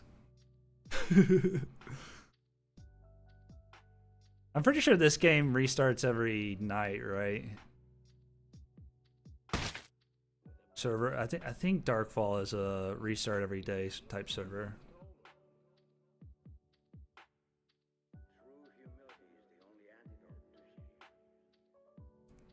But Lamy, if you need any help, let me know. I can give you some gold. I can help you out with that or whatever. I don't have a lot of gold, but I should have enough to get you back blue if you need it. Oh, this also recalled me. Okay. Oh, it did roll back. Yeah, it did roll back. I had like 3,000 something gold. Now I only have like 2,000 something. Oh, it rolled back a lot. I had like 3,000. I thought I had like 3,600. Oh, I don't know. That's fine though. At least I'm at the bank.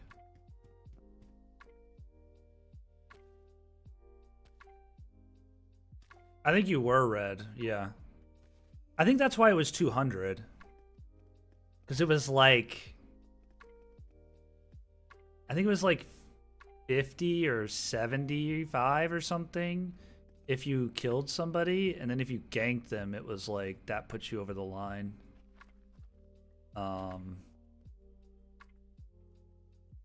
So what people would do is they would kill but not gank, or maybe it was the other way around.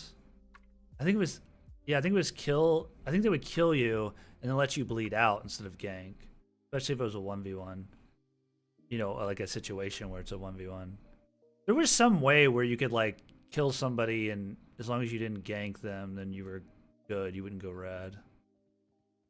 Which is kind of a weird concept, actually, now that I think about it. Like almost like you're cheating the system or something.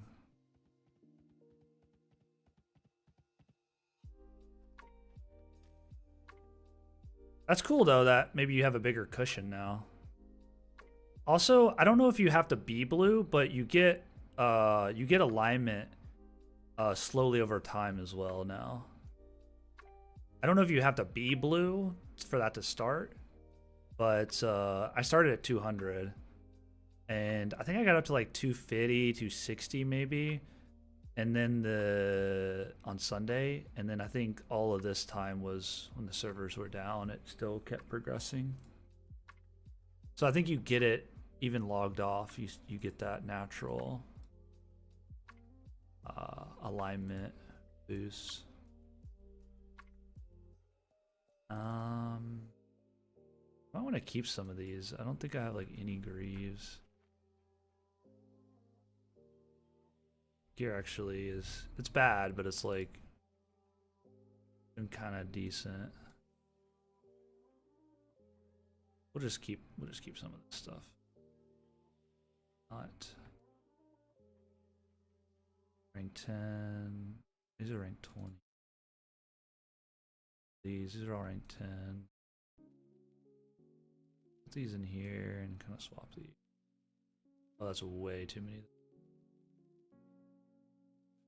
Is all rank 10? So let's grab a few of these.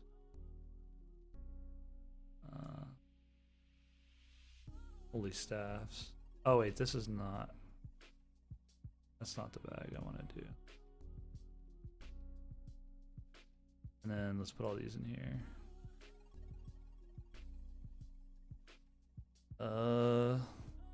Getting confused on my bag situation here, I'm not gonna lie.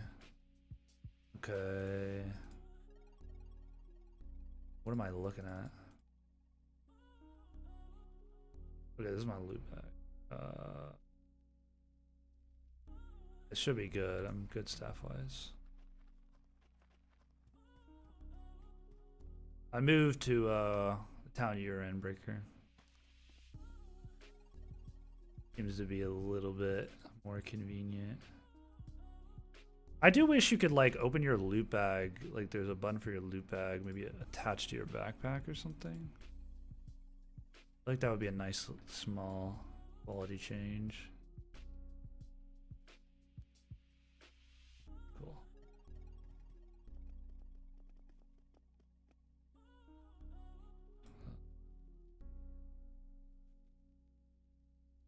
Dude. Yeah, because I like keep having to go to my paper doll bag here. I guess what I could do is like pull my bag like this and then I don't know. That doesn't make much of a difference.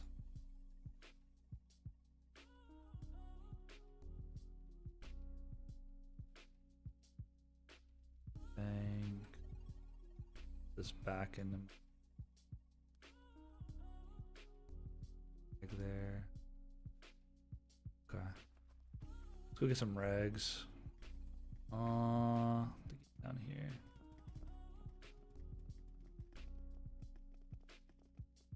Yeah, it's a nice little spot. There's actually quite a few nice mob spawns here. I filtered out the very easy, but like you got the hobgoblins. These revenants are dope. I don't remember if Melikars are good or not. But you got some shamans here. You also got the Selphase. This spawn isn't very big, so it's not that great. You got the Selphase down here, pretty nice.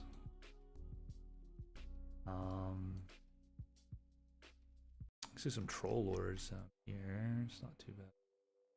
Farmed those. I didn't realize these were medium. I was fighting those like early.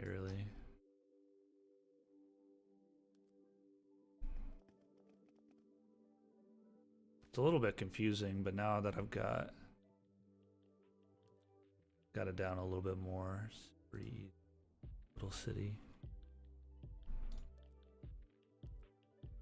Oh, the other spell that was bugging was Begone was being a bit weird.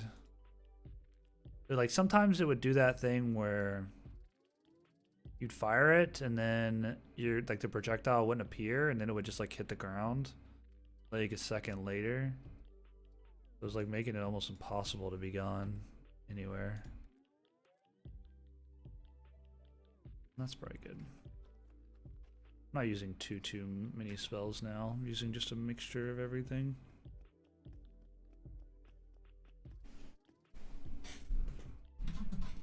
Oh,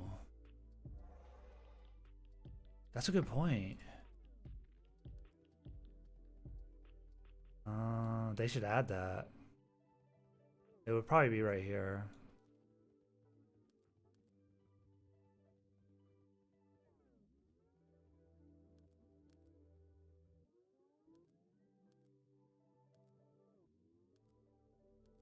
Yeah, it would probably be right there.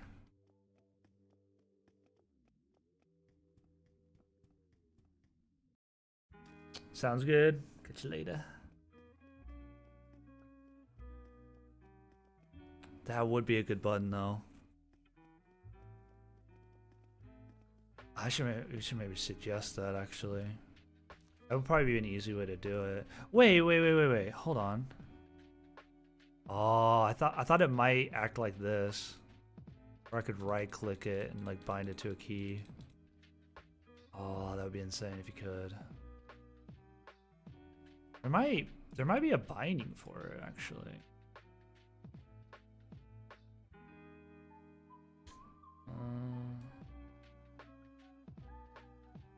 Action maybe?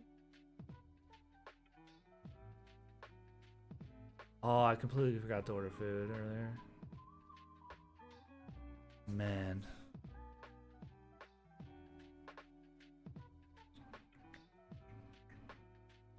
Darkfall's got its hooks.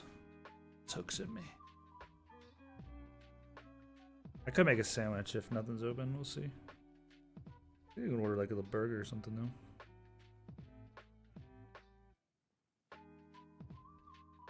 Hopefully. It's Saturday. You could order like a burger or something. I just want to stop gaming.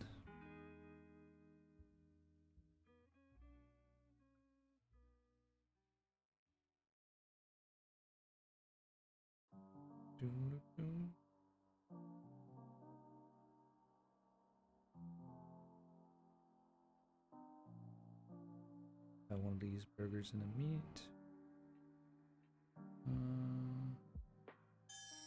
Guess it's fine. Yeah, they should just add like the loot bag to like one of these somewhere. If they haven't already, I mean. Journal, tracker.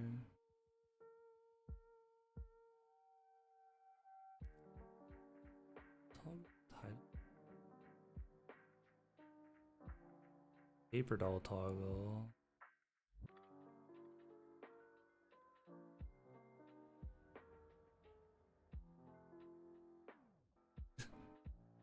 Window GM call toggle. How's there binding for that? What the heck? That's funny.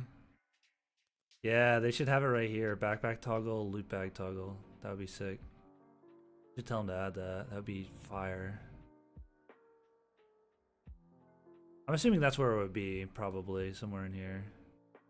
I don't think it's here though. Okay, one second. Let me.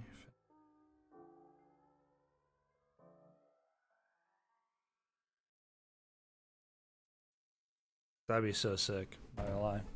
I'll be right back. I'm gonna grab some water.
All right.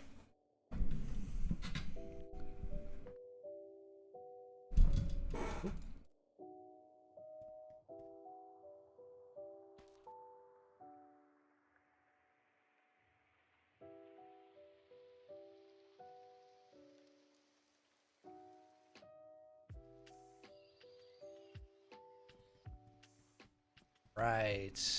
I think I'm good, right? Good to go. Yeah, we're good to go. Yeah, we got some melee weapons. Do we still have staffs? Yeah, we got plenty of staffs.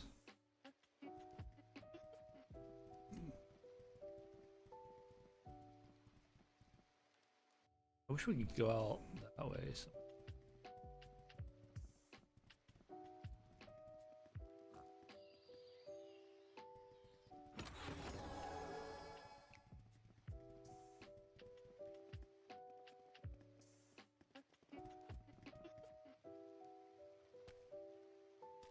Like you said, a human being. Oh, I should have got a another helm.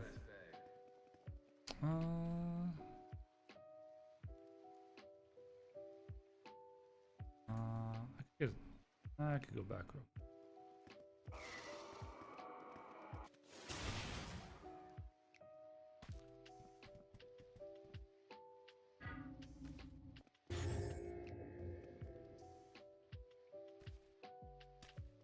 We ain't that far yet. Might as well go back.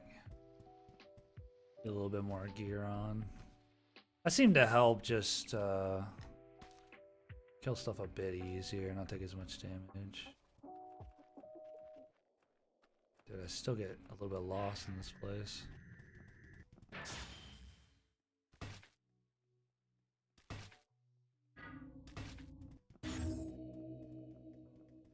Man, the Discord is like lighting up. Oh, people are in queue. Okay. Nice, people are in queue. I don't think we're getting... Are we getting armor from these? I guess we're getting a little bit. I need to start putting this somewhere. It's disappeared.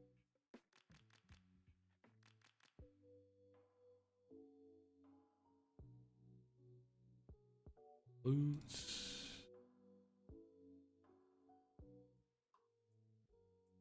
Might as well put this on. Maybe we'll sell it. And do with the pants. I don't think we kept any.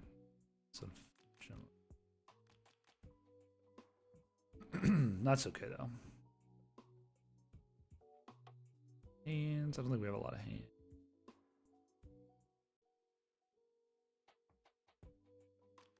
And then we're pretty much good. I should probably get like make some simple shirts as well. It's okay though. So if you have simple pants and shirts, they don't do anything protection wise, but they will like share their durability loss from taking damage and whatnot. So it's the same thing with jewelry. So like for instance, I've got a necklace, so I could put that on, and that'll distribute the durability throughout more items. So that means that, you know, every item will kind of deteriorate slower rate. It doesn't like slow down the durability, it just distributes it across more items. So overall they last longer. And simple shirt and pants are really nice because they don't do anything effect wise. They're just you just have them on to throw them away anyways, just to eat some of that durability. It's a neat little thing that you can do to keep your gear around for longer. Not really required or anything. It's a nice little thing. I think simple pants and shirts you need to craft to level up tailoring, I think, anyways. So you end up crafting a bunch of those, and then you have a bunch. I just haven't really done any crafting other than a little bit of cooking. I think I made a few staffs. But cooking, I can't figure out where to get yeast. Nobody will tell me where to get yeast. Somebody's holding out on all the yeast, and they're just not telling me about it. Okay, I need that to stop there. I swear I cannot get the distance of Begone right anymore. It's like I lost all knowledge of Begone, I guess. Oh, I couldn't hit that off that rock. That would have been a sick bunny hop.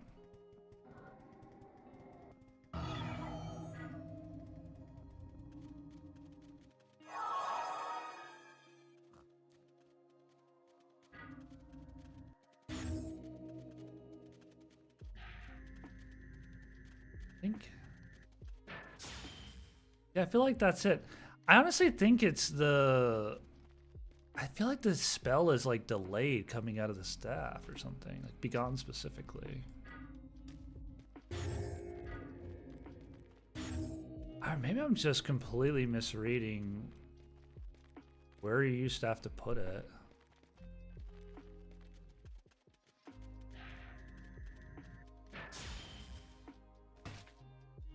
Okay, so it's way farther. I was doing it way farther earlier and it was not working. I think that's because it was glitched earlier. I think it's working better now is the problem.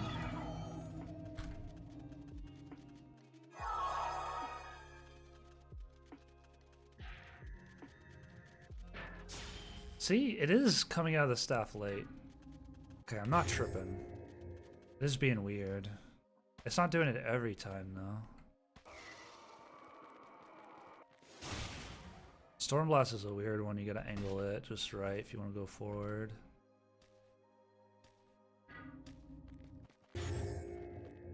Oh yeah, I need to go this way to... There's also a bug. You hear that? The little shuffle?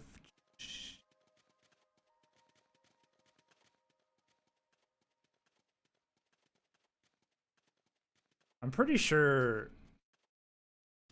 Alphars might just be the Alphar female, but I'm pretty sure they're bugged. Like the sound is bugged. Beat sound. You hear that? It's like... Normally the feet sound are a bit more separated. It's almost like it's doubling up sometimes. Let's see if I can do this again. Probably like right here is probably the best spot.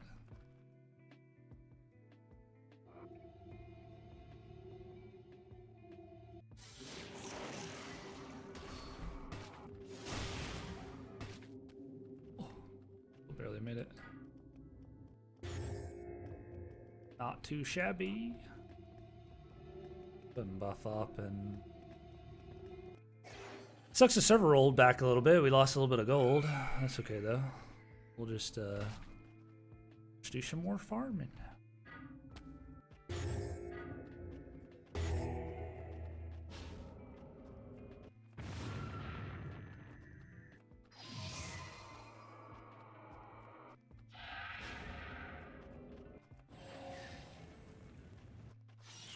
We pretty much have the spot to ourselves now.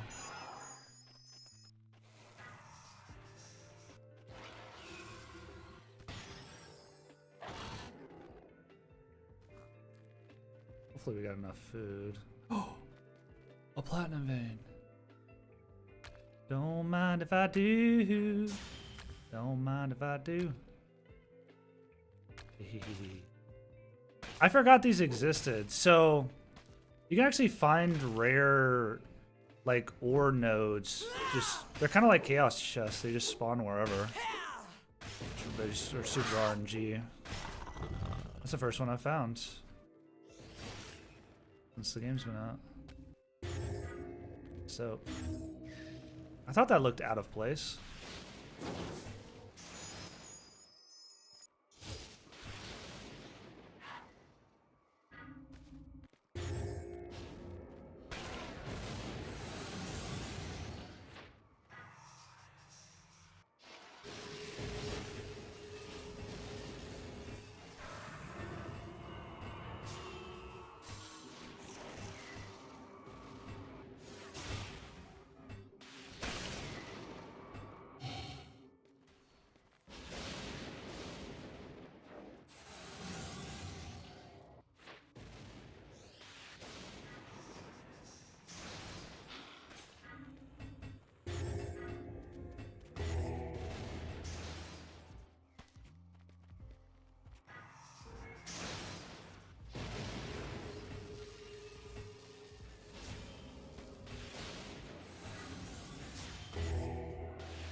No.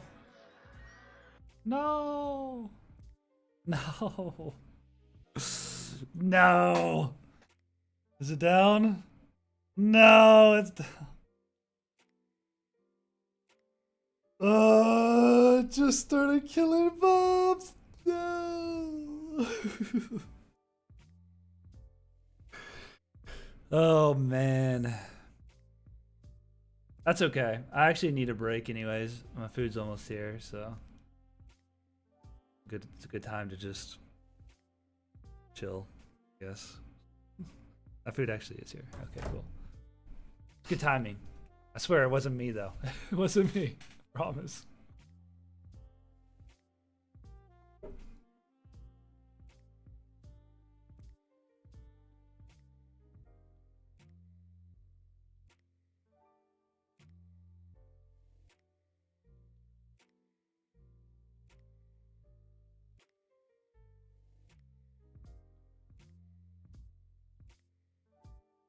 Still like 600-ish people watching. That's dope. That's dope. Watching the old Darkfall, man. Watching the old Darkfall. Cool. All right, I'll be right back. Shouldn't take too long to eat. I mean, we gotta wait for the server anyways. I guess we should try to get in queue. And at least be in queue. I'll probably be done eating before the server comes back up. I'll be right back. Yeah, the server crashed. I think.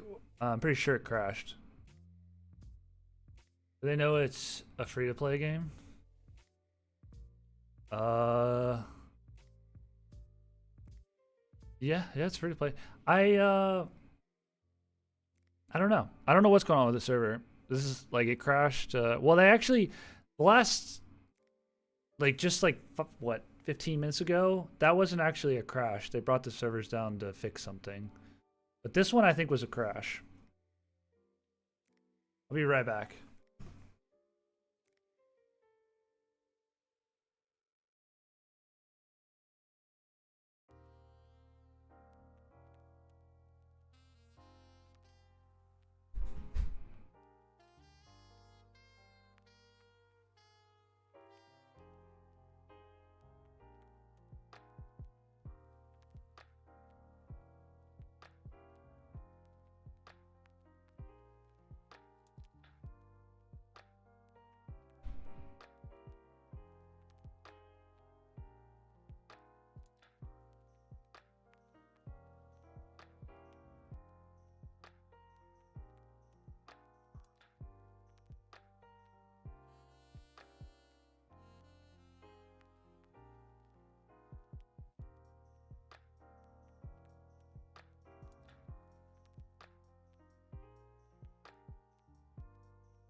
All right.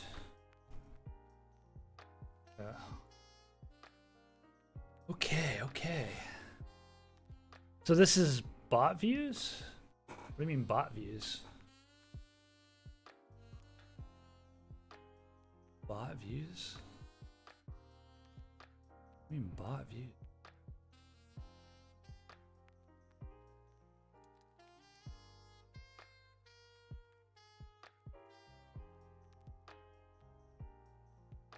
Very confused.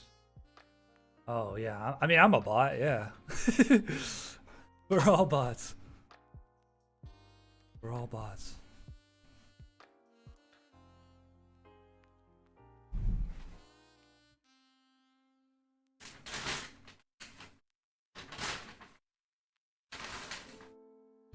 It usually takes about 15 minutes for the server to come back up. Bad joke. Oh, I'm the only one chatting. Well, there's only 3 people on YouTube in here, and there's been like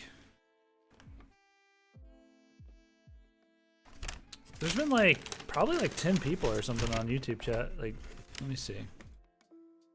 There's been 1, 2, 3, 4, 5, 6, 7, 8, 9, 10, 11, 12, 13, 14, 15,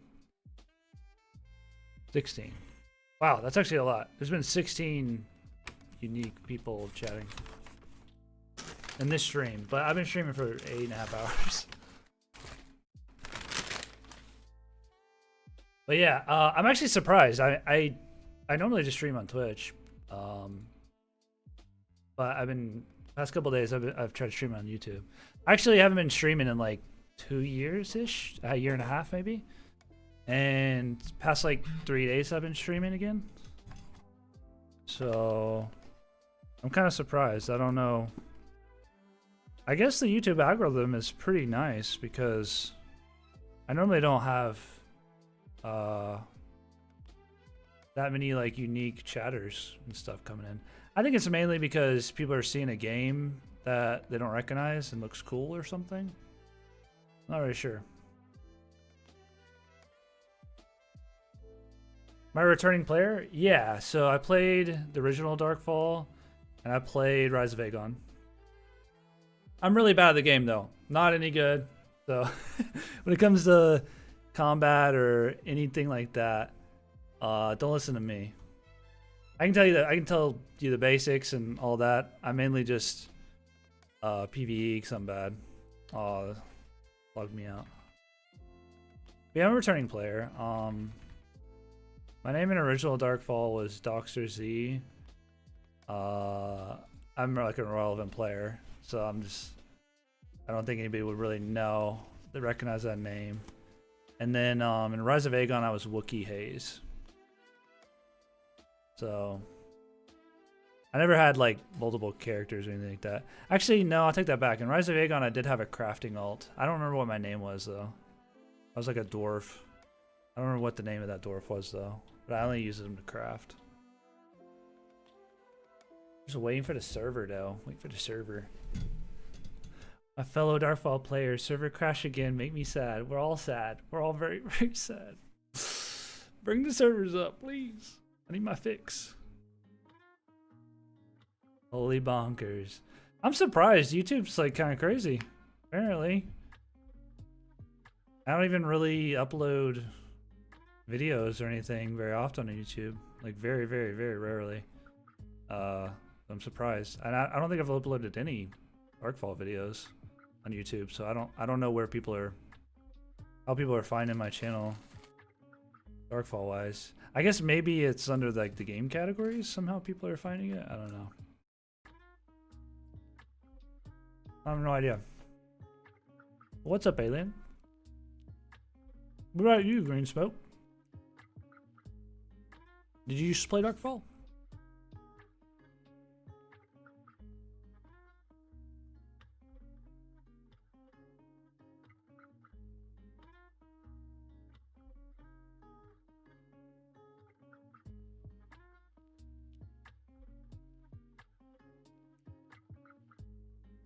Oh, okay. Well, there you go. I guess there's probably nobody streaming Darkfall on YouTube is probably what it is. This is my screen right now, guys. So we can just sit on the screen, I guess. You know what I should do? I should do this. Hold on. Let me see.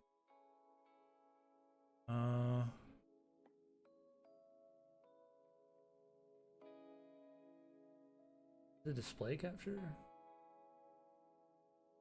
Let me try something. No, that's not what I want.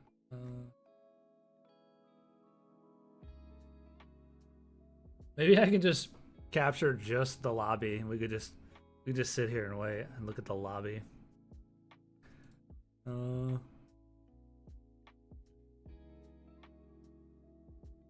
I capture this? No, that's not really working either. Okay, whatever. That doesn't work. I don't know why, but you can't like you can't like capture the signal from Darkfall at all with OBS. You have to just like do it from your monitor. That's fine. I feel like that'd be kind of funny though.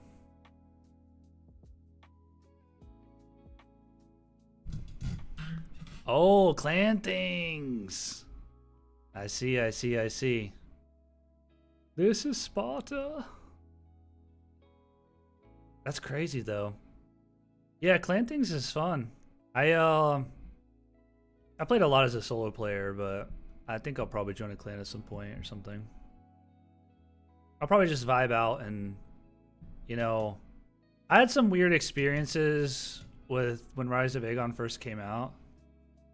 And because I used to stream and people used to get mad at me because I streamed a Siege one time and they got mad and basically blamed it on me because I was streaming without a delay. But I don't really give a fuck because I want the game to succeed. And, you know, if people are going to show a Siege 20 minutes later, it doesn't really do much good, you know? But, you know, after that, I just didn't come to any of the Sieges after that. Because I was like, well, I'm going to stream without a delay, so I don't really care. But yeah, don't let me near your Siege, okay? I'll expose your position, all right? I'll give away your secrets. But no, I mean, I get it. I understand that, like, you know, people want to, you know, they care about their pixels and they want to like hide their whatever their movement is and stuff, but screw that. You need more eyes on the game, you know? Screw your pixels, lose them all, whatever.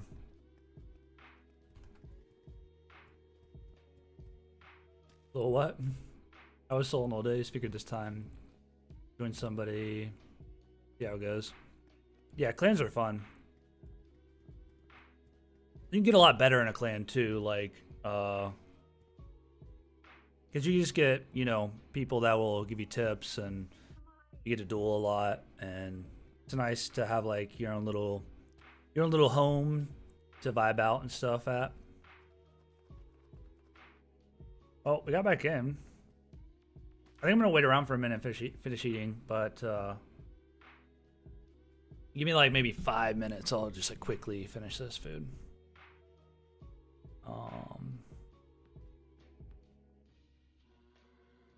I don't have a button to hide my webcam around. But yeah, I'll be here, but I'll be right back.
Okay, I just heard something funny in the Discord chat. Let's go look at something. I just heard something really funny.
All right.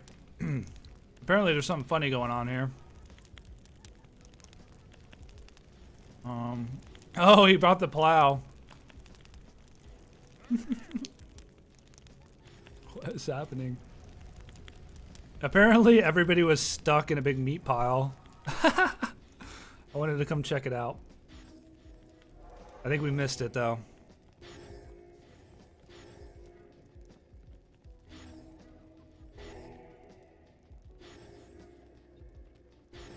Oh. Coming through, coming through. There's so many people online. What's going on? Holy crap. I thought it was at the bank, but apparently when the server rolled back, it teleports everybody back to their bind stone, and apparently everybody was stuck in a big meatball. It was just a ball of people, and nobody could get out of it. It's pretty funny. Oh, people are gambling. Gamba. They're playing the slots. Ooh, 95,000! Let me in on this shit. Let me in on this shit. Oh, hold on, hold on.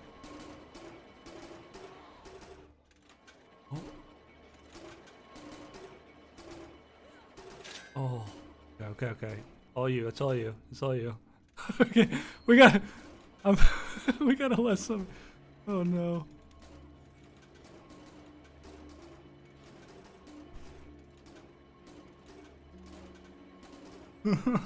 we gotta step away. We gotta step away. I'm about to gamble all my money. I gotta step away. Oh gosh. Oh no. Oh fuck. Alright, let me in this meat pile. Get me in there. Oh, there we go. There we go. Okay. Alright, what did we roll back to? Okay, I think we're good. Did we buy our regs? Yeah, okay. I didn't roll back that far. Oh, fudge, dude. Guys, this is the game right here. You just come over here and you gamble. That's the entire game. How much money do I have? Oh, somebody won. Oh. Oh. I don't know what the jackpot is. Is it the dragon? Oh, hold on. I gotta get one more spin. Okay, 125, 125. Oh, come on. Is it the dragon or is it the gem? What's the jackpot? Oh, there's two different goblins. Oh, the dragon was there. My money! Oh, 200 gold? Okay. Oh, come on. Oh, okay, one more. Two more. Oh! Okay, one more. one more. Here we go. Oh, okay. Gotta step away. Okay, I gotta get out of here. I gotta leave. I'm gonna lose all my money. Get me out of here quick. Okay, we're good. We're leaving.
I know, I need to bet it all. Gotta bet it all. Oh man. I almost did too. Okay. I'm pretty much done eating. Give me like 2 minutes and we're gonna play. Oh man. I was so close to just sitting there, wasting all my money. Okay. I'll be right back.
Okay, I'm back. Sorry about that.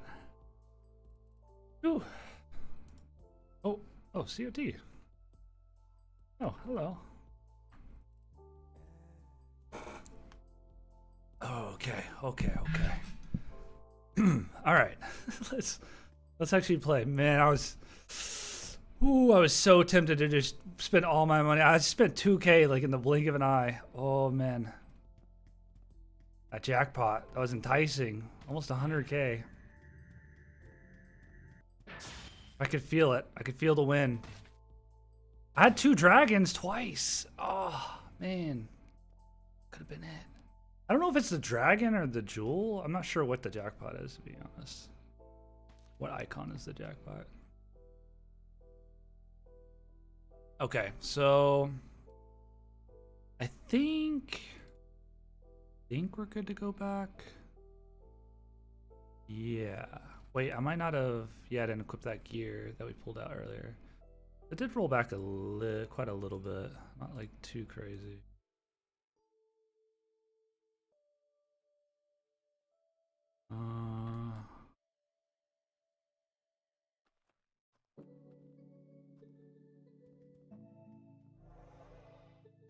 All right, let's do.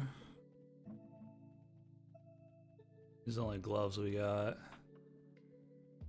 Some greaves. And some boots. And then I think we have a necklace we can put on. Alright. Oh, did I get any? I completely forgot what I did. A couple daggers. Couple swords. That should be enough, hopefully. Yeah, I mean, it is what it is.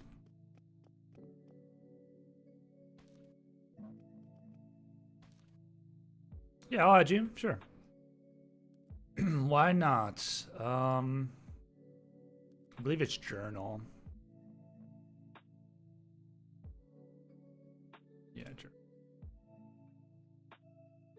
Sure, brother man.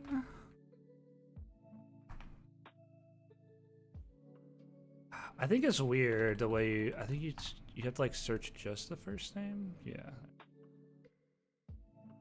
There you go. Do I got any request? Oh. Oh.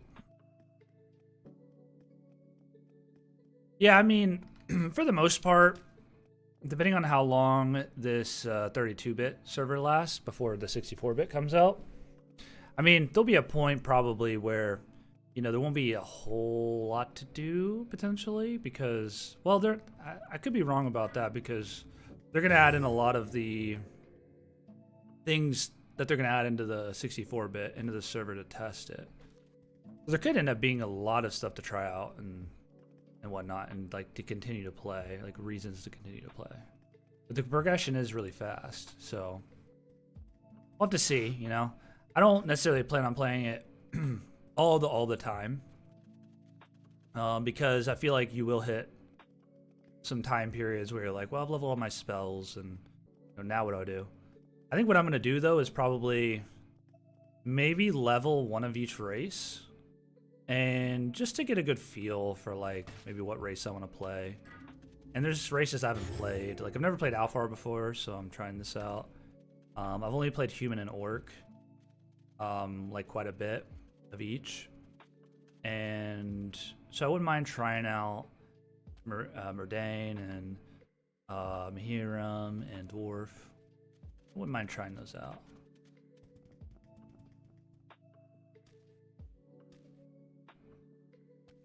I still kind of like my orc, you know what I mean? I don't think I'll ever go back to human.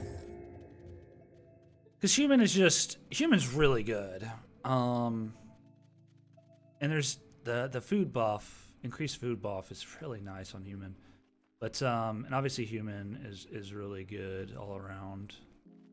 I don't know.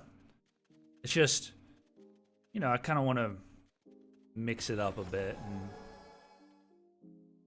more than likely, I'll probably either play Alpha or Orc, maybe even Mahiram. Probably one of those three is more than likely what I'll end up playing on Steam version. But you never know, and that's why trying stuff out could be good. I hope I have enough food. It's not, I mean, we might run out, but it's probably fine.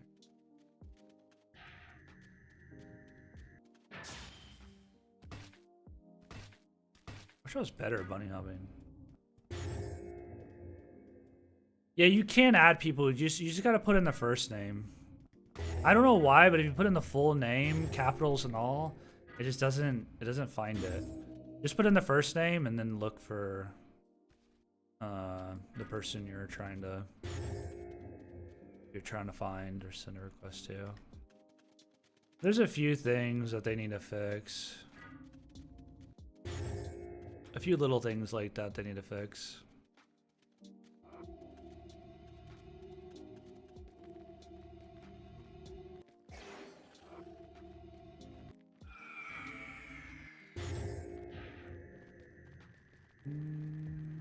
Right spot? Oh, I'm already at the right spot. Ooh, request sent. I got you. Yeah, you're more. We can totally play sometime. We can group up, do some whatever mobs. I was actually thinking if my friend gets back on tonight, I might see if he wants to, like, I don't know, just group up and do some kind of harder. I don't know, maybe just some harder mobs and, you know, get some cross heals and stuff going. I didn't receive anything. There might be a little bit of a delay. That's okay. I'll check again in a minute. There might be a little bit of a delay. I'm not really sure. Oh no, there it is. There it is. But yeah, it could be pretty worth it to, like, try out some harder mobs and, you know, maybe like a small group or something. That's the one thing I would like to see, or even like a dungeon would be pretty nice for a grouping.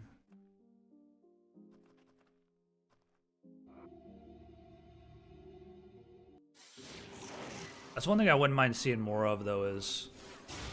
I had a feeling I would do that. I feel like that's not the spot that I went to last time. I forget what key this is. Is it this? Maybe we can do it telekinesis.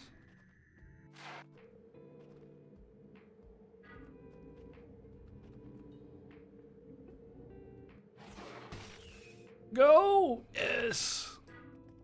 I'm playing the Darkfall now, boys.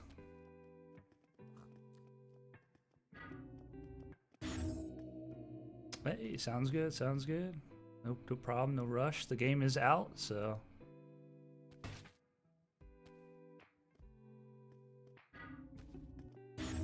play whenever. No worries.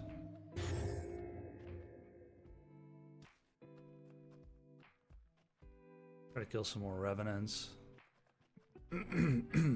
Those server crashes really kind of messed up my flow. Technically I'm down like 3,000 gold or something between the gambling and the server rollback. Oh man, my money.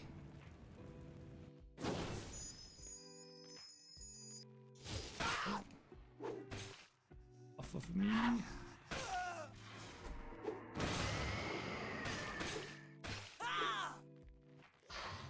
Oh, there goes my staff.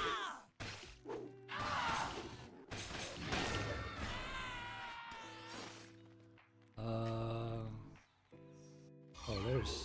okay. Confused where this mob was hiding. Heard him casting.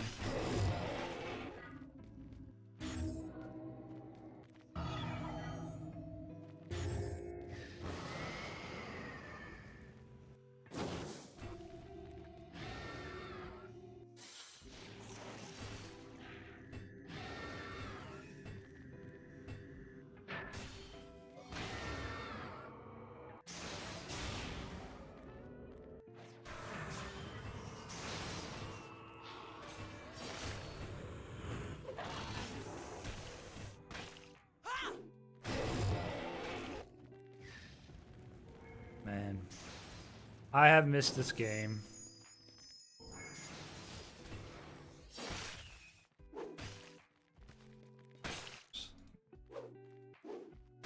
Kind of fumbling my bindings a little bit.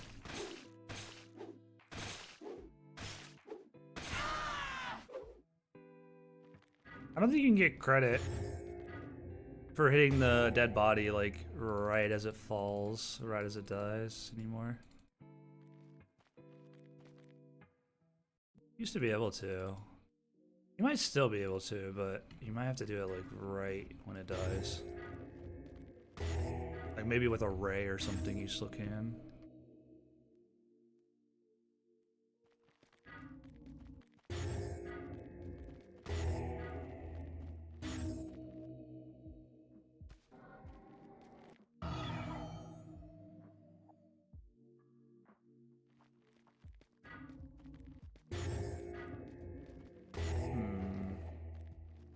Isn't there one more? I feel like they all spawn here, around here. Maybe not, though.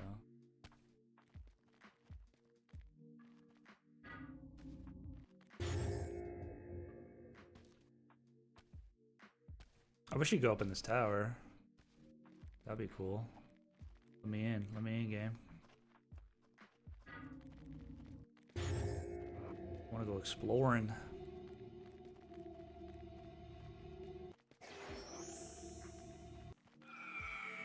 What's over here? Oh. Wait, there's a dungeon here? There's a dungeon here? You mean I've been farming outside of a dungeon? Hold up. What dungeon is this? What? Should we go in the dungeon? Wait a minute. I'm trying to think. What dungeon is this? I've been in this dungeon a lot, and I've been in this dungeon a lot. What the heck is in this dungeon?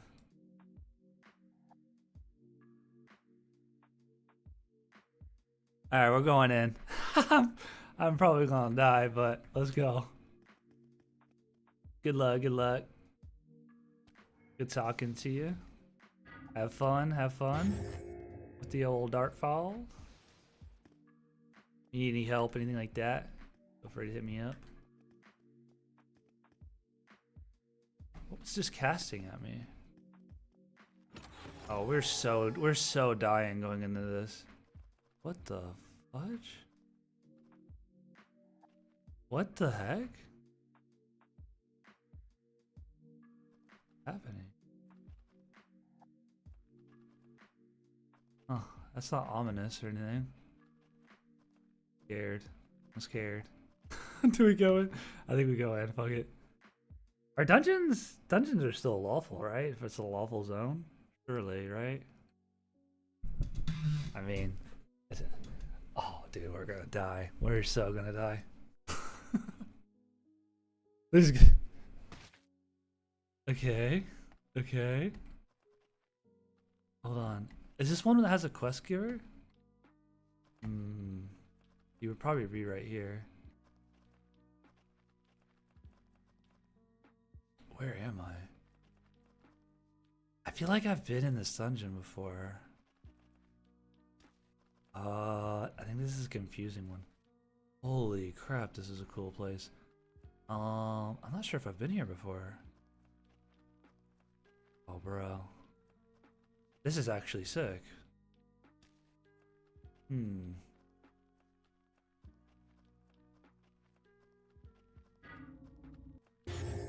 Okay. Okay, now this is still lawful. I'm still blue. I'm not rogue or anything. Land, it says lawful. Oh, there's Oathbounds. Okay, that's not that bad. I wonder if there's Revenants in here. The other way.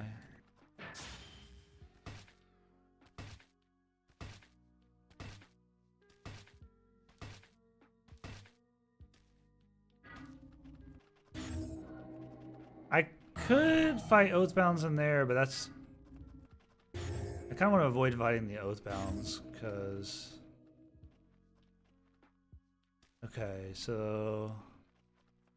Now which way do we go? Maybe this way? We gotta find the exit, too. I don't think I've... I feel like maybe I've been in this dungeon once. Oh, man, this is gonna get... Yeah, it does. Yeah, you can straight up bunny hop like a madman. Sarlids. Sarlids any good? I don't know if these are strong or not. They're decently strong. Decent.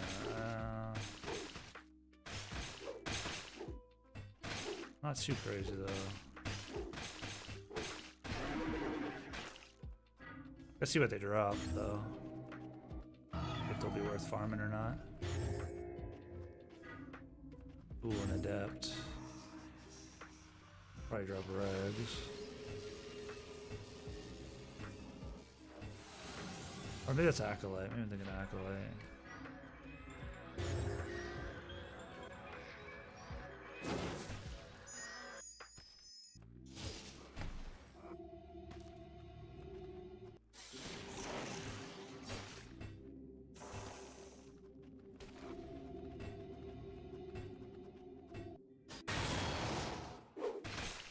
I wonder if there's revenants in this dungeon, then this would honestly be a pretty good dungeon to farm.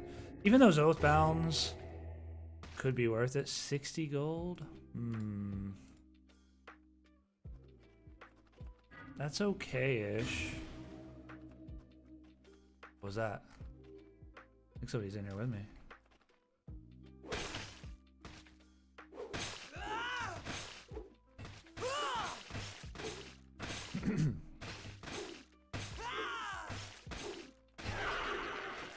I figure out where the dungeon exit is. I mean, I guess we could always hearth. Oh, okay. 60 gold. I mean, that's decent. I don't know though.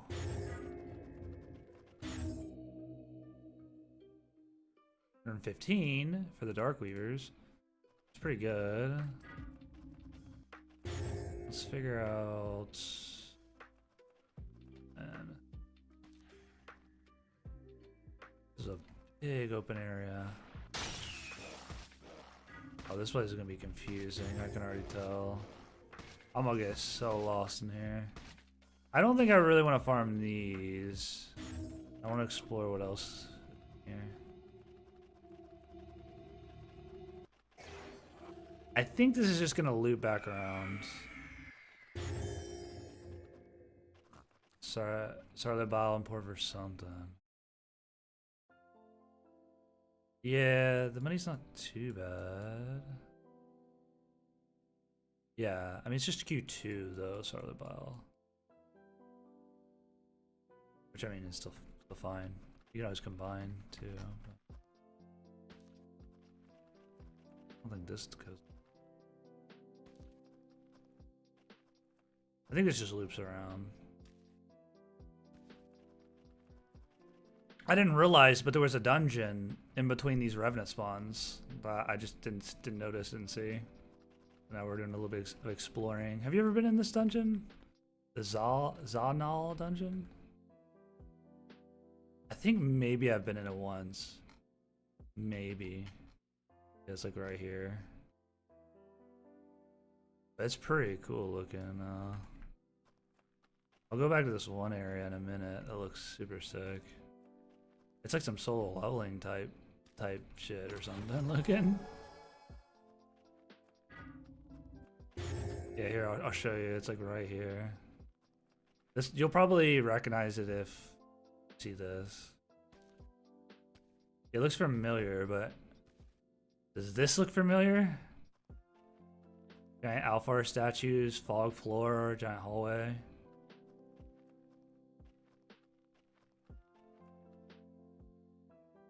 I don't know. There's Oathbounds down over there. Oh, somebody's over here. I'm gonna go gank him. I want to see if there's a Revenant spawn in here. I am curious. I was just at those Oathbounds, so somebody else is in here. I think I heard him earlier though. Maybe if I go this way, it loops around to the Oathbounds. Boulders.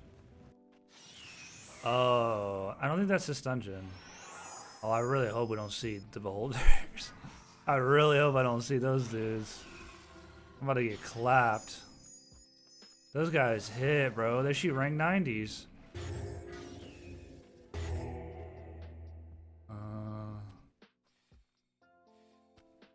I feel like I've been in here once. Oh, these Naliads? These are Naliads, aren't they? Yeah. Oh, what is that? Oh, Gravelord. Oh, I think I do remember being in here. Yeah.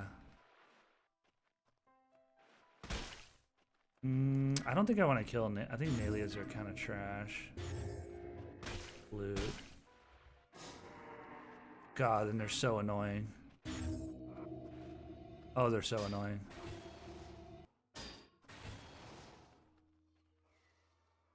Oh man, I don't know if I want to do this. Ooh, what kind of chest is that actually? Hold up, hold up. At least get some info while I'm here.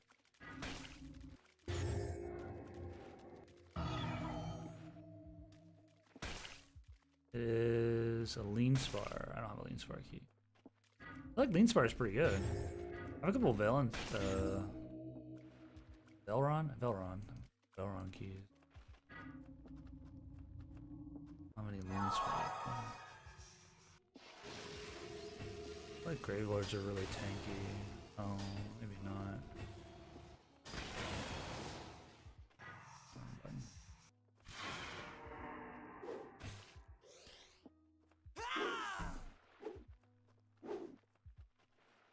Dude. You squirrely mother trucker. Yeah. Oh, come on. Now you want to attack me? Okay. I need to pull up my sword board more when I'm a little jump. Maybe I just bolt this guy down. I do not like this place at all. Anywhere else to go? No, not really. Okay.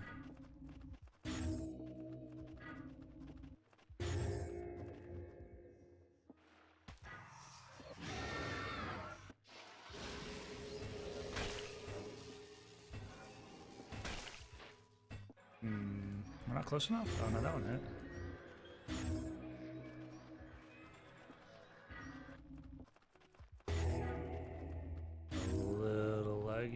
Oh, my ping is insane. Oh, now it's going back down. Alright, Naliads.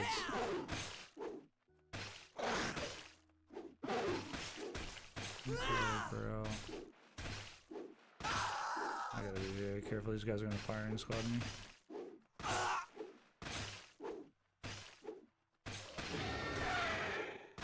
No, not me.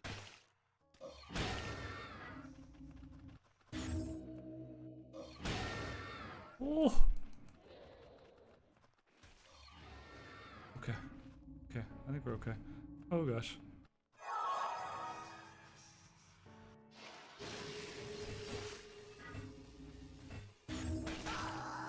Oh. You did not take that.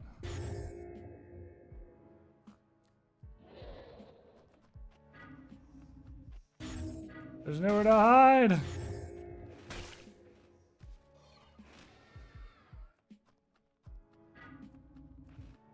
Alright, what do you guys drop? What do you guys drop?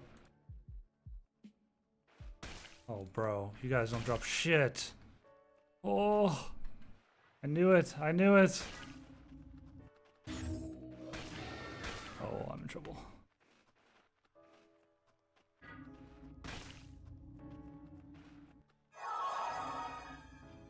Got a squirrel.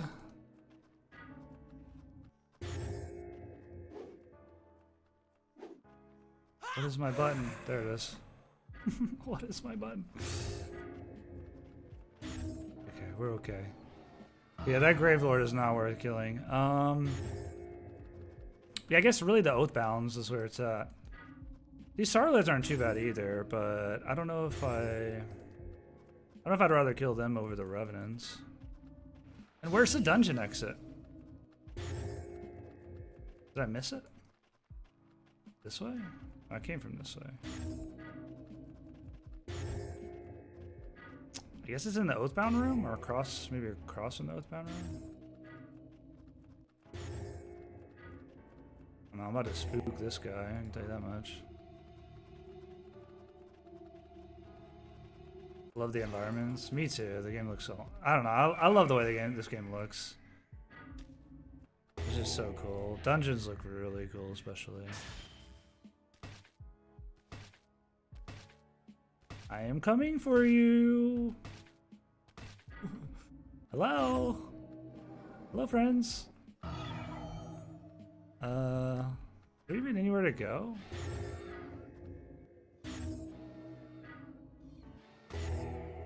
Oh yeah, bro. Like, even just outside the dungeon here, there's a flying elevator, bro. Yeah, I remember there's a waterfall that you can swim under, and it leads to this, like, area, and then you go into a cave, and it leads to, like, another area. And it's just, that's, like, the only way to get there. It's, like, nuts. The game is nuts, bro.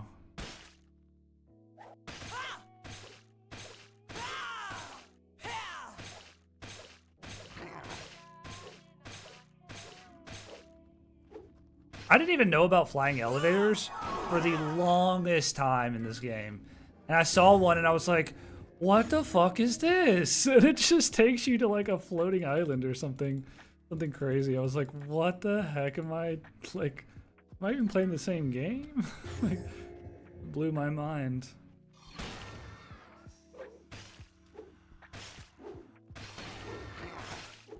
These Oathbounds wouldn't be bad to farm. I want to just really kill them and get past them though. Because I want to see where the exit is in this dungeon. Did I loot that other guy? Looting so fast, I like forget if I loot or not now. Yeah, the whole thing's floating the sky. Oh yeah, bro, that shit's crazy. I remember there was one mob spawn like on top of like a spire, bro. Like a terrain spire. It was like a giant pillar.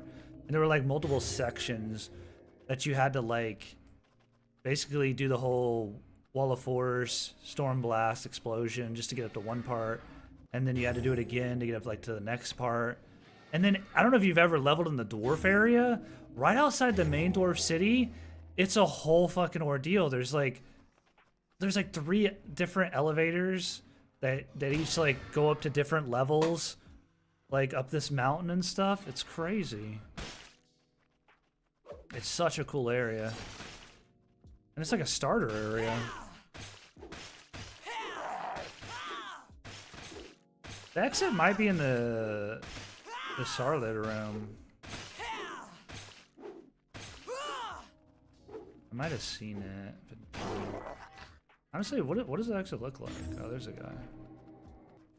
There's a dude. Or maybe that wasn't Oathbound.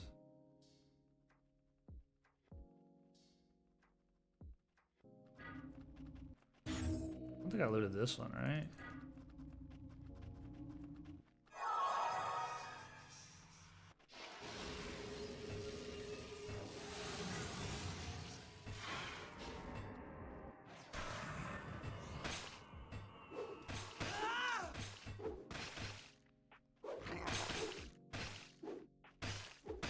This whole fog on the floor thing is actually sick.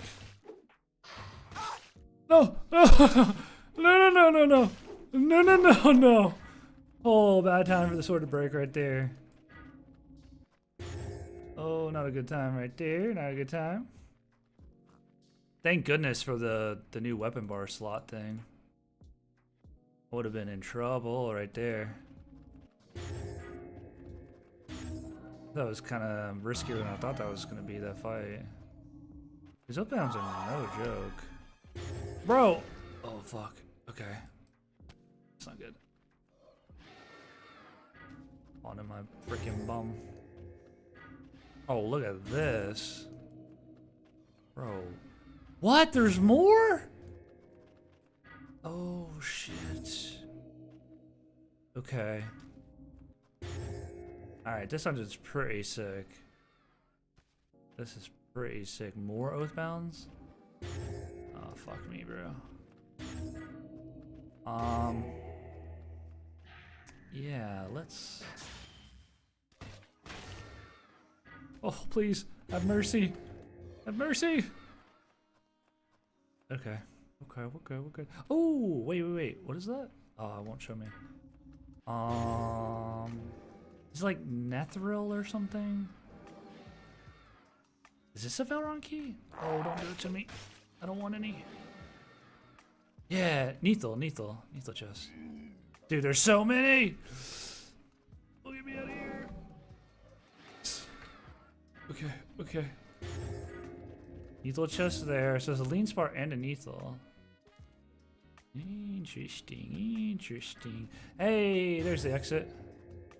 Alright, so Oathbounds. Lots of Oathbounds. Which are pretty... They'd be pretty good to farm. They freaking hit, though. They do be hitting. I feel like that room is just way too many. Swear I've been there. I I don't know. The caves area with the Naileids, that looked familiar. Because I like remember a cave with Naileids and a Gravelord. Like, I sort of remember that. I don't really quite remember some of this other stuff. Like this doesn't really look too familiar, this room. And that Oathbound room right there didn't look too familiar.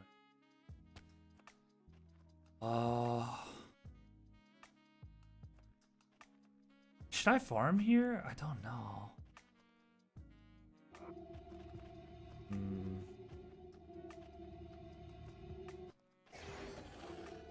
I like these Oathbounds are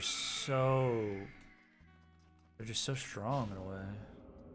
Key runs, yeah, maybe. Well, I don't have either of those keys. Those are this is a really good dungeon then actually. Because those are 2 really good keys. I need to figure out where a Belrun key is.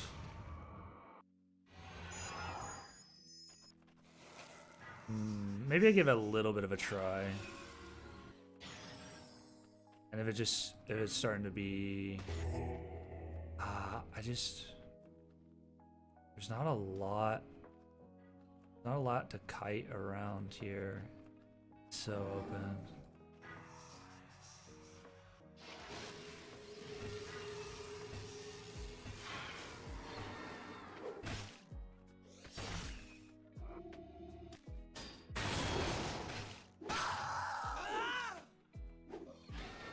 The range.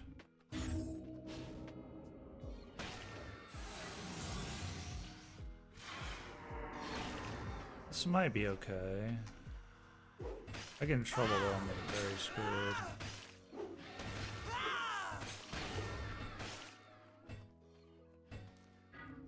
Be extremely careful how I engage this. I don't think I can hit him from this far, right?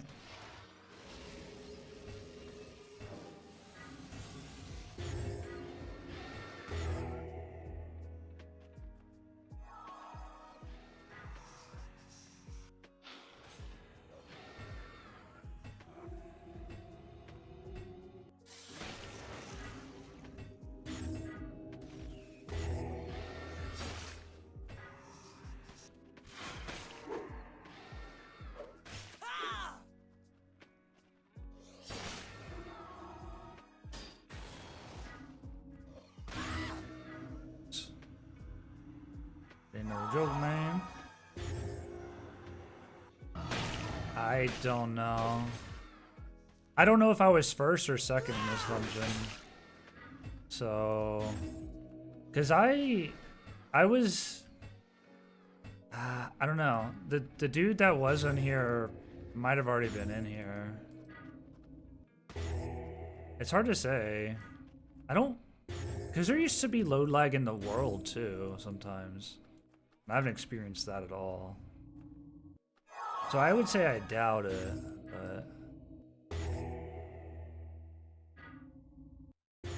but... DJ, if you have any issues downloading or patching or anything like that, let me know.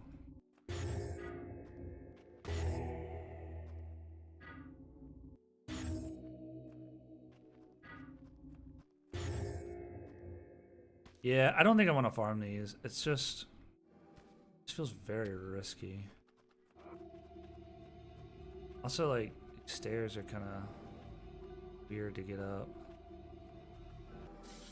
There's just so many, bro.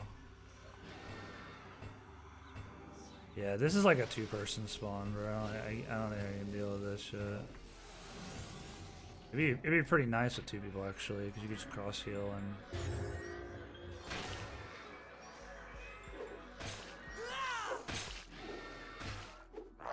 It might be okay, though. I gotta play these pillars, right?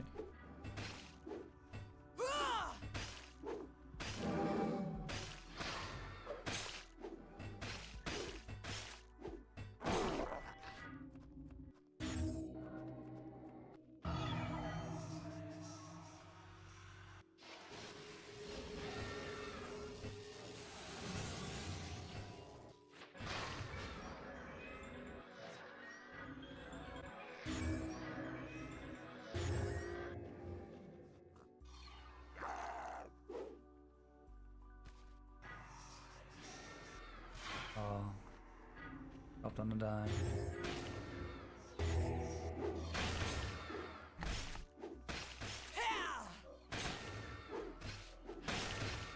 Oh, those bolts be hitting. Those bolts be hitting. Oh, he's on. I should have done that. Usually don't stick that long. Yeah, this ain't the place. Let's get out of here.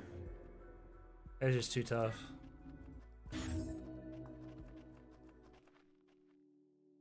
Yeah.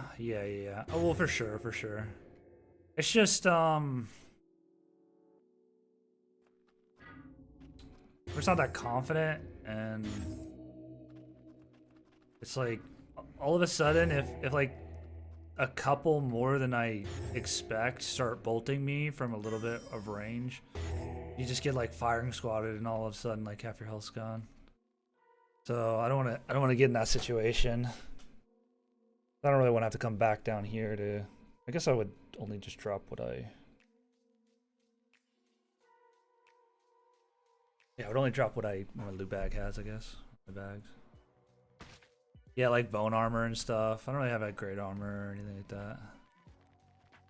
Okay, so it drops you out here. I kind of would just rather farm these revenants. They're pretty nice. They're like 100 plus gold per kill. Really easy to kill, and they spawn pretty decently fast. Those Oathbounds would be good. Yeah, if I had R50. I'd be chilling. I saw some rank 50s on the auction house. I thought about buying one. They're like 5,000 or so. But I was like, eh. I still kind of want to like feel a little bit newbie, like, you know, just use whatever I get, kind of scavenge like for a little bit longer. I know that I could probably get an R50 and go kill something, you know, better or whatever. Kill it quicker, faster, easier, but kind of enjoying the progression of what little there is as far as the mobs and stuff. I remember when killing revenants was like a big deal. Now, like, already it's like kind of a joke. Maybe I'm thinking of different revenants though. There could be harder ones.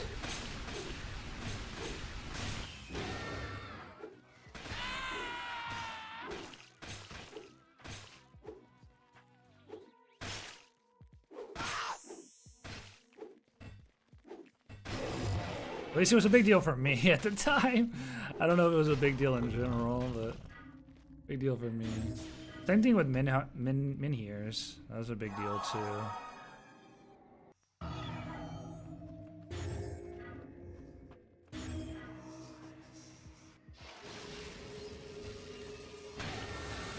Plus, I can hit these easier with spells, and I don't have to like worry too much. I can farm my spells a little bit as well. I'm leveling up Blizzard just because I kind of want to see what it's like. Level up some different spells this time around.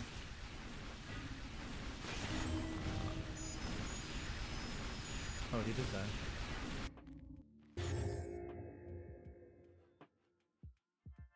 Yeah, like 100 gold for that. They don't drop a ton of rags or anything.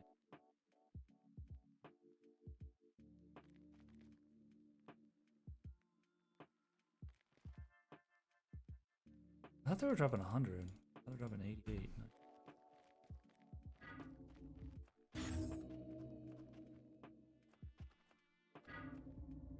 Oh, yeah, right. You go in with keys and then you just farm while you wait. I mean, they redid all of the loot tables and stuff and moved around mobs. So I think, honestly, I think a lot of the more mobs are like more well balanced, like what you get.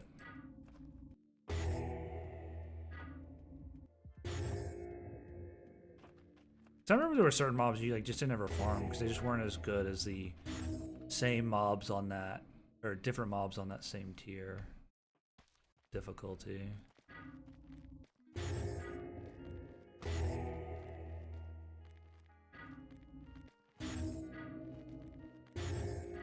But then again, you needed to farm just about everything because of enchanting. There's like almost always a reason to farm some mob, like all the mobs because of enchanting.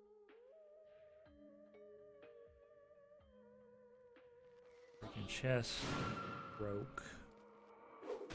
Why my pants broke?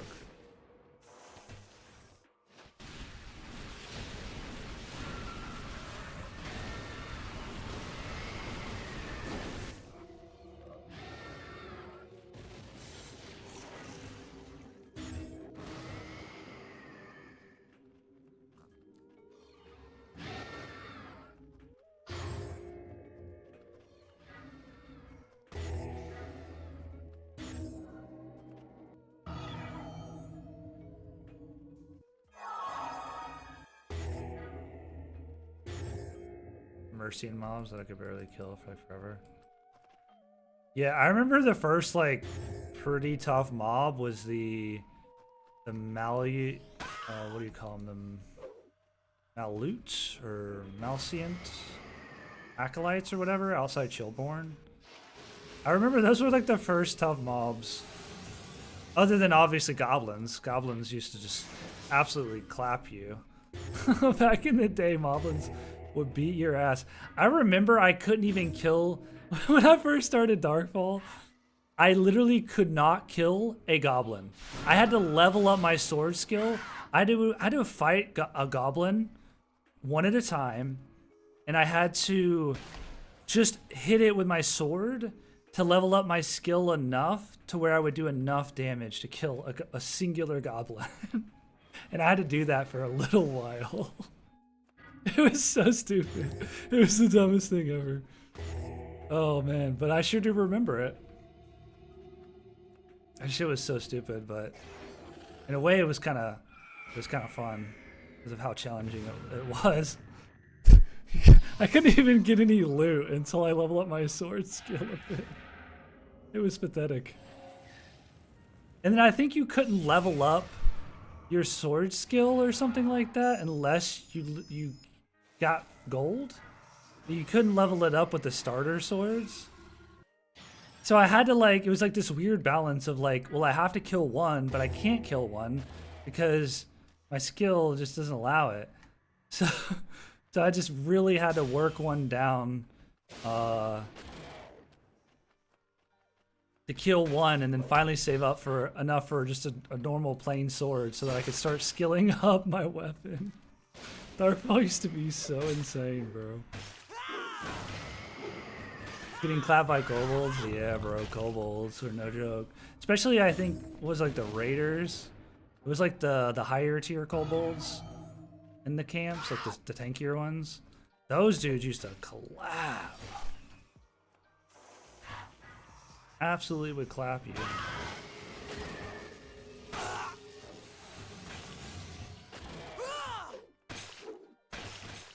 Oh, no.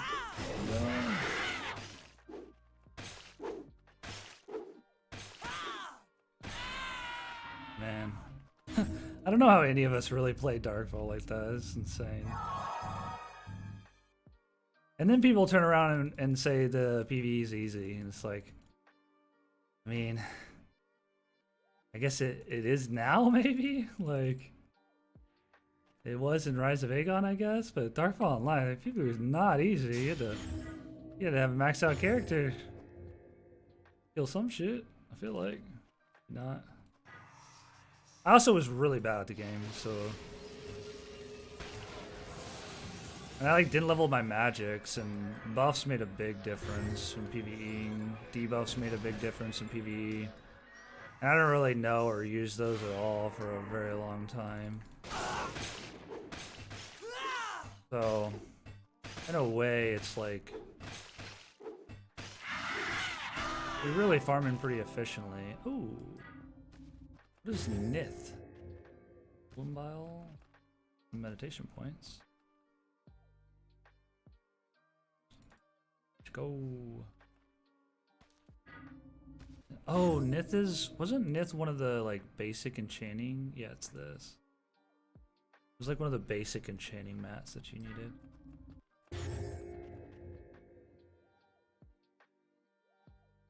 Something like that.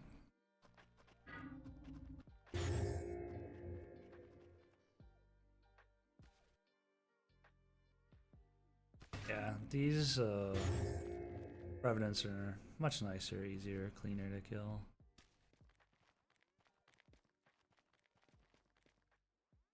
I almost don't want to look, but I'm curious. Bro, it hasn't moved! I swear it hasn't moved!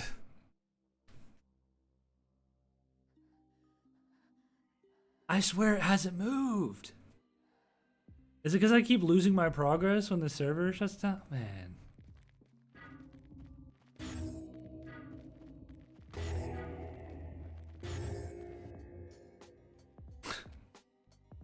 Oh yeah, Newman. Nith Newman.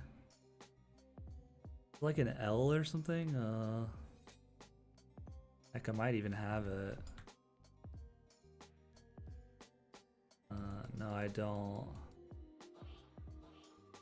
They look like this. They're just like different colors or something.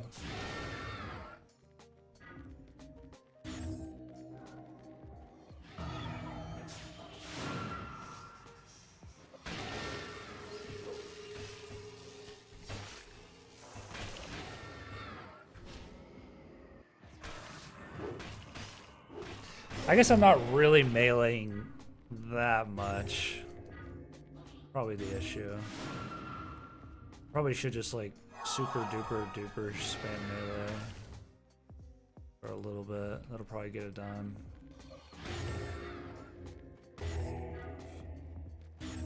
Oh shit.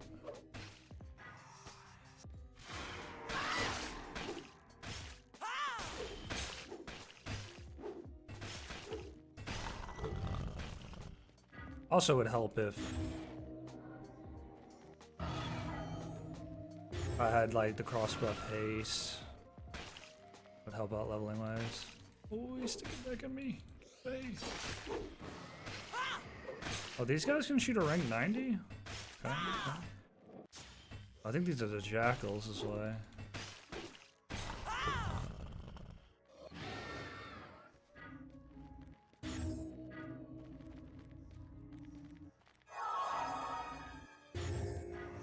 Oh, hello.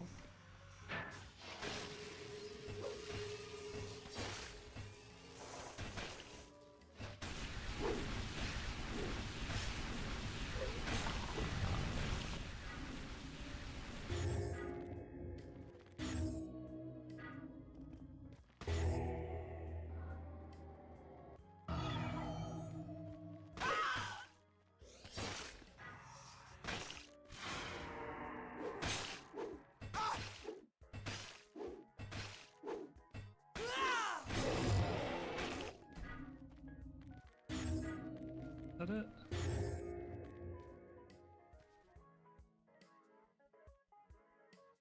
This is pretty chill. I feel like 80 is... These aren't as good as I'm thinking. Dude, I swear I was getting 100. Just the last time I was here. They nerfed it. That's that's what they did. They ninja nerfed it. Surely.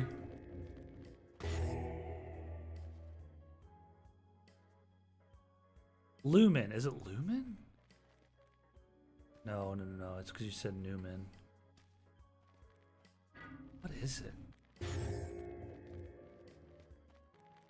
You needed like one of each per enchant or something like that. Or no, maybe it was one. It was just one of them, because normally you need 5 of something. 5 of 3 different things, and then 1 of like Nith, Newman, or maybe like Lux? Was it Lux maybe? I think it was an L.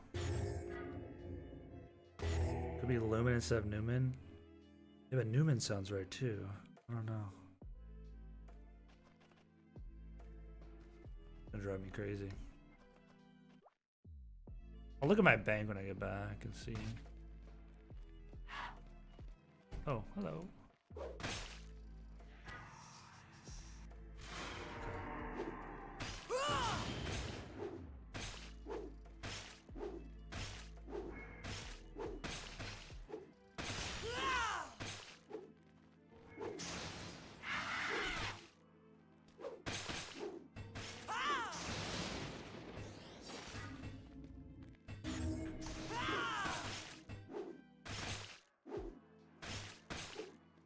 Why is it not power attacking? Oh, because it's not up.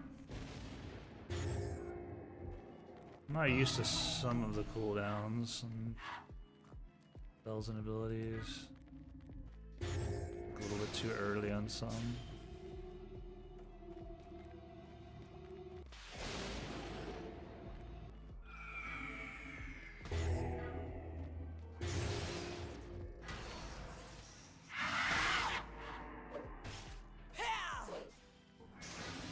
Alright, bros. You guys gotta calm down.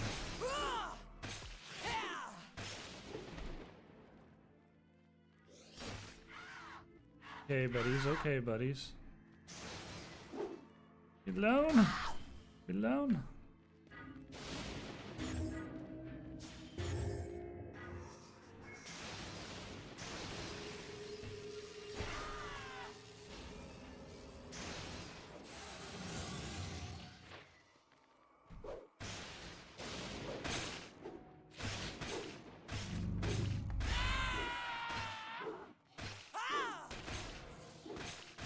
No, I swear.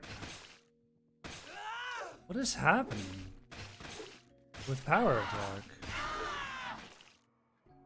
Is there a global cooldown on swings now? Is that what's happening? I'm confused. Oh, I gotta be doing something wrong or weird. Uh-oh. Okay, good. I still have another sword. Thought that might have been my last sword.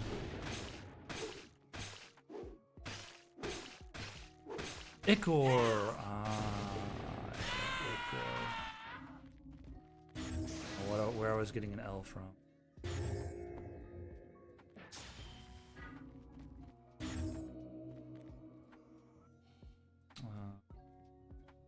Dude, I feel like they need to change that. The way you just like pull out your tool, you like look at a rock and press F.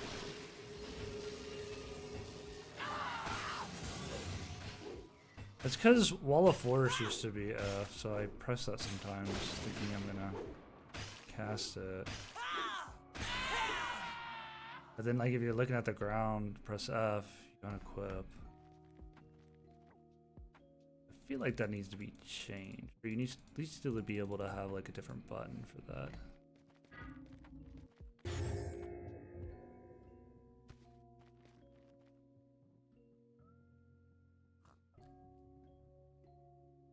I get like 3k in it. One day I'll get to 4 weapon skill on my great swords. One day. Maybe then I'll buy a great sword and try to farm something years or something strong. Maybe I should buy like a full plate chest or something.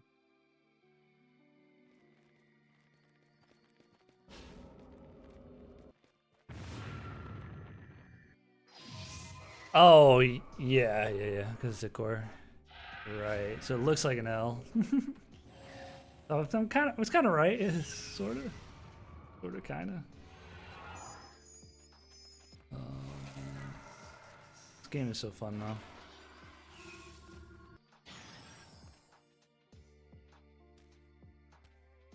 I forgot just how like chill it is to just kill mobs and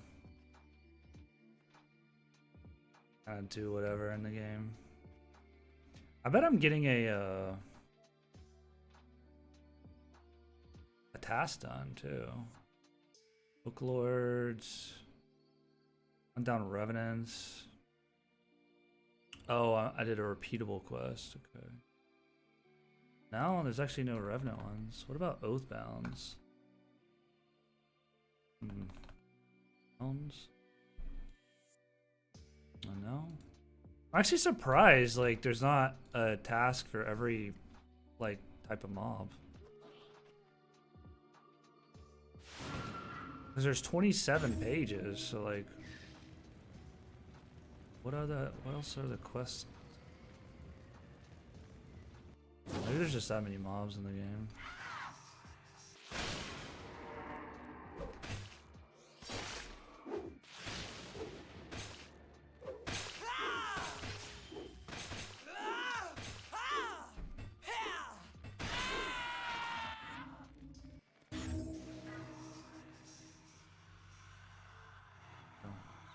deal.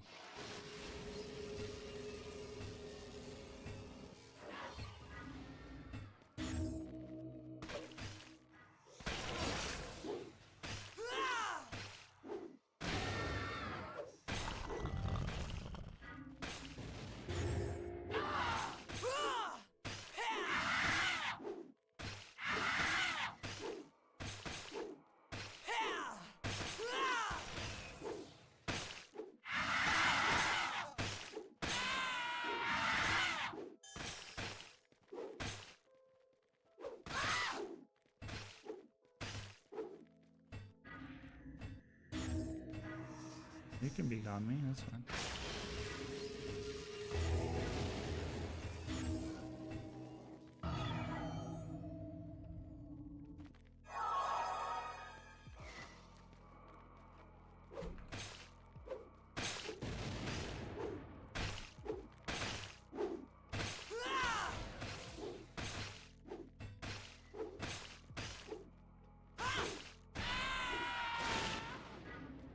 You hopping on it all tonight or nah? Probably can't, right?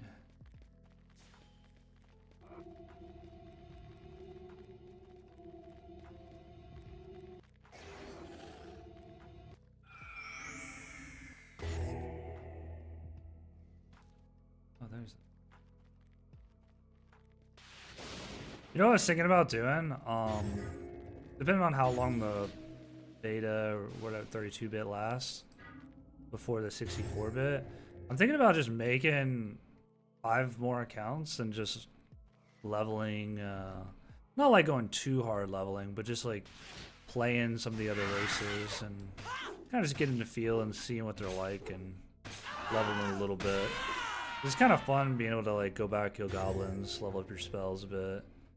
I probably won't like grind too much on any of them or anything, but just to like kind of experience what it feels like, what the melee reach feels like, the passives, the kind of the like the height you cast spells from, and like kind of the little differences and stuff in them.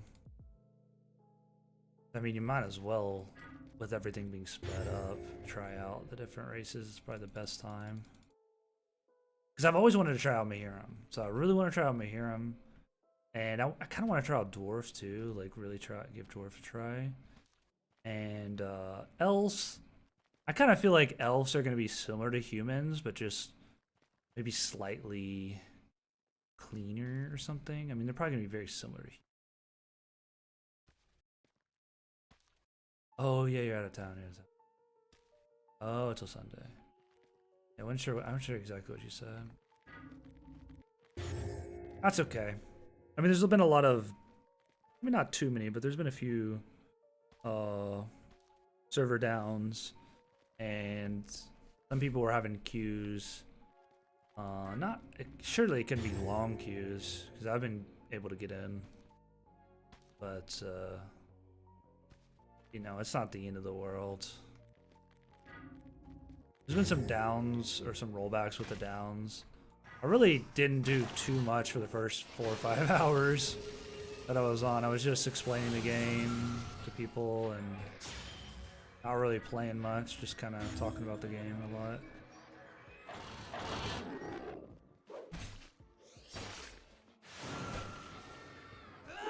But I'm glad people are interested in the game.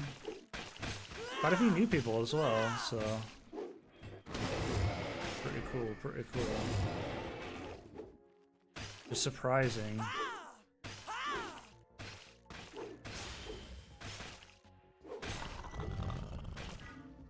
I'm just hoping the server can handle, you know, more people if that ends up happening, if more and more people start playing. I mean, Saturday could be crazy. People play a lot of games on Saturdays, so there could be even more people tomorrow. Yeah, I'm just incredibly surprised there's even a single new person playing this game for the first time. That just blows my mind. I'm actually glad I streamed too, because a lot of this is the first time I've streamed on YouTube. I did like 2 days ago and yesterday and today, but a lot of the people asking questions and new players in the chat were from YouTube actually, which was, I don't know how they got here, but kind of cool. You know, I'm doing my part, getting Darkfall out there a little bit, doing my thing, trying to keep the game alive, one player at a time.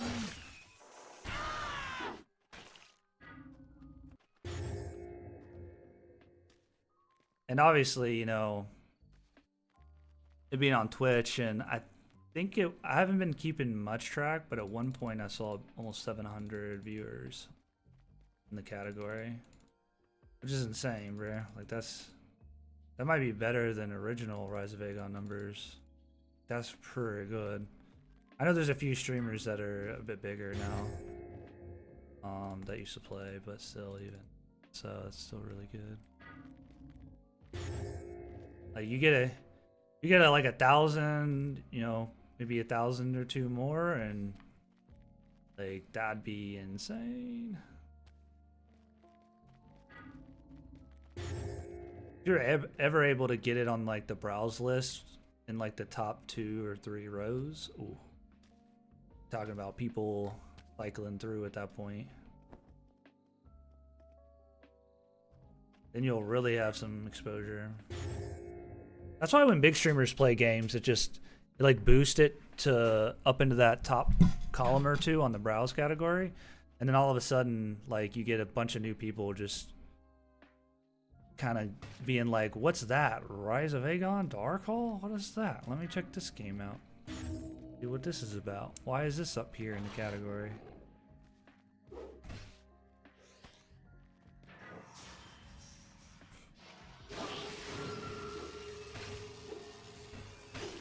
Yeah, I literally I pretty much like sat still and just talked about the game for the first like 4 or 5 hours straight. I was like, you know what? Like, I'm willing to just sit here and talk about the game. It's fine. Not a big deal at all. I knew there would be a certain point that I'd be able to just sit here and play and chill and not have to explain a bunch of stuff.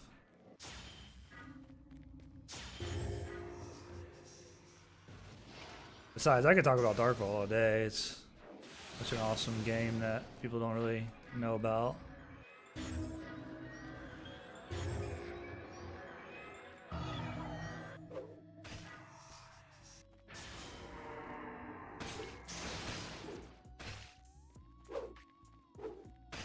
I need to level my parry break too.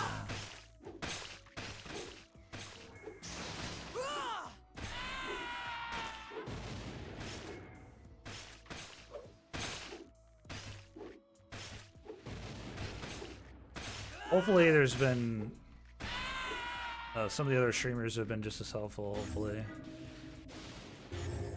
Because these are the moments where you want to try to capture as many people as you can. At least get them to try the game. These launch days, launch weeks. Anytime you can get some good views on Twitch or some other streaming stuff, you want to try to take advantage of that and help people out. I just hope the servers and the staff and everything can keep up. I doubt they were expecting this many people either. I mean, dude, Sanguine was absolutely popping. Bro, I didn't get there in time, but apparently this last time the server crashed. So when the server crashes, everybody automatically gets ported back to your bindstone, and the game usually rolls back a little bit time. Dude, there were so many people that had their bindstone set to Sanguine, like I guess automatically or just in general. There was a massive meat blob, and people could not escape the meat blob. So So people were talking in the Discord like, I'm trapped in a meatball. So come send help. There were like multiple people saying it in Discord, dude. And Bound came through, the owner came through with a Warhulk and plowed he was like, I'm coming with the plow. And he I guess he rammed the ball and broke up the big meat blob. So people could escape to the bank. Oh, fuck, dude. I hope somebody had a clip of that. Because I tried to recall once I saw the message in Discord. Because I was like, meatball, what are they talking about? And then it finally clicked. And I was like, oh, I got to go see what this is all about. And try to capital recall. But as I got there, as I loaded in, I saw him like plowing the last few people with with the world. Oh, fuck. So funny, bro. Yeah, like, bro, bro is stuck, right? He's just gonna quit. Yeah. The ganking thing was, I felt kind of bad. That's why I was, like, willing to, like, go and, you know, help him in whatever way. It didn't seem like he needed that, or he was willing to, you know, try to figure it out, but I felt bad about that. I don't feel like you should be able to gank people if your safety's on. That's maybe something they should change. I cannot see. Oh, I'm in trouble. Okay, they're not sticky bagging me. Yeah, that's the one chat person that was in the chat that I was like, dang it, dude, I really hope he figures it out, and I hope that when he prays that single time that he goes back blue. Because really nobody should be red too early in this game. It's just kind of a nightmare situation.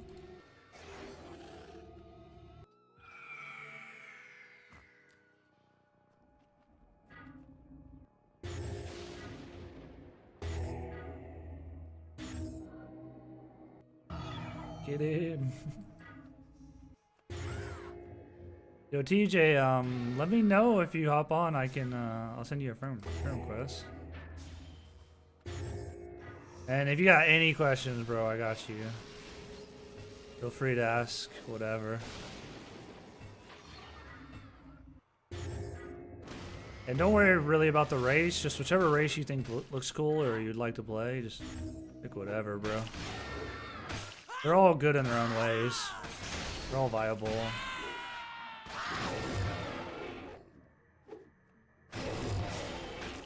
They're all pretty unique because of the way melee reach is changed by height. They all feel very different. And your height, like, kind of affects kind of the feeling of casting as well. Because you're like, you know, you might have to look up to kind of shoot at somebody's, you know, midsection if it's a big mob. Whereas, like, if you're a Mahiram, you might be on freaking eye level. You're so tall.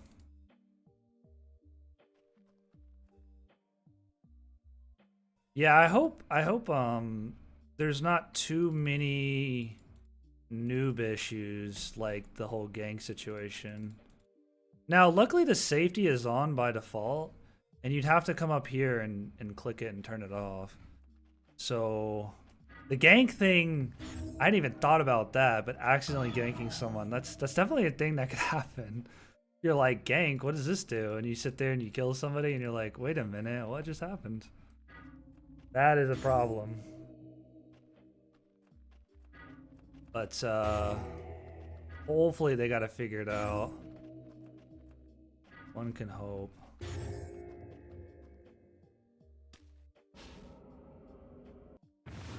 Yeah, if any new player gets stuck red, they probably would quit. Because it's not, at the moment, it's not very clear what to do to go back to blue. Or even what red is, or even what blue is. So that's probably a pretty crucial thing to figure out. There really just needs to be a lot more steps when you log in. Because you know it says like WASD, and I think it says one other thing after that. It needs to be like hey, this is what this alignment means, this is what that alignment means. Maybe it shows a picture of like, all right, here's how to assign a spell to a hotbar. Your use key is like F, default. Just like incredibly basic things that you just kind of need to know right away so you don't like mess up. And they need to add chaos cities to the map and maybe even chaos churches, to be honest. Or maybe you add one or the other and you kind of let people know that like that they need to go to a chaos church, right? Kind of thing in some way.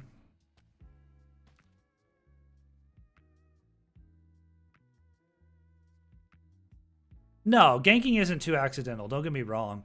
But if you think about it, it's probably one of the only spells you have on your bar, right? And you might have out your sword because you're killing mobs and somebody dies next to you. And you're just like, you know, you just click it. You might not even have read what it does or anything. You might just click the icon and like maybe you think you're helping them up or something. I mean, it would be pretty hard to do it. And then you got to go through with the cast and actually do it. But I mean, I guess it happens. I don't think that person was. I'm pretty sure that person was a new player.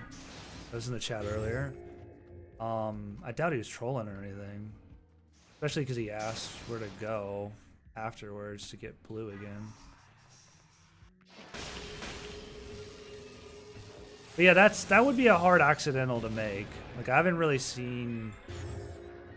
been looking in. Isn't there a new player chat? Oh yeah, new players. I haven't really been looking at new players.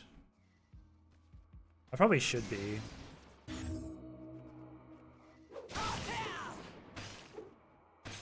I'll try to like keep up with it a little bit when I play the rest of the night and tomorrow.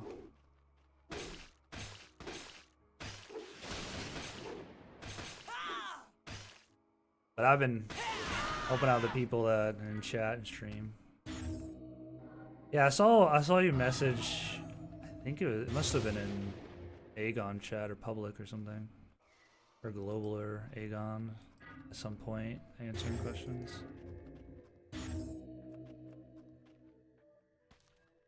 Oh, you're right. Yeah. He did mean to kill him. Yeah. I see what you're saying. Yeah. He totally meant to kill him. Yeah.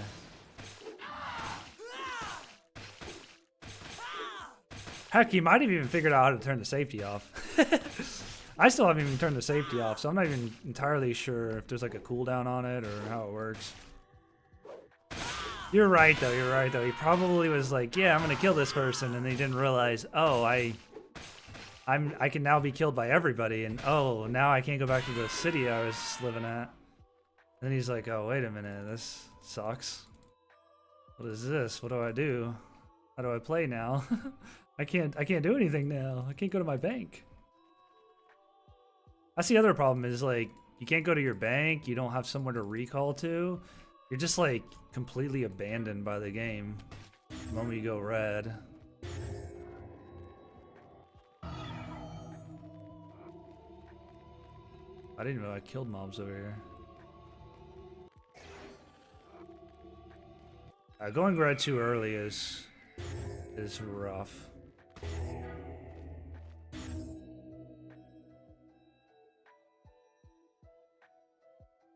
But yeah, I need to keep an eye on new players.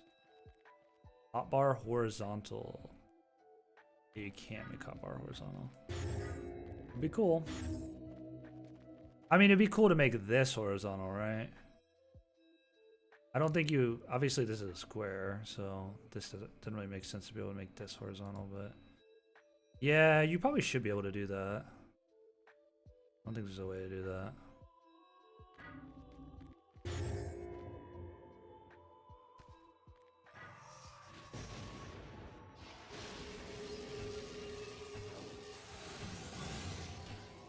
Dude, this game with VoIP is going to be so crazy. Especially with new players and just kind of a different community in a way if a lot of these new players stick around.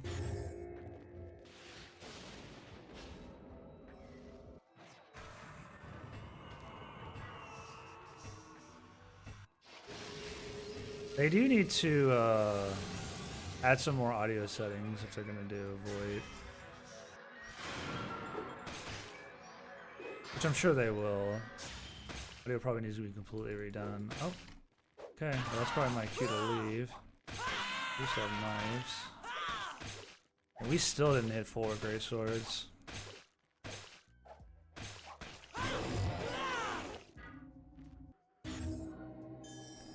You think there's greatsword mastery? You think there's weapon skill masteries now? Maybe that's why it takes so long to get to 5.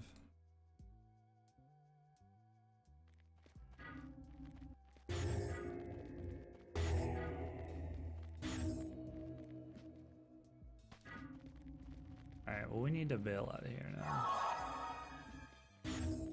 Hide somewhere. Need some more regs anyways. Man, I keep messing up my Be Gone. I blame it on the server though. I blame it on the server.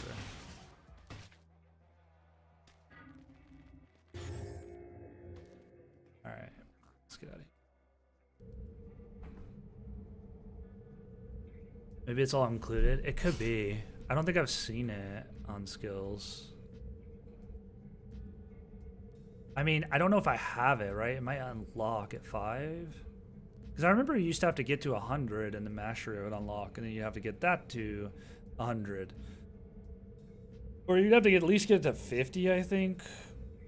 But look, dude, I swear this hasn't moved. I swear it hasn't moved. I think it's moved a tiny little bit.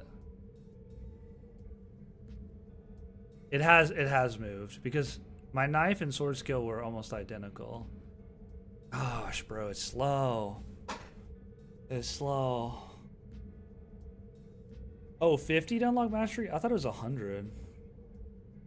I thought 100 was like really fast to get to, and then the mastery was really the grind. Well, not really fast, but kind of fast. And then really the mastery was like the real grind. It like slowed down immensely after that. I could be misremembering though. It could also be that you have to buy it still.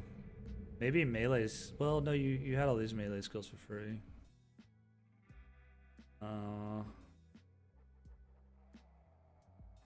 Yeah. I probably should buy some spell upgrades too at some point. I get some more money.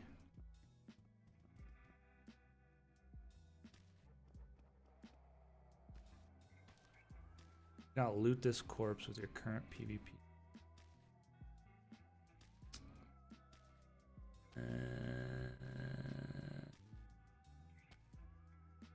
Does he have the safety on while being a criminal?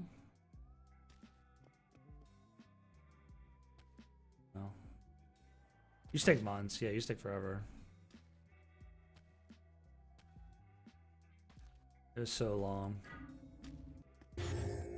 You pretty much had to cheese it, bro. I remember like sitting under a bench or something at the golems, just whacking away at the freaking golems, dude. It was so painful to do it any other way. Cause like you needed it at a certain level to really farm the good stuff that would give you decent money. And so if you didn't do it like that, kind of cheese it in some way, then you were just gonna endlessly kill like goblins or something, and you have to run around and hit them and chase them around. And it was just like way easier just to sit under a table or something and just hit a golem a million times. And then you also used to be able to heal the mobs too, so you would just cross heal it if it ever got low. That was back in the old days. At least I never did the whole like bugging the golem to stand still, and then what did people used to do? It was like they would bug it somehow to make it stand still, and then they would have like a script that would just constantly shoot spells at it, and they would literally go to sleep with like 1,000,000 regs on them, and they would just go to sleep, and then they would wake up, and they had the script in a way where it would heal them enough they would never die. And then they had like multiple people doing that with like one golem. That's how like I heard that people would do it, but I never actually saw anybody doing that. I just heard about people doing that. The only thing I really cheesed too bad was the golem under a table thing. But the golem could still sometimes hit you, so I mean it was pretty cheesy, I'll admit, but I wouldn't do anything like that these days because like I don't really care that much. Like I'll level my stuff up, however, just play the game. But back in the day, it was such a grind that it was like, you at least need like one melee skill up to be able to farm most of anything in the game back then. It was brutal. Oh my gosh, look at all this stuff. On these boots. On these. Oh, these are full Dura ones. What else we got? So.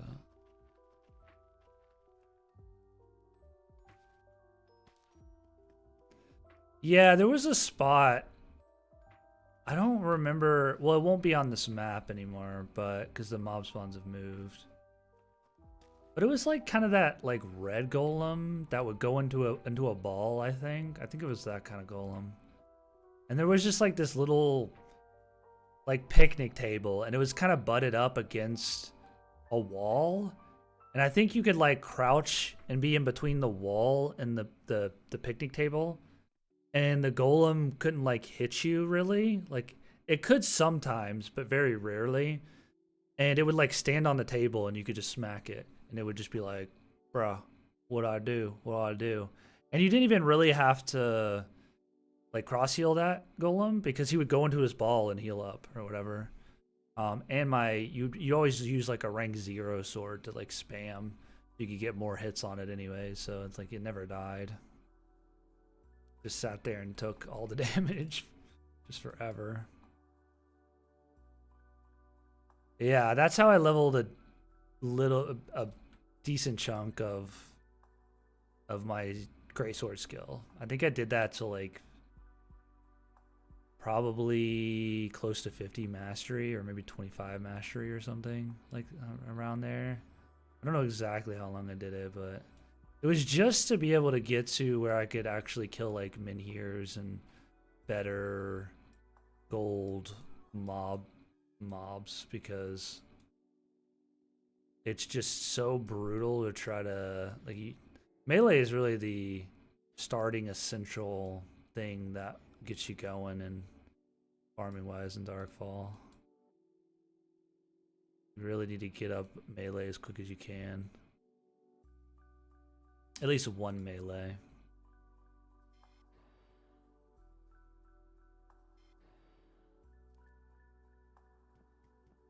Got me some money. We got quite a bit of gold. This is actually like probably enough for a rank 50 sword. Which I might still save a little bit more and then maybe buy one. Might as well pop this. Reason to hang on to it.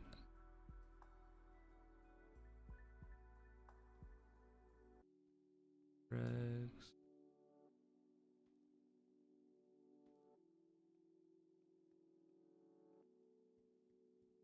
Okay. Yeah, here it is. I-core, yeah. It kind of looks like an L, actually. Not too much, but a little.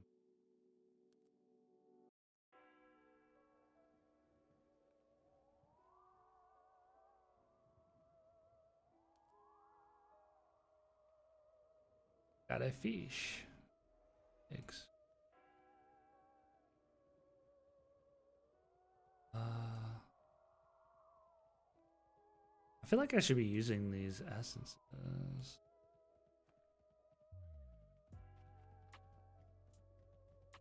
I wish I had even like a crappy gear that was actually made by somebody, because I would totally use some of these dyes to dye it.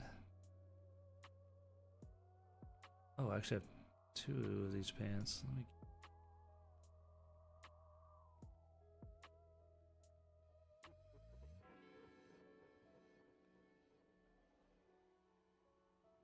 Oh, and we got some carrot. I still have not figured out how to get yeast. I want to get yeast just to be able to make some better food. To last longer. But I've asked a few times and nobody's responded, so I have no idea. It's got to be a mob, I guess. I have no clue. Yeah, okay, let's get some armor going and other pieces I need. And I shouldn't have sold all my pants. Have any pants hiding? No.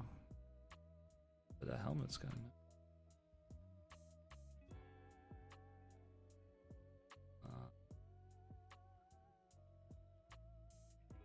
Maybe I should make like just some really basic crappy gear or something.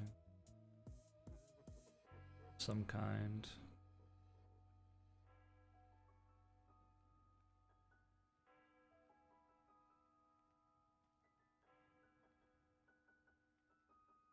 Just some full Dura stuff would be nice. Like, what is this, padded? Yeah, like just even making some crude, some padded full Dura would be kind of nice.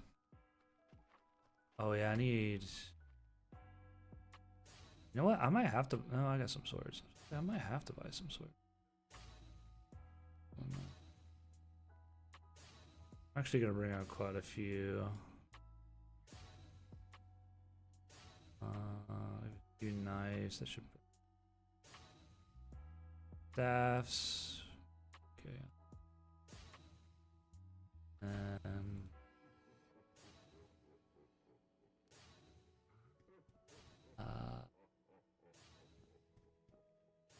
Oh yeah.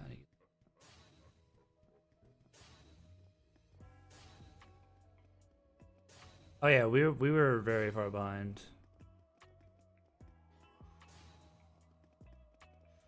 Started pretty easy.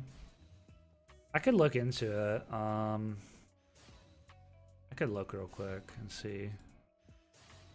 Yeah, studded would be really nice. Studded would be really nice. 100 of that. Maybe 100 of this. I might as well buy 100 sulfur and just buy 200 of this.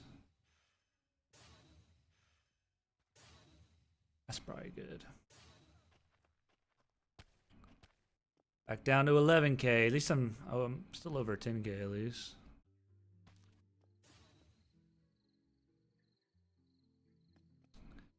I guess I can just look, right? That's so nice now. I can just look.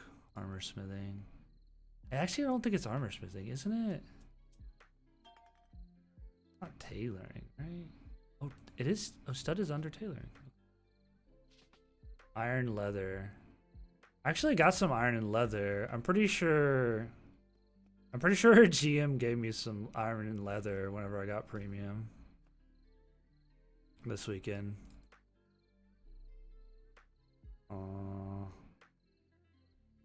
Yeah. Oh, this is 75. Well, I could just make cloth gear and then could make some, obviously make some fine shirt and pants. I could make some sacks. 75 is kind of a lot.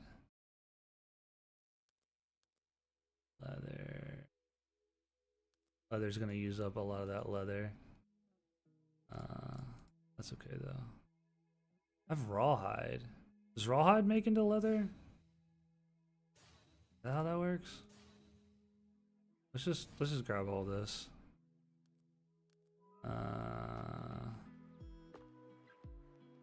I don't really care for the cloth vest. I probably want to make quite a bit of clothing, maybe.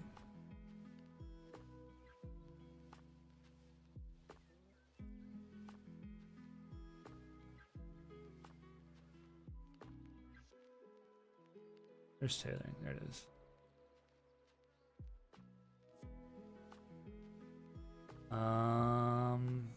Yeah, I don't have a lot of cloth. I get a lot of cloth. Maybe just farming mobs. I'm gonna use a lot of cloth doing this. I guess we can kind of look and see how this is gonna level me up. Oh, it went to 4. Oh yeah, we're chilling. We're chilling. Let's maybe make 4 of these. And then maybe make 5 of these. Well, actually maybe only 4 because we have 2 pants anyways. That'll help us eat some Dura. And then we can see what that gets us to. And I guess the next thing would be leather. 50.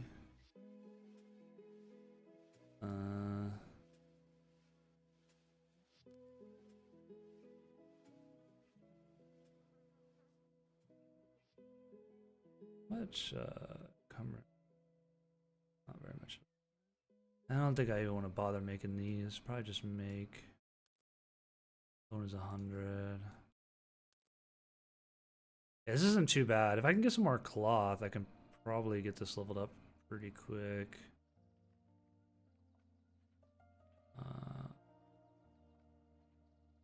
These are more expensive than these.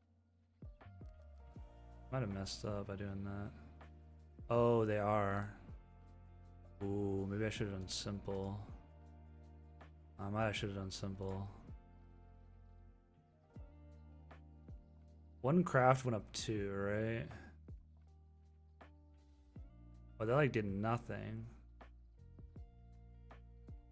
I know sometimes it doesn't move if it's not a big enough jump. Yeah, that did nothing as well. What's the 25 then?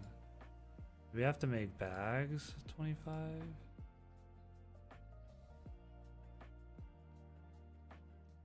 Oh, you can make hoods. I guess you can make ropes probably.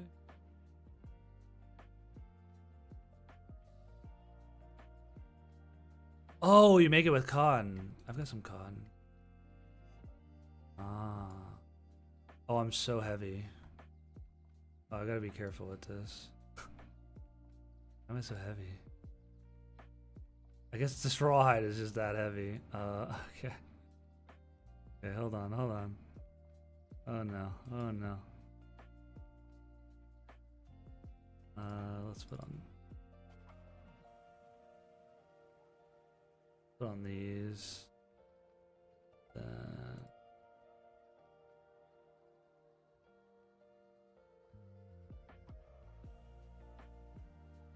These in here. Oh, we're so close. Don't need these tools. There we go. Okay. So now I need to go to some kind of bench. Laboratory. Probably this way. There's a little pocket back here, but I can't tell. Oven, blacksmith. I don't think it's back. It might be. I'll be able to see from here.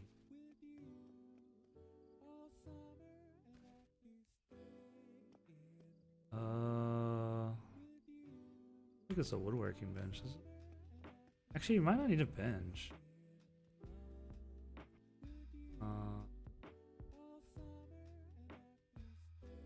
No, I think you're right. I think you do. Not the wood cutting.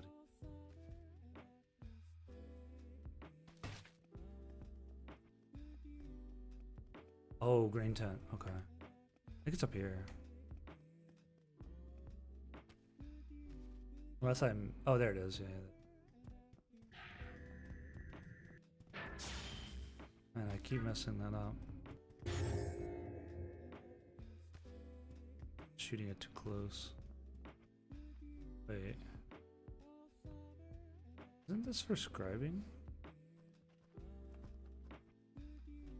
This is definitely not it. It's not this.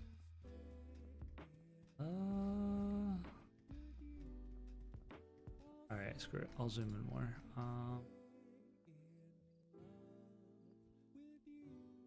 Workbench.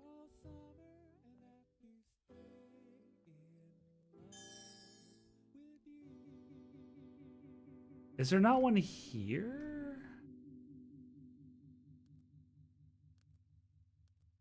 Maybe it is. Maybe it is the wood cutting bench.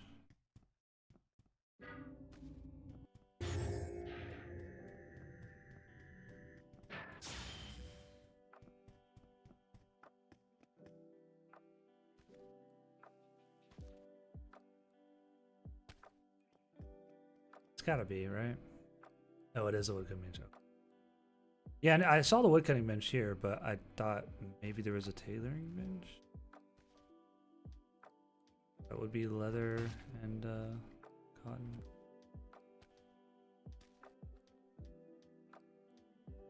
Weaving, eh? What's weaving? What weaving is? 40 cloth coming up. That's not that much. I guess it's times 2, so like 80 cloth. That's pretty decent. Don't know if that's gonna be enough to get me there, but we'll see. And then I guess tanning, wood cutting is here. I could also craft quicker with tailoring here as well.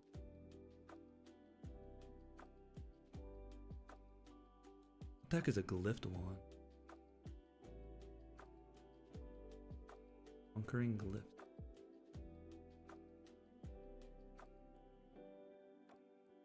Apparently there's obelisk.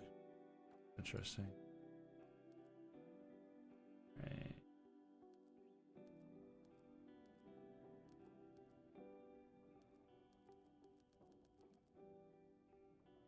This, yeah, that's gonna be quite a bit of leather. I guess if we can get to 50, then we'll probably have enough leather to get to 75. And then we're chilling. And then I guess we could just go to bone as well, but I think studded offers a bit more protection as far as melee goes. So I just want to make like a studded sets for PvE. Maybe I can buy some. Well, probably don't want to do anything too high level. Still want to be able to cast a lot of spells. Level up. Oh, yeah, you can buy cloth. Oh, bro, I bet you can buy yeast. I bet you can buy yeast from a vendor. I bet that's how you get yeast. I'm sitting here, racking my brain, trying to figure out where the heck you get yeast from. Probably just on a vendor. Probably just buy the crap out of it. Probably the merchant. I could have sworn I looked on the merchant. But I might have been looking for something else at the time.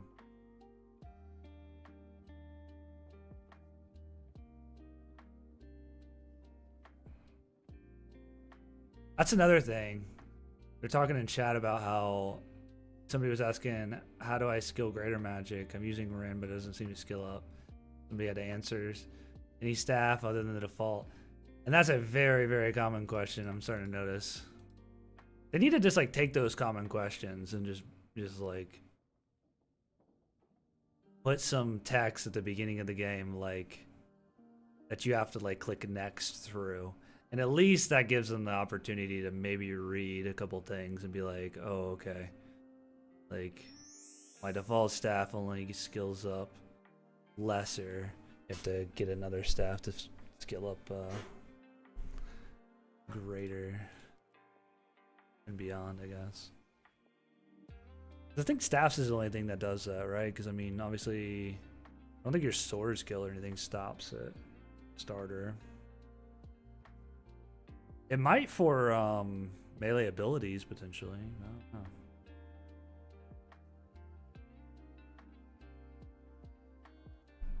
Oh.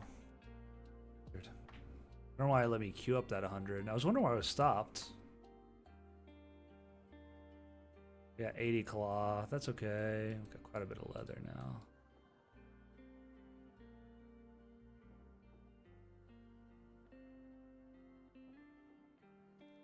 I bet there'll be cloth cheap on the auction house too if I need to buy some more. And then if I can find yeast, I might level up my cooking a little bit too, because I really want to make some better food. I'm tired of eating 2-minute food every 2 minutes. It's just painfully slow, painfully quick. It's too much.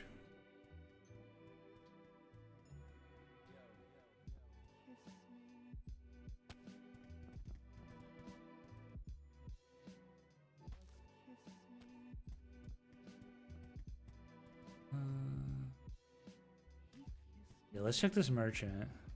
It might be somewhere, like some other guy might sell you. I feel like it'd have to be the merchant. Oh, see, I looked for sailcloth.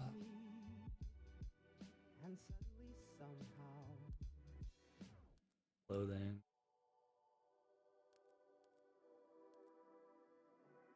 It's got to be some other vendor. There's a vendor by the.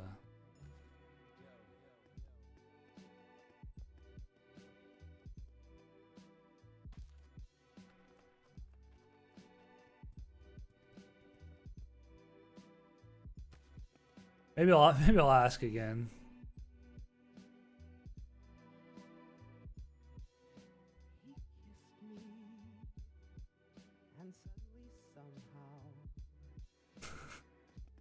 I think it's like the third or fourth time I've asked this question. Where do you get yeast?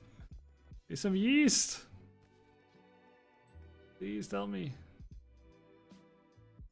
Oh, you can buy dyes here. You can buy the game time. Oh, okay. Dye solution. Dyes. Ooh, 50,000 gold. Oh my gosh. That's a gold dump. Oceans, region. Maybe there's a cook or something somewhere. People are selling it. He's talking about the game time token.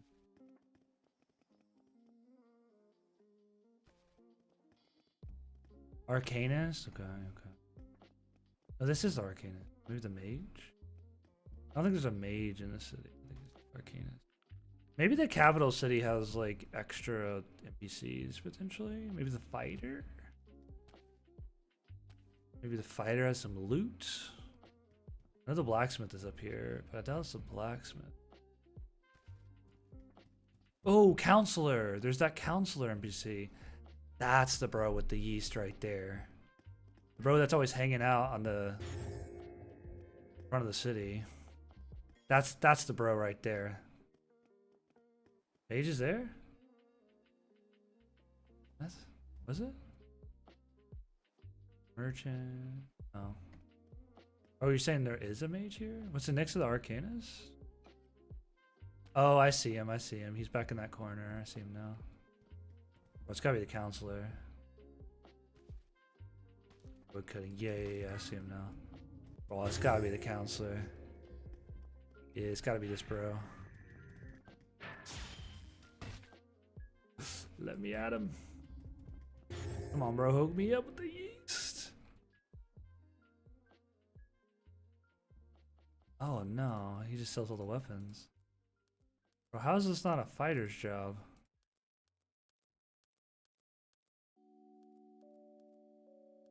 Weird. Okay. I guess the fighter maybe sells gear? I guess it's got to be the mage. Mage or blacksmith. I don't think it's going to be the blacksmith, but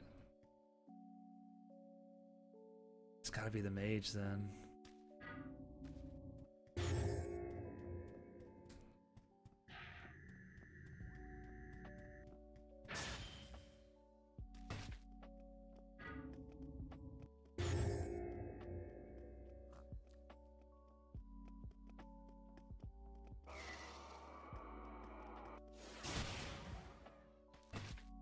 Let's just make sure.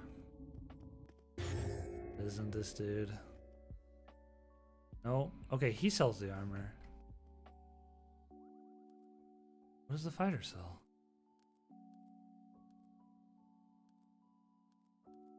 Sure.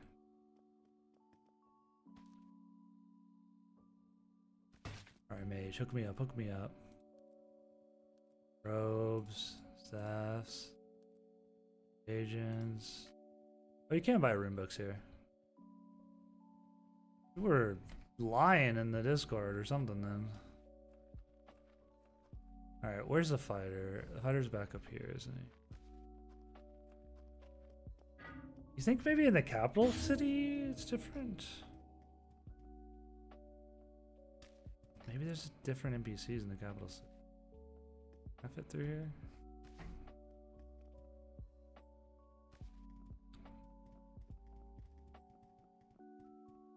Fighter's all that's left.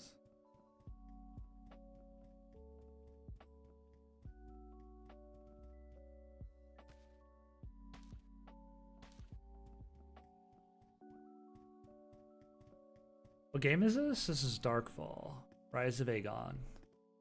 It's a free-to-play sandbox MMO. Came out today. Well, it came out in 2009, but it's back from a 2.5-year hiatus today. So I feel like I've checked the fighter though. Come on, bro, hook me up. No, this guy just has weapons too. He has like the same stuff. Did anyone say anything? How do I steal your horse? Bro, how do I get yeast? How do I get yeast?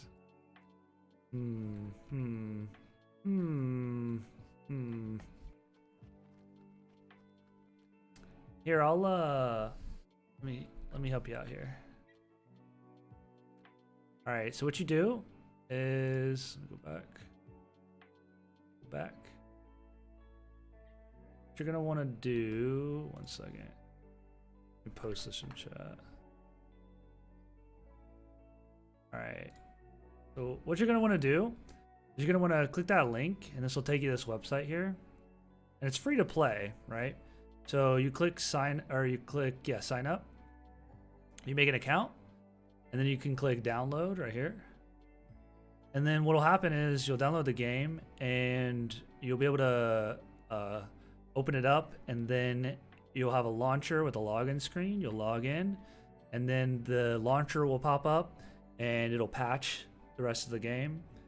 And basically, then you'll click play, and you'll be able to log in, and then there's 6 races to pick from. You can create your character, and then you'll be in the game. You'll be playing. And if you got any other questions, definitely let me know. And if you have any troubles, let me know too, because the patching servers earlier were a bit swamped, so it took a little bit longer for some people to patch. But you should be able to patch and get in, and shouldn't be too many issues now. It's smoothed out a little bit now. It's because I'm streaming on Twitch, Kick, and YouTube. So somebody was asking on YouTube chat. So. Yeshua. You have a referral code. I do not. No, I'm not. You know, I'm not like sponsored or paid or anything. I just like the game and been trying to help people learn it and play it, and help them get logged in and download it and all that good stuff. I wish I had a referral code. I know there are some people that do have referral codes. I'm not really sure what the referral does, but you know, maybe I can ask the devs if I can get a referral code or something. But as of now, nah. The only referral I need is you download the game because it's awesome. Only referral I need. Right there. Okay, so can't find yeast. I guess we need to go back and craft some stuff. I think we just needed the cloth, right? If you want me to explain anything about the game, I definitely can kind of give you the rundown on it. I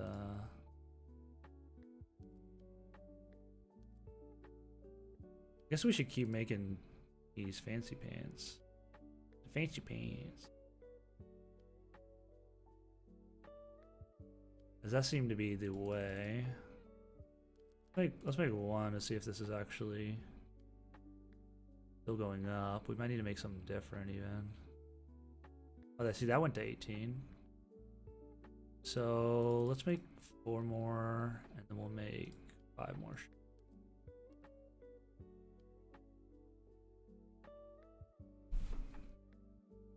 Yeah, Lawrence, if you have any troubles, you can obviously come in here and ask me, but also I would suggest joining the Discord because the devs are really active in the Discord, and also a lot of people in general are active in the Discord, and they'll be able to help you out.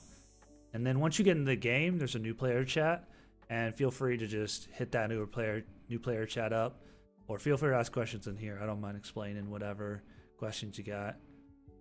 The game is completely free. There is a premium subscription you could get, but you can pretty much do everything for free. The premium subscription is just like little quality of life stuff. You know, you get a bigger bank, slightly bigger inventory, few other quality of life things type stuff. But I'd say just play the game for free, see if you like it, and give it a go. Because the game's super fun, so I think everybody will kind of enjoy it. I mean, that was pretty... Yeah, that was pretty good skill gains. That was like 11 levels. I might want to just keep making these shirts. I'm not going to have enough cloth. Think I could buy cloth? Did any of those vendors sell? Well, they sell the sailcloth. I don't think that's the same thing, right? I could maybe go to the auction house and buy some cloth. But I need more to get to 50. Yeah, I'm not gonna have enough.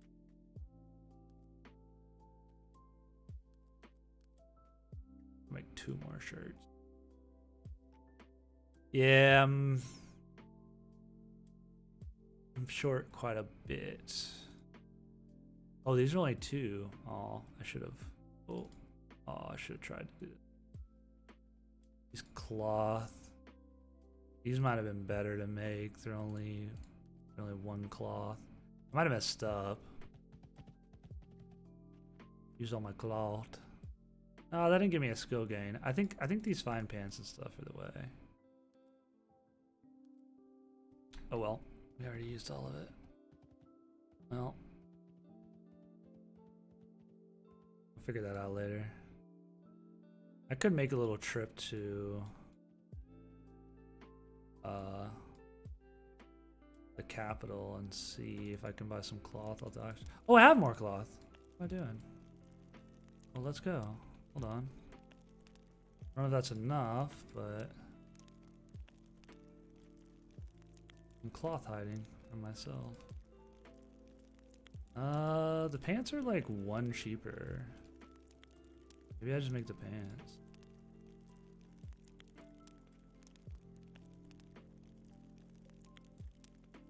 Alright, good. Appreciate it. Catch you later, Breaker. Catch you later. I don't know how much longer I'm gonna be on because I've been on for 11 hours. I might hop off in the next hour or 2 and get some sleep for tomorrow for another day of Darkfall. Oh, that only got me 32. Oh, I can make padded. Probably should have made padded.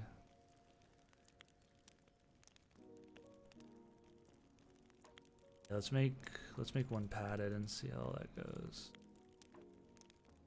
Padded's level 25.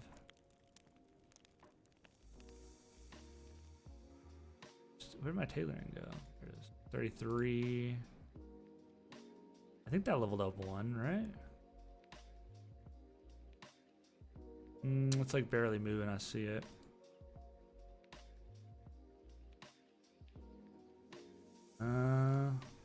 There's a lot of testing. It's hard to know what I should have been making or what I should make. 8's a lot. I'm gonna get a lot more cloth. That my bar didn't even move that time. I was just a leather shirt, but it costs cloth. Does that make any sense?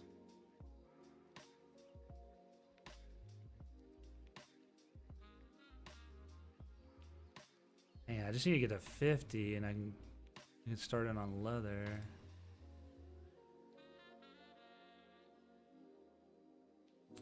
Did I just keep making pants maybe? I don't know. Make 5 more pants, I guess. I'm making a lot more cloth, it seems like. Probably like a couple hundred to finish.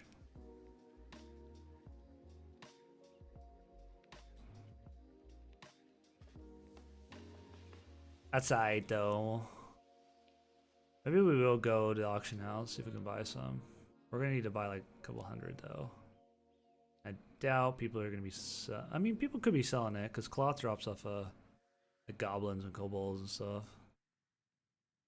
I mean, that went up 3 points from 5. So it's what, 6? So it was about what, 30 to go up 3 points, and we need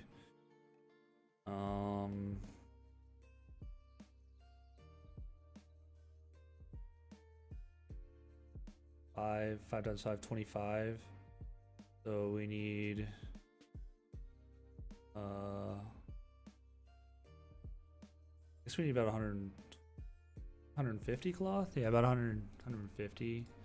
Probably not quite that much, but relatively that much.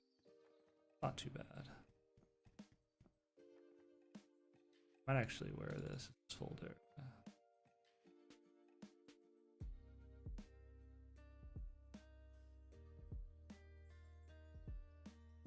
I'll put all that leather.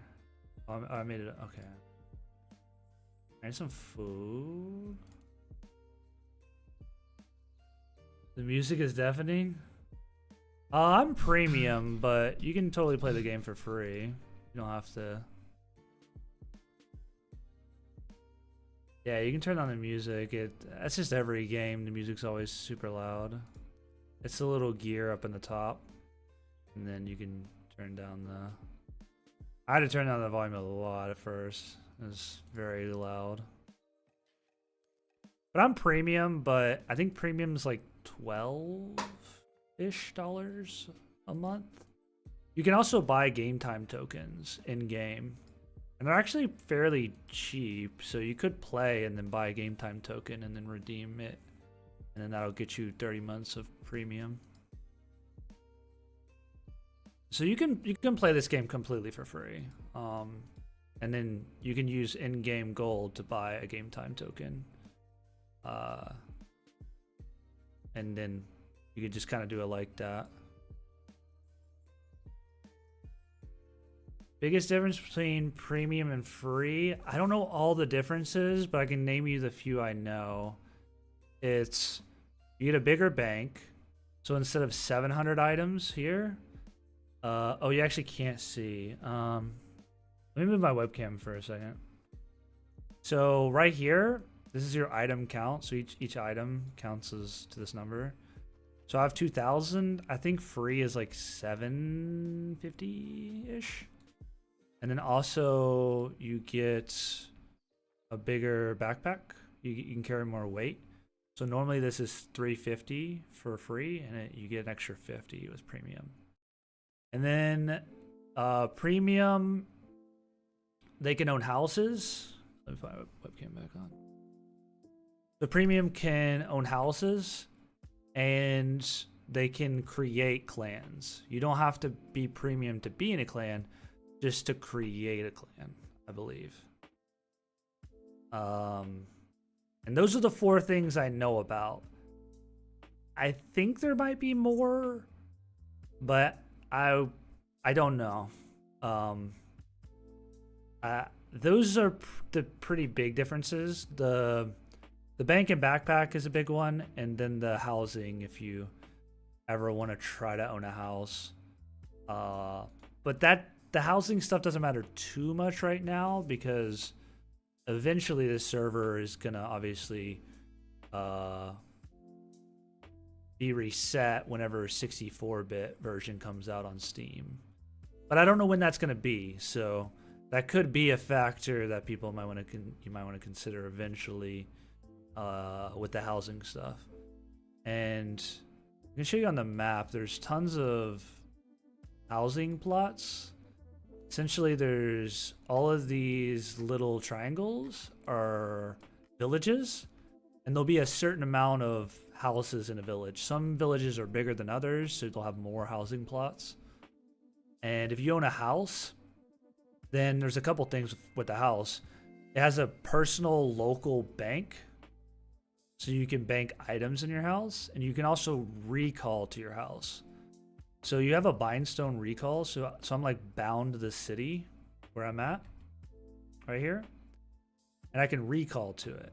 When you have a house, you can recall to your house, and you'll teleport to your house, basically. So those are two big advantages for a house. To be able to get a house right now, I doubt anybody has a house because you have to like craft a deed.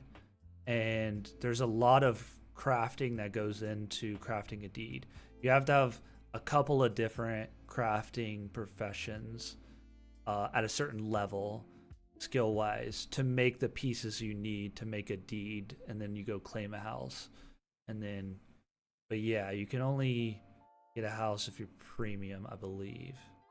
So that's a big difference. And then the clan thing's not too big of a deal. You could just, if you really want to make a clan, you could get premium and then make a clan and do all that kind of stuff. I'm not in a clan. You just followed? You appreciate the follow, Lawrence. Appreciate it. Appreciate you. I am not in a clan, no. I've been in clans before, but currently I'm not.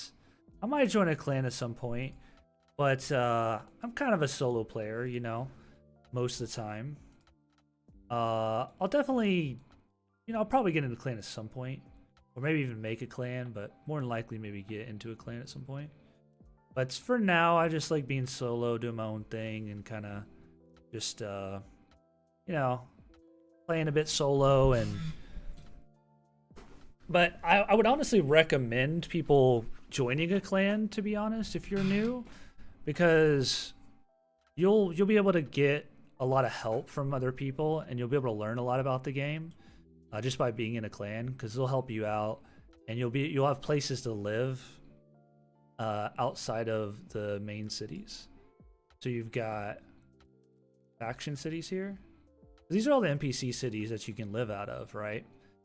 But then if you are in a clan, there's all of these holdings, all these little icons.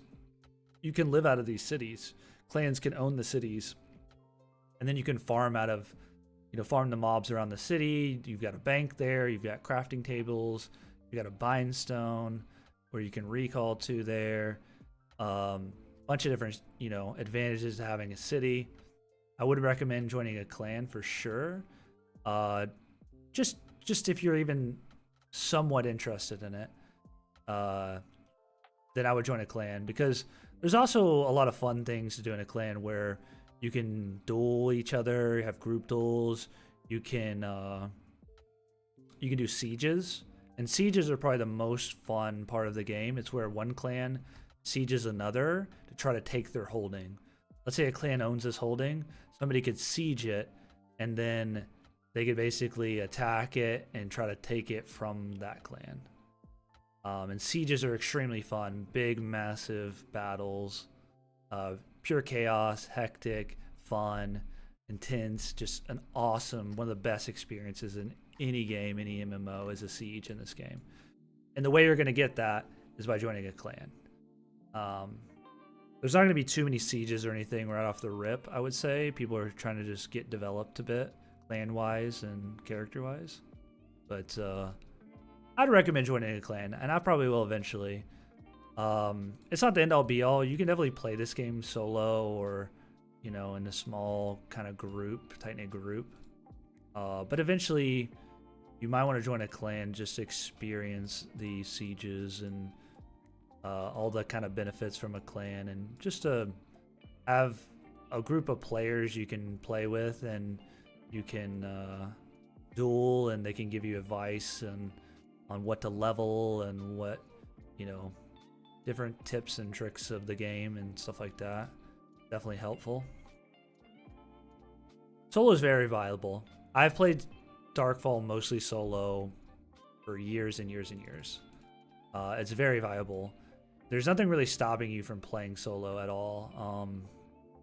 In fact, it's one of the few games that you can really outplay more, like, multiple people. Now, I'm not very good at the game as far as PvP goes, but you can totally play solo. Most of the mobs you can kill solo in the game. There's very few mobs that you can't solo, which is kind of good and bad. But there are a few mobs that, like, you would probably want, you need / want more, you know, a couple of players in a party to kill. And then as the PvP goes, obviously numbers matter a lot, but you can outplay people, and you know, you can, I've seen people 1v5, 1v4, that kind of stuff. So skill is the end all be all in this game. Now they might have 10 people and they might just run you down, you know what I mean? I mean, numbers do matter to an extent.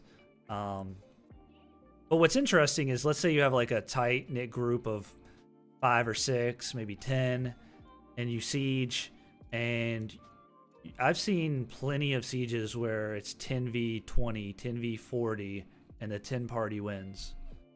So when you get to the bigger group battles, the numbers become less and less important. As long as you have like a kind of enough of players to really, and they're well coordinated and skillful, and maybe they have environmental advantages like choke points or high grounds, or, you know, terrain type advantages. And if they can utilize that well, and they can utilize coordination and skill, then I've seen some pretty miraculous videos of people like 10v40 and stuff. And so there's plenty to do as a solo player. You can, like I said, you can farm all sorts of different mobs. I personally like playing solo. I do like being in a clan too. And even if you're in a clan, that doesn't mean you can't just go off and play solo, right? It's not like you're just doing stuff always with your clan either, right? You can be in a clan and really never be near them or around them, except for maybe during sieges, or maybe you want to like hang out and duel or something. Like, there's been plenty of times where like I'm in a clan, but really it's like I'm not even living out of their city, and I'm just like kind of doing my own thing for lots of the time, right? Now, obviously, if you're in a clan, they might, this is eventuality, but they'll probably want you to like defend sieges. You don't always have to show up to a siege or anything like that, but they might want you to like show up to defend a siege if you're in the clan, right? Because there's a little bit of obligation there, right? If you're in a clan, you want to help your bros out and all that. But yeah, soloing in this game is super duper viable. You can do everything you want in this game. Like, you can, if you want, you can level up all this crafting solo. You don't have to like split it between characters or anything. You can just have all this crafting on one character. You can level up all your spells, all your skills. You can pretty much do anything and everything solo in this game. There's a few PvE stuff that would be pretty difficult to solo. You might need a few people at least to maybe kill certain mobs, but for the most part, you can just about solo anything in this game.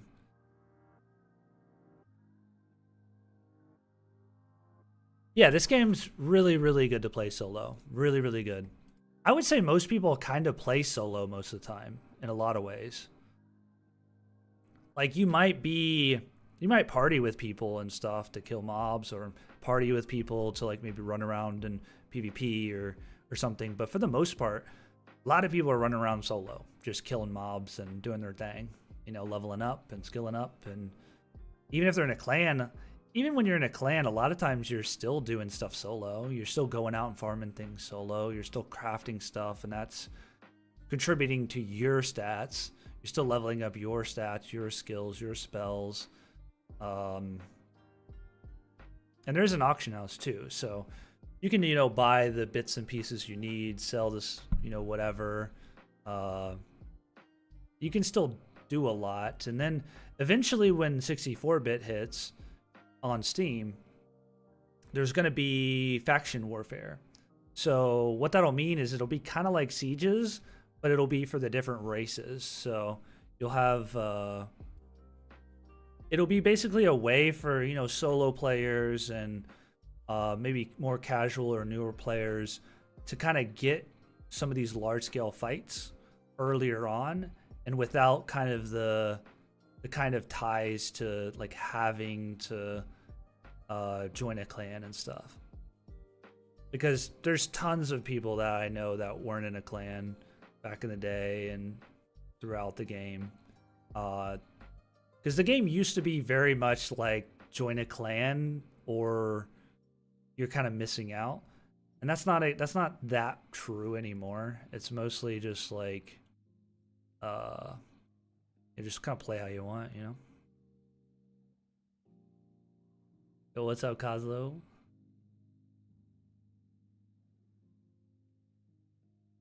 But yeah, I've been in clans. Being in clans is really fun. You will get a lot better, a lot faster if you're in a clan as far as like PvP goes, because you get more duels, more reps.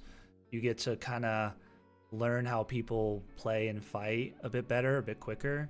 And then you have that, you know, group of people that you can ask about this, ask about that, you know, get tips from.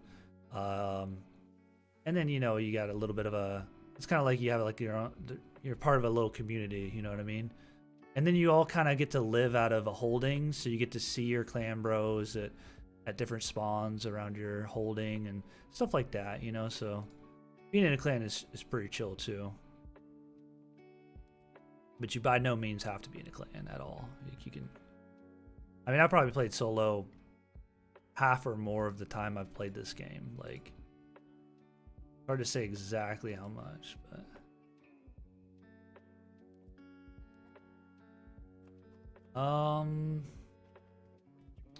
I guess I could go to the auction house.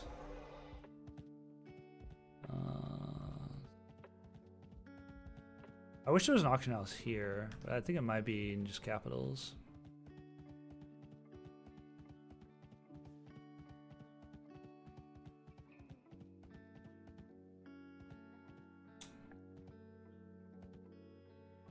Oops, sorry. But yeah, also with the housing, you can close and open your doors. So, and I'm pretty sure you can like put stuff in your house and stuff like that now.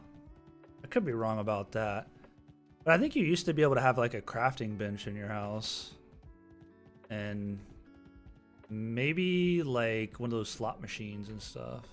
I could be wrong though. I might be thinking of a different time in Darkfall or something. The houses are pretty cool. I actually never owned a house, and that's something I want to do this time around. I want to own a house. That's one of my big goals for the game, going forward this time around.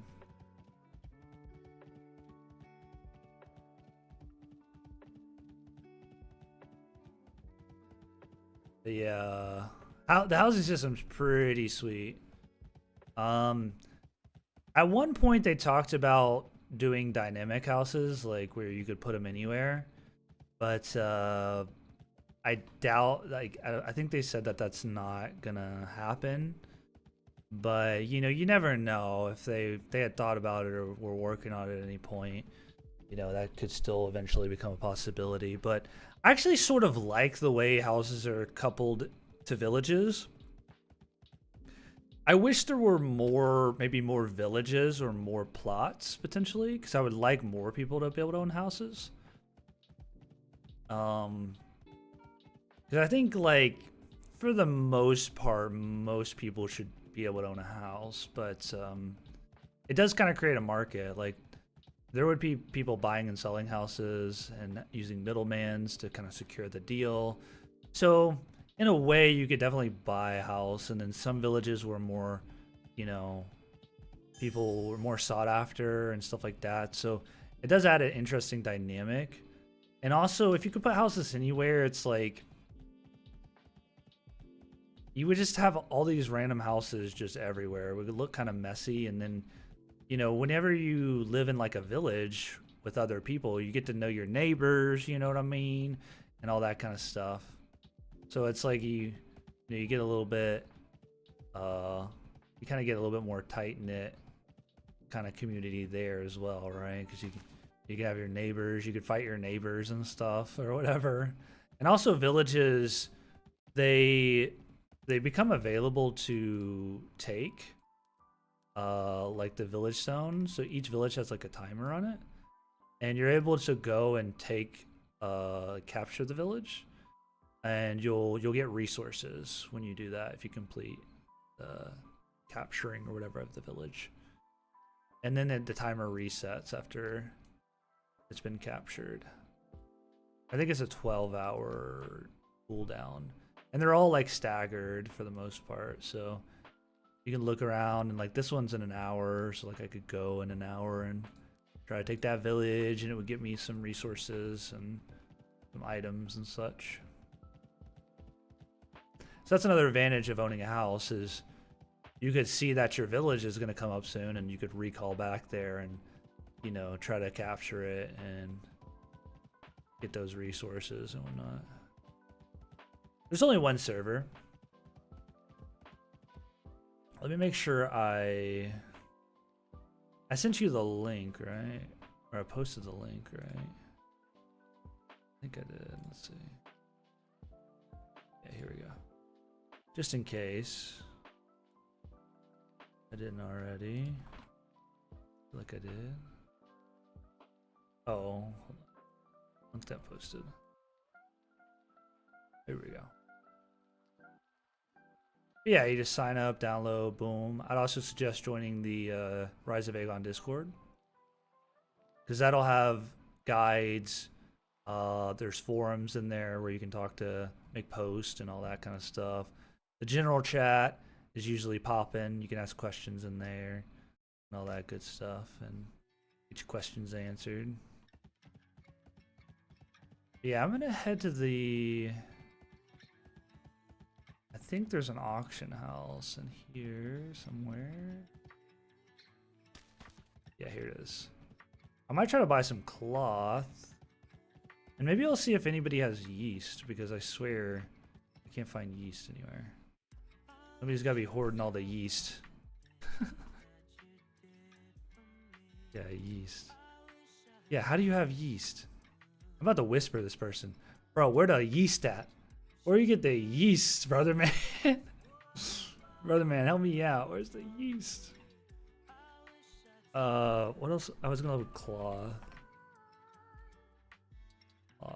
Nobody's selling cloth. Nobody's selling cloth. People are even asking to buy cloth. Dang, okay. I just have to farm my own cloth, I guess.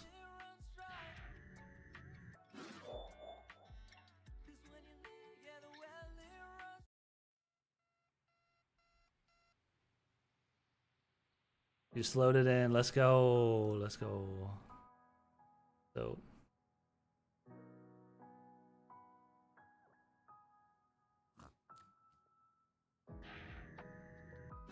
Have fun. There's a new player chat as well, so feel free to ask any questions in there. And people should, most people are pretty nice and they should answer. Alright, well, no cloth here. That's a little unfortunate. There is some yeast though. Maybe I should buy a little bit of yeast actually. I don't know where this guy got yeast from, but I think I might just buy some, whatever.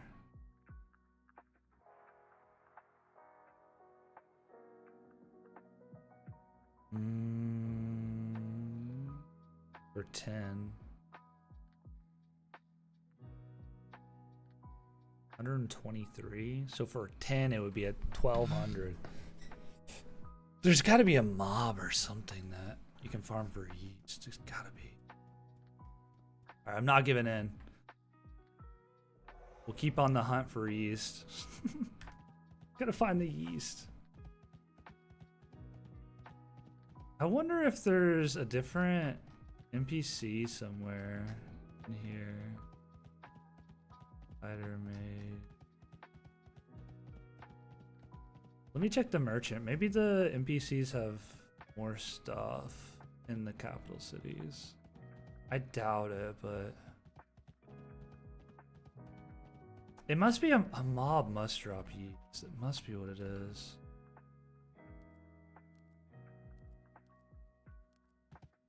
Something I'm missing. I don't know. Get out of here though.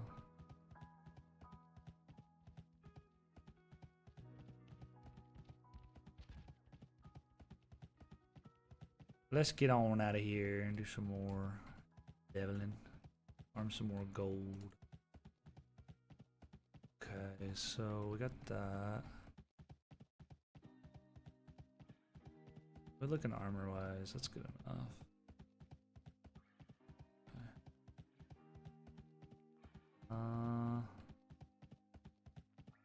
We go this way? Where did we come from? I think we go this way, right? I don't know. I honestly don't know. I'm kind of lost. Lost in the sauce. I think it's this way.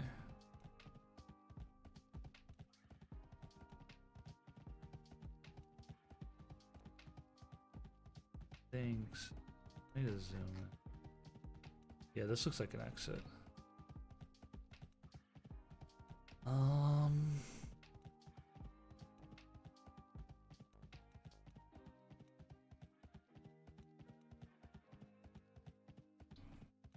Bone set. Somebody's got a bone.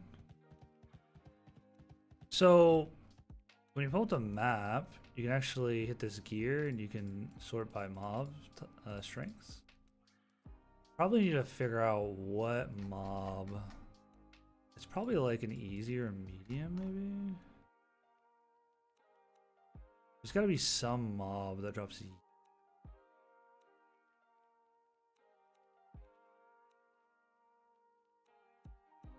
It's so odd though to have a mob drop E's.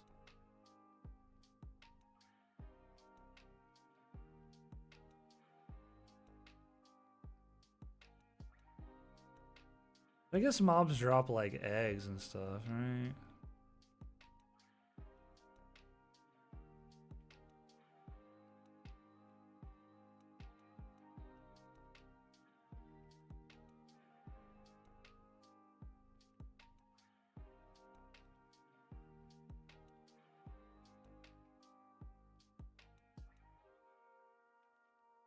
Yeah, like this can drop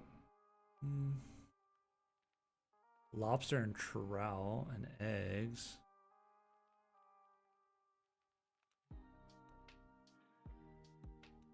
There's gotta be a mob at early. There's carrot bread. That's pretty close. Bread.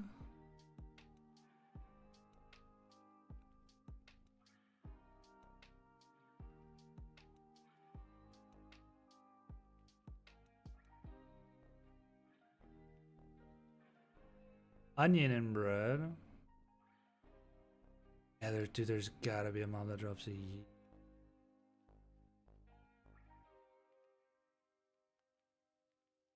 There it is. Fart divergers. Okay.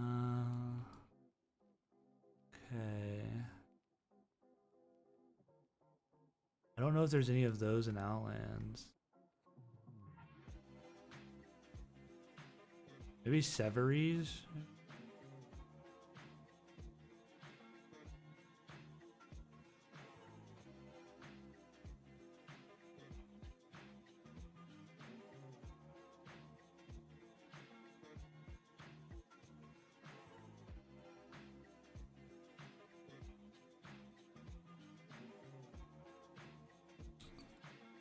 Yeah. Is this in human land? No.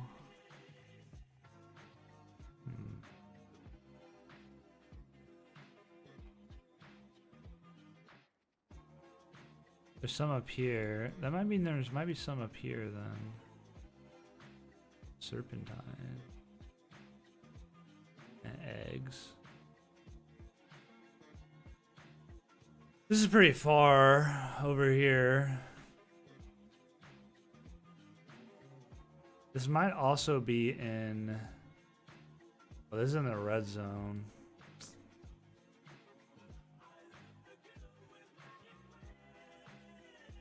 I guess what I can do is do Spart. Well, there's not many spawns of these. Oh, these might drop it then too. Oh no, they drop a Spart axe. Wait, can I do... Oh. Oh, work soldiers drop it.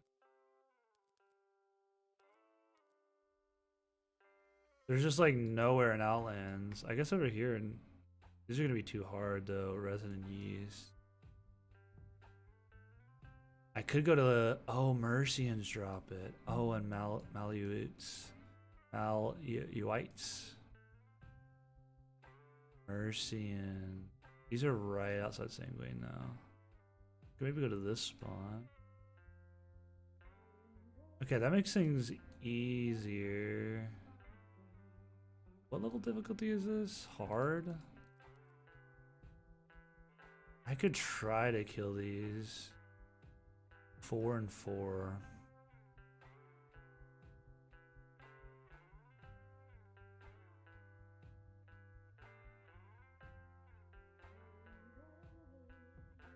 The fist weapons? There's no fist weapons. Oh, I know what you mean by fist weapon. So, alright, let me explain a little bit. So, basically, the way this game works is it's third person melee. Melee is third person. And then if you have a staff or bow out, that's first person. So that's this. With like your fist and your staff. There's no like punching or anything like that. There's no like fist punching or anything. There's a bunch of different melee weapons though. And then if you have like your hands out like this, you're either casting a bow or you're shooting a bow or casting spells. And then basically you'll have starter weapons, and your starter staff will only level up lesser magic spells this whole school and all these spells.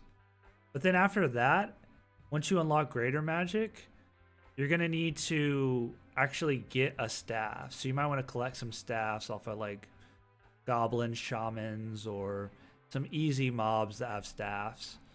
And then you want to start using those to level up your greater spells. And then your greater magic, when you get it to I think 50, you'll unlock witchcraft and spell chaining. And then when you level those up some, you'll unlock the rest of your spells, the rest of your schools. And then each spell, you'll have to like level up the school to unlock more spells within that school. It's usually every 10 levels. Sometimes it's, 25, 50, 75, stuff like that sometimes.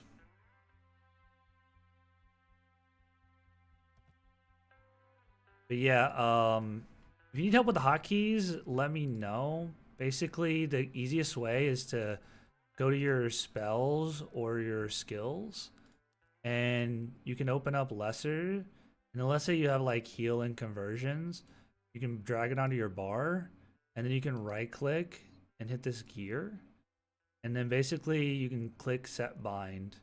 You can set that to whatever key binding you want.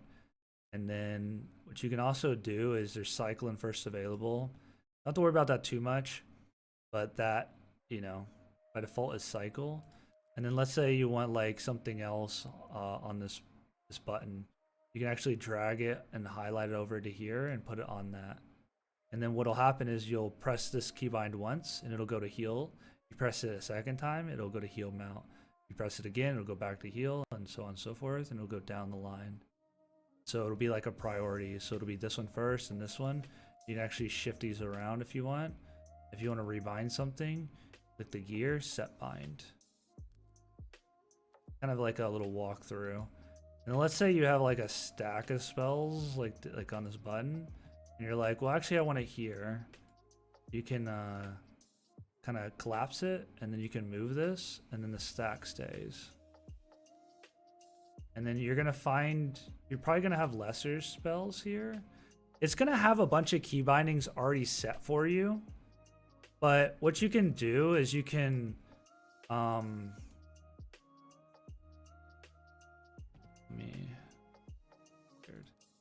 what you can do is, like, let's say you have a spell here, you can actually like move it over to here and then be like, you know, whatever, I want it to be here, and then set the binding.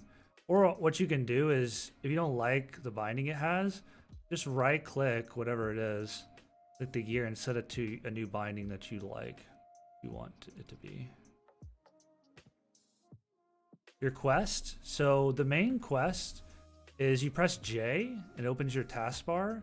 All your UI elements, like your spells, your skills, your journal, your task, all that stuff is up here. You got your gear options. Task, it's this little book, and it just does, you have all of these quests automatically. So what you can do is you can, let's say you probably want to kill some goblins first, right? That's usually the first thing to kill. You can type in goblin, and here's all the goblin quests, right? This is actually ghouls. Sometimes it has goblin in the name. You have to, like, you can look right here for the target, right? And so here you go. And now there's this quest tracker over here on the right side. The way to get these to pop up here is a little checkbox here. And that'll track your progress. And the way you know you've completed this is it'll pop up like quest completed, and it'll show the rewards that you've gained in like white text on your screen as it happens. And then the cool thing about this too is, like, here I have this goblin quest, here, this final goblin quest. It started out as stage 1 of 3, so it was like kill 20 goblins. Then I completed that stage and got some rewards. Then it automatically goes to stage 2, and maybe I kill 50 goblins, and then you get a quest reward for that when you kill 50 goblins. And then now I'm on stage 3, but I'm kind of past killing goblins.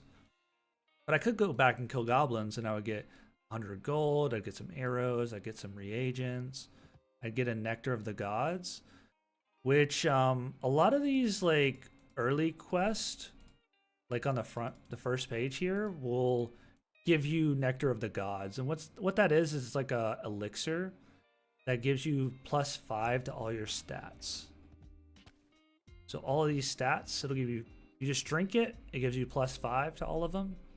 And it'll do that up to 75 for all your stats. It's just kind of a nice way to get started and get going and get your stats up pretty quick, because all of the progression right now is pretty sped up, because it's kind of like a beta in a sense right now. So everything's sped up for progression's sake to get you into the game, using the spells, all that good stuff.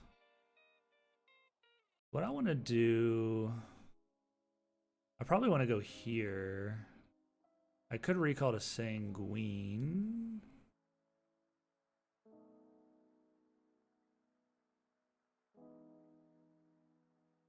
Or I could try to kill these.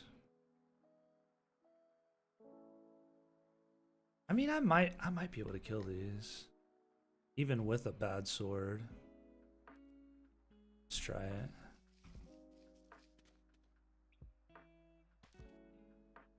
One second. I've got to...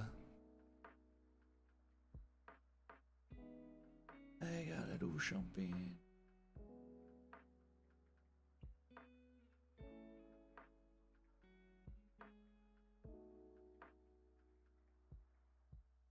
Sorry about that. All right, we should. What up, TJ? I'm getting sleepy right there with you, man. 12:30. I don't know if I got much more in me. I'm kind of like going cross-eyed a little bit. Been playing so long.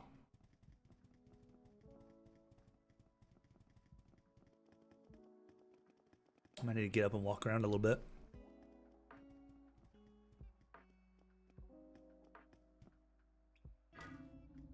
Guess I should just mount over there.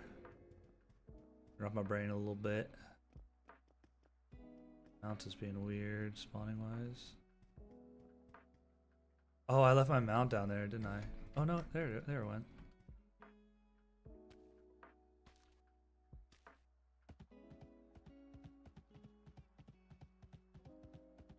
Yeah, what I would do is you're gonna spawn in Sanguine, and it's in human lands. It's gonna be this city here, M for map.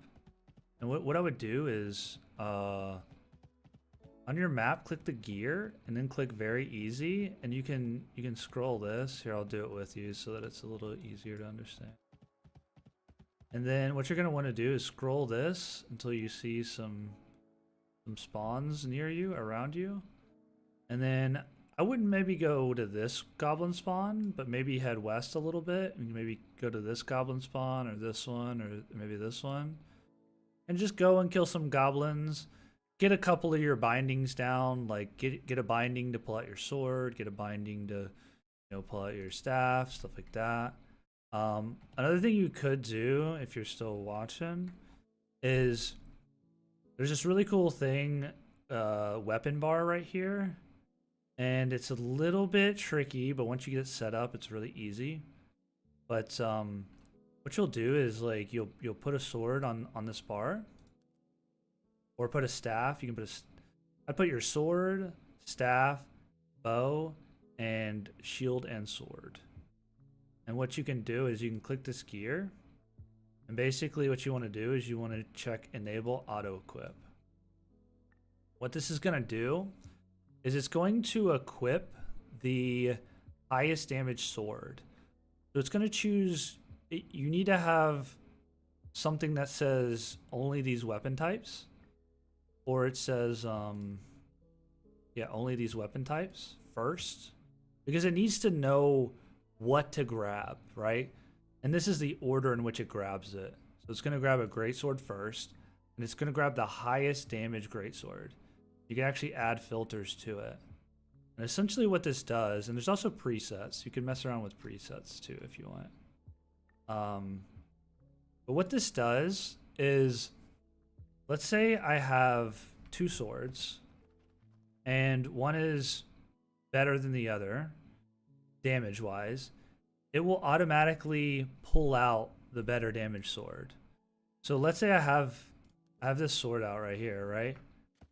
And this is my starter sword. Let's say I loot a better sword than the starter sword. Well, now all I have to do is press my sword button again. What happens? I pull out the better sword automatically. I just hit my button that I have this assigned to. So on this gear, you can set a bind to it, right? And this essentially is your best sword.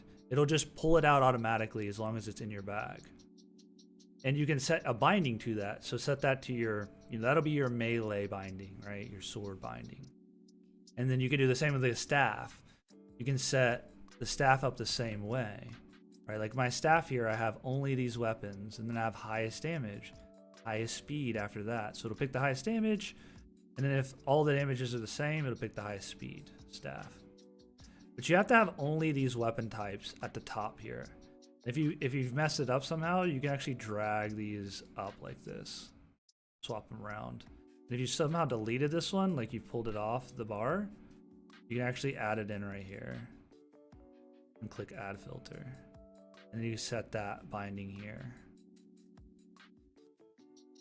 And the reason you want to do this is because you could put your weapon on this like this and set a binding to it, but then if this weapon breaks, then all of a sudden you'll click the binding and no sword will appear. And you'll have to take your new sword and you'll have to put it on here as well. And then when that sword breaks, well, guess what? You should have already put this sword on here, right? Now you can put all of your swords on here, but you'd have to do that every, like if all 3 of these swords, are done, they're used up, the new swords you'll have to put on here, right? So you don't really want to do it this way anymore. It's the old way you used to do that. But now you've got this new weapon bar. That's really sick. Yeah, this is one of the best features that they've added to the game. It's incredibly sick. Because what's dope about it is let's say you don't want to use swords, but you want to use great clubs. Well, you can move great clubs up in the order, and great clubs will now be the priority. So you're used to your two-handed weapon being a certain binding. Well, guess what? Now you're using great clubs if you want.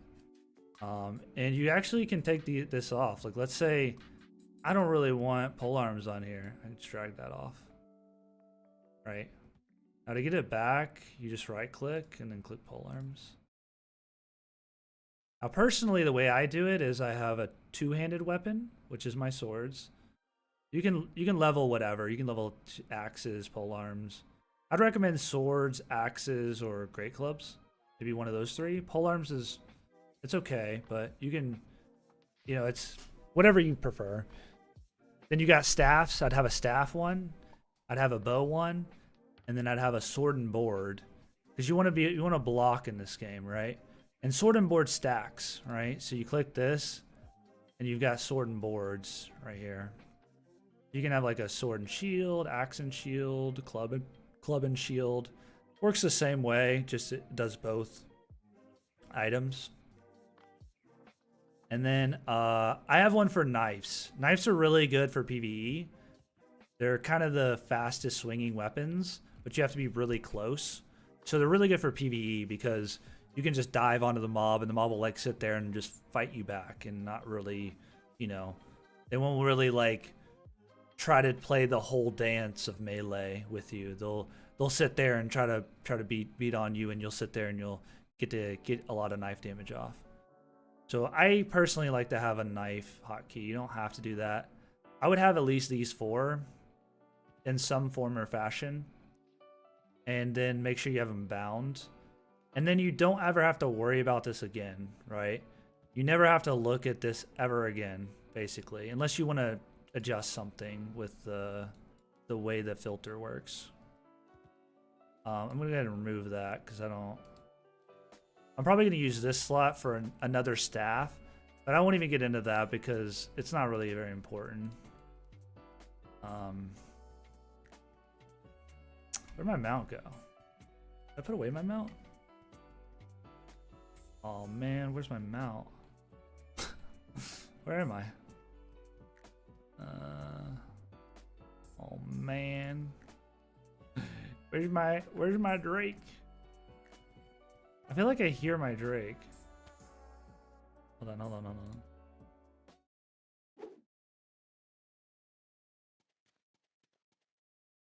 Oh, there's my Drake. Oh, I'm blind. I could have sworn I heard it. It's like running in place. Like an idiot. I didn't realize I got off my mount earlier. Okay, so also you can make markers on the map. Like, you see how I made this little marker? Because that's like the way I can run up this little hill. You can also make other markers and stuff on the map as well.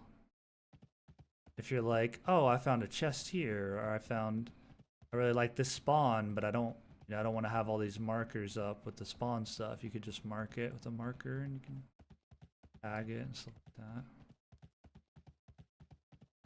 Yeah, I'm gonna go over here, and there are, I guess this Nandruk guys I want to try to kill. I think this is a city right here. I could probably bind here and then have a little bit of a closer run. That's probably what I should do. I probably should bind over there.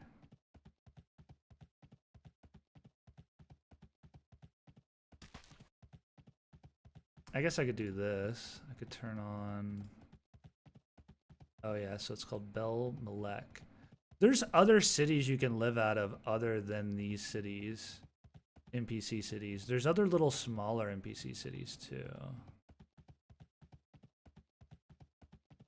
I don't think they're marked on the map. I'm pretty sure there's one right here. Unless this is a clan city. There's another little small city with a bank right here. Those are like little things you'll get to find and explore in the game. Get to uncover these little cities you can live out of that are kind of obscure. Like there might be one right here. Or this might be a mob spawn, I don't know. No, that might be a little city right there. Sometimes you can tell just by hovering over, and it might be a city, it might not be. It might just be a little area. That might be a little city. That is a little city. Vanadar at some sort. Yeah, these might be too hard for me, but we're gonna give it a go. Yeah, there is gambling. I about gambled away all my all my gold earlier. I went back to Sanguine because I was gonna, I forget why, but they have slot machines, and I gambled like 2,000 gold, and I went back like once or twice, and I was like, okay, I need to stop. Like I need to get out of here. So I recalled back to the Alpha lands because I was like, I'm literally gonna spend all my gold. Yeah, I've seen quite a few addicts at the old slot machines there.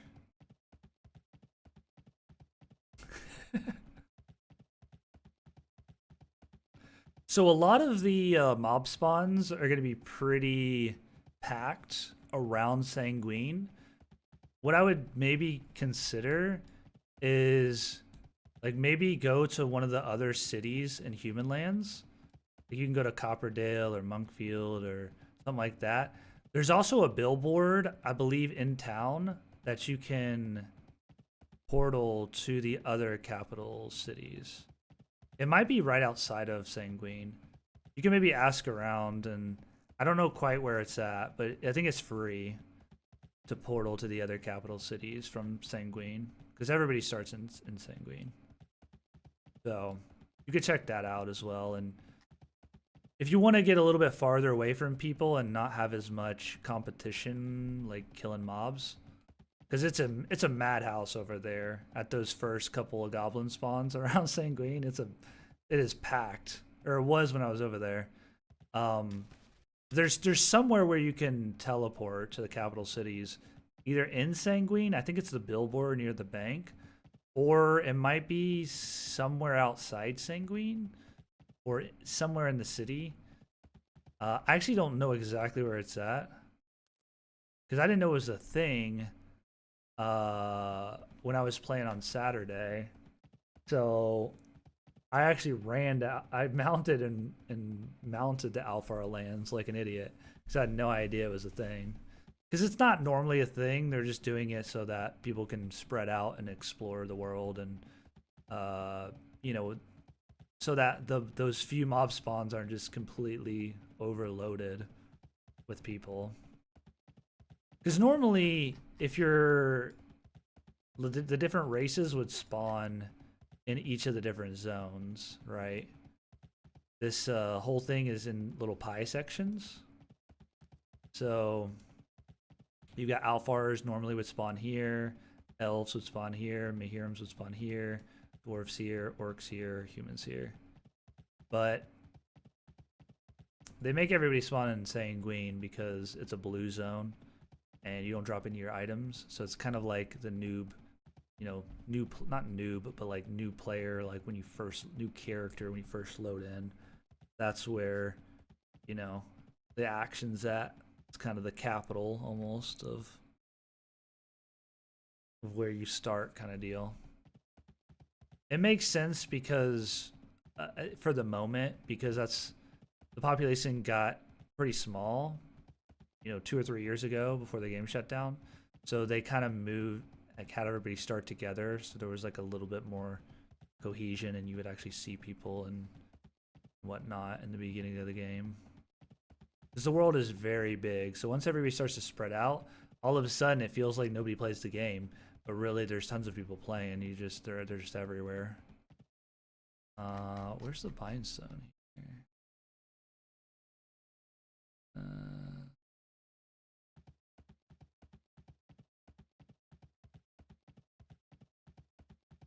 Oh, the bank's down here, so maybe it's down here? Usually the bindstone's like outside the city. Sometimes they're in. Oh, somebody's here. Oh, there are people here. Hello, people, hello. Where the bindstone at, y'all? Where the bindstone at? Oh, is it down here? Must have missed it coming in. The bindstone used to have like a big pillar that went up into the air so you could like spot it easier. Is it in here?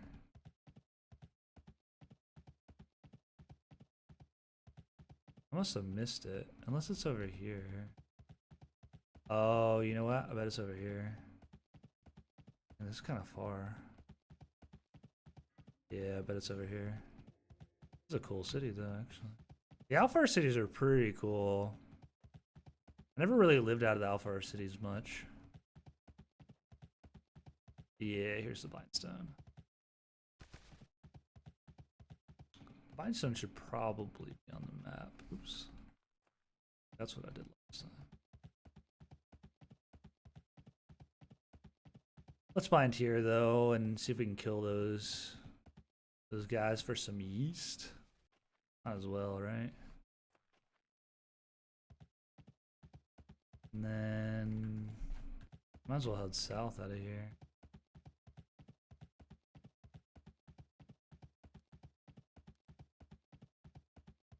Don't know if we'll be able to kill these. We'll just have to give it a go.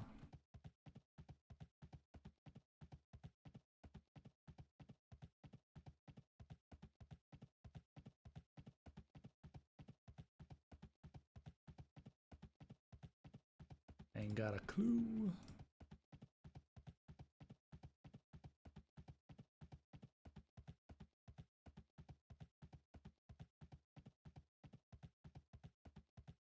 Yeah, oh, there's actually a city here. Huh. That's pretty cool. Oh, there's some down here. Wait a minute. Wait a minute. Hold up. Wait a minute. Ah, it's a lot of water to traverse.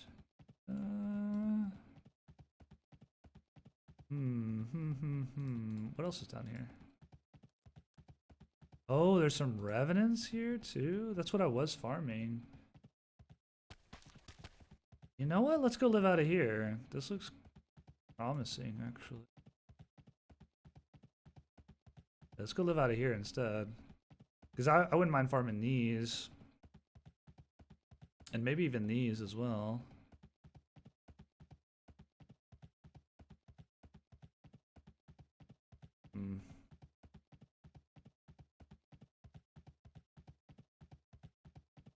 Oh yeah.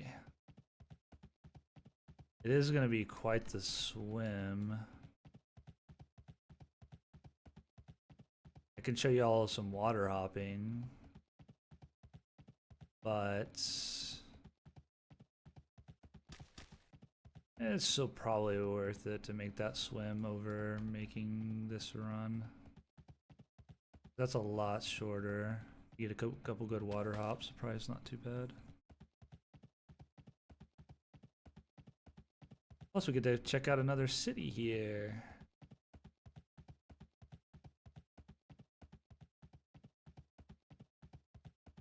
I've actually there's actually cities I've just like never been to in this game. Quite a few actually.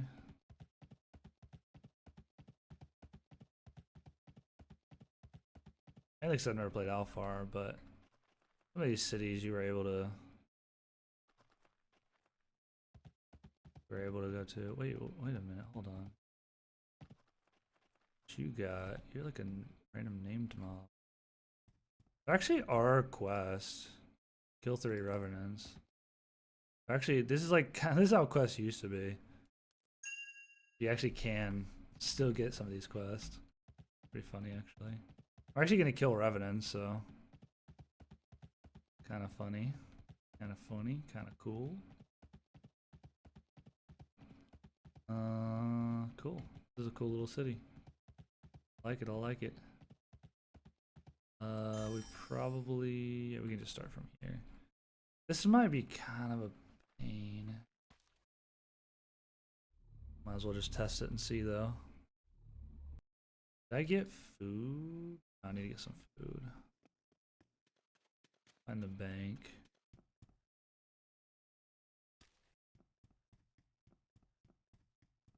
This is why we're out here though, to get some yeast so that we can make some better food. I'm hungry. Bank.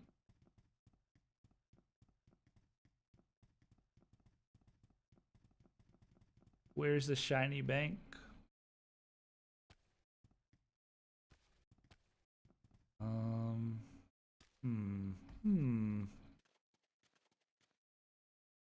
Let's see here. Let's see here.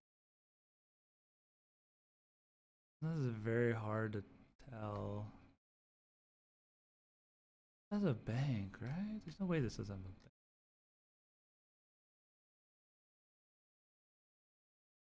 Gotta be a bank. Gotta be. I feel like it's over there, and I missed.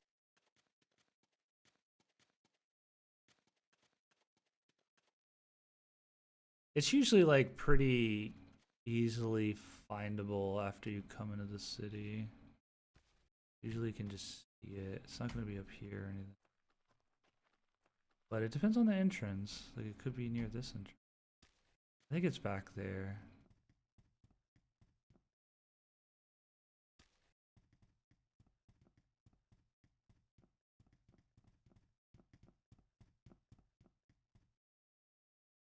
I mean, no idea where it is.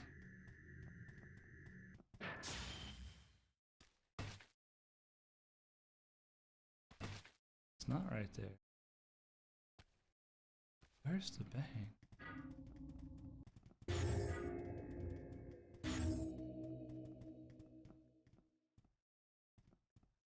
If this doesn't have a bank, then it has to have a bank. There's no way it doesn't.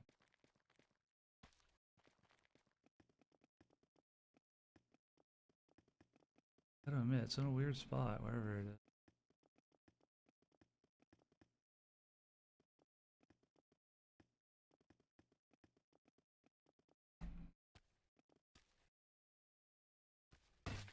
Oh, bank, where are you? Does this really not have a bank? There's no way this doesn't.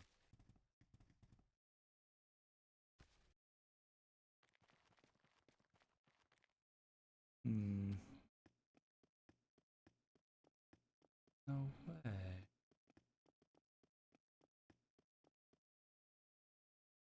It's usually pretty obvious where the bank is.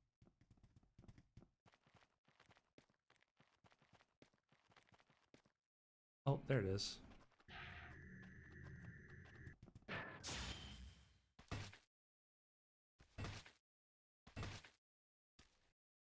Hey, there we go. Get some more food in there.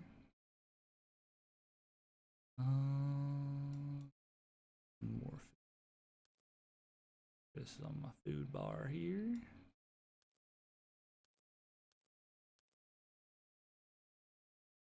Okay. I think we're good. We got enough staffs, probably enough swords. We might even want like another sword.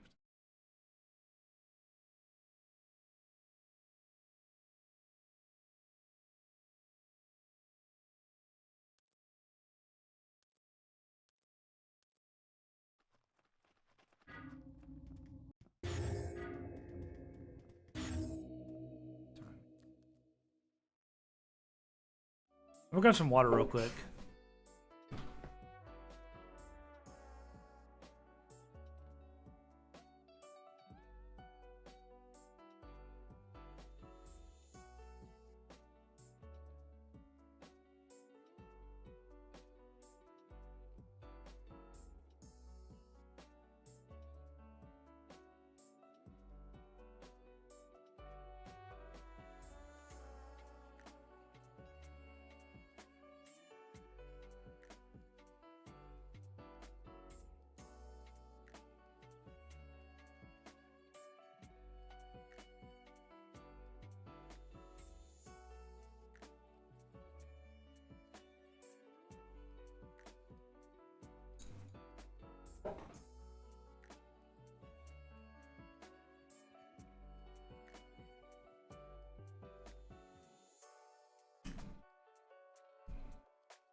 ready. All right, let's see if I can get this here to work.